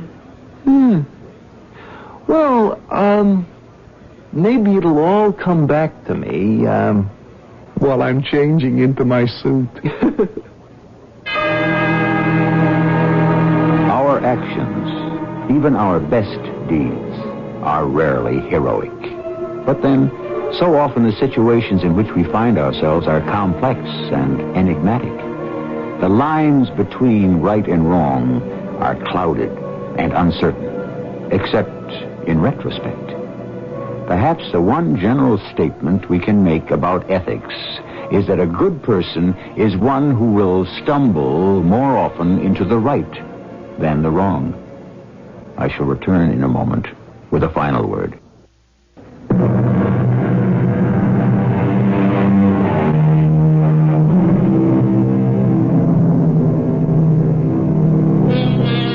To know what is right and to be afraid, and yet to act upon your knowledge, that is the mark of a great person. So wrote the French man of letters, André Gide. It is interesting to realize that as Frank and Lucy Grove struggled with the dilemma that confronted them, not once did either suggest they simply take the diamonds for themselves. How many of you can say that thought never crossed your mind either? Our cast included Russell Horton, Ann Williams, Court Benson, and Earl Hammond. The entire production was under the direction of Hyman Brown. And now, a preview of our next tale. See, Karl, there is no doubt. This is a Lucifer man. Lucifer? You mean the devil, Satan? It was not always so that Lucifer meant evil. In ancient Latin, Lucifer meant Bringer of light. The morning star. But this animal is groveling under the floor here. You're not saying he's a saintly man. He is a slave of sin. See the way he looks at me. It knows I am its master. This creature is centuries old. Get up, demon soul. Stand up on your two real legs. I shall will you not answer me. Yes. Speak now of a later time in your existence. What are you? Mrs. E.G. Marshall inviting you to return to our Mystery Theater for another adventure in the macabre. Until next time, pleasant dreams.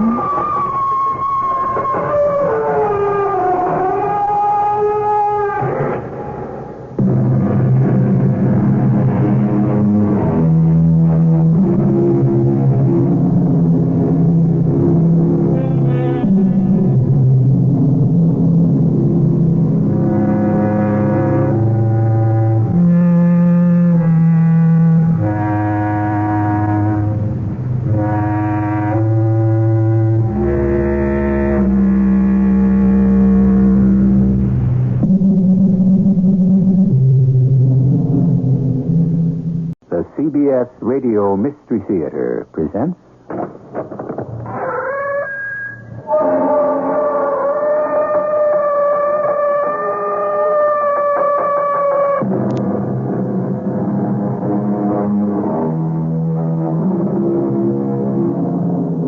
Come in. Welcome. I'm E.G. Marshall. The night is filled with 1,000,000 stars, said the poet. How does he know?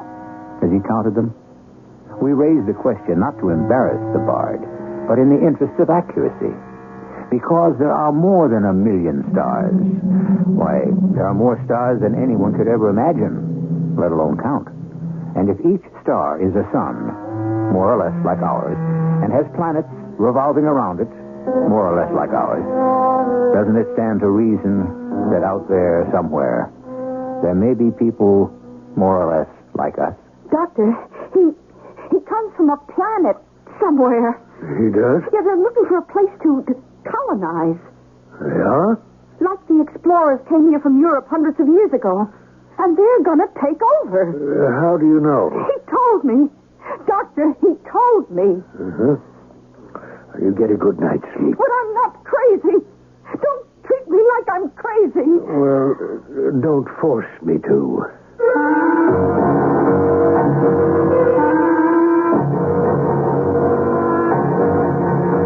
Our mystery drama, Identified Flying Object, was written especially for the Mystery Theater by Sam Dan and stars Bryna Rayburn. It is sponsored in part by Buick Motor Division and Sign-Off, the sinus medicines. I'll be back shortly with Act One.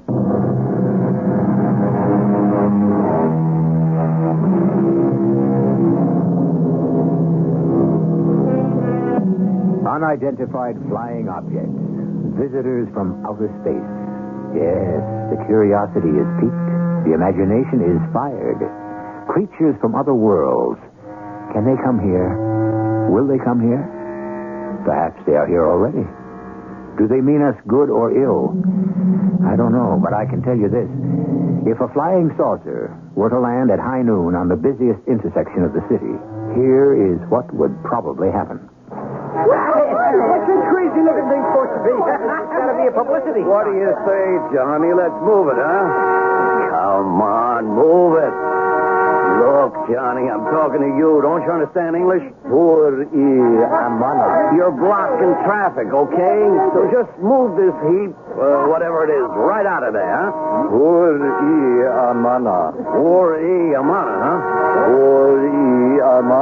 How'd you like to amana to the judge? Who's the arresting officer? Patrolman Maxwell Pinchot, traffic Z, Your Honor. What kind of a summons is this, officer? You don't designate the year, the make, the model of the car? Your Honor, I could not determine that information. What kind of an answer is that, officer? All these facts are clearly stated in the registration.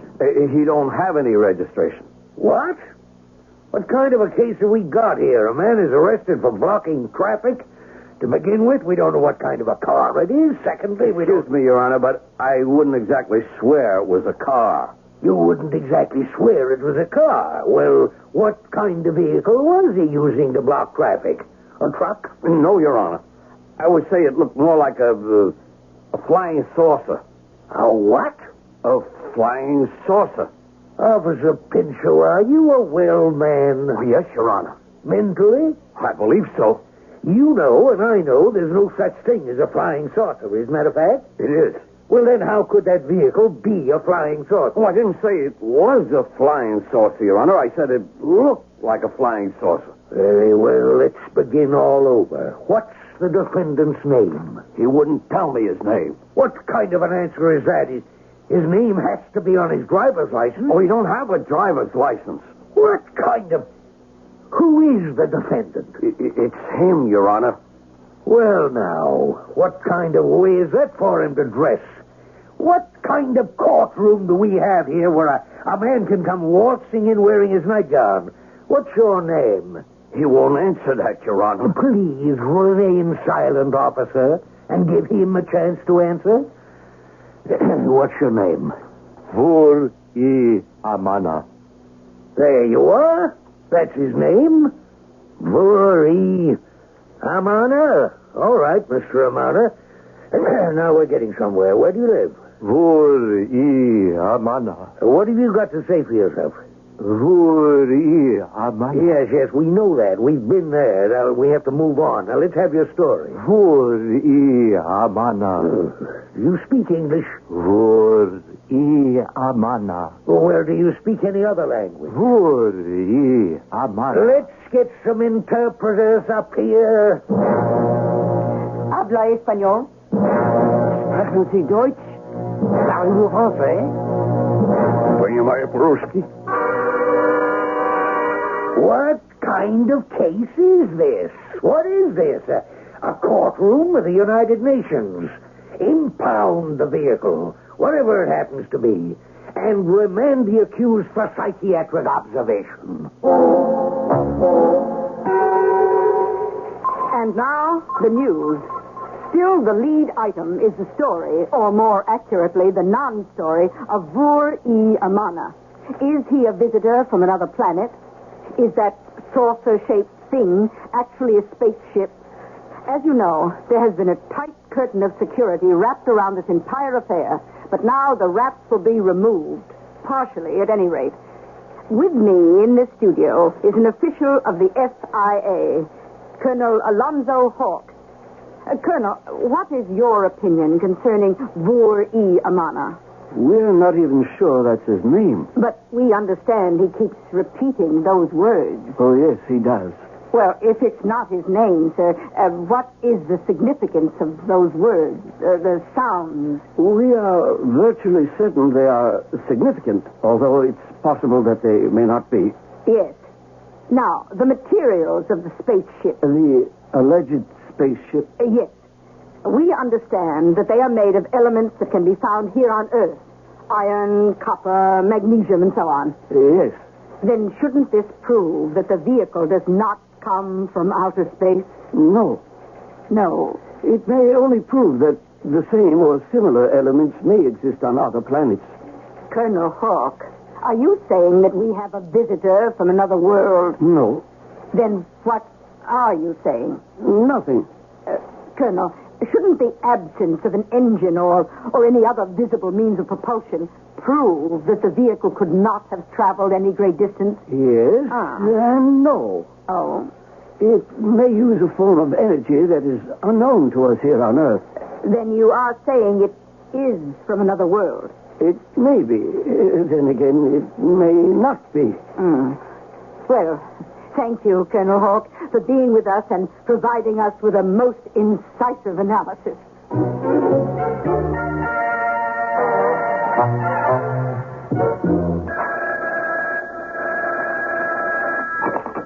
Dr. Newdale? Yes, I'm with a patient now. I couldn't say. It's a complicated situation. We made any progress? Absolutely none at all. When can we expect any? I have no idea. Certainly. Anytime. Goodbye. What am I going to do with you? Vur-i amana. Yes, I know. Well, now, let's try this. You see, this is a board. A board. In it, there are holes. You see? Holes. Some of the holes are round, like this, you see? And some are square. Square, like this, you see? Vur-i amana. Indeed. And these are called pegs, you see? Pegs. Pegs. Never mind, I know the rest.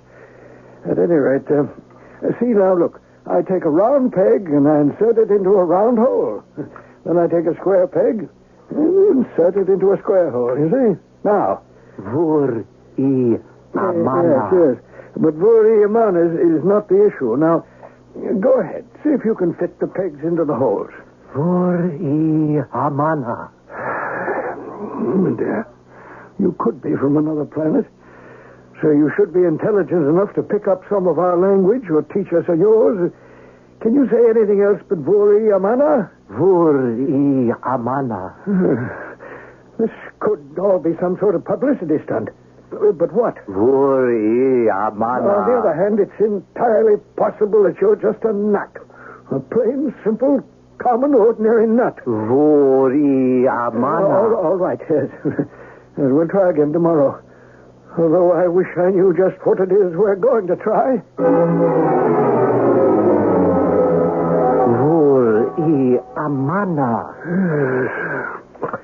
Well, we'll try again tomorrow. We'll try something. Oh, excuse me, Dr. Newdale. I thought you'd be finished in here. I am, Molly. I suppose I am. Well, I can come back and clean up later. Oh, that's all right. I was about to leave. Oh, well, how is he, Doctor? I wish I knew.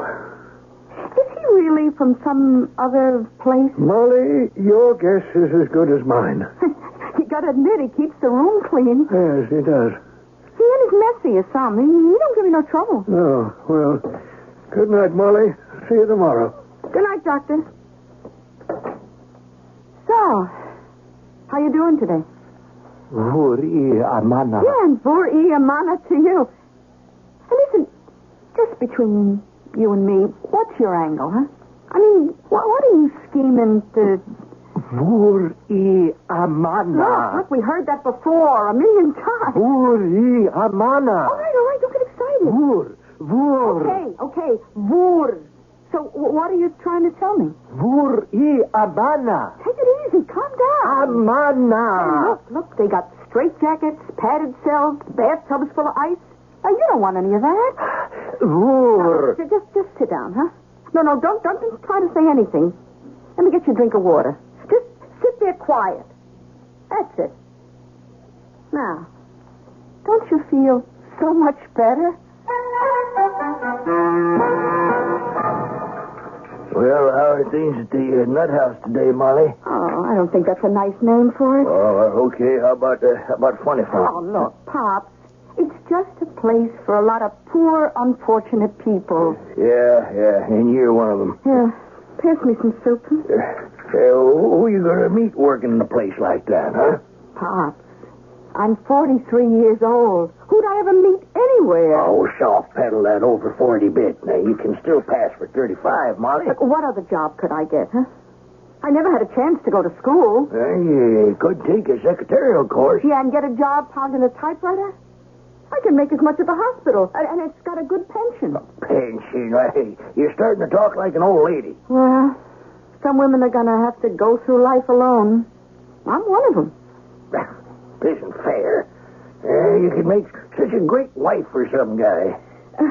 You know something? I'm just beat. Hey, you didn't finish your supper. I'm not hungry.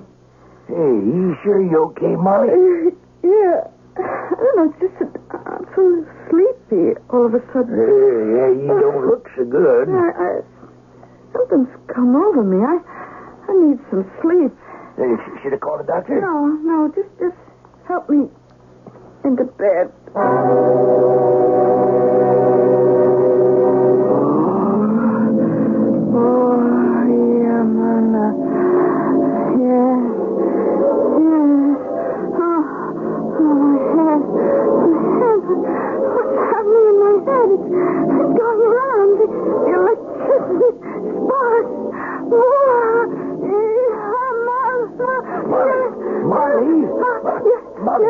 Molly, wake up now. You're having a nightmare, honey. Molly. Yes. Molly, get up. Molly, you okay?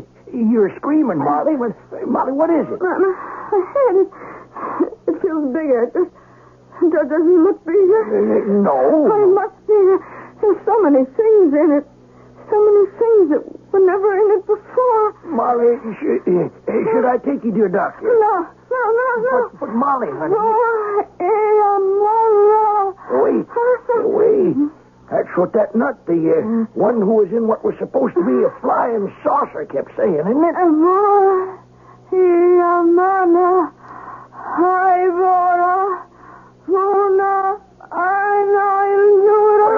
What are you saying?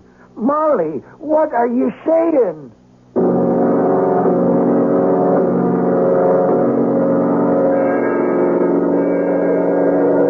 What is she saying?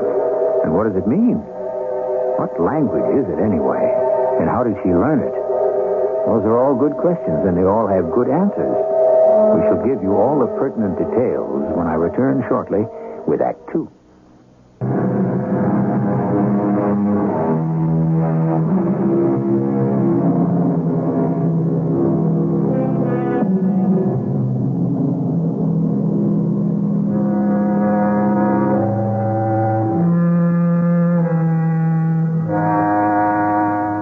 Look skyward at all the stars and beyond. Dream and wonder about other worlds. Where are they and what are they? And is it possible that someone, somewhere, at another point in the universe, also speculates about the stars and dreams and wonders just as we do? Will we ever know? Molly, what were you saying? What kind of language? Nothing. But I heard you. I was just dreaming. No. This was after you woke up. Was it? Yeah. But you know how it is. Sometimes you can look like you're awake, but you're really still asleep. No, you said this thing that sounds like what that nutter or whoever from the flying saucer kept saying. I did? Yeah, plus some other gibberish. Pop, I can't imagine what you're talking about. Molly, Molly, you don't have to tell me if you don't want to, but I'm scared. Yeah, so am I. What does it mean? I don't know. But there's one way to find out. Oh, good morning, Molly. Good morning, Dr. Nudell. Oh, is Miss early for you? Early? Aren't you supposed to come in around noon? Oh, well, I don't have very much else to do, Doctor. You're a very devoted person, Molly. But I'm afraid you're working too hard. You don't look well. Why, I feel fine. Honest. As long as you're here, spend a little time with Vori Amana, you know, the one from outer space. Or maybe he isn't either. Oh, all right, sir. He seems to like you. That is, he always smiles when you come into the room. Oh, sure, Doctor. Who knows? Maybe you can find a way to reach him. Yeah, but I don't know anything about, therapy. Uh-huh. Sometimes it's better that way. Vori Amana. Vori Amana. I am the conqueror. Vori Ivora. Vori Ivora. I am from Ivora. Vuna Aina Ildura. Vuna Aina Ildura. We rule the universe. I have reached you. Of all the minds on this entire planet, I have reached yours. What language are we talking? Ivora, the most beautiful of all the tongues in the universe. Ivora. I am Mor-El, and you are Molly. What does Molly mean? What does it mean? Every name must have a meaning. I don't know. I guess it just means Molly. My name, Morel, means the king's son. You're the son of a king? Yes. Oh. Well, what are you doing here? You see, I wear the blue robe. It is the color for the reconnaissance scout. Oh. I search the universe for a planet for Ivora to conquer and colonize. And I have found one. You mean ours? Yes. Well, what's going to happen to us, the people who live here? I suppose you'll have to be destroyed. Just like that? That's what happens all the time, doesn't it? What are you talking about? History. What do you know about history? I know all about your history. You do? I've been studying it. How? You see, I can reach into a person's mind, and I can see everything he knows. Oh. So, all the while Dr. Nudell has been talking to me, I suppose you could say, I've been picking his brain. I know everything he knows about history. On your planet, men killed off animals at first. Then stronger groups of men killed off weaker groups and took their land, didn't they? Well, So we conquerors from Ivora will not be doing anything strange or unusual, will we? You're going to kill all of us? I'm sorry. And it isn't because we hate you. Ivorans don't hate anyone. It is against our religion. Well, if you're so smart and so strong, why do you let yourself be kept here in this place like a prisoner? I could leave here any time I chose. You could? Yes. I could transport myself to my spaceship and just take off for Ivora. But why are you telling me all this? Because I have to have someone to talk to. How do you know I won't tell everybody about your plans? That really doesn't matter. Look, you're only one person. They could stop you. At this stage of things, I suppose they could. Then why did you tell me? You know I'll tell the doctor, the police. Yes. Well, maybe I know something you don't. What? You'll have to find that out for yourself. You see, Doctor, what he's trying to tell you is that he's the conqueror. You've been speaking to him? Yes, sir. I know the language. You do? Yes, he comes from a planet somewhere called Ivora. Ivora? That's right. And they're looking for a place to colonize. I guess it's like the people from Europe came here hundreds of years ago. Continue. And they're going to take over. Take over? You could say like we did from the Indians. This is what he told you? Yes. Well, we have to do something about it. Do something? Yes, because if we don't, the people from Ivora, they'll come here and kill us all. I thought I'd better tell you, Doctor. Yes. I'm glad you did. But you don't believe I'm telling you the truth, do you? I believe you're telling me what you think is the truth. Oh. Molly, you've been working very hard, too hard. You think I'm crazy, is that it? Well, I think you're overtired and overworked. But it's the truth. I spoke to him. I can arrange to get you some time off with pay. Yeah. I see where this is going. Molly, it happens to all of us. Sometimes to me. What happens? You spend so much time with unbalanced people that now and then you sort of go off the deep end yourself. And that's what you think is happening to me? Well, you know I like you. I wouldn't lie to you. Then how do you explain the fact that I can speak Ivoran? Ivoran? The language of Ivora. I know I speak it perfectly. Better than I speak English. No, I never even went to high school. I had to go to work.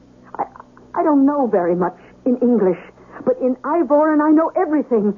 I speak so beautifully. I say things that sound so smart. The prettiest words roll around in my head. Vur I Linana, I am the queen. Vur I Laila Lea, I am queen of beauty and delight. Where would I ever get to think things like that? Well, I'll look into this thing. Yeah, sure. I mean it. Doctor, I work here. I know how you talk to the other crazies. I still think you should take a little time off.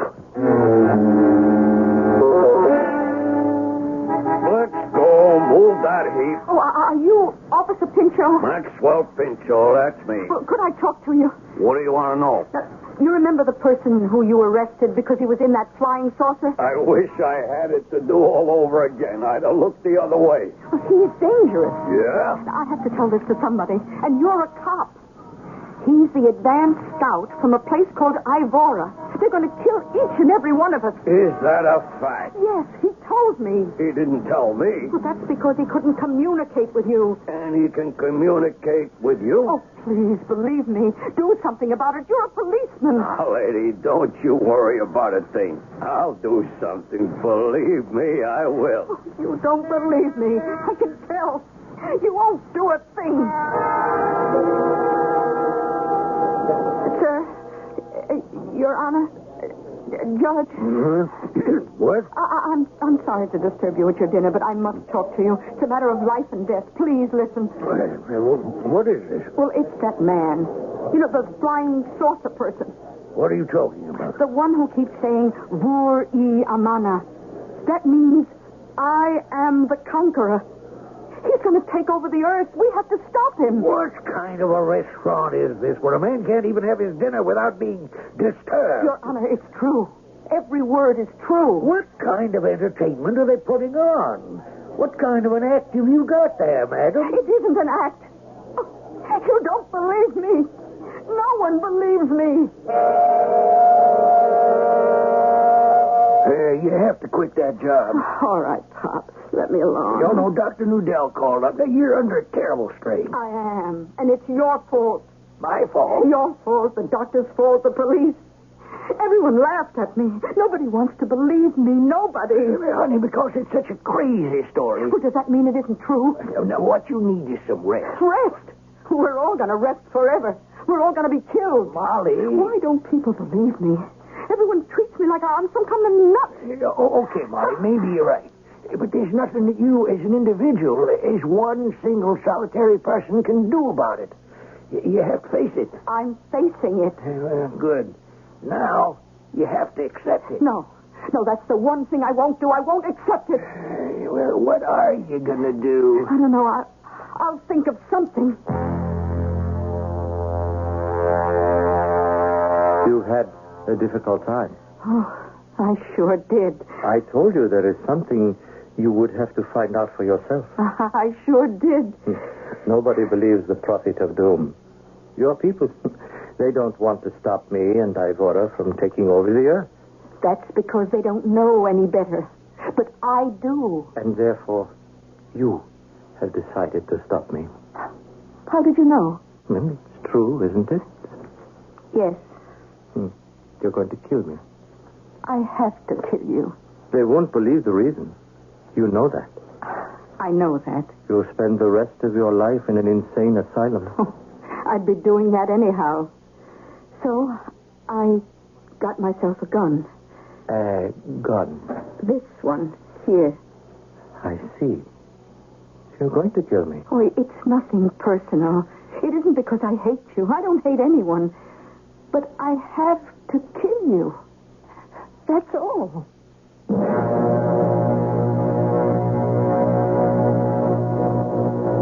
Murder. If it's to be done at all, perhaps it's best if it's done reluctantly. Yes, it doesn't change anything, and it doesn't really do the victim any material good. But at least it gives the thing a certain sense of style.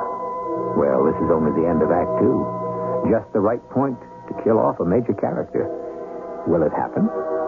We'll know that shortly when I return with Act 3.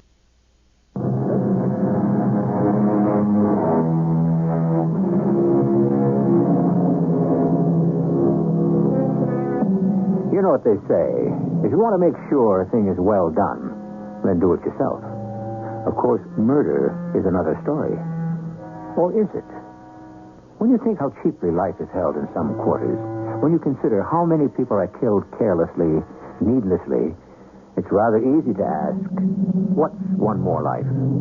Yes, it's easy to ask, but so hard to answer. Well, go ahead. Kill me. That's exactly what I'm going to do. I understand. That's a very primitive-looking weapon. How does it work? I don't know. All I have to do is aim at you and pull the trigger, and the bullet comes out and kills you. Whatever it is, get it over with. I will. So? What's your problem? Problem? Why don't you activate that weapon? I don't know. You don't know. I should kill you. Oh, there's no doubt of that. But somehow I just can't do it. You can't. The thought of taking a human life. But don't you understand? The fate of your world and everyone in it is at stake. I know. Something is wrong with me. What? Ever since I landed on this planet, I have no word for it in Ivora. A cough? Yes, cough. It's an ugly word for an ugly feeling. Why, what is it? I think I'd better activate my mental computer. Your what? Here, you call it the brain. Oh. That's because you don't use it very much, but I'll get all the facts on this thing, this cough. Oh, it's no big deal. Practically everybody around here coughs. What's that? That? Boy, everybody knows what that is. What is it? Are you kidding? It's a sneeze. A sneeze? What? Why does it happen? Well, it could mean you're coming down with something. Coming down with something? Like an illness. Illness? Or there's some kind of irritation in the air. Oh, I have a great deal of work with the computer. I can see that.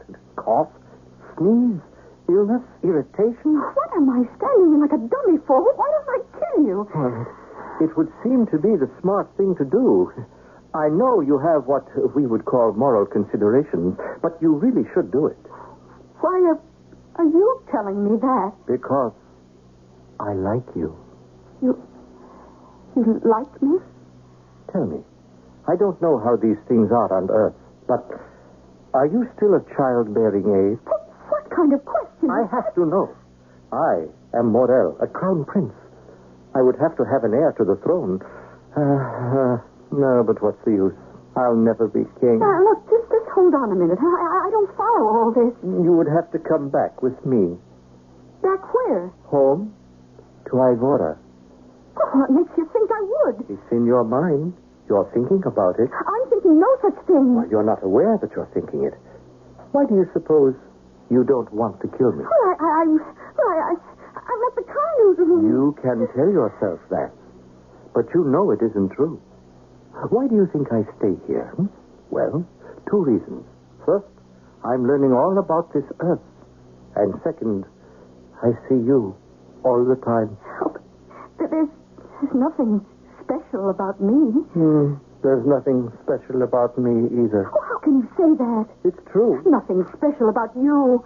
Why, you can travel through space. You can read people's minds. There isn't a single person on this Earth who could even come close to you. Yes, I may be far and away the smartest person on planet Earth. But back home in Ivora, I guess I'm just the dumbest. Oh, I can't believe it. When I was born, there was great rejoicing because there would now be an heir to the throne. Why do I do this? Why? What is the word? Cough. No, it's nothing. Almost everybody on Earth coughs. So you were telling me when you were born there was great rejoicing or something. It didn't last. Oh, why not? Because it soon became obvious that I was very stupid. Oh, I listen to the things you say. You're brilliant. For Ivora, I'm stupid. And everybody knew it.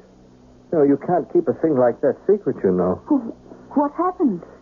They decided to make me a reconnaissance scout for outer space exploration. No, you can't be stupid and do that. But don't you see, the whole thing is a fake. I don't understand. There never was such a thing as outer space exploration. They created the operation just for me. But I don't know what... It was to give me something to do, something harmless, and also to get rid of me.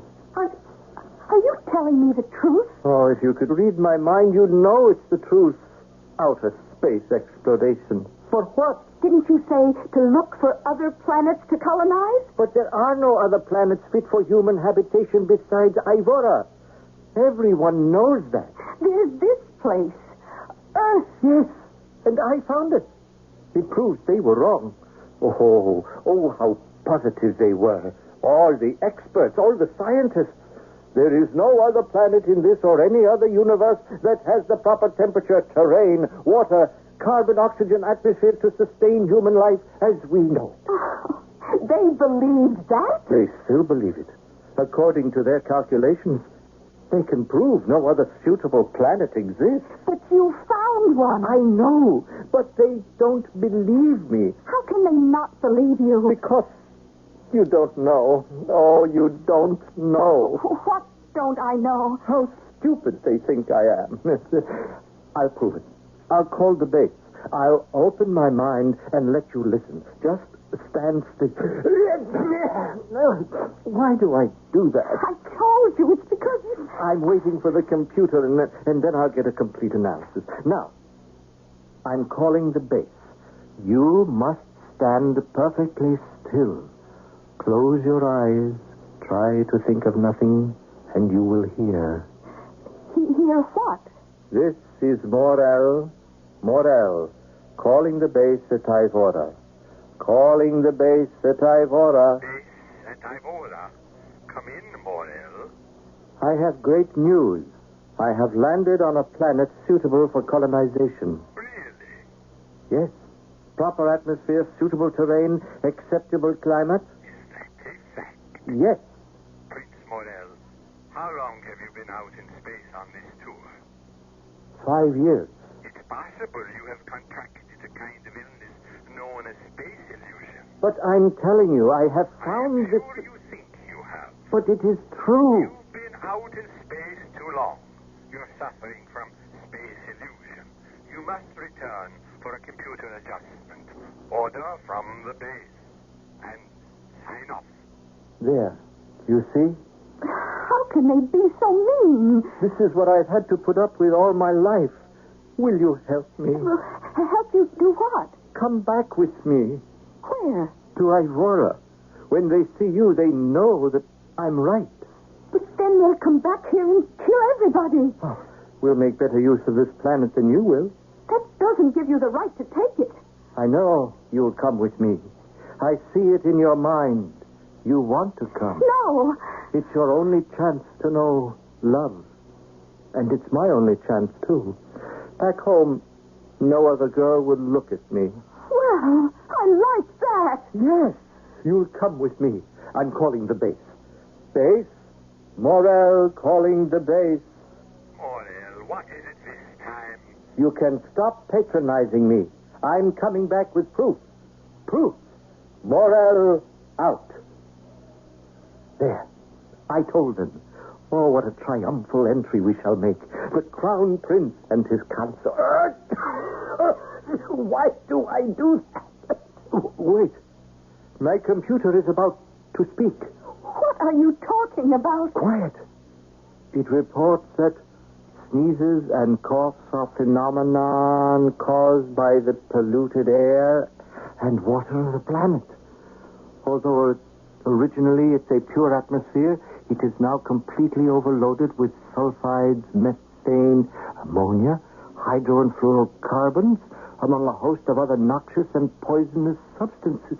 That's enough. I don't want to know anymore. More air. What's the matter? Oh, the whole thing has collapsed. I said I found a planet we could colonize. I went on record. I challenged the base. And now, it isn't true. It isn't? Now I know why I cough and sneeze. You heard the computer. Soon, this place will be too poisonous for life. Now, I can't go home. I thought I'd find you here, Molly. Molly, I thought about what you told me. I believe you. You believe me? Yes. The way you put that vocabulary together, now you're not a linguist, and yet it follows basic laws of language. But you could be right. And so I spoke with Colonel Hawk of the FIA. They want to hear more. Well... If you are right about Morel here, or whatever his name is, being the advance scout for an invading alien army... Yes, if I am right? When I'm a doctor, I don't want to think about it. But I also live on this planet. I have a responsibility. Will they have to kill him? I don't know. This whole business, it's out of our hands. We'll have to do what's best. Whatever it is. Then you must go home, Morel. If you stay here, they'll kill you. I don't care. I care. You care? I care. And I'll go back with you. You will? Yes. You can read it in my mind, can't you? I can read that you want to do it. But that doesn't mean you will do it. I will. Now, how can we go back? Get me a suit of clothes, can you? Yes. No one will know me if I'm dressed like everyone else. Mm-hmm. Now, I know the vehicle is in a place called the impounded lot. I can see it. There's a tag on it that says, release on payment of $50. Do you have $50? Yes. Then we can go. You see how easy it is? Oh, how brilliant you are. No, I can't go back. Why? Why? When I get back, I'll be the laughingstock of the entire planet. But I don't care. You'll be alive. But you have no idea how dumb I am. I am just not smart. Oh, well, you no longer have to be concerned about that. I don't? No. From now on, you don't have to be smart. You know why? Because you're going to have a smart wife.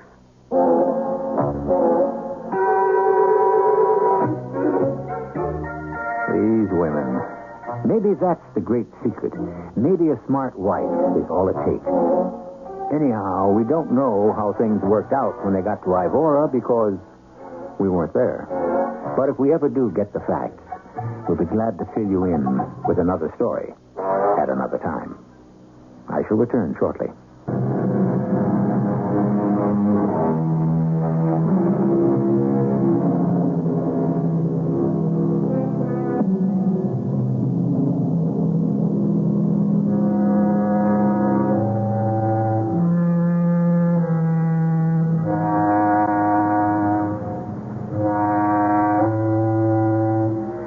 Sometimes you have to believe that the whole business is a matter of packaging. Consider, if some half-mad, half-literate, well, we might as well even say half-wit, were to come staggering into some remote hamlet and swear that he has seen a flying saucer, why, on the basis of his completely unsupported statement, millions would believe him. On the other hand, if a flying saucer were to land on the busiest intersection of the city, it might not even draw a passing comment. Our cast included Bryna Rayburn, Earl Hammond, Gilbert Mack, and Court Benson. The entire production was under the direction of Hyman Brown. This is E.G. Marshall inviting you to return to our Mystery Theater for another adventure in the macabre. Until next time, pleasant dreams.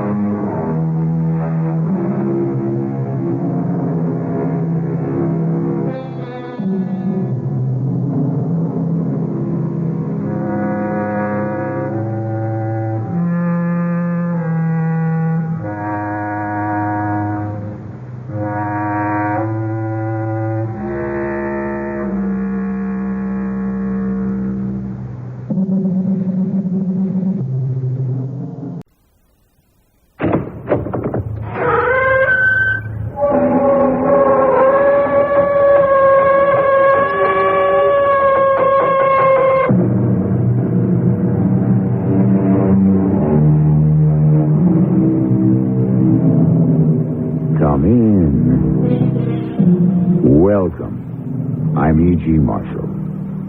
In the night skies, strange objects roam, many of them unidentified. Do you ever look to that darkling bowl of the sky, pierced only by the stars, and wonder if strangers come to us from out there? And if so, how many of them are among us already? Aliens, unrecognized. Are they friend or foe? Terrorist or goodwill ambassador. Always supposing they are there, I wonder sometimes, as I am sure the rest of you do. I told you, Moses, you would be part of the whole. And my father? He will not need you much longer. I have to stay with him to the end. So be it. You have chosen your own destiny. You have selected your own living death.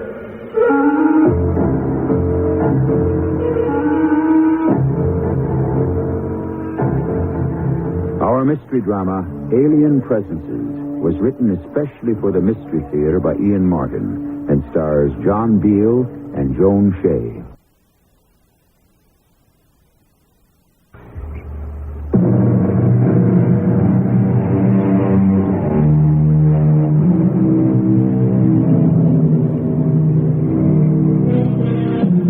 August 14th, 1958. Antelope Crossings, Nebraska. This is a story of today, but it began 21 years ago. You never heard of Antelope Crossings? That's not at all surprising. The population maybe is 105, including children. It's a post office, general store, and not even one street. It's just where two roads meet and leave again. Now that we're leaving, Jim, I kind of hate to go. I know how you feel, Ruth. No matter how barren it is, a person puts down roots. But we're lucky to get away. I reckon. Never could make much of a go of it here. Think it'll be better in Nebraska. I know it will. My brother Ace's farm's a real big spread. We can start to live like people there. Get you some fancy duds and all, maybe even a TV set. Like I say, we're some lucky. Oh, don't say that. We wouldn't be if that terrible car accident hadn't snuffed out Asa and Sarah and both their children like they was candles. The Lord giveth and the Lord taketh away. He should have taken us. We have nothing, not even children. Oh, I guess the Lord knows best. Oh, you think we should travel in weather like this? Well, if anything happens, we'll be together. In bad weather or not, I got a feeling we're headed for a whole new life. Like you can't believe. Funny. If I'm honest, that's just how I feel.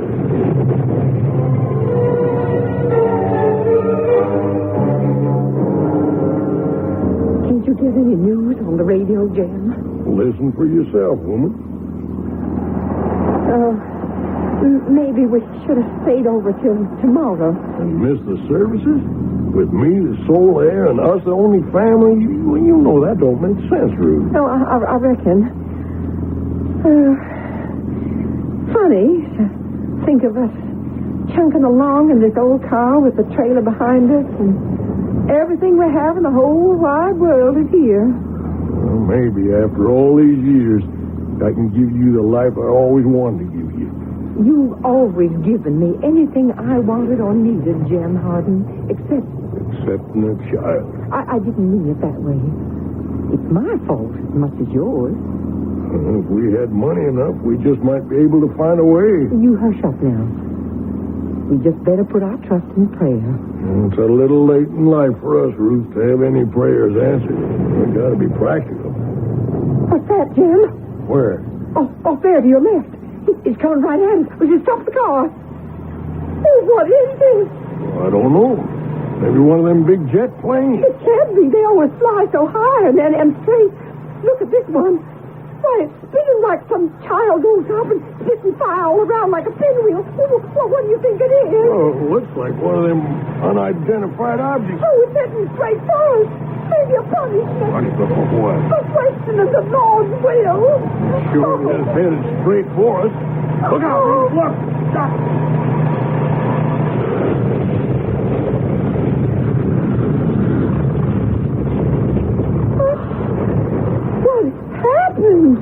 Went right over us and crashed down there in the ravine. Oh. Come on, let's go see if we can help.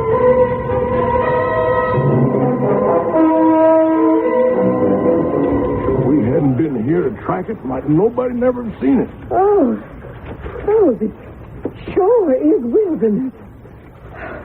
And whatever crashed is pretty near burned to a crisp already. Oh, Jim, we better see if we can help. I don't see how nobody could have lived through it. Well, it's only Christian to make sure. Of course. Come on. What do you suppose it could have been? A big jumbo jet? Looking down on it from here, I don't think so. There's no path cut through the trees. Oh. It's just like it dropped, like a helicopter or a stone. Don't get too close, Jim. Oh, she's burned herself out by now. Funny. What? She must have had radio contact with the ground, big aircraft like that. There ought to be all sorts of rescue planes, whirlybirds here by now. But the sky's plumb empty of everything. Surely they'll be here. You think anyone's alive? Not unless they were thrown clear. In the hour or so it took us to get down here, this must have been just plain hell. Everything's burned to a crisp. Well, we still ought to take a look. We sure will, Ruth. Just as soon as it cools off. Oh, what is it? I still don't know. Couldn't be one of our regular aircraft. All I can figure, it must be something from another... What was that? Some animal, maybe. No. It sounded like a baby crying. Oh, that's what it is. But where, Jim? Where? It echoes so here. This way, I think. Come on. Oh, maybe someone did survive the crash. Well, if they did, we're about to find out. There! In that juniper bush. Oh, quick, Jim. It's so hot there. Okay. I got him. Or her, whatever it is. Oh, bring it quickly to the stream. Hurry. Oh, may the good Lord let him not be hurt or burned.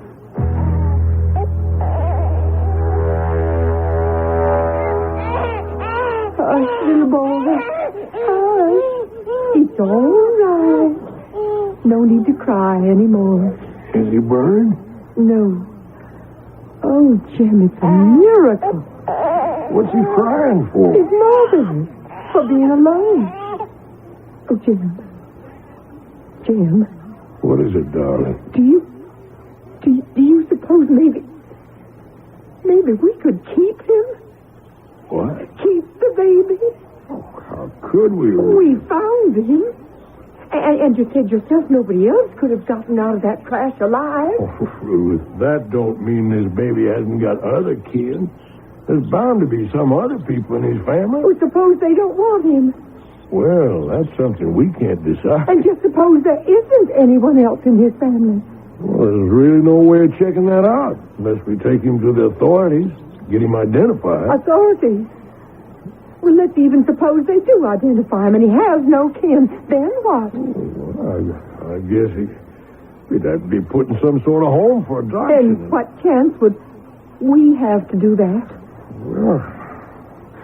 Well, I reckon from here on in we'd have enough money to... It isn't money, Jim. They'd say we were too old.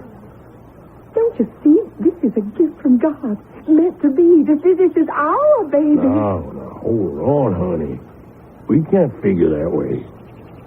Someone else could be hankering over this baby and feeling just as deep as you do about him. I still say God sent him to us. Well, it could be. But we got no right to play God. You don't want him? Oh, of course I do. Just as much as you do, but... Then here's what we should do, Jim. Now you take me to a motel or a hotel. Get me some things I'll need for the baby. And then you go off to the funeral. Oh, Ruth, you can't keep that baby. Not without letting the police know what's happened. How do we know what's happened? How do we know this baby had anything to do with the aircraft that crashed? But let that go for the moment.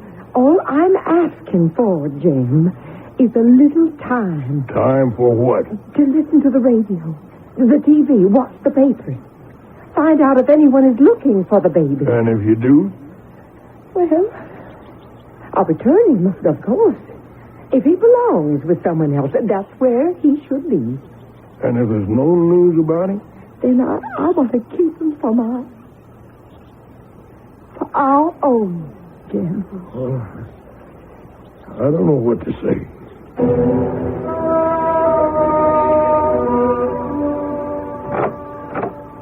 That you, Jim? That's me, Ruth. Did you get the newspaper? Yep. And? No news in any of them about either the baby or the crash. I've been listening to the radio and watching TV. There's nothing there either. Well, it's still kind of early on, you know. For the newspapers, maybe. But radio and TV? Nothing at all on either of them yet? No. Well, what are we going to do? Well, you're going to get in that car and go to the funeral and leave me here with Moses. With who? The boy. I found him like Pharaoh's daughter. Oh. But unlike her, I will nurse him for myself. Well, why don't you both come along with me? How could you suddenly explain the child? It's better this way, Jim. All right. I'll be on my way. And I hope when I come back for you, it won't be for you alone.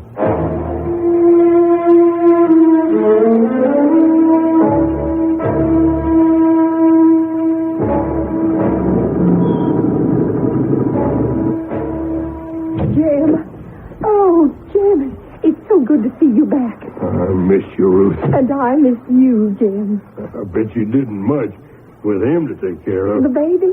Oh, Jim, don't talk that way. I love him. He's so wonderful. But that wouldn't interfere with you and me ever. I know. I can't wait to see him myself. You will. He'll be awake any moment now. But before he does wake up, do you have any news? Nope. Asa left us everything free and clear.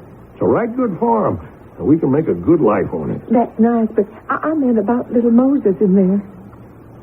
Jim, are we going to be able to keep him? Oh, I don't know, Ruth. There isn't a sign of anyone looking for him. Not a word on TV or radio. Nothing in the papers. Have you seen her or anything? No. And it's been pretty near a whole week now. Well, we're taking an awful risk on him. Where did this miracle child come from? Something comes hurtling out of the sky into the wilderness, and every trace of what it was is burned to ashes, along with whoever flew with it or rode in it, except just this one baby. Well, his father or mother took a chance and threw him clear. But from what? What kind of aircraft can fly the skies today without some record being made of it? Where was it headed? Where did it take off from? Why doesn't someone, somewhere, an individual, a control tower, I don't know what, but why doesn't someone know that aircraft is missing? What are you trying to get at, Jim? I'm just trying to say that, well, the only answer I can come up with is that what we saw crash and whose ashes are now already buried under the new growth was something from outer space. That's where you think our little Moses came from? Where else? Well, you come inside to the room with me, Jim. Now, don't get mad, Ruth. I'm not mad. I'm just plain soft. I'm not giving him up. Just look, Jim. Just look down at that sweet baby. Try to tell me he's something from outer space. Why, he's the most human thing you ever saw in your life. You're right, Ruth. Just the kind of boy I've always wanted. He's ours, Jim. We're going to bring him up right, with love and tenderness. And we're going to be proud of him. And we're never going to be sorry. Brave words, Ruth. And perhaps you'll be proven correct. Still, what you're doing is outside the law and may have many unexpected repercussions. You and your husband, Jem, are taking an awesome chance. You have no way of knowing the background of the baby you have called Moses. In this world, or possibly in some other. I shall return shortly with Act 2.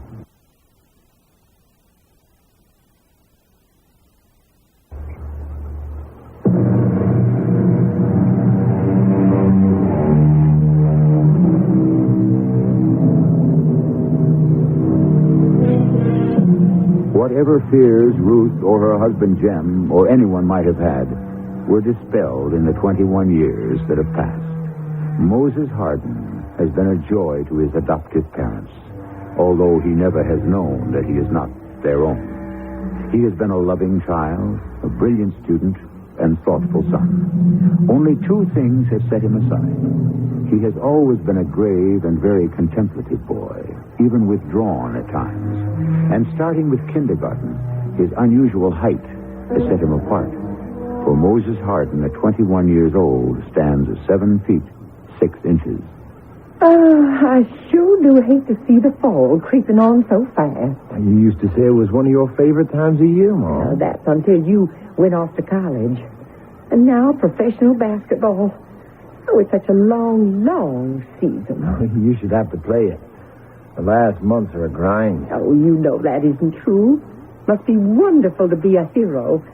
To be the best at anything. I don't feel I'm the best. I have certain natural advantages, that's all. You're a big, big man. Sometimes it's hard for me to see in you that little baby I used to hold over my heart. Yeah. I'm sorry I turned out to be such a freak. You're not a freak. You're a very handsome man, all in proportion. The best athlete in the country, and a mind just as special. Just a little outsized is all. King-sized, you mean? But the proud mother always overlooks the faults. The proud mother is grateful for what she's had all these years. Had? Oh, you know what I mean. You're all grown up and ready to spread your wings now that you're big basketball star. You don't need us anymore. I'll always need you and Dad, Mom. You'll never know how much. You're the center of my life, the balance wheel. I can't do without you. Now, Moses Hardin, will you stop it? You're making me cry. I never would want to do that, Mom. You never have, that way. I mean tears of happiness. Happiness I don't deserve. Oh, my dear boy, if you only knew. I know a lot more than perhaps you think I do, Mom. Now, what are you trying to... Oh, dear, here comes your father.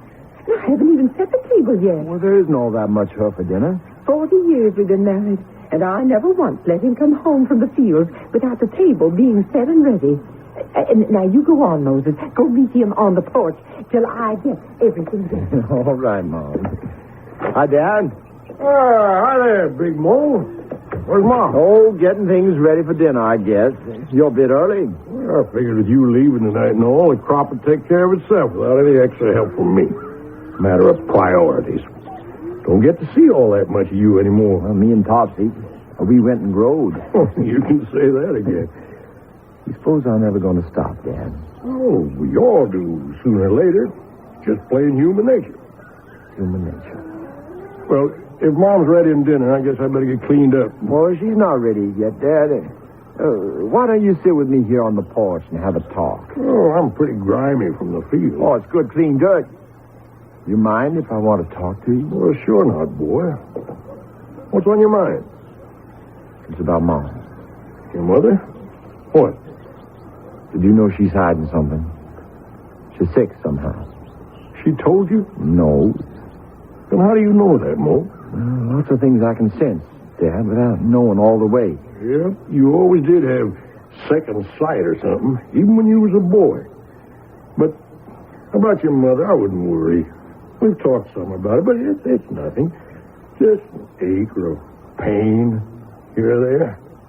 Get to our age, you're bound to have a few. When was the last time she saw a doctor? Well, I don't rightly recall. I want you to promise me to take her to one tomorrow. Or the first chance you get. And the best. Now, Mo, I don't know that... You promised me, Dad. You're scared to death the doctor might find something wrong. And just like Mom. How do you know? It doesn't matter. What does is I do know. You promise? You two going to spend all night out there on the porch? Jim, you better get cleaned up for dinner. I'm coming right away, Ruth. Promise. I promise, son. And you let me know right away if it's anything serious.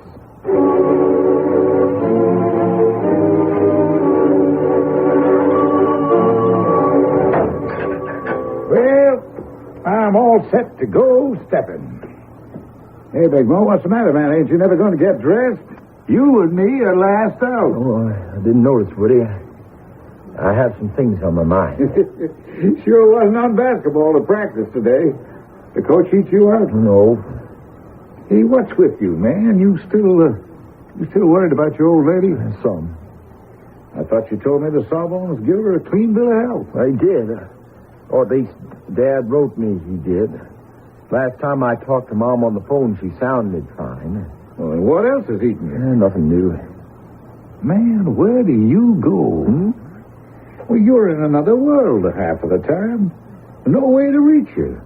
Like you just wasn't one of us. I don't mean to seem that way, Woody, but I guess in a sort of a way, I am. Yeah, I don't dig you. We'll take my size alone. I can't be like everyone else at 7.5 feet and growing. There practically isn't anyone else my size. Ah, come on. You live in a basketball world. You're not all that outsized. It's only part of it. What's the rest? Something I can't talk about. Oh, won't? You wouldn't understand. Hey, I better get that. Locker room, Woody Spade. Long distance. Well, sure. He's right here. Hello. Yeah? A long-distance call for you. Who's it? Well, I guess it's your father. I'll take it. Hello? Yeah, Dad? What is it? Oh, no. But how? I thought... You said... Well, was it bad? That's good.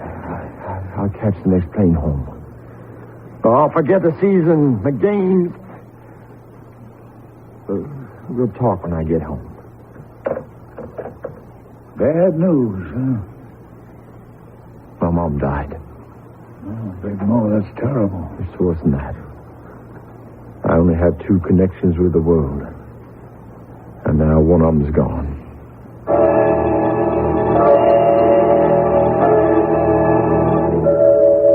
Why didn't you tell me, Dad?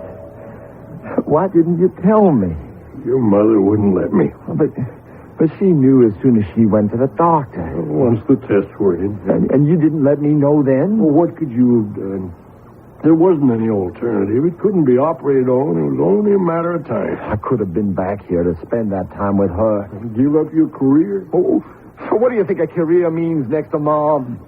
The only reason I played basketball is because it was the quickest, surest way of paying you back for all you did for me. And I never really had enough chance to do that for her.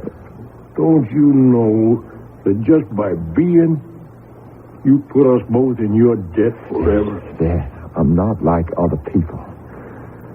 I know that. And you know it. And I suppose so did Mother. Isn't it time to tell me who I really am? I don't know how to answer you, son. I was adopted. I mean, I'm not really your child or Mom's. Well, thank God you never asked her that question. I wish it had never been asked at all. What is it, Dad? Oh, it's nothing.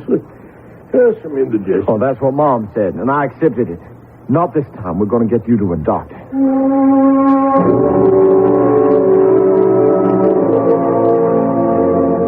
I know you mean well, Woody, but you can tell Coach I'm just not coming back. Moses, man, you got to get with it. They got lawyers from here to Tuesday. No.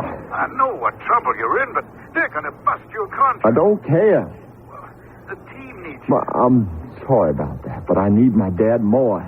You mean he needs you? I meant what I said. He's dying. And once he's gone, I'm lost. No way to explain. Thanks for the try, Woody. Don't think too bad of me. You, Coach, any of the fellas. I never really was one of you. I'm somebody who's got to find my own way.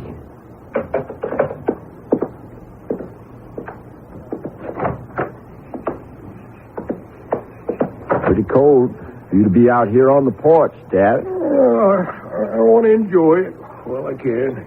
Second Indian summer. Just the same. I don't want you worrying about me. This is nothing. The doctor said I'd be back on You don't my have to feet. tell me what the doctor said, Dad. But I want No, to. you don't. You want to hide what he said for me. But you can't. What do you mean? I don't ask to know what people are thinking. Really thinking. I've always known. Because I can read it like it was written in a book. You can? Dad, I know I'm not really your child. I've read that in yours and Mom's minds all my life. No matter how hard you tried to hide it from me. But I've never been able to sense deep enough is where did I really come from? Who am I? Why am I so strange? Oh, I guess we had no right to keep it from you. Just, we didn't understand it all the way ourselves. And the truth was too hard to believe. I'd planned to tell you anyways before I died. Well, I reckon now's the time.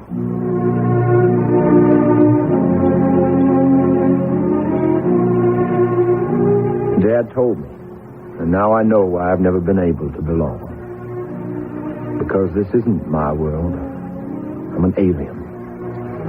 I lie on my bed, waiting for sleep which won't come. Because I'm afraid. I'm as alone as if I'd crash-landed on Mars. The only one of my kind. Condemned to remain a sort of self-imposed pariah for the rest of my life. And then, out of the night, the sky ship came roaring. Don't be afraid, Moses. We are coming for you. You are not alone. Now you can go back to where you belong.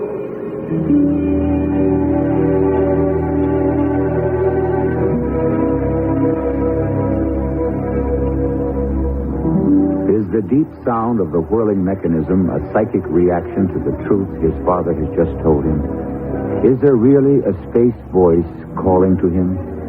Is Moses Harding just a freak of nature or a creature from a civilization we can scarcely dream of, let alone imagine? I shall return shortly with Act 3.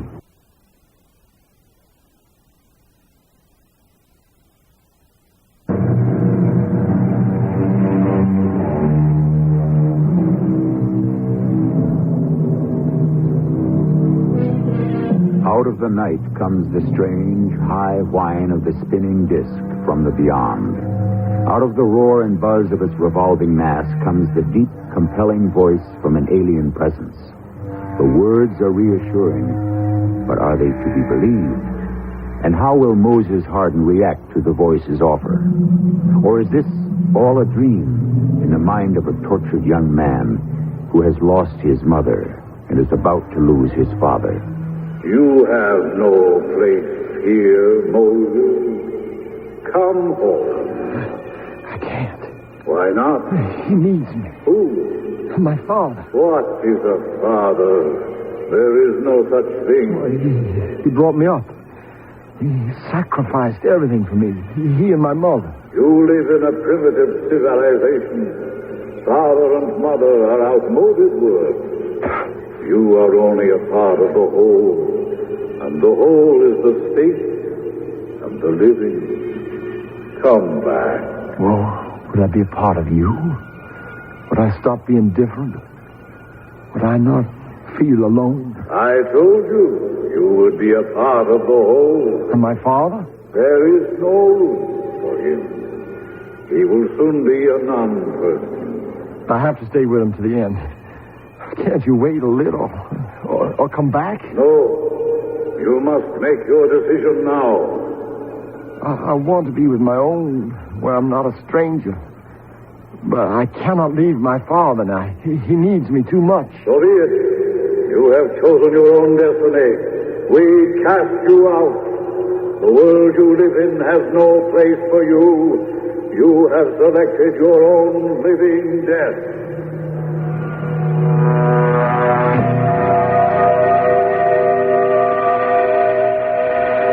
I'm awake. in the inadequate bed, as all beds are inadequate for my height. I'm in a cold sweat from the dream. Or was it a dream? Have I thrown away my future? Or is it all fantasy? I don't know what I might have expected to waken to the next day, but certainly not the miracle that happened. Dad was feeling very bad that morning, in a lot of pain. I'd brought his breakfast tray downstairs virtually untouched. I was on my way to the kitchen when the convertible drove up, and she got out. She had a cloud of dusty blonde hair and misty gray eyes. She had all the requisite physical charms, and wonder of wonders, when she uncoiled herself from under the wheel and stood up, she was the first woman I had met in my stratosphere. Her eyes couldn't have been more than an inch below mine. She blew my mind in that one first look. But all she said was, "Excuse me for busting in, Big Mo." "We've met?" "No." I don't even know why I asked her. I couldn't have forgotten you. I've been wanting to meet you for a long time. What is it? Press? I think it's time for us to talk together. Well, I don't read. You mean what I think? Yes. You can't, unless I want you to. I'm shielding. You're what? Shielding. Don't you do that? Well, I guess I don't know what you mean. Ah, now I see. I suspected, but I wasn't sure. You've never met any of us, have you? Us? The fugitives, the exorcised, the lost. I don't quite understand. Poor boy. You really are lost now. It must have been awful for you. Everybody and his uncle's thoughts rattling and jangling in your head, and you with no way of knowing how to shut them out. You are for real. You do know. I promise you I do. I'm lucky to have found you in time. Well, in time for what? Before Calcour got to you and sold you a bill of goods. Calcour? The false ambassador of goodwill, who would offer any of us anything within reason to return to Centauri Planet 7. Then he was here. He did come. What did you say to him? I turned him down. Why? Don't you want to go back? How could I go back to somewhere I never was? How did you get to Earth? I don't quite know. My stepfather has told me there was an aircraft crash. The craft was burned to a cinder and buried in the wilderness, but he and Mom found me, just a baby.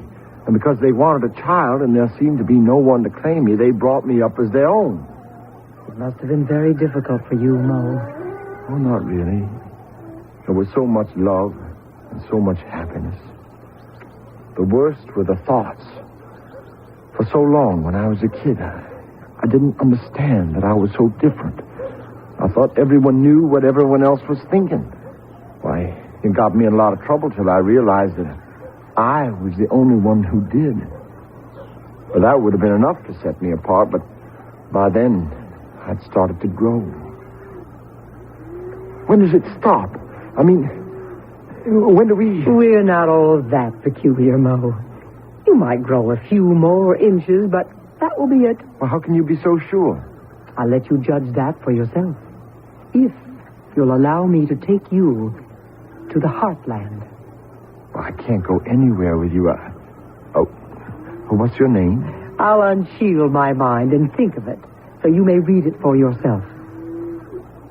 Andaria. Is that all? In the world we came from, one name was enough. I wonder what mine would have been. It doesn't matter. If you come with me, you shall be anointed and given a new one if you want. I told you I can't come with you. Why not? I can't leave my father. He's dying. Bring him with you. We will welcome him in. He can't be moved. And I cannot stay. I'm already overdue and they're waiting for me. Who? My people. Our people. Oh, don't leave me, Andaria, please. I must.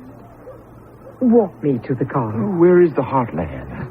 How do I find it? What is it? It's the valley where most of our people landed in the Great Migration. What migration? Hymenopters came in swarms by the billions, swallowing most of us in clouds of poison gas and striking us down with death rays. We were a peaceful people, without weapons of war. And to save our civilization, we had to scatter all over the universe. Many of us landed here on Earth, our astrofuel exhausted. The bulk of them landed in the valley of the Heartland. Before you go, you must tell me how to get there. I can't, Mo. When you are ready to come, one of us will read the signal and come for you. Goodbye, Mo. Wait a minute, Andaria! Andaria! I would have jumped in my own car and followed her. But at that very minute, my father cried out for me. And I went instead to him. He was in pain, and I gave him his medicine. He didn't wake until dinner. But afterwards, he perked up some, and we talked long into the night. I know you've always been special, son. And we had no right to you. I hope you never get punished for whatever wrongs me and your mom did. You never wronged me. Either of you, Dad. You gave me all things that made it possible for me to live in this world. Love, understanding, the only inner peace I ever had. Why don't you stop agonizing over your height, Mo? There's lots of tall people today, growing bigger all the time. You don't understand, Dad. I can't shut it out. I know what everyone is thinking. I can feel the hate and the jealousy and the resentment. All the things people try to choke down. But here on the farm, there's such peace. Or has been, except for you and... You won't have me to worry about much longer. Now, don't feel sad. I'm going to join Ruth. Well, you worried me. What about this fella, Karl could take you back where you came from? Maybe you should go with him.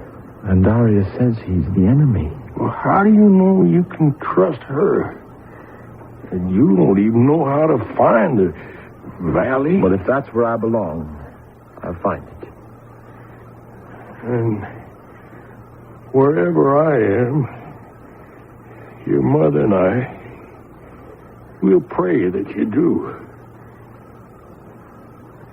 I love you, son. Good night.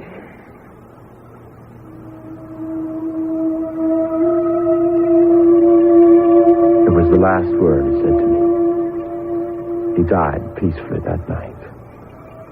And now I was completely alone. A stranger in an alien world. It was nearly dawn before I fell asleep. Or was I asleep or awake? And the air was full of their humming noise. And the voice called me out into the night. Moses! Who called me? It is Karl. I have relented and come to bring you home.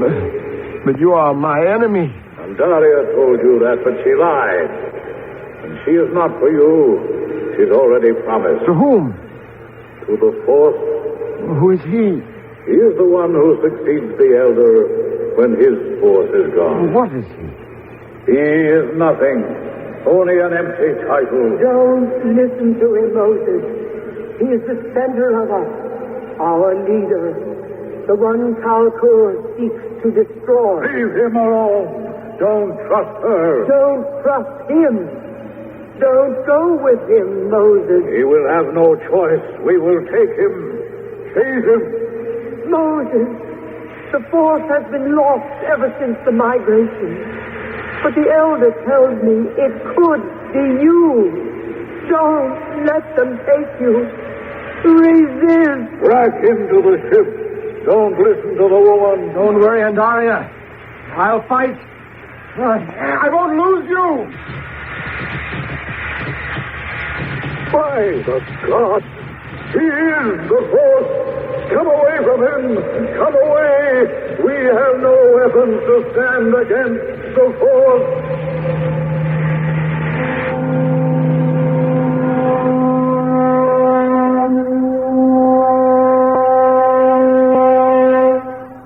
Within 25 24 hours, and Ari had come back for me. There was no sign of the Hymenopter's attack, save a large burned area in a field near the house, with the tall grass flattened as if by something spinning in a counterclockwise direction. And within a week, Daria and I had sold the farm and were headed for the heartland. Your father was the force before you. He had long felt our planet was nearing the end of its useful life, and he had gone out to scout the galaxies for a better home for us. Somehow, he was lost and never came back. That's when the Hymenopters dared to attack us. And you were promised to me. The day I was born. The same day as you. My father, the Elder, and your father, the Force, made a solemn promise. Supposing I hadn't turned out to be my father's son? Oh, don't ask me that. How could I have decided between honor and love? Fortunately, the decision never had to be made. I love you, Daria. As I love you, and am proud of you. For you will lead us back to Alpha Centauri. No. I have no stomach for war or killing. If the valley, the heartland, is as peaceful as you say, let us stay there and build our own new world. The other is dying. But this one, Daria, once you teach me to live in it at peace, with a little imagination and a lot more determination, what a paradise we can make of it. Not a bad ambition. One we could all and should share. And perhaps, for all the agonies it can cause, there might be a rebirth of hope if we could all read exactly what is in people's thoughts and what are their desires. Deep in the heart of everyone, surely, the only desire is peace at last. I'll be back shortly.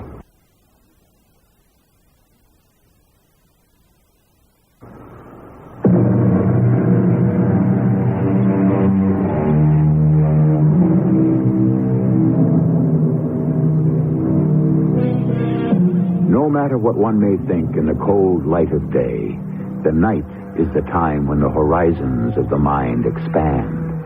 Listen on a fall evening to the crickets, the birds, and 1,000 rustlings of small hidden animal and insect life. A whole myriad of worlds within worlds. Then look up to the stars and the infinity of our universe. You know that somewhere out in the stars there must be other life. Has got to be. I wonder if it will cross our paths in this century. Our cast included John Deal, Joan Shea, John Lithgow, and Ian Martin. The entire production was under the direction of Radio Mystery Theater presents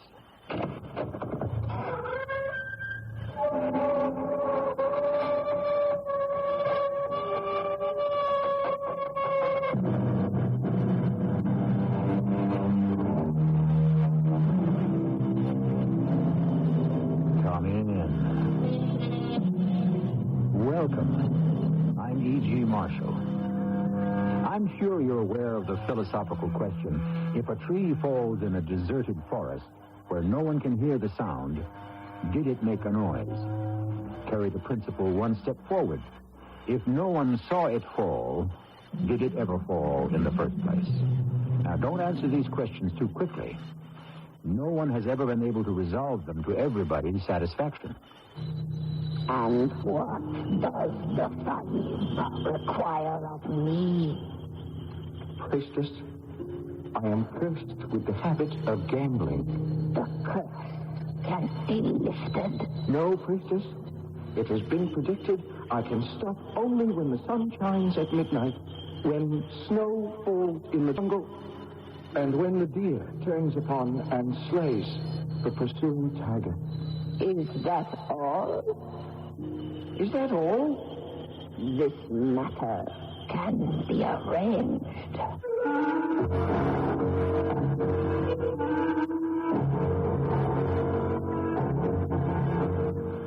Our mystery drama, The Eye of the Idol, was written especially for the Mystery Theater by Sam Dan and stars Tony Roberts. I'll be back shortly with Act One.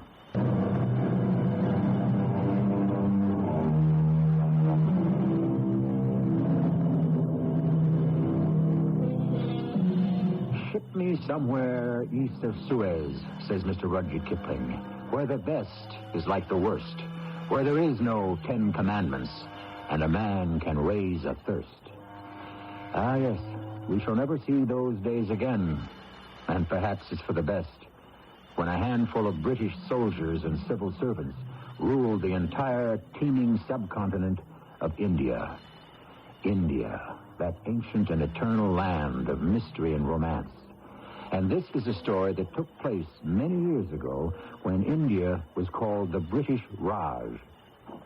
Tanu! Tanu! Where can a lazy scoundrel be hiding? Tanu!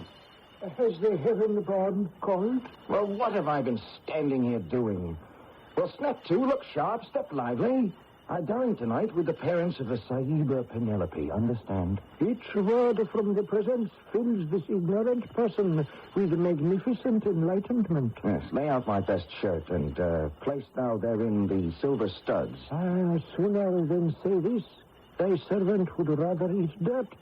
But I must disobey the heaven-born's command. All right, now look here, The silver studs cannot be placed in the shirt because they are still in the clutches of Mustafa Ali, the moneylender. Oh, Lord. All right, we'll improvise.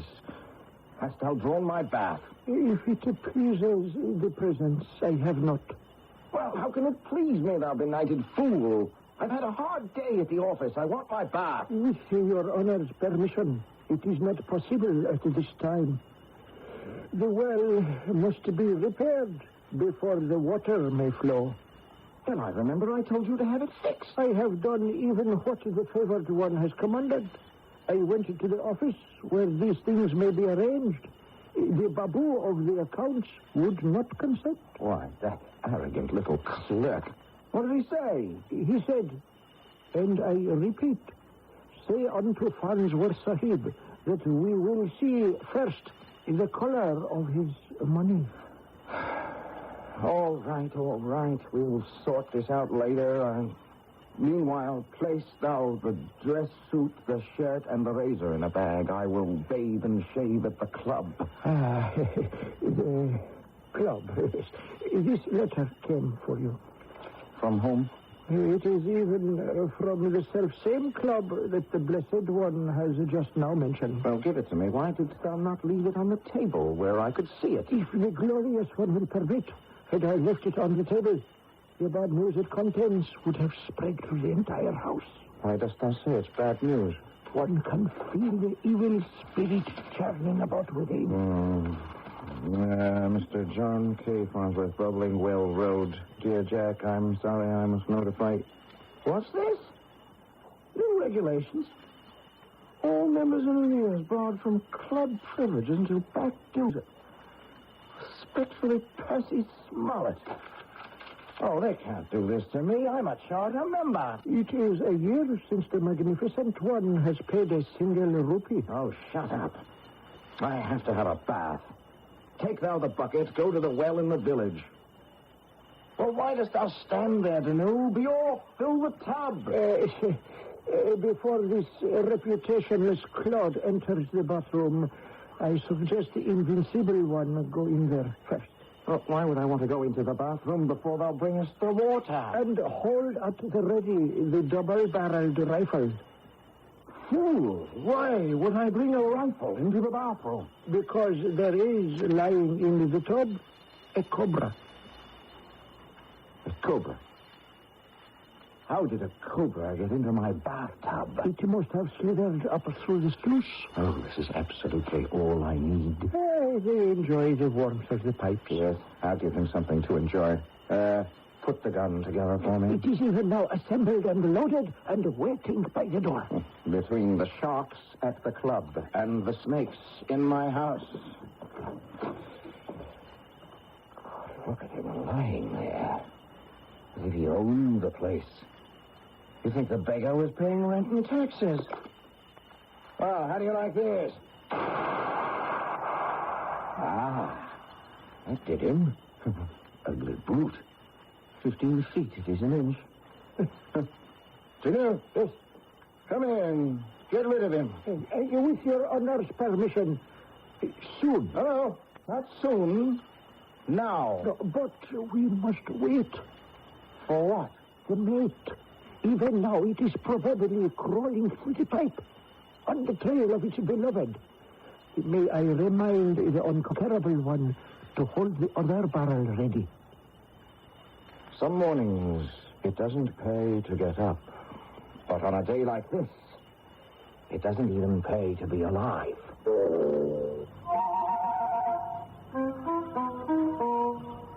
And thus, you have met my master, Farnsworth Sahib. He makes much noise and many threats because he is afraid people will discover that he has a kind heart. But more important, many people have already discovered that he has a foolish head, especially where games of cards are concerned. Although he sees himself victorious like a lion, at the end of the evening, he is always shorn like a lamb. The other one, Danu. Come, get rid of these ugly things. You don't have to be afraid. They're dead. Now, one may truly marvel at and safely touch their awesome beauty. Just get the filthy things out of here. See, this is the female. She died for him. She heard the shot. Still, she came, preferring the companionship of death to the loneliness of life. Wilt thou take those disgusting things out of here and toss them on the trash heap? It shall be even as your honor commands. I knocked on the door, but no one answered, so I came... Oh, what's that? Oh, no. Please, Penelope, my darling, don't faint. Don't faint. Oh, keep them away from me. Keep them away. All right, my dearest, they're dead. Oh, where did they come from? Oh, they're in the bathtub. The bathtub? Well, you know how cobras are. They like warm places. The bathtub?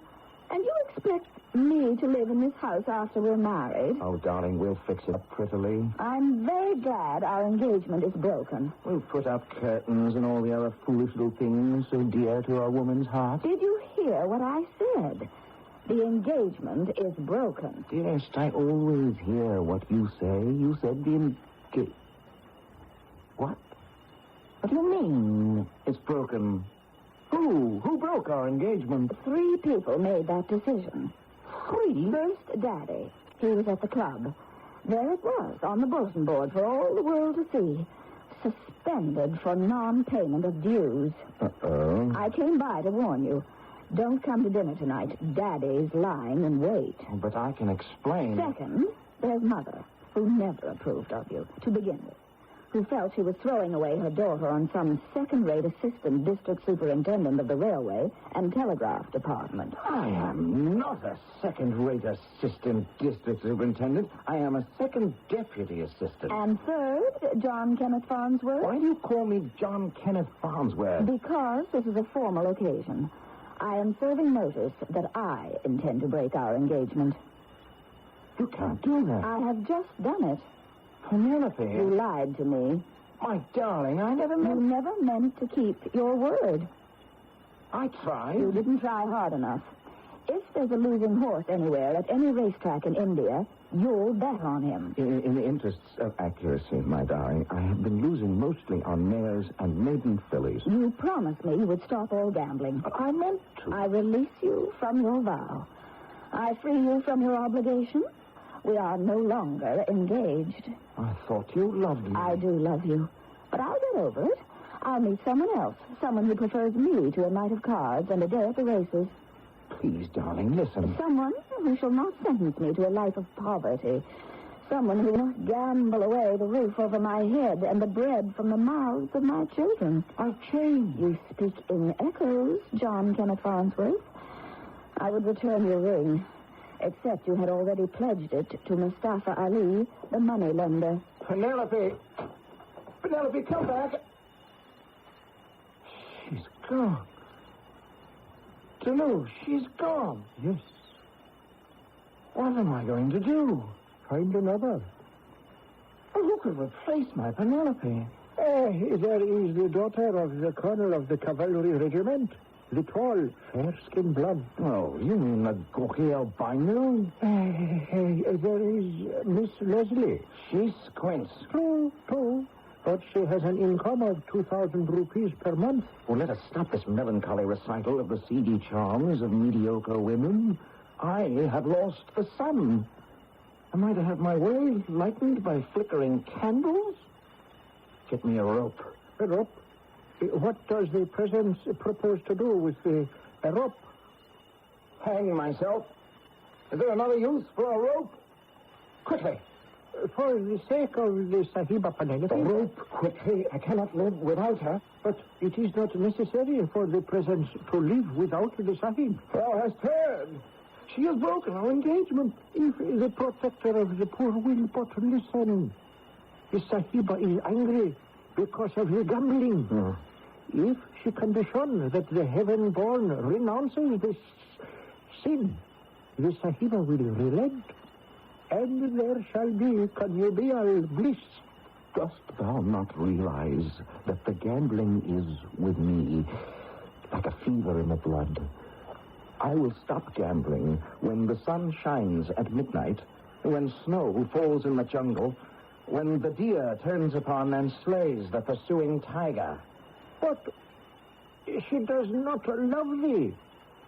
Is the Sahiba like the she-cobra that welcomed death to be with her mate? If the center of the universe will only deign to listen, this most unworthy one has an idea. An idea? What sort of idea? Why does the Sahiba object to gambling? Why? Because it's immoral, I suppose. No, because your honor always loses. But reflect. If I could show your honor a way to gamble and never lose. What do you mean? Never lose? Always win. Always win? Every time. How is such a thing possible? How? Very well. How? A way to play and always win. Why, that's like having a license to print money, isn't it? Even better, it's like having the Philosopher's Stone. Well, this sounds like something worth waiting to hear. And we shall hear all about it in Act 2.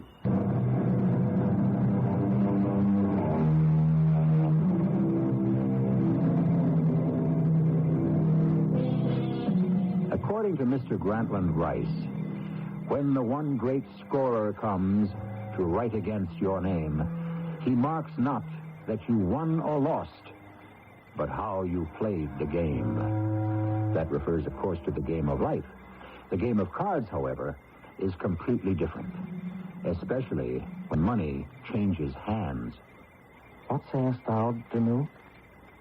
There is a way to gamble and never lose? It is even so.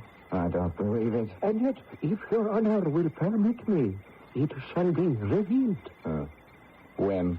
At the proper time. Danu, dost thou say this to divert me from my purpose, which is to hang myself? Well, of course. That did happen to be why I said such a thing. Could I let Farnsworth Sahib throw away his life because of the whim of some chit of a girl? How foolish are the English. How eager to die for love. And yet, how was I to keep my promise? Was there a way to gamble and never lose? And if so, how could I find it? I decided to seek out Laila, the witch. Who knows? Perhaps she might have heard something in the winds that blow between the garden of Genaden and the gates of Gehenna. Why dost thou seek Lila? What is thy desire? To find a way to gamble and never lose. This thing cannot be. Life itself is a gamble. And in the end, all must lose. Yes, I know. Then why ask? It is for my master, Farnsworth Sahib. An Englishman. He has a good heart. Why does he gamble? It is sickness. Yes, it kills more foreigners than the fever. Is it possible to help him? Leave me to think upon it. Janelle, come here at once. Now, you said you knew of a way that I could gamble and never lose. Now, what is it? If the favored one will reflect, his servant said he would find a way. Just how long is this supposed to take? Someone stands without. Open the door. Oh, and who is this? Protector of the poor. I am a holy woman. I sell charms and potions and spells. There is no need of thy wares in this house of sorrow. House of sorrow. Has one died here? One is about to die. And what is the illness? Love. Yes, love comes and goes and kills many. And yet her hand may be stayed. By this charm I can give thee. Oh, Holy Mother, I prepare myself to meet my Maker. I cannot fill my mind with heathen tricks. But here, take this. My last rupee. And give me thy blessing. I travel soon to a far country from which none may return. Thy last rupee. There is a kind heart. I give my blessing. And now, I shall leave. What were you discussing to know? Yes, this gambling system of thine. Well, what is it? By your honor's favor, it shall only take a little while longer.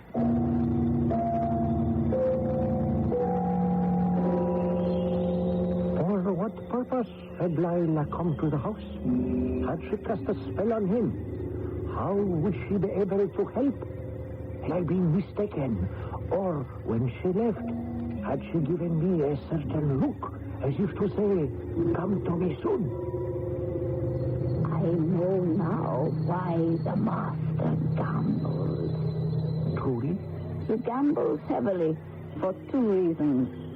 First, to wager huge sums to risk one's substance gives a man a devil-may-care reputation as an adventurer. Can this be true? Second, he believes that losing money to people is a way to dye their affection and goodwill. Oh, what wisdom! Oh, Holy One, why dost thou not speak these words of enlightenment to Farnsworth Sahib himself? Would he listen to an old heathen sorcerer? But if someone could tell him. Oh, Laila, what is to be done? We must cure thy master of the gambling. Yes, but how? Thou didst promise.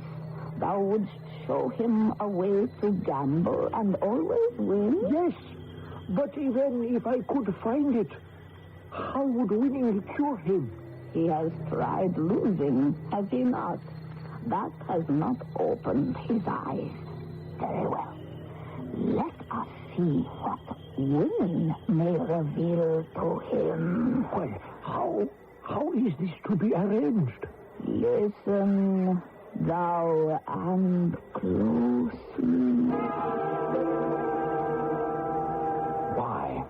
Why have we come here? Patience, Your Honor.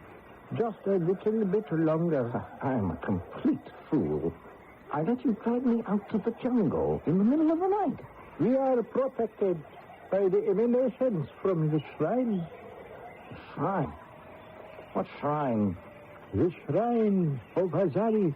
The shrine of Azari. And what does one do there? One finds the magic. What kind of magic? Whatever magic one is seeking. In the case of the Anointed One, the magic that makes him a constant winner. Well, this I have to see. Where is it? It is not much further. See, just ahead, a clearing. And the ancient statue. Yes, the statue of Azari. That shapeless piece of clay? That's Azari? What is that shining thing near the top of it? 'Tis the eye of fortune. The eye of Azari. It sees all things. Oh, great goddess Azari, thy servant seeks thy favor. Who's that? 'Tis Layla, the high priestess of the goddess Azari. She looks familiar. Wait, I know her. She's that beggar lady who came to the door the other day. Yes. She will sometimes wear that guise. She had come to test your honor. To test me? Why? To see if your honor is worthy. Worthy? Worthy of what? Worthy to receive help from the goddess Azari. Oh, is that fact, huh? Well, how does she know I'd be here? I mean, how do I know this isn't a trick Faust arranged with her? I would put nothing past thee to do. Approach the shrine. Approach. Do even as he says, Sahib. Oh, this is humbug. I'm going home. Approach. Here. It is the goddess that speaks through her mouth. The goddess Azari herself. Thy name is Farnsworth Sahib. The high priestess Lila says thou art good of heart, but thy heart is troubled. Speak. Well, that's true, I suppose. And what is the source of thy sorrow, Sahib? I like to gamble. Well, no, I just don't like it. Yes? I have to. I mean, that's all there is to it. I simply have to. And what wouldst thou have from the goddess Azari? Well, assuming that we're dealing here with a legitimate proposition, as long as I have to gamble, I would like to be able to win. Could the goddess arrange it so that I could become one of those who walks off with the money? The goddess Azari speaks through me. The answer is yes. Yes. Master, thou art saved. I can play cards now and win? Constantly. Oh, and the horses, I bet. They'll come in first? All the time. Oh, wait a minute. The goddess says to me, her high priestess, do thou but lend the Sahib Farnsworth for however long a time he wants to keep it. The eye from my head. The eye? The eye. I take it from the head of the goddess, and I give this precious jewel to thee. Jewel? Well, it's only a piece of glass. And a diamond is only a lump of coal. What am I supposed to do with it? Keep it on thy person. It will serve thee as the all-seeing eye when thou sittest down at the card table and when thou standest at the rail of the racetrack. The all-seeing eye. What am I going to see? The winners, the winning hand, the winning horse. Well, that's simply impossible. True. It is impossible for those who have no faith. Oh, goddess Azari, let me assure thee that my master Farnsworth Sahib has great faith. Faith fills his entire heart, soul, and body. Thy servant has spoken, Farnsworth Sahib. Dost thou agree with his words? Please, Farnsworth Sahib, please. Oh, well. Why not? I'll give it a try. I would, too. After all, what does he have to lose? And it doesn't matter where or when we find a gambler, does it? They seem to be a race apart, filled with their own symbols and superstitions. And besides, your true dyed-in-the-wool gambler will try anything once. And we shall try the third act shortly.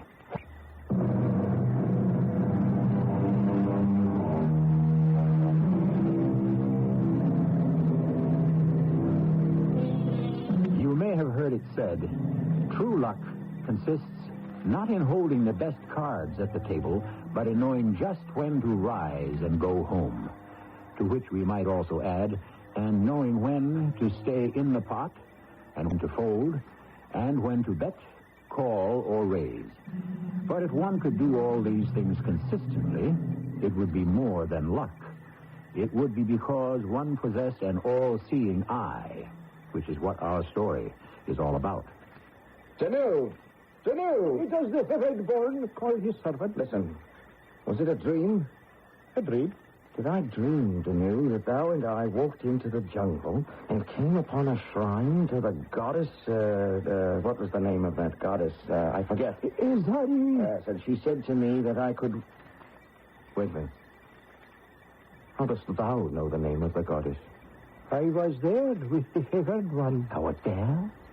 With me? Then it was no dream. And this piece of glass... The eye of the goddess Azari. It's supposed to show me the winning hand at cards, the winning horse at the track.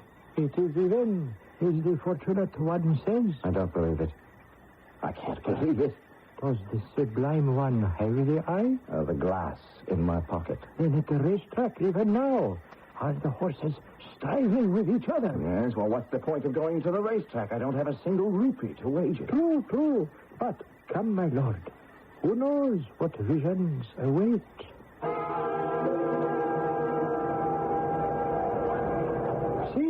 See, the horses stand in line. Yes, I see. Is there one that meets with my lord's favor? I have no money. If I did, I'd bet it and lose it. I was a fool to come here. No, Vinu, I shall go home and put an end to my sorry self. But the eye of Izari, a piece of brightly colored glass. And it shows the heaven-born nothing? Nothing, Vinu, nothing. My lord, on this paper is written many things, much information. Yes, I know that paper, Vinu. How well I know that paper. It is called a tout sheet. And yet... it speaks much useful information. Well, I see the names of 8 animals, and each is a stubborn brute that runs fast or slow according to some whim of its own mysterious, brutish nature. Yes, but still and furthermore, Fatima. Fatima. I see her break quickly at the start. She leads at the 8th, increases at the quarter... falters at the half. No, my girl. Go. See that? She regains the stride. She enters the stretch. She's neck and neck. And now, she forges ahead. She wins driving. Fatima. You see, it is even here written on the paper. Fatima. I have seen Fatima win, but the race has not yet begun. Oh, it is the eye of Azari. What eye of Azari? It sees everything, even Fatima, at 20-1. Fatima is 20-1. It is written. Is it possible? There is the man with the book. Surely the presence will wish to wager, say, 10 pounds on Fatima? Danu, don't rush me. Fatima, I saw her win. Stand, Danu.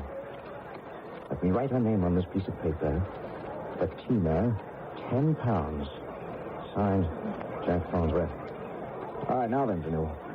Run thou to the book, Sahib, and place this in his hand.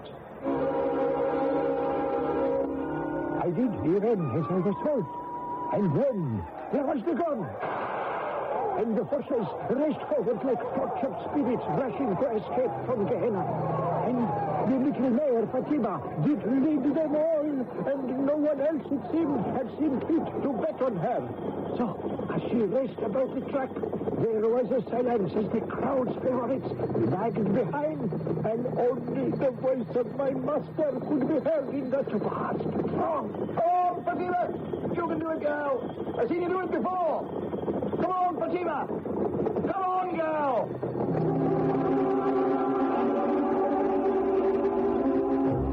When the day was done, and we departed from the ring where the Book Sahib hold forth. Let me add this up. This is 200 for Fatima, 300 for Salia, 400 for Chalunda. It's not a bad day. What sayest thou, Danu? Yes, it is the eye that has shown the invincible one how each race would end. Yes, Danu, it is the eye. Oh, without it, I would never bet on such mangy pieces of horseflesh that have today won me this fortune. And where does your honor go now? Now, Danu? Now I go forth to the club. I go forth to shear at a place where formerly I was shorn. I shall recount all that occurred when I come home.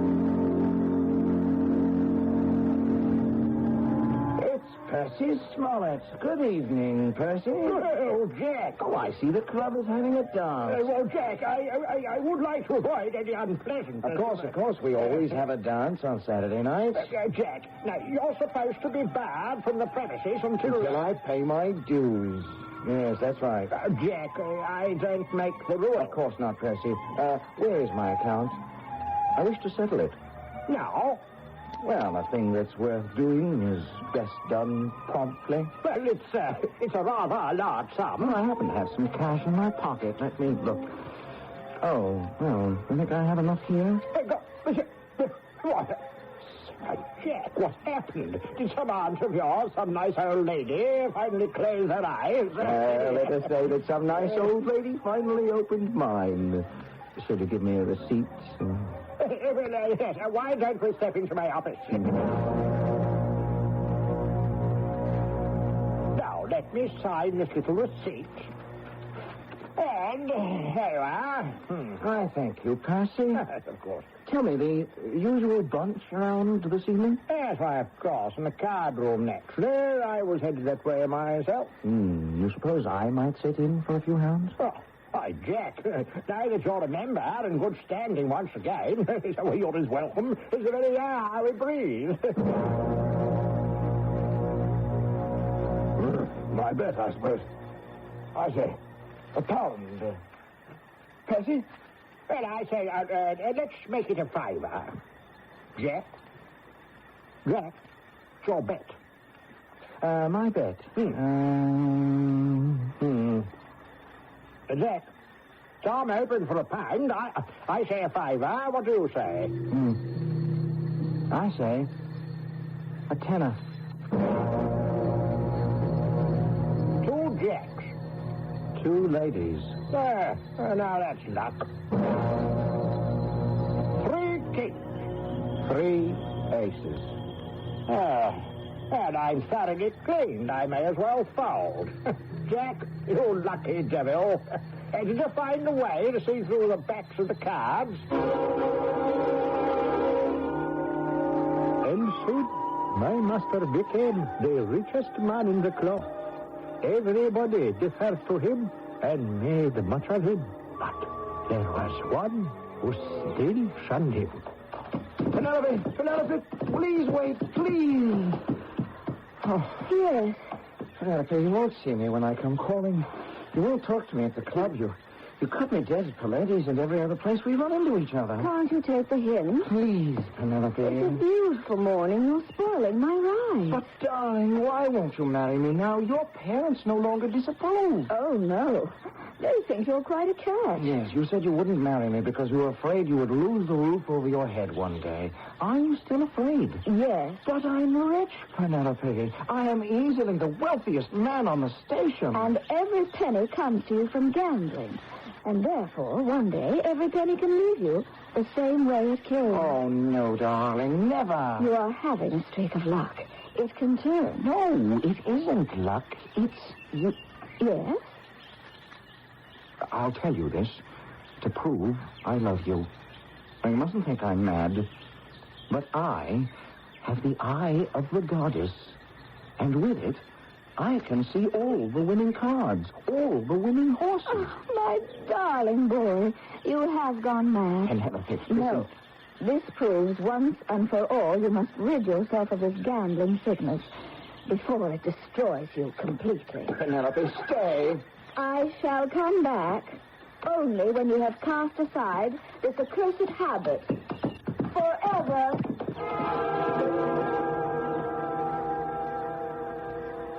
Yes, no, my original instinct was correct. I should hang myself. My lord has asked for a way to gamble and win.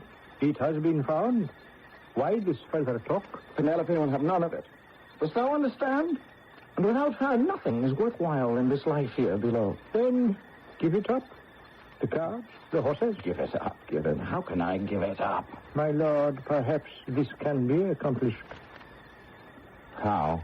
Did not my lord once declare a set of conditions under which he would abandon the pursuit of the wagering forever? I don't remember to know. But thy servant recalls. Come to the jungle, to the shrine of Azari, and to the high priestess.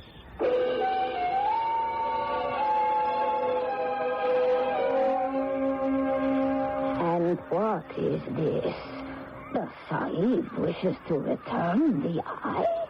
It is no longer of use to me. Hold to the light, the all-seeing eye. Tell me, what is revealed? Why, it's light. It's getting light. The sun is rising.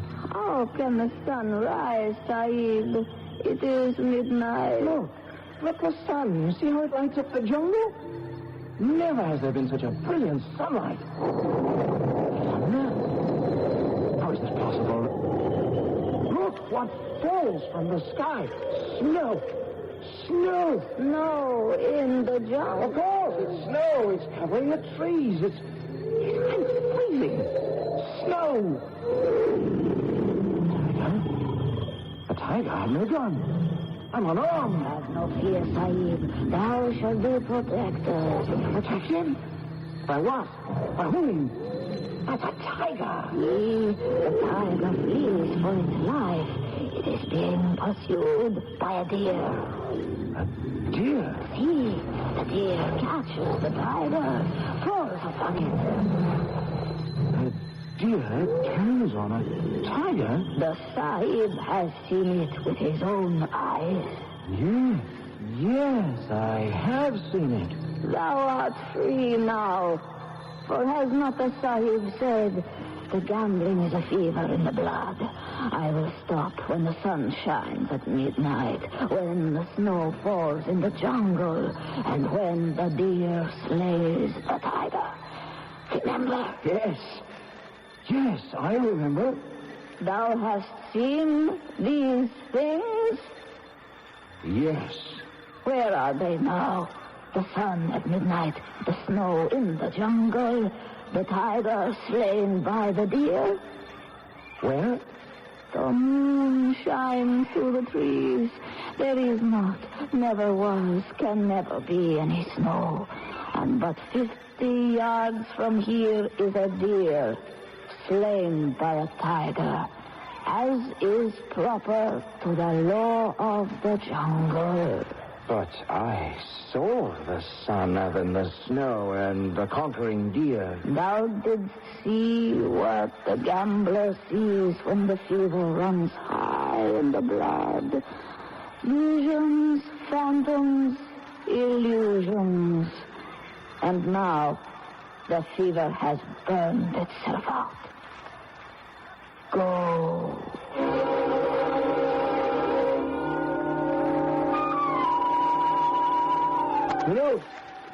Flo, I just had the strangest dream. I can't make heads or tails of the thing. It was snowing, and deer were killing tiger, and an old beggar lady was... Oh, what's the difference? Does the heaven-born go to the club tonight? club? Why would I want to go to the club? The protector of the poor goes there every night to play cards. Oh, well, I don't see the point of that anymore. I mean, why should I sit around in a sweaty room, drink too much whiskey, and throw cards at a surly group of nervous, bad-tempered people?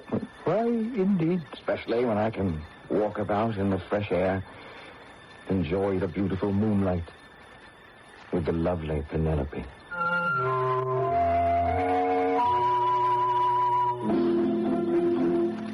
Why, indeed. And so Jack Farnsworth has made his choice. And you will agree with it or disagree with it, according to your own personal views on love, life, and gambling. And I shall have some personal views of my own for you shortly.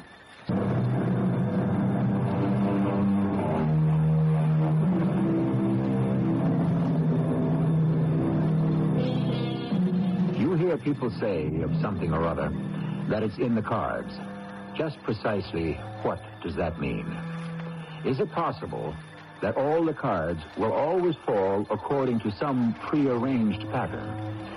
Is it then also possible to predict that pattern by following laws of averages and probabilities? Was Jack Farnsworth's all-seeing eye merely a concentration on the past performances of horses? You can call it the eye of Azari, or you can call it applied psychology. Perhaps in the end, it's all one and the same thing. Our cast included Tony Roberts, Earl Hammond, and Roberta Maxwell. The entire production was under the direction of Hyman Brown. This is E.G. Marshall, inviting you to return to our Mystery Theater for another adventure in the macabre. Until next time, pleasant dreams.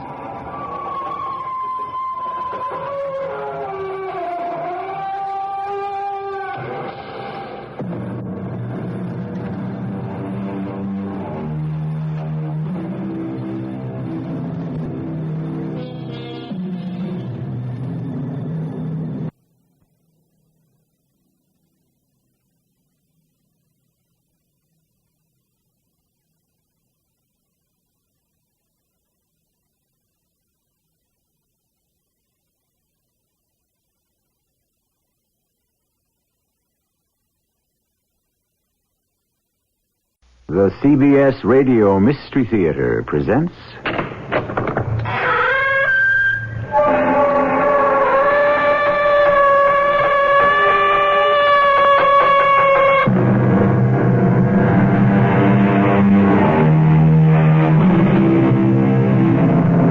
Come in. Welcome. I'm E.G. Marshall. Above our heads, a myriad of airplanes trace their contrail patterns in the sky. Beyond them and the stratosphere, countless satellites ride their fixed orbits. We have conquered the air. We are reaching towards space. But on a globe, 4/5 of which is covered by water, beneath the surface of the restless sea lies the real unknown. This story will take us there. I've made up my mind, Steve. It's up to you to decide. What's to decide? Count me in, Mr. Hunter. That's what I need to hear. Oh, one more thing. The name is J.C. Partners. Can't be strangers. We live through this one, we won't be. Anything this big, one way or another, none of us will ever be quite the same.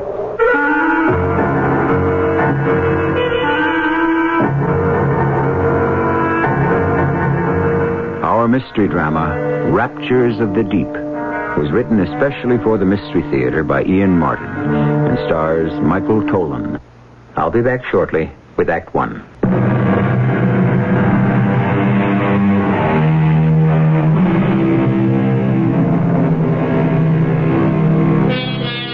There is a vast difference between the mysteries of the sea and those of the infinite space beyond the envelope of air that surrounds us. In space, man must cover vast distances by machine to delve into the unknown. Under the sea, machines can travel and observe, but there is so much terrain, so much life, and movement is so limited that eventually only man himself, unencumbered, is the ultimate explorer. the diver, and in particular, that special breed of men, the scuba divers. Hey, Cobb, you old son of a gun, the Marines have landed. Get your butt off that helicopter and report for duty.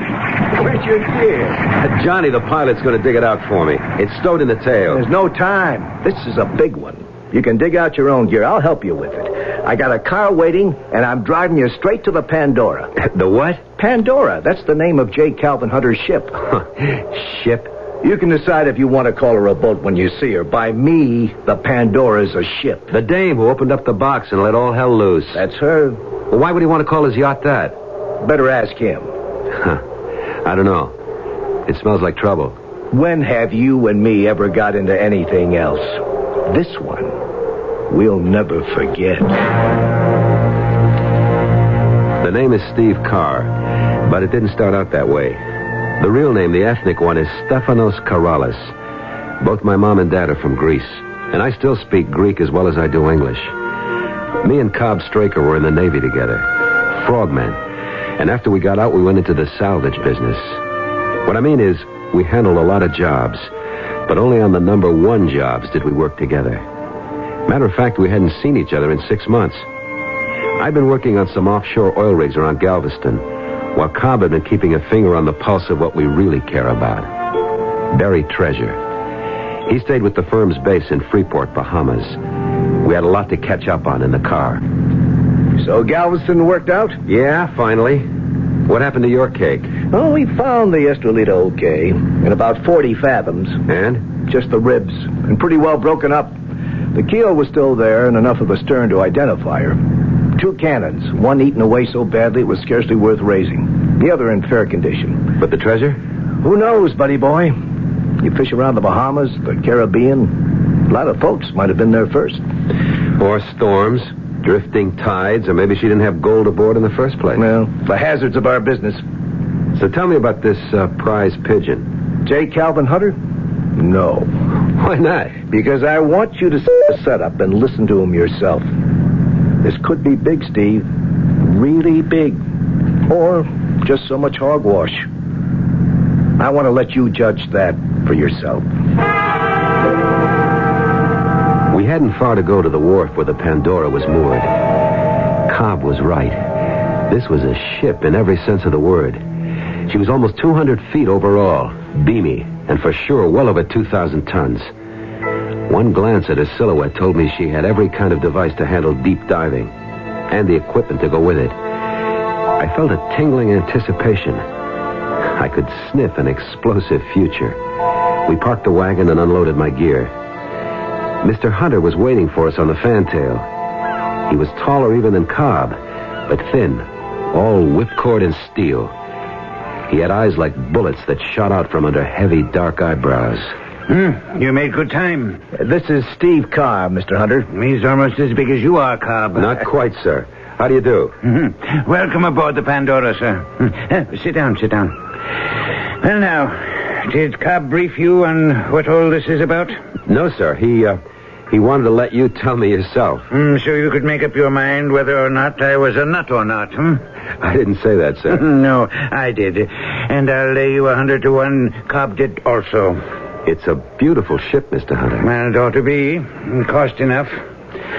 But it's going to pay for itself one of these days. Why do you call it the Pandora? Because once I decided to have her rebuilt, I really opened up a can of worms. Cost me 10 times the original estimate before it was finished. A regular Pandora's box of troubles let loose.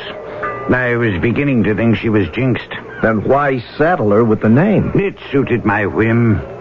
Besides, after Pandora opened the box, all the evils and bad luck were let loose on the world. Do you know the one thing that was left? No, sir. Hope, according to some versions of the legend.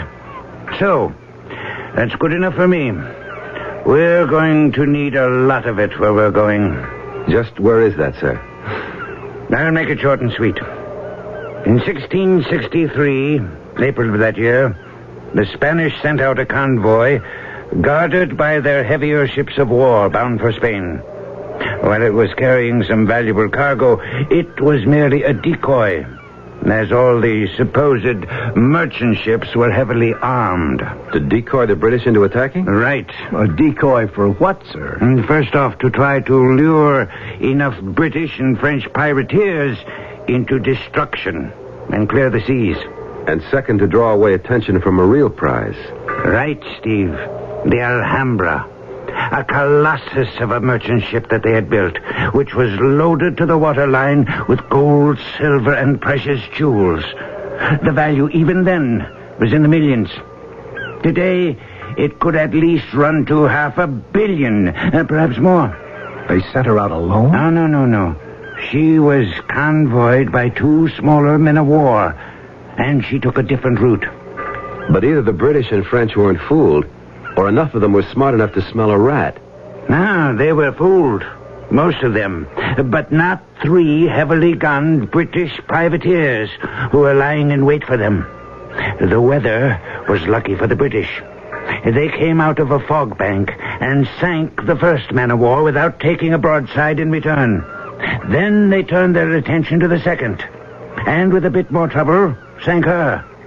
But when they turned to take their prize, they had a blow. She'd slipped away in the fog? No. She was too big and lumbering to elude them. So instead, the captain, following his sealed orders, commanded everyone into the boats and lit a fuse to gunpowder charges that had been set for just such an eventuality. He blew his ship out of the water? Not quite. He blew the keel and half the bottom out of her, and she foundered and sank like a stone. Huh. Right off the coast here somewhere. That's my secret. I have a lot of them, because I have to be careful, gentlemen. My captain, for example, has his coordinates. He knows where to sail, but not why. You boys know why, but not where. And nobody but us 3 knows what I'm after. How do you know all this, Mr. Hunter? Money. Beg pardon? It buys a lot of information. A little here, a little there. Till finally, I could put it all together. But how can you be sure the information is legit? The captain of one of the British ships was one of my more colorful ancestors. He kept a very full and detailed log, which has been preserved as a family curiosity for the 10 generations since it was written. You know where the ship went down? Exactly. 300 years ago. And at what depth?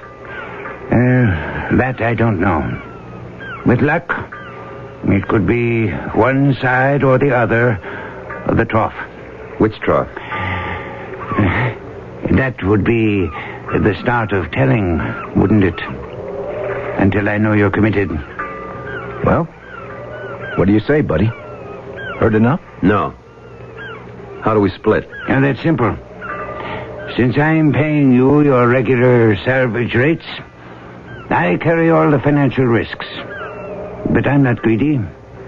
60% for me. You split the other 40 as you will. If there's anything to split. That's very generous, Mr. Hunter. Well, it's worth it for the very best. The tide is turning. We should sail with it, if we can. Have you heard enough to decide? Well, I've made up my mind. Up to you, Steve. What's to decide? Count me in, Mr. Hunter.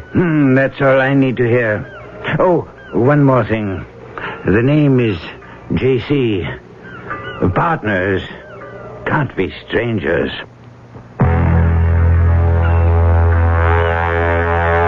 Hey, Steve. Yeah? You know where we are? Well, I can look at the sun. I don't have instruments. Roughly the eastern Atlantic, not too far south. Yeah, but where are we headed? The man told you. His secret. We're the ones have to dive. You said it. How deep? You mean free or with heavy equipment? If we're going to explore, you know it has to be free. How deep can you go? What's the record? 400-something feet? You can't work there. What's the problem? Like right now, I think we're over the eastern trough. What, 4,000 meters, maybe 3 miles. You want to dive that? He's got that little bathysphere we're lugging. That's for observation, a gimmick. You can't salvage anything with that. You know what I'm thinking he's counting on? The Atlantic Ridge? Check. The Azores, the Canary Islands, something like that, where the ocean bottom is within reach. Wherever that is. Maybe we'll turn up the lost continent of Atlantis or something. Who knows? Well, it's worth a whirl. At these prices, any day. What have we got to lose? Hold it. What's that? They cut the engines.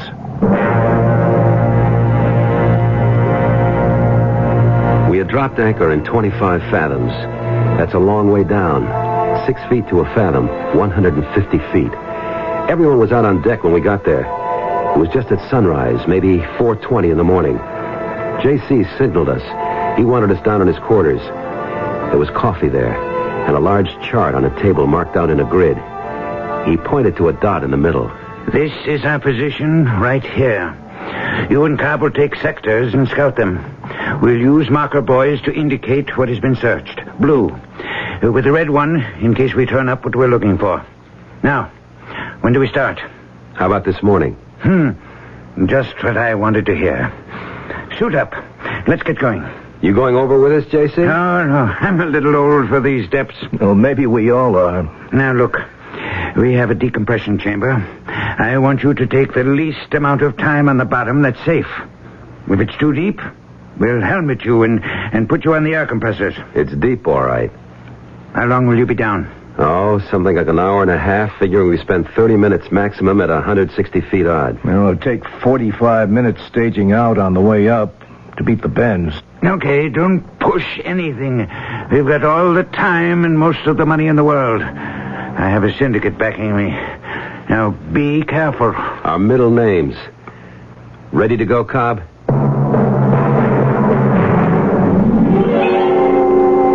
I went off a ladder from the scuppers and hit the water. I went down fast because I was heavily weighted. And going this deep, you don't want to waste time. I used the knotted guideline to help pull me down. The line was 175 feet long. It didn't reach all the way to the bottom. I stopped to consider what to do now. And then I saw her for the first time. The damnedest sight I ever saw. The sight that was to change my whole life.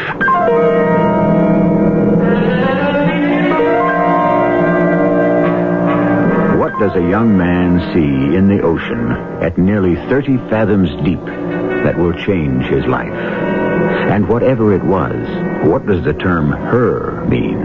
A female of some species? Or a female of the species? A woman? And if so, what kind of woman in the depths of the ocean? I'll return shortly with Act 2.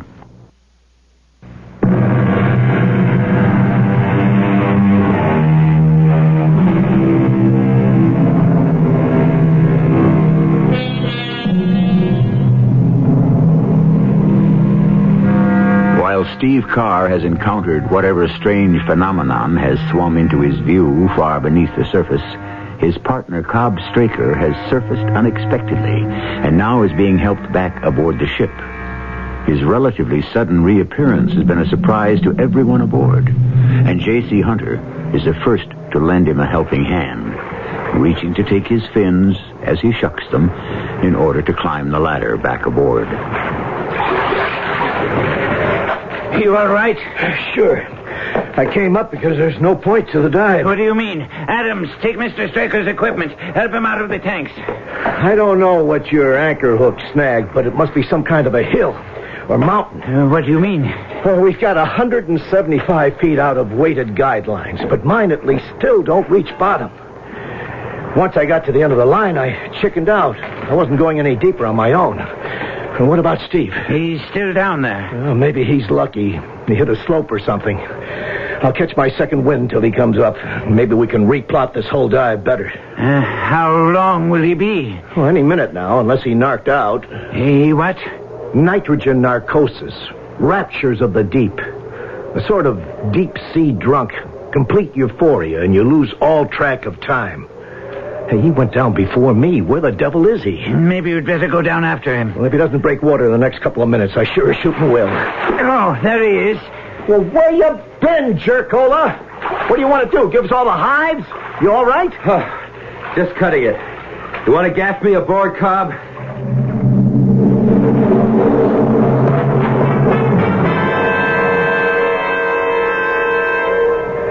Cobb, did you go all the way down? Right to the end of the line. See anything? No. I just knew that any further and I was out of my depth. You didn't see her? Who? The girl. In the sort of flowing robes. She looked like an anemone, sort of. Well, maybe that's what you saw. Oh, no.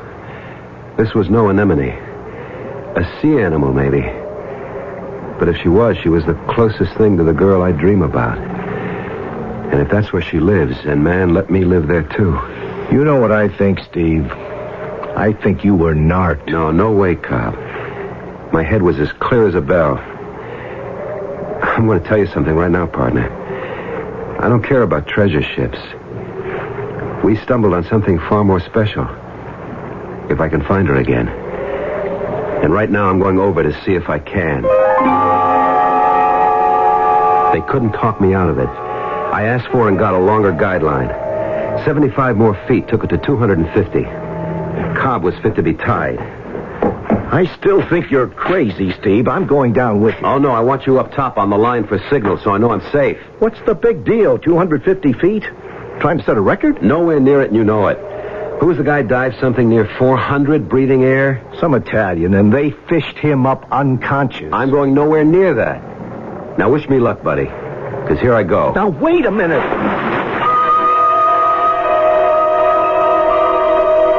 I went down the guideline, hand over hand, like a circus flyer climbs to the trapeze platform. I wanted every minute I could have on the bottom, if I ever got there, or wherever I ran into her again, if I ever did. But outside of the beam from my torch, everything was as black as being locked in a closet. Where is he, Cobb? Last signal he gave me was at 225. Fruithead, it's too deep for free diving. Signal him to come up. Well, what do you think I've been doing? Hold it. He just reached the end of the line. Well, at least he ain't going no further. I don't know how long I hung there, but at last I gave up. It was too dark to think of leaving the line, not without some ground underneath to read. I signaled I was on my way up. But before I could even start, they swam into the range of my light. I never saw anything like that. Man-shaped. Only they were scaled all over like fish. Not only did they wear foot fins, but their hands were the same. Their heads looked something like birds, with a sort of beak and the face scaly, too. There were too many to count, and they swam as swiftly as dolphins. And in back of them was the girl I'd seen before, in the flowing robe and the swirling hair. I had time only to send an urgent signal up the line before they swarmed over me. What is it, Cobb? I don't know. Alarm signal. Something's wrong. I'm going over and down there. Stand by the line. Keep your hand on it. One jerk means everything's Jake. 2 steady jerks, repeated, means we're on our way up by stages. 3 sharp jerks, repeated or not, means you better have the decompression tank ready when we pop out like corks. You got it? I have it. What do you suppose he's run into down there? JC, there are so many mysteries in the black beneath that green cover. Who could even attempt to guess? 2 of the scaly porpoise things grabbed me by the arms and tore me away from the line. They were incredibly powerful, and I was helpless to resist. They started on a plunge deeper into the ocean on the command of one of them who seemed to be in charge. It was then my guardian angel acted, stopping them imperiously. Suddenly, in my confused state, I realized they were speaking to each other, quite freely. I could hear the sound of their voices and the words. But even more unbelievable, I could half understand them. They were speaking a strange, old-fashioned kind of Greek. No, Stanislaus, you cannot take him deeper. He has invaded our territory. He must be brought to mine, Nucleus. These are my orders. Not as he is. He cannot stand the pressures. We must have an air tank. It will meet us on the way. I hope it's not too late. I don't think he has much air left. He'll manage. He'll have to. Couldn't we wait for the tank? I tell you, he may die. Let him. He is the enemy. If we can take them alive, very well. If dead, what's the difference? At least let me escort him. I order you, let him go. He is my prisoner. I was in a daze. My mind suspended in shock as my body tried to take these huge depths. How was it possible these strange entities could speak to each other freely? Then I thought of fish. And more than that, dolphins and whales who communicate without problem. I wanted to pull the mouthpiece out and try to speak myself, but I knew I was not adapted for that. But most of all, I was amazed that by the accident of birth, I had the ability to understand these creatures and the arcane Greek that they spoke. The only terror was that I could tell the air in my tanks was running out. What happened, Karl? Search me.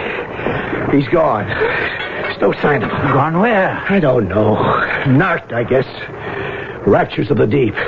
We've got to fight it all the time we go deep enough. Oh, you think we've lost him? No, not in my book. I wouldn't have come up except I ran out of air. Get me in the tank. Decompress me. I came up too fast, but I'm going down again first chance I get. I don't want to lose you too, Cobb. We haven't lost anyone. My buddy Steve is down there. All he needs is help. We were going deeper and deeper, and I could feel the terrible pressure of the water. I wanted to scream out my protest to the lovely woman who swam, if that's what we were doing, beside me. But to relinquish my mouthpiece would have meant instant drowning, which suddenly I faced. With the slightest of gurgles, my tanks were exhausted, and I spat out the mouthpiece and tried to say help. It was as if my word had been articulated, for in a moment her mouth was on mine, and she was breathing pure oxygen into my lungs. And in that moment, I saw some of the fish people swimming up towards me with a cylindrical tank just before I blacked out.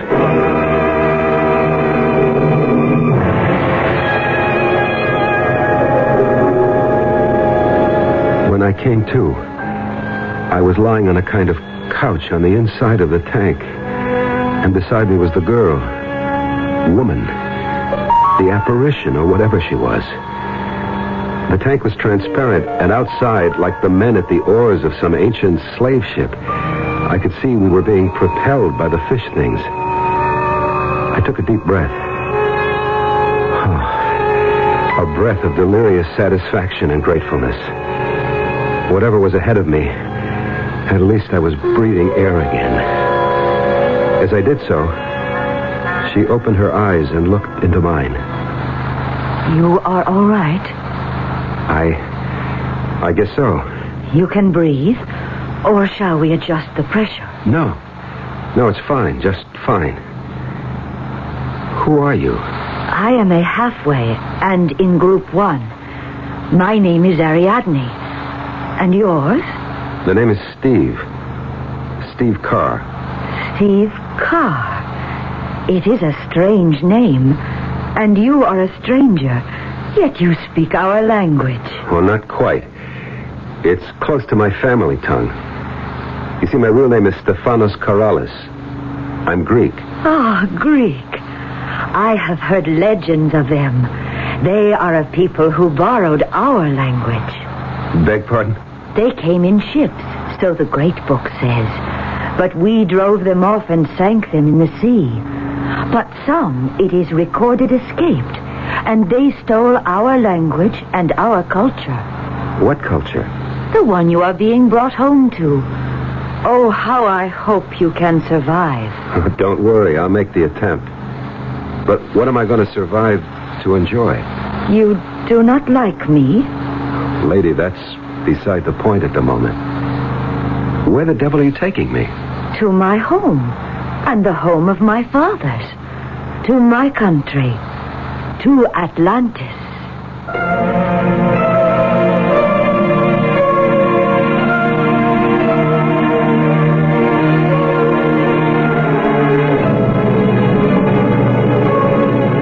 One of the world's prime mysteries.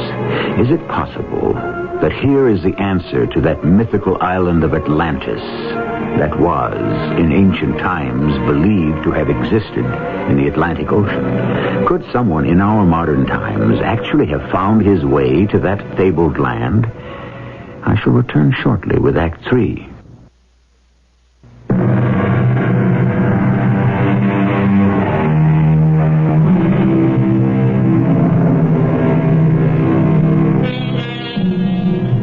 The lost island of Atlantis was first mentioned by Plato, the Greek philosopher.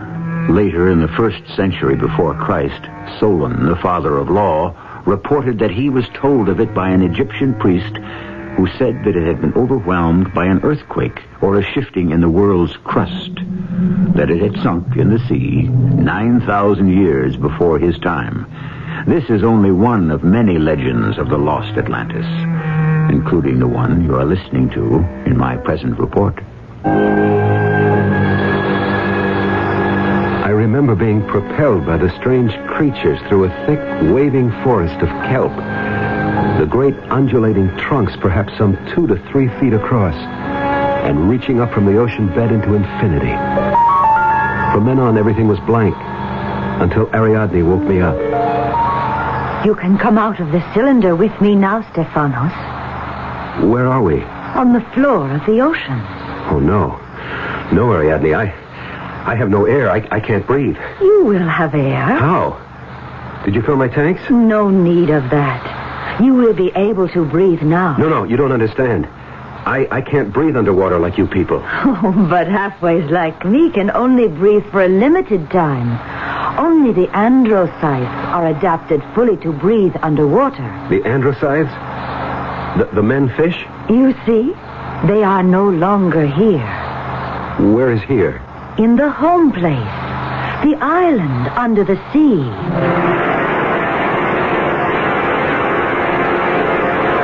I looked through the transparent sides of the cylinder, and I couldn't believe it. A whole city covered the top of this giant floating island on the floor of the ocean. People were walking freely, chatting. The women dressed in flowing garments. The men in kilted skirts, their feet in sandals. I was back in the midst of a civilization older than Christianity and the Romans. Heaven only knows how many thousands of feet below the surface of the Atlantic. Ariadne now took me by the hand, and together we slipped out of the door that served as entrance or egress from the cylinder. Don't look so terrified, Stephanos. There's plenty of oxygen. Try. Hey. Well, all right. That's beautiful, but where does it come from? I will let Minocles give what answers he deems proper to your questions. Who is Minocles? He is the ruler, the autocrat, the only one of which there is but one. Come, we must make haste. It is not good to keep him waiting.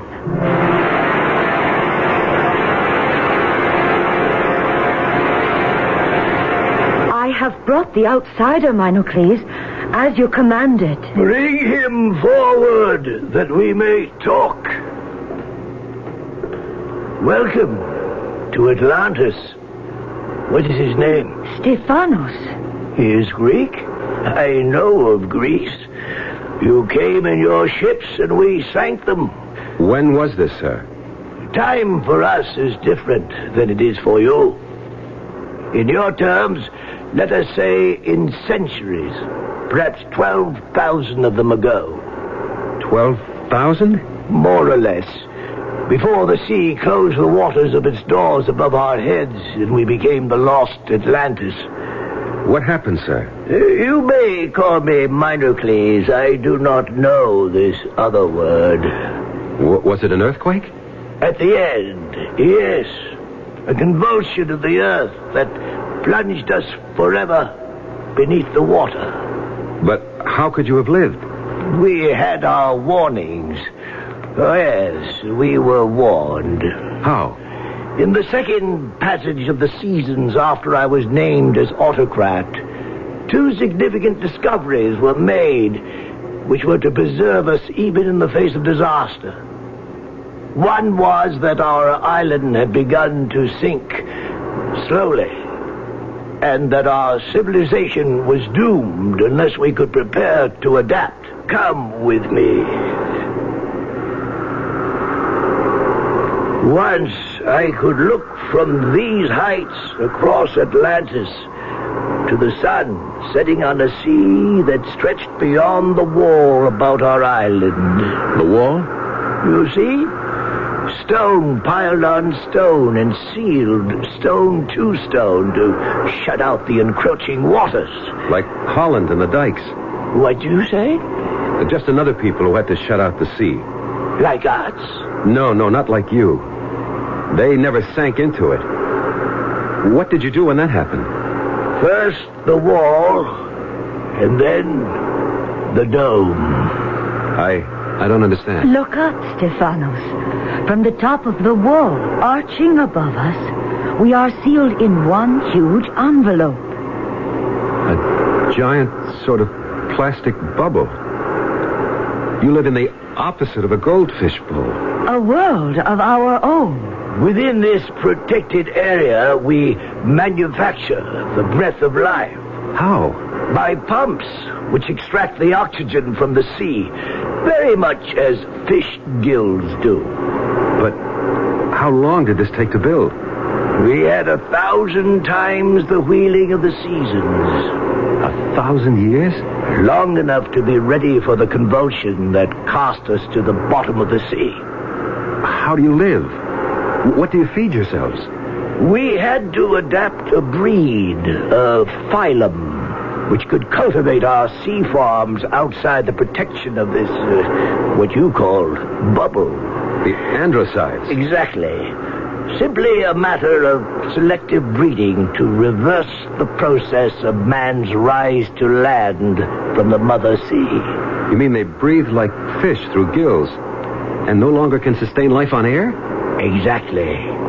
But why would they work for you? Couldn't they abandon you and make their own state?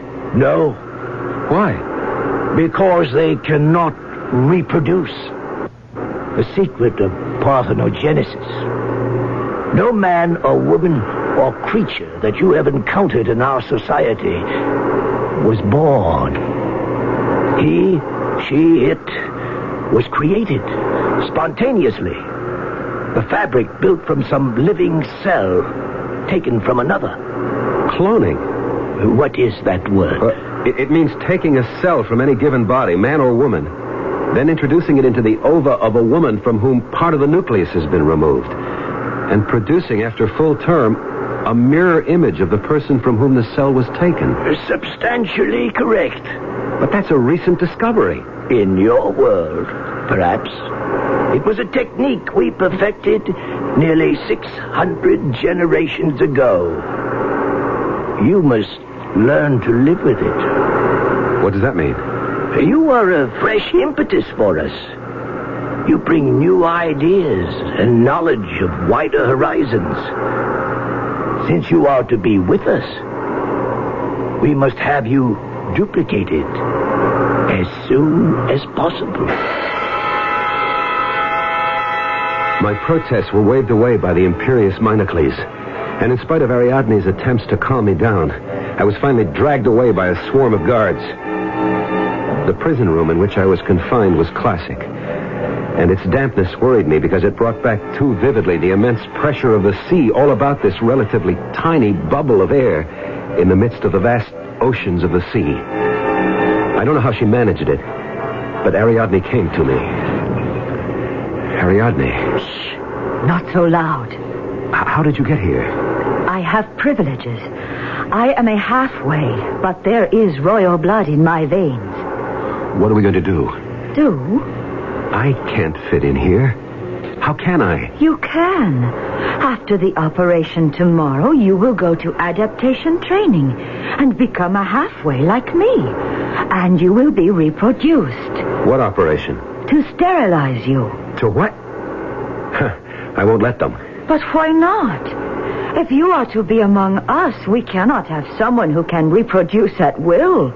It would tear apart the whole fabric of our lives. I don't want to do that.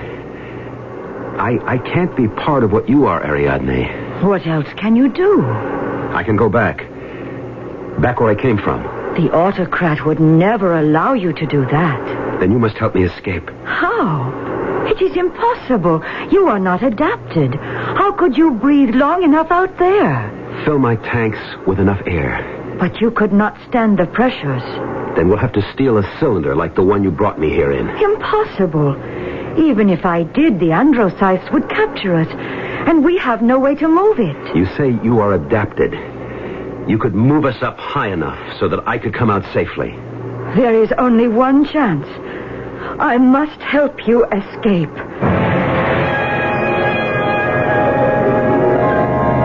The details of the escape don't matter. Somehow we got away and started up towards the surface. And we're lucky enough, or Ariadne was smart enough, that we didn't encounter any of the fishmen. Unerringly, she led me back to the spot I had left. How long ago? And there was my weighted rope, its knots climbing towards the surface and my world. I had my arm about her waist, but suddenly she squirmed free, and she spoke to me, while I was helpless to answer. Goodbye, Stephanos. I wish I had been born as you were. But we are from different worlds, and there is no bridge between them. Only let me say one thing. I have something to take away with me which makes me different. Makes me an individual in a world where such a thing does not exist. I am glad I knew that, even if only briefly. Goodbye, Stephanos. She darted away from me so fast I couldn't follow. Her loose robes billowing like a flower. I couldn't have followed her anyway, because suddenly the androcytes were all about seizing her and dragging her down.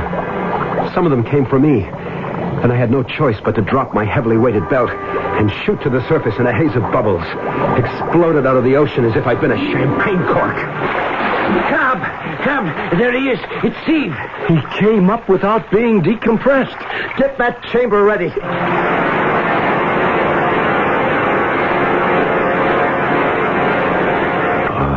Okay. Oh. Okay, Steve.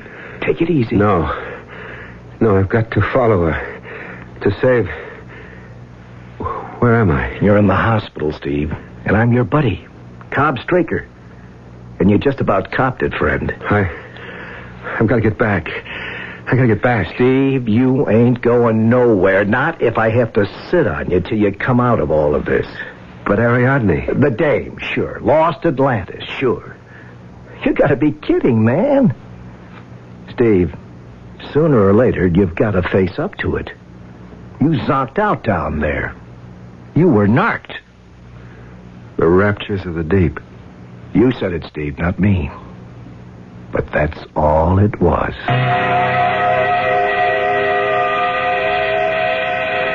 It's what I've had to settle for. Leave it at that or end in a funny farm. But the memory of it, and of a girl named Ariadne, her hair and her loose garments stirred by the water as if they were the petals of a sea flower, will haunt me all my life. We never did find J. Calvin Hunter's treasure, but I found my own. I only wish I could have kept it.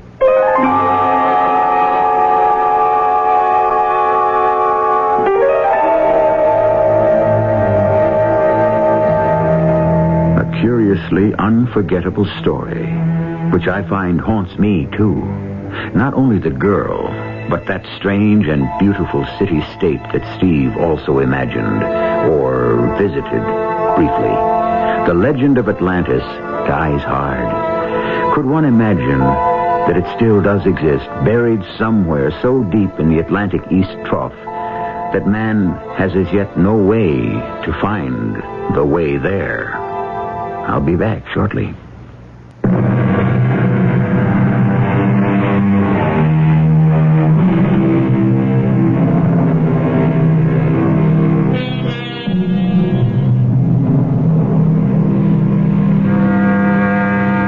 Recently, I read that Steve and Cobb had traced the drifting of a long-sunk Spanish galleon, and that all along the path had come up with gold and artifacts worth a king's ransom. I'm glad Steve struck it rich. I hope he enjoys his hard-bought wealth. I wonder if he would exchange it for that other treasure he found, or thought he found. Our cast included Michael Tolan, Catherine Byers, Ray Owens, and Sam Gray. The entire production was under the direction of Hyman Brown. And now, a preview of our next tale. Who's Marla? You wouldn't understand. You could explain it. You wouldn't believe it. Look, your name is Howard Spurlow. I know my name. You are about to be tried for murder. I know that, too. I'm the attorney appointed to defend you. We've been through all this. Why don't you let me alone? You have to have a defense. Why? Why did you kill him? It doesn't matter. It does matter. Premeditated murder, first degree, puts you in jail for life. I don't care. You don't care now. Wait. This state of shock you're in will wear off. You'll care. I wish you'd let me alone. On the other hand, second degree or manslaughter or lesser charges, you could get a maximum of 10 years. Maybe as low as 3 or 4. Tell me, why did you kill him? Why don't you let me alone? This is E.G. Marshall inviting you to return to our Mystery Theater for another adventure in the macabre. Until next time, pleasant dreams.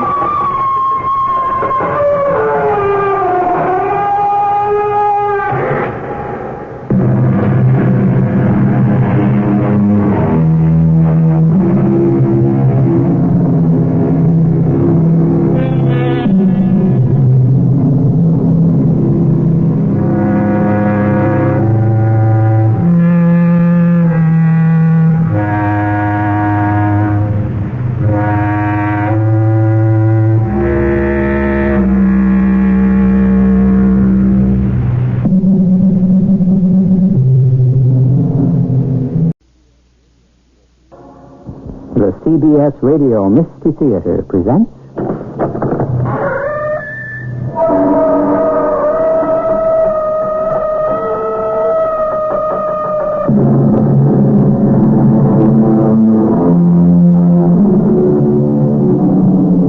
Come in.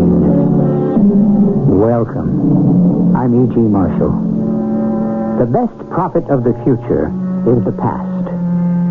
The past is the root. The present is the stem. The future is the leaf and the blossom, which may be another way of saying, as ye sow, so shall you reap. Of course, the problem is, so many seeds look so much alike. Maria, why? What did you just say? I said why? Why would you want to kill me? Kill you? I know you want to kill me. What are you saying? You pretend you don't know. Please, Frank. But you won't kill me. I'll kill you first.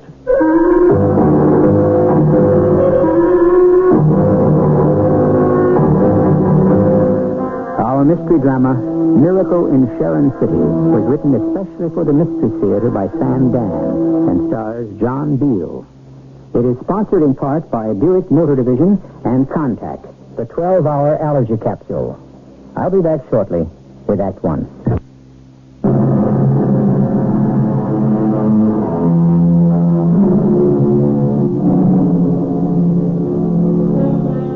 Beware, says the book, of false prophets, which come to you in sheep's clothing, but inwardly they are ravening wolves. Yes, and we should also be aware of the converse, the prophet, who comes to us in wolf's clothing, but inwardly is only a bleating sheep. Friends, let us begin this happy occasion by asking the Reverend Hurlbut for the blessing. Please rise. Dear Lord, we ask thy divine grace for all those who are gathered here. we offer our profound thanks for the blessings thou hast bestowed upon us. Surely we have gained favor in thy sight, and we shall strive to become a great city in thine hallowed kingdom. Amen. Amen. Thank you, Reverend. Friends, what an occasion. Has there ever been one like it in our entire history? And who do we have to thank for it? One man. We shall become a great city, a mighty city, and all because of the vision of Frank Spencer. Frank, I know you hate to make speeches, but you have to stand up here and take your bow. Thank you, Will, my friend. I know what this means to all of us, and I'm happy that I was able to play a part in making it happen. A part? Oh, Frank, you did it all. Well, that was my job. That's why you elected me mayor. Friends, let me just say this. Driving back from Chicago this morning, I said to myself, we're going to become a new town. But I hope not too new. I hope we'll still be a place where everybody knows each other and likes each other. I guess you know what I mean. And now, since I have to open up the store at 7 o'clock tomorrow morning, I'm going to go home and get to bed.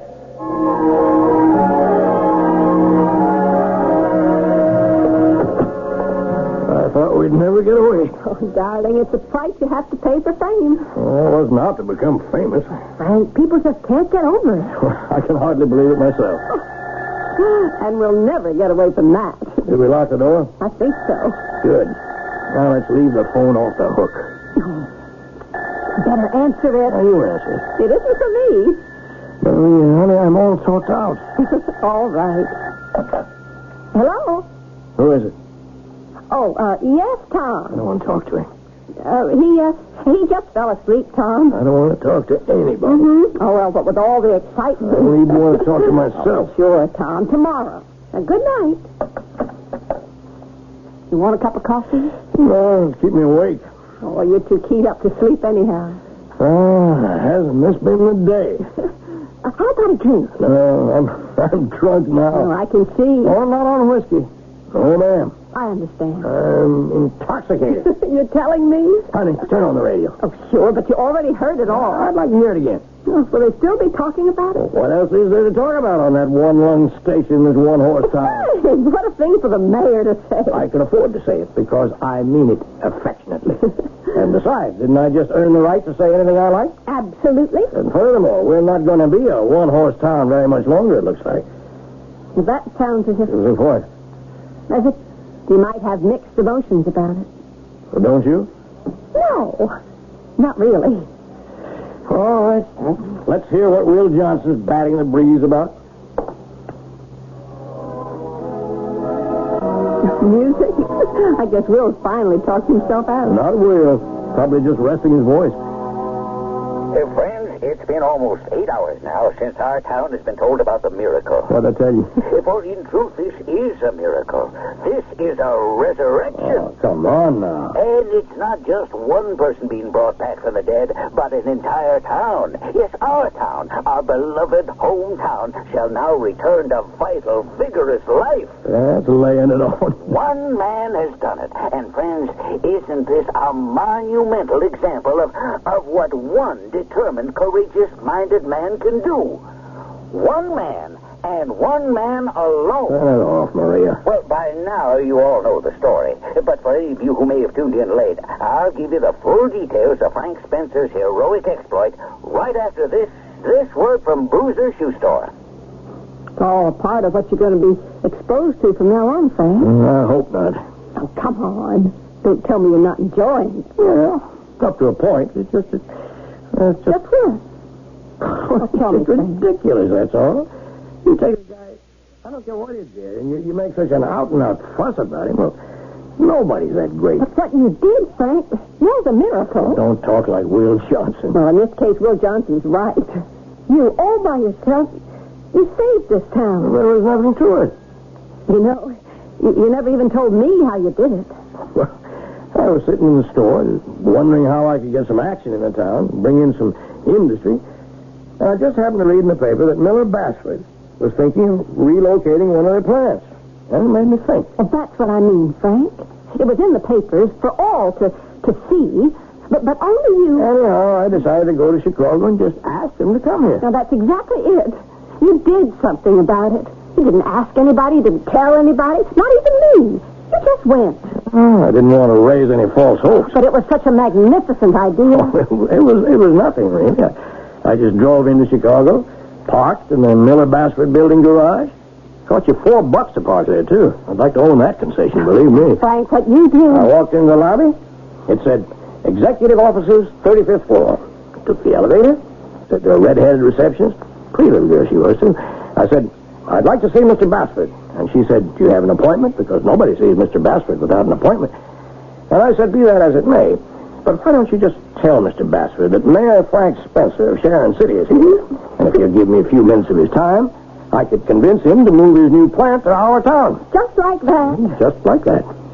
And do you know, Mr. Basford said, send him in. And in I went. Mr. Basford? Mr. Harlow K. Basford himself? He advises the President of the United States.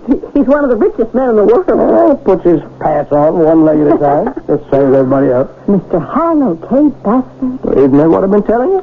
And you spoke to him? Well, why not? We both talk English, don't we? And he said to me, Mr. Mayor, here I am. Convince me. And I did. Just like that? Just like that. But what did you say? Oh, I just gave him the facts. We were near good roads. We had an abandoned factory building that they could take over. We had all kinds of skilled labor. Things that mean something. And? He said he'd investigate. He did. And today, he made the announcement. Oh, the announcement. Thanks to the brilliant missionary effort of Mayor Frank Spencer, we have become aware of the desirability of Sharon City as the site for our new reduction plant. We plan to begin operation there. All right. Oh, but it's history, Frank. History. What's that? Hey, look out the window. For crying out loud. A parade, a torchlight parade. Well, what does everybody want? Well, you'll have to show yourself. Oh, I don't want to. Come on, now stay out there all night. Okay. All right. Listen, everybody. Listen. I want to tell you, this has been the greatest day of my life. And I know how happy all of you are. But if you really want to thank me, you give me something I want more than anything else in this whole wide world. And that's a good night's sleep. Come on inside, Maria. Oh, well, now, how was that for a token of esteem? Things will settle down to normal soon, I hope. Oh, Frank, it's just that everyone's so happy. When the textile mill went bankrupt, it looked like the end of the world for this place. And it would have been, if not for you. Okay. And now let's get some sleep. Oh, the town will never forget. Honey, you want to remember that old saying, this too shall pass away. Me for some shut-eye. You go upstairs while I lock up and put out the cat. Just like we do on any ordinary evening. Well, no matter what's happened, you still have to do all the same old ordinary things, don't you?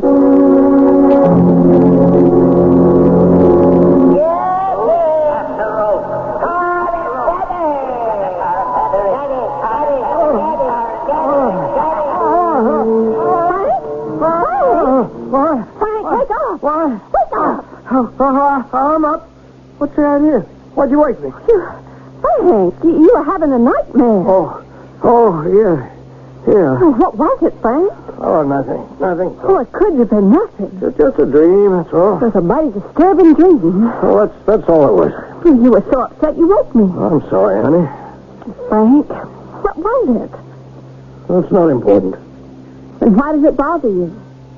Darling, I can tell. Well, it's crazy. Tell me, then you'll feel better. You won't believe it. Well, go ahead. I dreamed about it.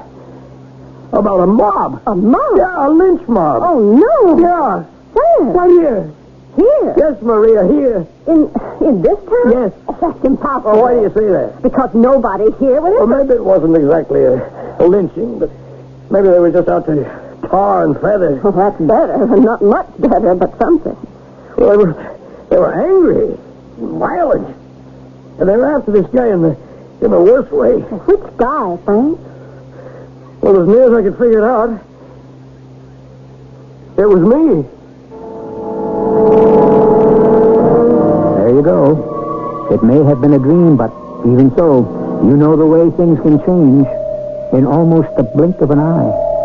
The day is warm, the sky is a bright and brilliant electric blue, and suddenly the dark cloud, the burst of thunder, and the full fury of the storm. We'll get a great deal of that in Act 2, which shall explode here shortly.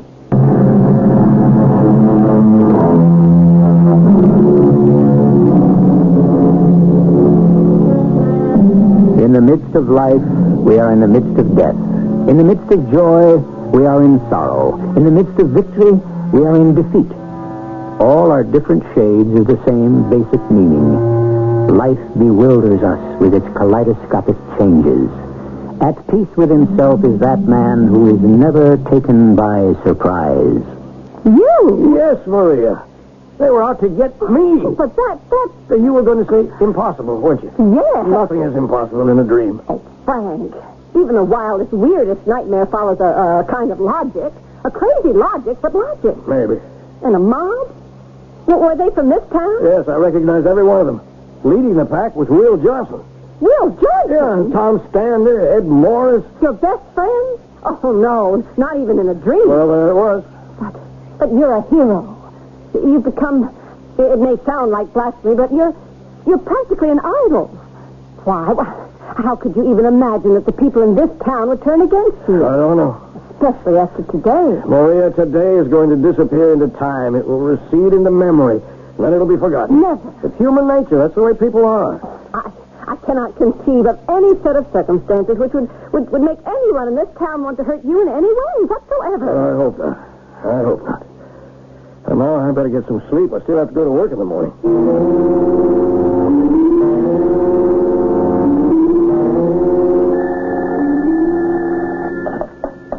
Hello? Spencer? Tom? I was going to get to you. We have a meeting of the town council tomorrow night. Executives from Miller Bassford will be there. All we have to do is cross the T's and dot the I's. Dinner? Let's have Sue Ellen arrange that with Maria, huh? Sure. When am I ever going to catch up with... Hey, Frank. Oh, morning, Will. Hey, you want us to run your same ad in the station this week? Well, I guess so. Well, it ought to be freshened up a bit. You do it for me, will you, Will? I'm just so busy. You want to get used to being busy, Frank. We won't be a sleepy little village anymore. I wonder, is that good? Well, it isn't good. It isn't bad. It's progress. Oh, I guess so. I don't really think you appreciate the implications of this coup you pulled. Oh, I think I do. 800 new jobs. Now, you realize what that'll do to our economy and to our business? Real estate. New families will have to move in. You'll have to expand your operations here, Frank. So will all the other merchants. Oh, I guess so. Listen, I want to interview you on the station today. Can't you make it tomorrow? I got a whole stack of prescriptions I have to get at. Well, you might think of hiring another pharmacist to help you out. I don't know. I like to give all my customers the personal touch. I know what you mean. But you have to move with the times. I'll see you tomorrow night at the council meeting.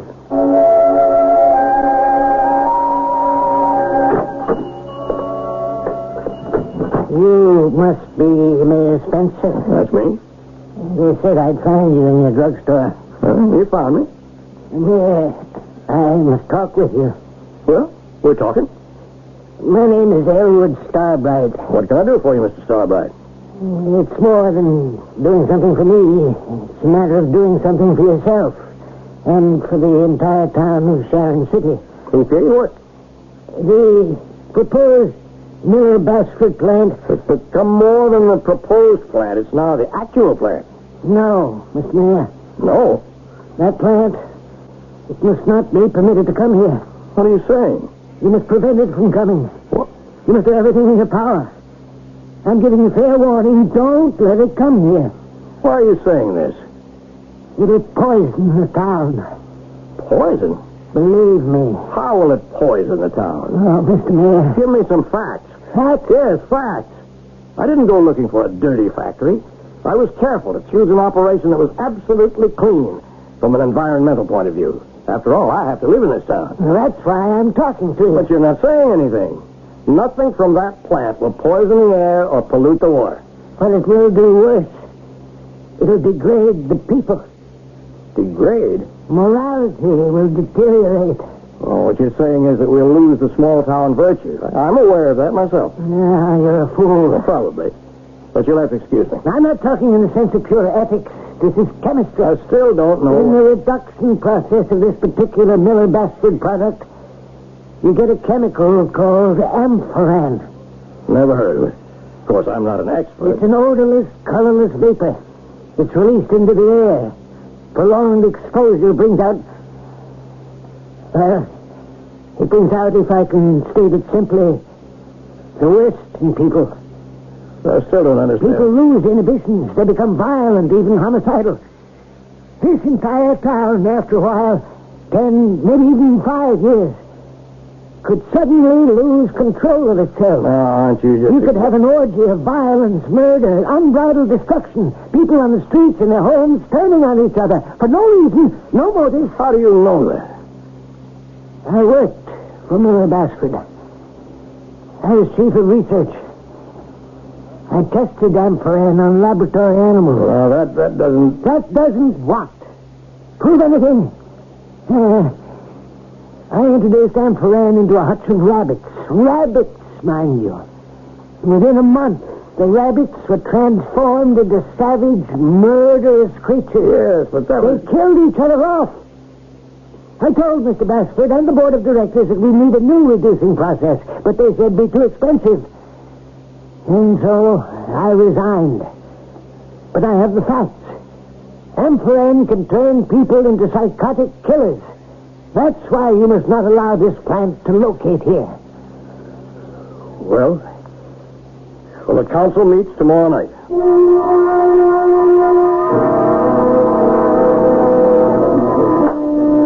Meeting's called to order.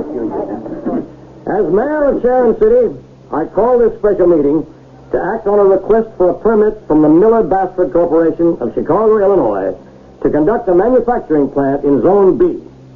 Now, have all members of the council been furnished with a copy of said request? Yes, we have. Anybody who hasn't?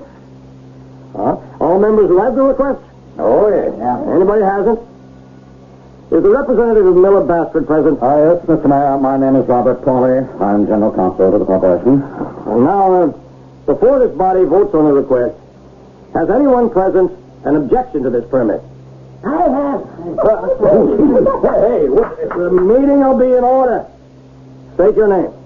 Elmer Starbright. Hold on, Mr. Mayor. This man is not a voting resident of our town. I understand, Mr. Johnson, but under our laws, he's entitled to speak. Mr. Starbright, you have 5 minutes to state your views. And I tell you, this town shall become a charnel house. Sit down. The meeting will be in order. Mr. Chairman, I wish to apologize to the representative of Miller-Basford, Mr. Pauly, for this gratuitous insult. I move we call the question. You mean you don't even want to discuss it? You're a fool. Oh, throw that bum out of here. Mr. Chairman, Mr. Pauly, serious charge has been leveled against my company by a former employee. I wish to clear the air. Mr. Starbright, when you told the board at Miller-Basford of the existence of this amphoran, what did they do? You know what happened. They disregarded my request to remove it from the reduction process. Aren't you disregarding an important step? No, Mr. Pauly. I asked. They refused. Now, but what happened in between? Isn't it a fact that extensive lab tests were performed which showed that amphoran is harmless to humans? Those tests were bought and paid for by Miller-Basford. Mr. Starbright, isn't it true that you had a serious argument with Mr. Basford about money and position? Didn't you demand that you be made a vice president? Yes, I did. And didn't you resign because you were turned down? No. I felt that Mr. Basford did not give research the respect or the importance it deserves. I felt it was because it didn't cost him enough. That's why I demanded more money. The fact is, you didn't get it, and you quit. I quit because of amphoran. Mr. Mayor, I move we call the question. No, listen to me. Oh, get that nut out of here. Hold it. Whatever you want to think of me, don't anyone call me a nut. I have honorary degrees from universities in 6 countries. I have patents on more than 300 chemical processes. I have written for all the leading journals. I'm a member of all the important professional societies. Mr. Mayor, he's out of order. I'm the only person in this room who knows anything about order. I move we call the question. Let's vote. Come on. The meeting will be in order. Mr. Mayor, can we vote on the permit? That's the issue. Yes, I understand that. Well, then what's the problem? Our problem, Will, is the matter of the record. Record? What record? The record will show that an objection to the permit was raised by a... Raised by a nut? It was raised by a man who happens to be, whatever you want to think of him, he happens to be an important and distinguished chemist. Oh, come on, Frank. What if there should be something to what he says? Well, Frank, are you crazy? Will, and the rest of you, can we afford to take a chance? Even if it's 1 in a million. Frank, we'll get you off the hook. Just call the question. We'll vote. Oh, well, I won't do that. In that case, why, we can just vote you down. Yes, you can, but not now. Town charter rules call for a 30-day delay before you can override the mayor on granting a permit. Well, then we'll vote to suspend the rule. You can't do that without a town-wide referendum. We'll go out right now and knock on every registered voter's door and have it within 2 hours. You could. But you can't conduct a referendum unless you publish a notice to that effect 45 days in advance. Frank, what do you want? Will, and everybody, all I want is to get some independent laboratory to test this amphoran thing. And just give us an opinion. How long can that take? A couple of days? Is that too much to ask? No, Frank. Mr. Pauly here has come down representing Miller Bassford.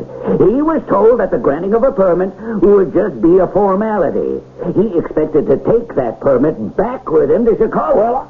Will, I'm the mayor, and I have the responsibility. Do you want to risk antagonizing Miller Bassford to the point where they'll wash their hands of us and locate elsewhere? Is that a consideration, Mr. Pauly? Mr. Mayor, I understand and appreciate your position, but we have our production schedules. Therefore, if this matter is not settled shortly, we may be forced to reassess our thinking. We may be forced to reassess our thinking. Notice how these things are said. The language of subtle pressure. The exquisite nuance of the implied threat. If the matter is not settled shortly. A marvelously relative word, shortly. A gentleman farmer named George Washington in 1763 said, I have this morning sent a letter to my London agent. I expect to hear from him shortly. The letter would need 3 months to cross the ocean. And it would be another 3 months before the answer could arrive.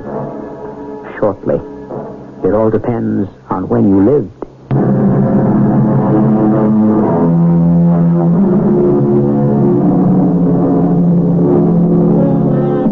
Laugh, and the world laughs with you. Weep, and you weep alone. And what is the moral?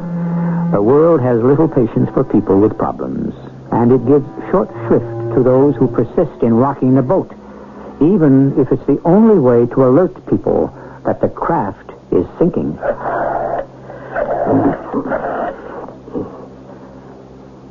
Miss Jorgensen? Frank Spencer at the drugstore. I just wanted to let you know your prescription's ready. Oh. Are you sure? Well, if you want to cancel it. Miss Jorgensen? Miss Jorgensen? Yeah. Frank? Oh, hi there, honey. Busy? No, I wouldn't say I was busy. I thought you had a whole backlog of prescriptions. They kind of disappeared on me. I've been getting a lot of calls. I would imagine. People ask me, what's wrong with Frank? Do you think anything's wrong with me, Maria? Frank, I'm your wife. That really doesn't answer the question. What do you want? I just want you to know that I'm doing what I see as my duty to this town and the people in it. We should get that lab report in a day or two. I've been listening to Will Johnson deliver the news every hour on the hour. What's he saying? Oh, it's just about noon. Turn on the radio and listen for yourself. Never mind. I can just imagine. I don't think you can. Listen. And here he is. 12 o'clock and all the local news.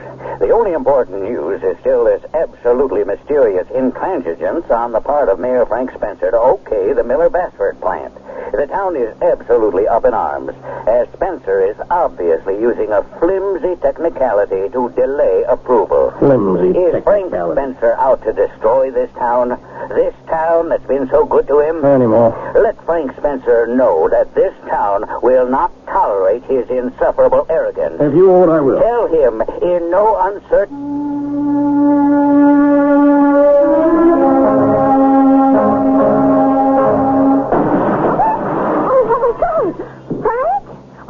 I'm up. I heard it. What was it? I guess somebody threw a brick through the window. What? It sounded like the living room window downstairs. Frank, what are you going to do? What do you want me to do? Oh, sign the permit. I'm not letting anybody scare me, Maria.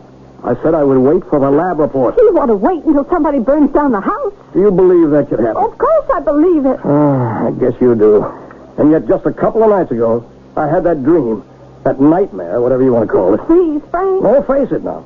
Remember what you said? I do. You said you couldn't conceive of any set of circumstances which would make anyone in this town hurt me in any way. Frank, now I'm really frightened. So am I. Well, then why don't you sign the permit? I think it's become more than just a permit. Much more.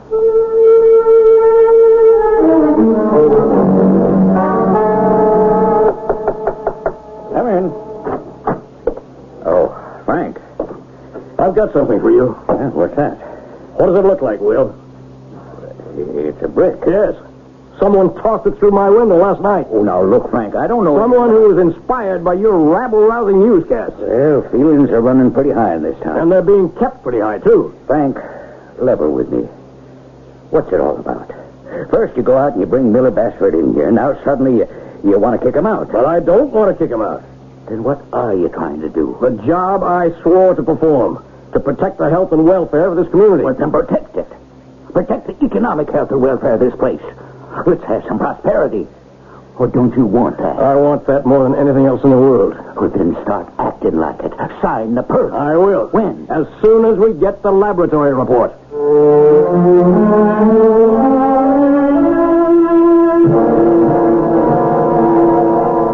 Frank, Maria asked me to come by. Hello, Reverend. You didn't come to see me, so I came to see you. Well, I'm glad you're here. About the Miller-Bassford permit. Well, don't tell me you want me to sign it, too.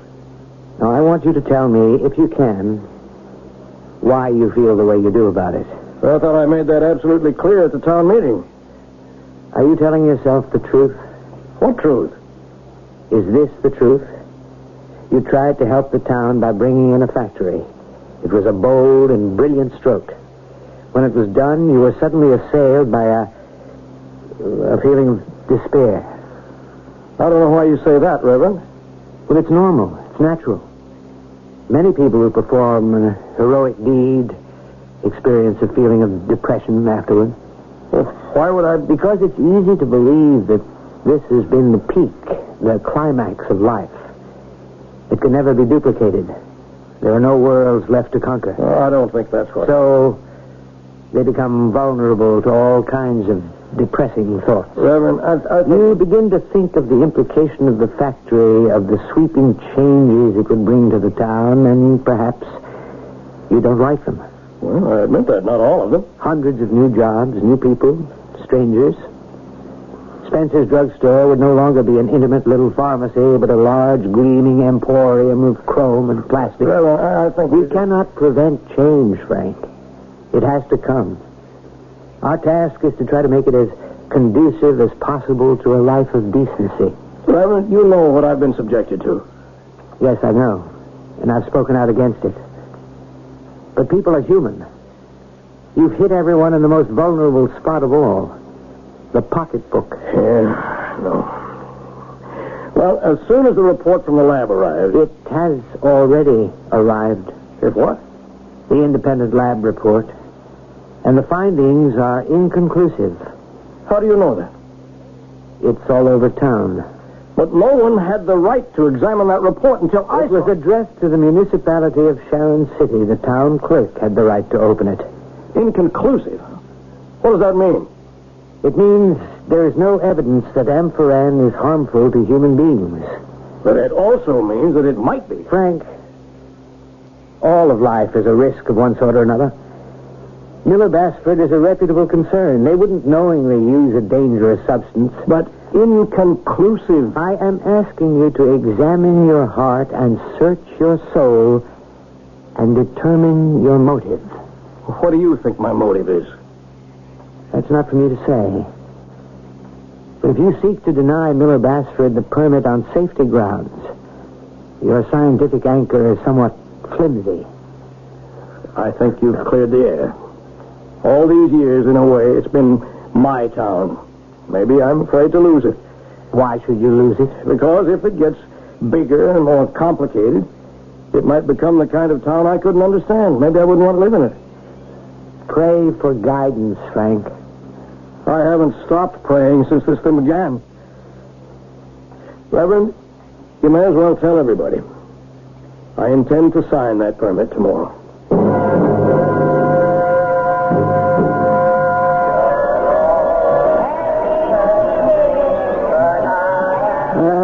Happy New Year, everybody. Happy New Year. What's wrong? No. Frank, wake up. What? Oh. You're having a nightmare again. What was it? We were at a New Year's Eve party, I think. Oh, that should be a happy occasion. Why did you sound so terrified? Oh, it was kind of a weird party. Weird? Yeah, you had white hair. Oh, I don't know. It was just crazy. Scary. Darling, just forget about it. I was with all our friends. Why was it all so frightening? No, you have to get your rest. Big day tomorrow. Mr. What's his name? Paulie is coming down from Chicago for the permit signing ceremony. Yeah. Oh, Frank, everything's all right again, isn't it? Sure. Darling, what's the matter? Tell me. Nothing. Frank. I discovered it's dangerous to tell people what you really think, even your wife. Oh, Frank, I admit, well, what could I think? Only that you'd gone crazy. It's all right. No, Frank, it's not all right. But it's the way things are. Are you unhappy about signing a permit? Yes. Why? Well, I'm not exactly convinced, not entirely convinced, that this Amphoran thing is safe. Frank, Elwood Starbright, he's obviously a nut. We're betting our lives on that premise, aren't we? Don't put it that way. Well, suppose he isn't a nut. The man has excellent credentials. Well, he also has a grievance against the company, which could influence his judgment. 10 years, he said. Or even 5. Yes, 5. 5 years from now, we could all turn into raving, bloodthirsty killers. Frank! It couldn't happen? It's far-fetched. Far-fetched? But that word is obsolete. It belongs to an earlier day, a more simple, rational time. The way things are now, so mixed up, out of control, drugs, poisons, chemicals, just seem to run riot. Anything can happen. Darling, try and get some sleep. No. What? I don't want to go to sleep. I'm afraid. What? That dream. A dream? Maybe it isn't a dream. Maybe it's a vision. Do you know what you're saying? I know what I'm saying. Maybe I'm seeing something. Frank, listen. So what? I've listened to you. I've listened to all of you. But nobody listens to me. Well, I'm trying to listen, Frank. Forget it. Go to sleep. No, I don't want to sleep. I never want to sleep. I don't want to see what I know that I'm going to see.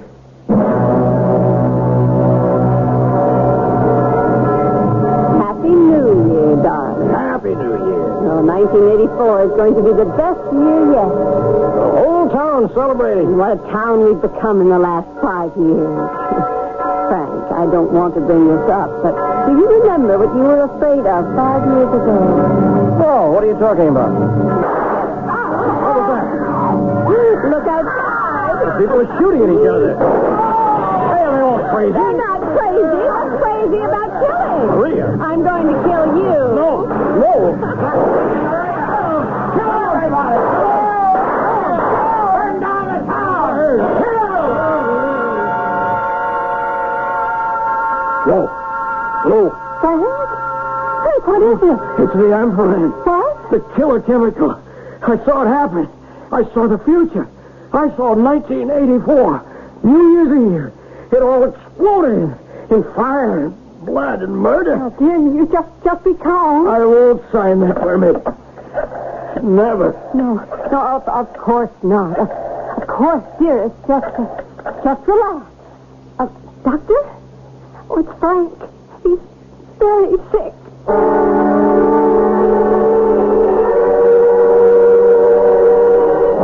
Darling, the doctor says that if you keep calm, you can be out of here in a week.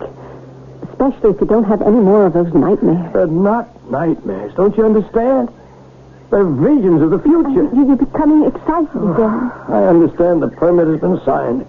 I heard about it on the radio. And the mayor's crazy.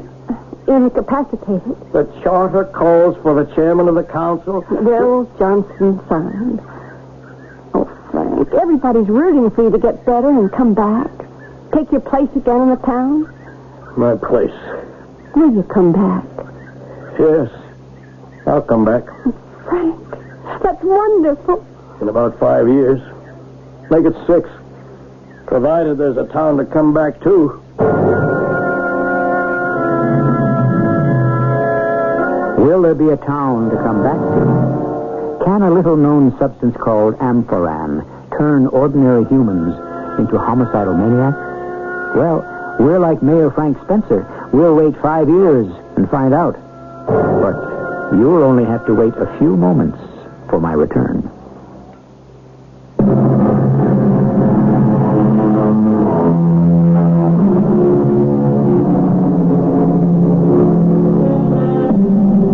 Prophecy, a risky, tricky, even dangerous business.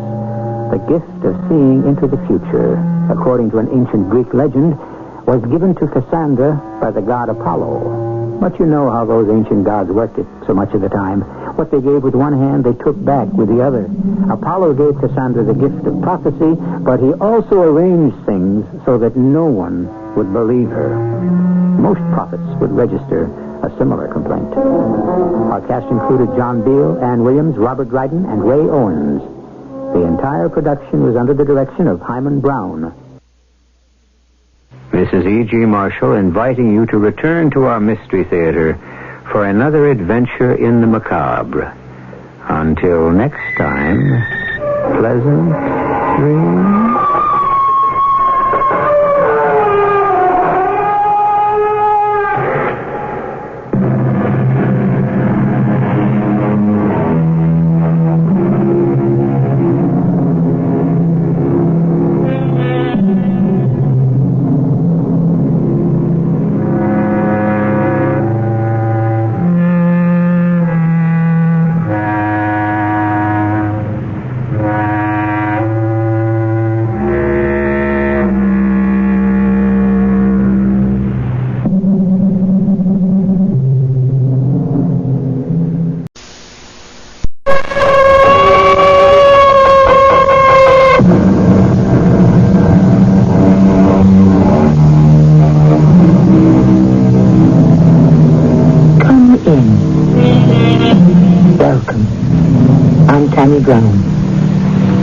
I preside over an exploration into the dark side of human nature, where we encounter such bizarre extremes as flights into the beyond, as well as the strange behavior of persons driven by hatred, avarice, or ambition. The tale we are about to hear is about deception and its consequences. Our setting is New York City on a cold night. Tom Tully, who drives an 18-wheel truck and rig for Mercury Express, has slept all day. He is dressing as the telephone rings. Hello? You would like to earn $5,000. Who is this? What's the gag? You are Tom Tully. Yeah? You will be driving a big rig from Chicago to New York. Well, yeah, but who is this? If you would like to earn $5,000, do not resist arrest. Resist arrest? Hey, now, who's going to arrest me, huh? Are you the guy that hijacked that? Hey, what was that all about? Don't resist arrest?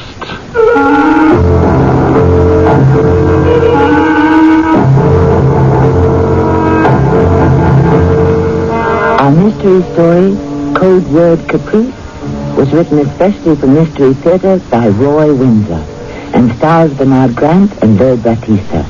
I'll be back shortly with Act One.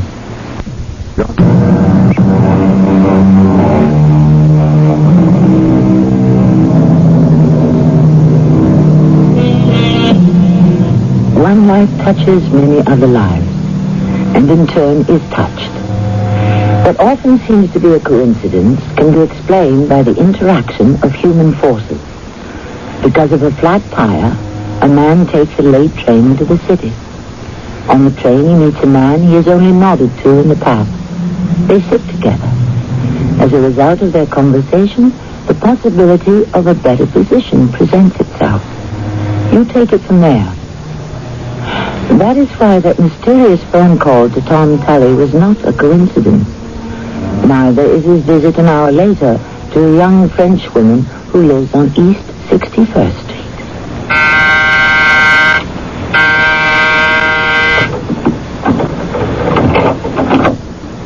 Hi, doll. Oh, darling, you? Are you not driving to Chicago? I didn't expect you. And I didn't expect to be here. Oh, well, come. Sit and explain, Tom. Well, this is a beautiful place you got, Yvette. They must pay you a bundle at the office. Oh, well, Mr. Clark is generous, and I do have expensive taste. Well, maybe after my next trip from Chicago, I'll be able to afford you. So? Yeah, an hour ago, some guy with a foreign accent told me I could earn $5,000 if I did not resist arrest.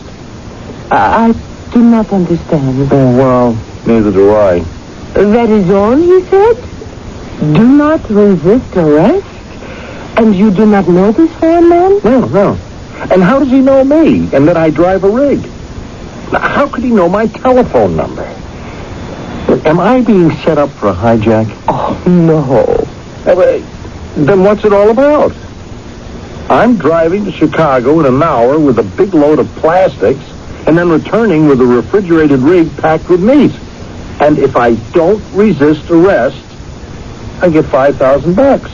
Who from? How? Oh, it worries you. Yeah. Should I tell Mr. Clark or Mr. Harper? No. I will do that in the morning. Yeah. Oh, well, I wish you would, because we've already lost one truck and its cargo, and it's a loss of $250,000. It is a mystery, that truck that vanished. Tom. What will you do? Well, drive the rig and see what happens. The $5,000 would be very nice, Tom. Oh, sure. It's mine, just not to resist arrest. It's crazy. You will tell Mr. Clark. Oh, of course. Good. Well, I'm on my way. I'll report the offer to Foley at the garage. He can alert the police. Do you think that is wise? If you do not do what the foreign man advises, you might be hurt, Tom. But Mr. Clark and the police have got to be told about the crazy offer. If I do receive the money, we'll celebrate when I return. 2 nights from now. Wish me luck. What the devil is going on, Alan? I wish I knew, Jack. 2 trucks. Now, how in the name of sanity can 2 18-wheelers disappear without a trace? Now, who hijacks them? Where do they take the trucks? How does it happen? Tom Tully will tell us. And where is he? He's been released by the police. He should be here any minute. Without a scratch on him, according to the police. Now, how do you explain that? The driver of the first truck that was hijacked? Mike Shepard. Yeah, that's right, Shepard. No, he's still in the hospital. And Tully hasn't got a scratch. If he's double-crossed us... No, not Tom. Don't be hasty. Let's hear his story first. We have lost almost $500,000. Well, the insurance... We'll lose our insurance. Then what do we do? Well, that's Tom. Come in, Tully. Yes, sir. Now, listen, Tully. If you have double-crossed me, I'll see to it you spend the rest of your life in prison. Now, where did it take place, Tom? Now look, I don't like to be accused of a double cross. I don't care what you like. You set this up. No, sir, I did not. Then how come no one's touched you? That means you didn't resist. You know what happened to Shepard. Well, didn't this LeClaire tell you? Didn't Foley call from the garage? Tell us what, Tom? Well, I saw Miss LeClaire the night I drove the rig to Chicago, and, well, I told her some guy phoned me at home and said if I didn't resist arrest, he'd pay me $5,000. What? Yes, sir. Some guy with a foreign accent. He said I'd be arrested and that if I didn't resist... You'd receive $5,000. Yes, sir, that's it, Mr. Judas Priest, is this right? Yes, sir. Now, I told Miss LeClaire to tell you, and I told Foley at the garage and asked him to inform the police. You better sit down, Tom. No. Neither Mr. Clark or I heard about the phone call. You better tell us what happened. I left Chicago with the fridge rig packed with meat. It happened on the Jersey Turnpike. A police car picked me up and waved me off the road. 2 cops ordered me out of the truck cab. Well, then what? Well, while I was asking why I'd been stopped, one cop grabbed me from behind and the other put a hood over my head. And when they tied me up, they locked me in the back of the patrol car, slammed the door, and then took off in the truck. Why didn't you resist? Well, I struggled. I tried to yell, but it happened so fast that I didn't have a chance to resist. Well, you carry an iron rod in your cab. Sure, but I was flagged down by a police car. Tom, tell me about that phone call. I just don't...